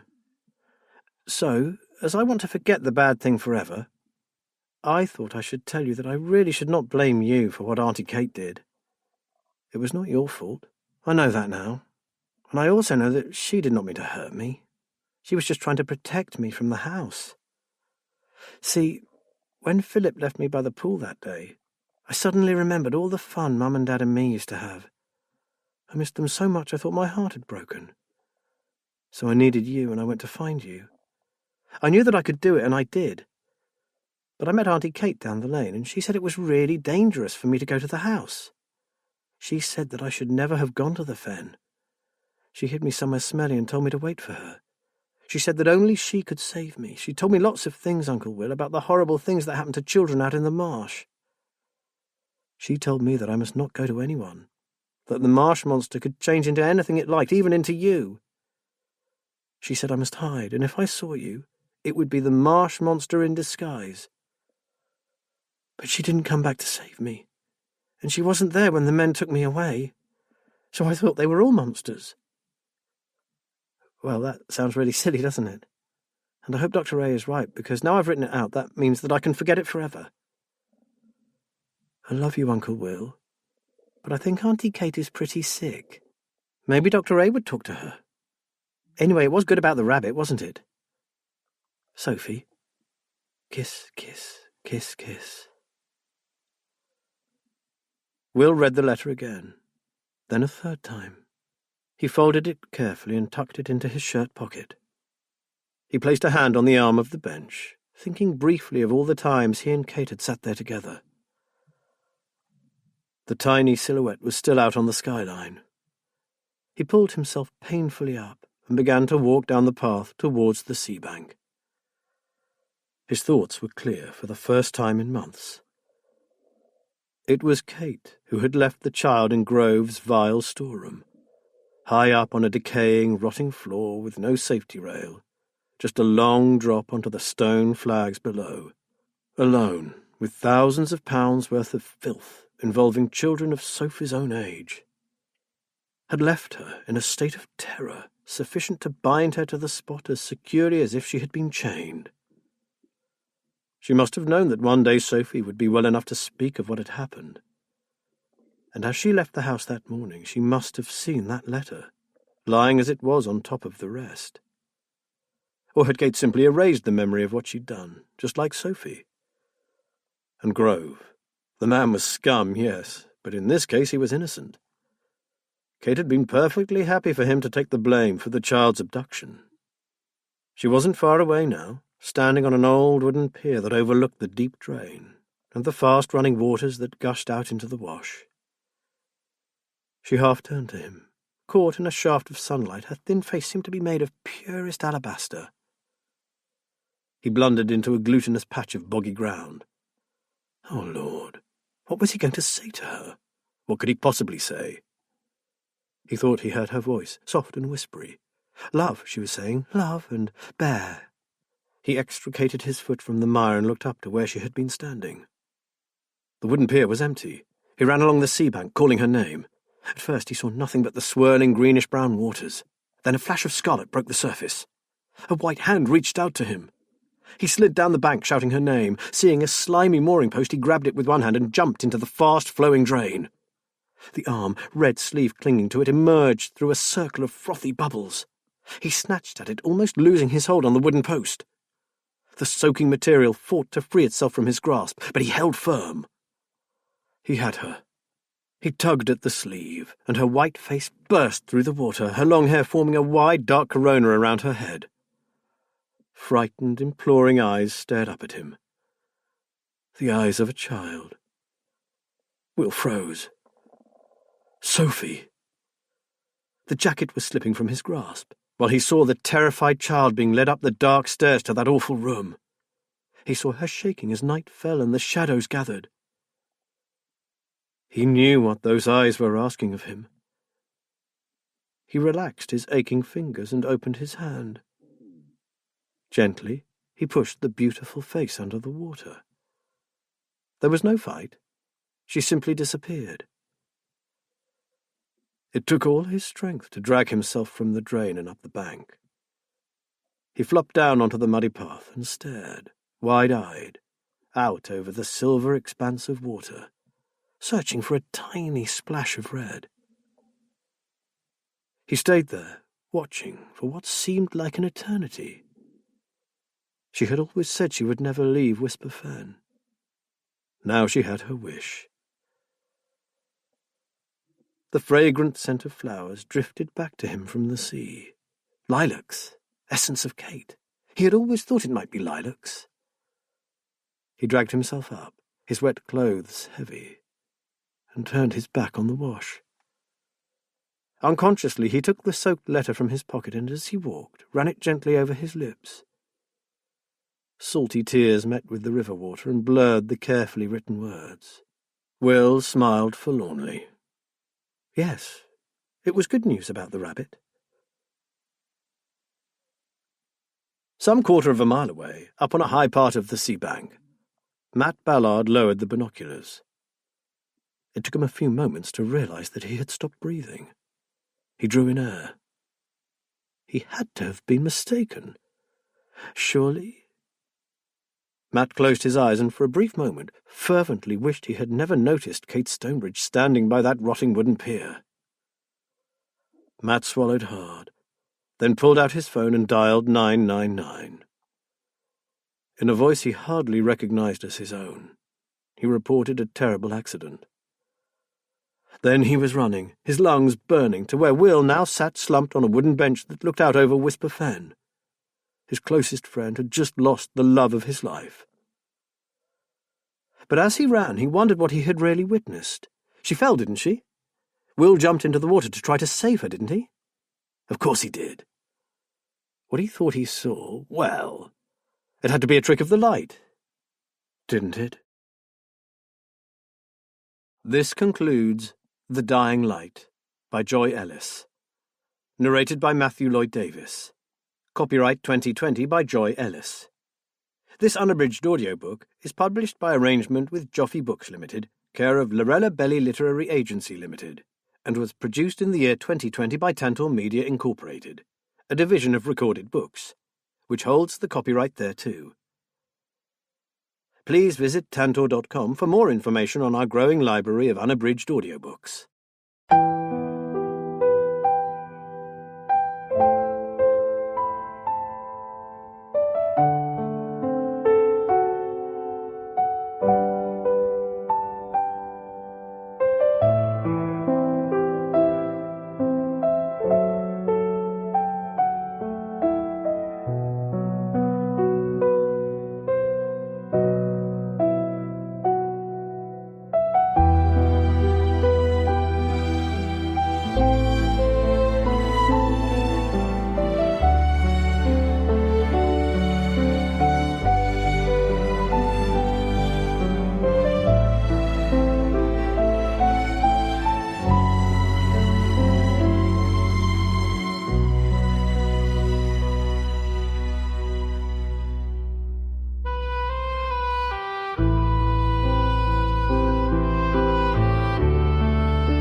different matter.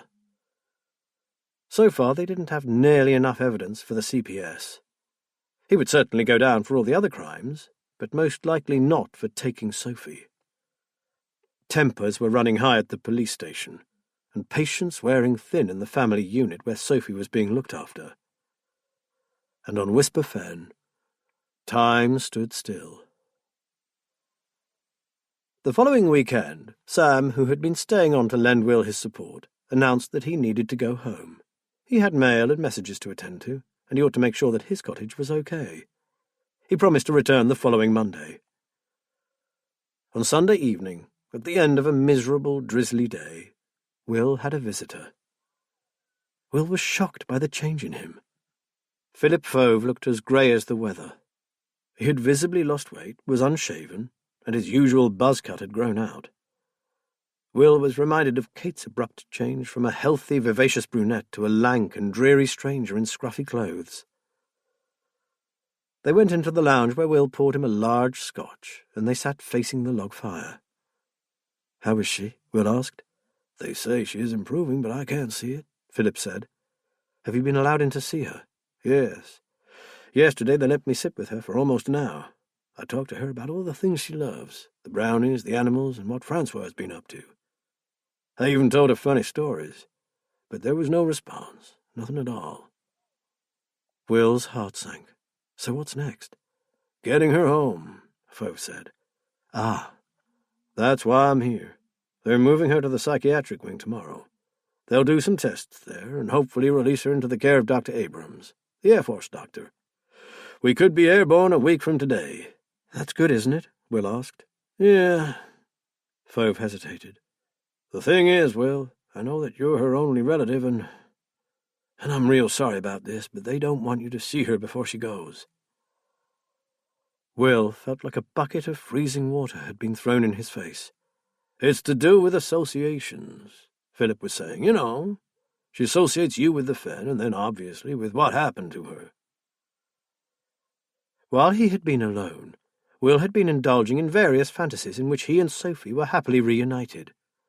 He had pictured himself in Canada, spending days at the lake with her, rowing, swimming, fishing. It was never going to happen. "Could I see her through the one-way glass, do you think?" Will asked hopefully. Fauve avoided his gaze. "Sorry, Will. Look, as soon as she's better." He stood up. "I have to go. Things to organize."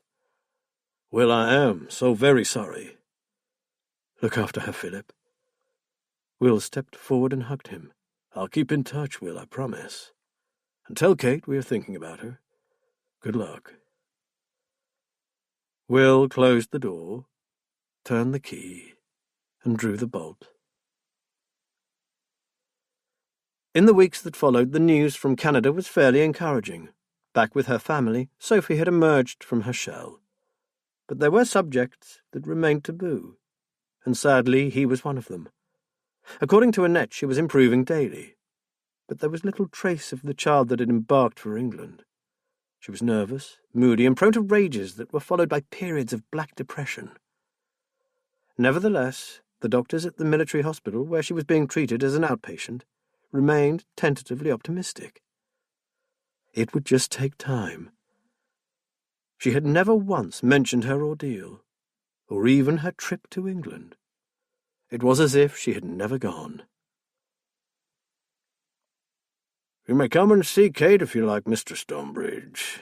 Tomorrow at 2, if that is convenient." He chose his clothes with care, feeling like a youngster going on a first date. It had been 3 weeks since Kate had gone into the clinic.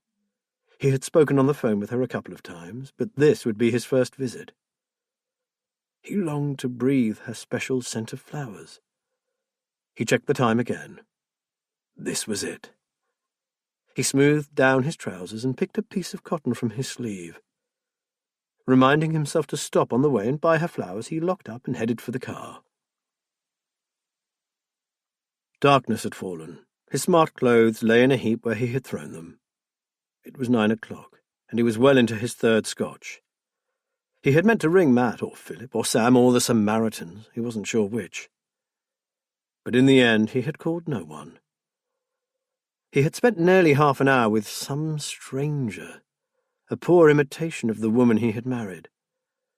Kate had sat there wearing a smile that he didn't recognize, her hair brushed into a style that wasn't hers.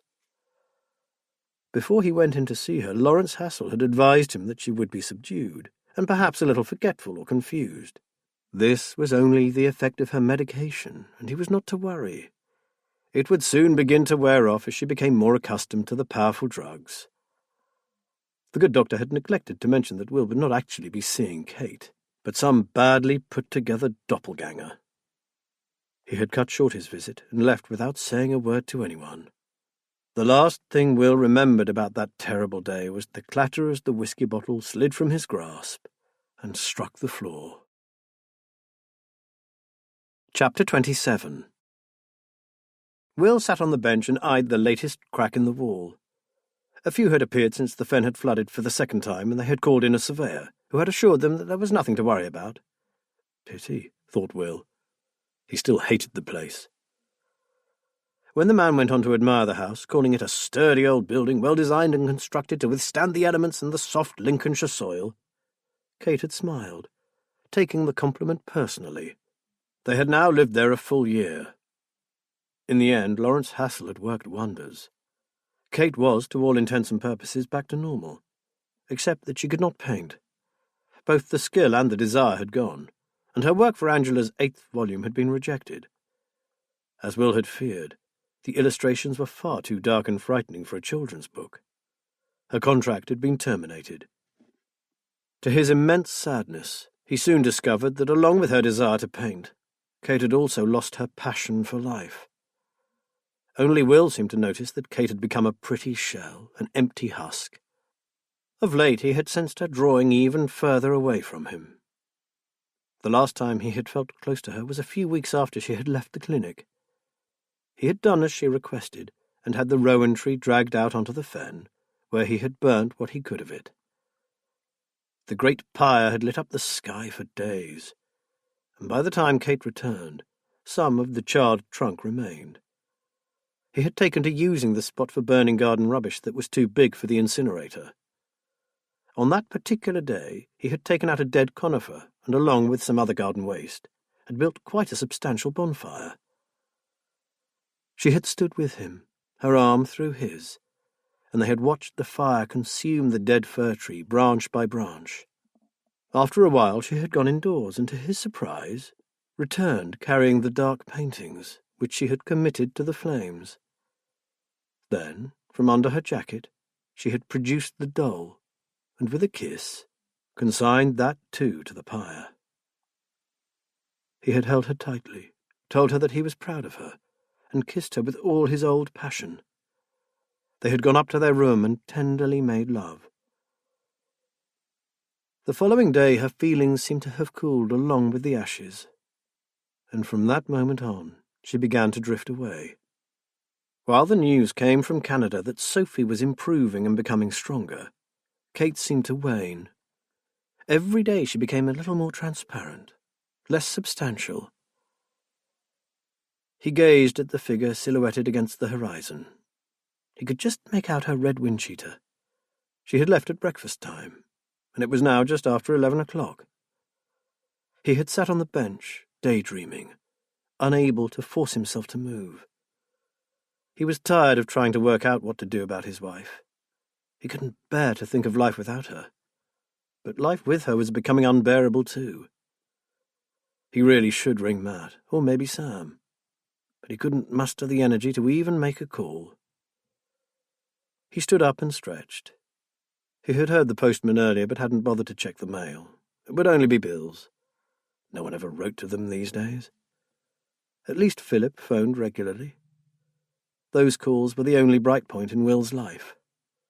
Sophie was back at school. She was still receiving therapy, but she was much recovered. There was even talk about her going off to camp again. Philip and Annette had trudged through the mountain of required paperwork and were well on the way to becoming Sophie's legal parents. He went to check the post. Among the bills he found a letter, the address written in a clear, childish hand. The stamps told him it came from Canada. Will turned it over in his hands. After a few moments, He took the letter outside and, with a beating heart, tore the envelope open. Dear Uncle Will, you may never get to read this, and it feels really spooky to be writing when maybe what I say will only get lost or screwed up and thrown away. My therapist says I should write out my most worrying thoughts, then burn them, letting the sparks fly up to heaven to be purified. Weird or what? Do you remember the rabbit? It ran away last week and we caught it under Mr. Bloomfield's car. It was lucky we got it out. It could have been run over. I think Mr. Bloomfield was more worried about his brake cables, whatever they are. I have a new mum and dad now. I expect you know that. I hear Annette and Philip talk to you sometimes. They always say it is someone else, but I know it's you. They will never take the place of my real mum and dad, but they are very kind to me, and I am sorry because I think I have been horrible to them. Dr. A says it is not my fault. It is because I have been ill, and they still love me. I hope so. Dr. A says my therapist is right to tell me to write things out. So I decided to write to you. The thing is, I don't want to remember the bad thing that happened because it frightens me. But Dr. A reckons if I talk about it just once, I can forget it forever. That would be really neat. Francois is pretty cool about everything, and if I start to get freaky, she just goes, "Oh, Soph, chill out, will you? You're upsetting the dog," or something like that. She has great clothes, by the way, and says I can borrow them, but she's bigger than me, which is a shame. So, as I want to forget the bad thing forever, I thought I should tell you that I really should not blame you for what Auntie Kate did. It was not your fault. I know that now. And I also know that she did not mean to hurt me. She was just trying to protect me from the house. See, when Philip left me by the pool that day, I suddenly remembered all the fun Mum and Dad and me used to have. I missed them so much I thought my heart had broken. So I needed you and I went to find you. I knew that I could do it, and I did. But I met Auntie Kate down the lane, and she said it was really dangerous for me to go to the house. She said that I should never have gone to the fen. She hid me somewhere smelly and told me to wait for her. She said that only she could save me. She told me lots of things, Uncle Will, about the horrible things that happen to children out in the marsh. She told me that I must not go to anyone, that the marsh monster could change into anything it liked, even into you. She said I must hide, and if I saw you, it would be the marsh monster in disguise. But she didn't come back to save me, and she wasn't there when the men took me away, so I thought they were all monsters. Well, that sounds really silly, doesn't it? And I hope Dr. A is right, because now I've written it out, that means that I can forget it forever. I love you, Uncle Will, but I think Auntie Kate is pretty sick. Maybe Dr. A would talk to her. Anyway, it was good about the rabbit, wasn't it? Sophie. Kiss, kiss, kiss, kiss. Will read the letter again, then a third time. He folded it carefully and tucked it into his shirt pocket. He placed a hand on the arm of the bench, thinking briefly of all the times he and Kate had sat there together. The tiny silhouette was still out on the skyline. He pulled himself painfully up and began to walk down the path towards the sea bank. His thoughts were clear for the first time in months. It was Kate who had left the child in Grove's vile storeroom, high up on a decaying, rotting floor with no safety rail, just a long drop onto the stone flags below, alone with thousands of pounds worth of filth involving children of Sophie's own age. Had left her in a state of terror sufficient to bind her to the spot as securely as if she had been chained. She must have known that one day Sophie would be well enough to speak of what had happened. And as she left the house that morning, she must have seen that letter, lying as it was on top of the rest. Or had Kate simply erased the memory of what she'd done, just like Sophie? And Grove. The man was scum, yes, but in this case he was innocent.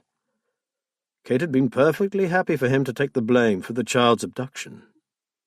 She wasn't far away now, standing on an old wooden pier that overlooked the deep drain and the fast-running waters that gushed out into the wash. She half turned to him. Caught in a shaft of sunlight, her thin face seemed to be made of purest alabaster. He blundered into a glutinous patch of boggy ground. Oh, Lord, what was he going to say to her? What could he possibly say? He thought he heard her voice, soft and whispery, Love, she was saying, love and bear. He extricated his foot from the mire and looked up to where she had been standing. The wooden pier was empty. He ran along the sea bank, calling her name. At first he saw nothing but the swirling greenish-brown waters. Then a flash of scarlet broke the surface. A white hand reached out to him. He slid down the bank, shouting her name. Seeing a slimy mooring post, he grabbed it with one hand and jumped into the fast-flowing drain. The arm, red sleeve clinging to it, emerged through a circle of frothy bubbles. He snatched at it, almost losing his hold on the wooden post. The soaking material fought to free itself from his grasp, but he held firm. He had her. He tugged at the sleeve, and her white face burst through the water, her long hair forming a wide, dark corona around her head. Frightened, imploring eyes stared up at him. The eyes of a child. Will froze. Sophie! The jacket was slipping from his grasp, while he saw the terrified child being led up the dark stairs to that awful room. He saw her shaking as night fell and the shadows gathered. He knew what those eyes were asking of him. He relaxed his aching fingers and opened his hand. Gently, he pushed the beautiful face under the water. There was no fight. She simply disappeared. It took all his strength to drag himself from the drain and up the bank. He flopped down onto the muddy path and stared, wide-eyed, out over the silver expanse of water, searching for a tiny splash of red. He stayed there, watching for what seemed like an eternity. She had always said she would never leave Whisper Fen. Now she had her wish. The fragrant scent of flowers drifted back to him from the sea. Lilacs, essence of Kate. He had always thought it might be lilacs. He dragged himself up, his wet clothes heavy, and turned his back on the wash. Unconsciously, he took the soaked letter from his pocket and, as he walked, ran it gently over his lips. Salty tears met with the river water and blurred the carefully written words. Will smiled forlornly. Yes, it was good news about the rabbit. Some quarter of a mile away, up on a high part of the sea bank, Matt Ballard lowered the binoculars. It took him a few moments to realize that he had stopped breathing. He drew in air. He had to have been mistaken. Surely... Matt closed his eyes and for a brief moment fervently wished he had never noticed Kate Stonebridge standing by that rotting wooden pier. Matt swallowed hard, then pulled out his phone and dialed 999.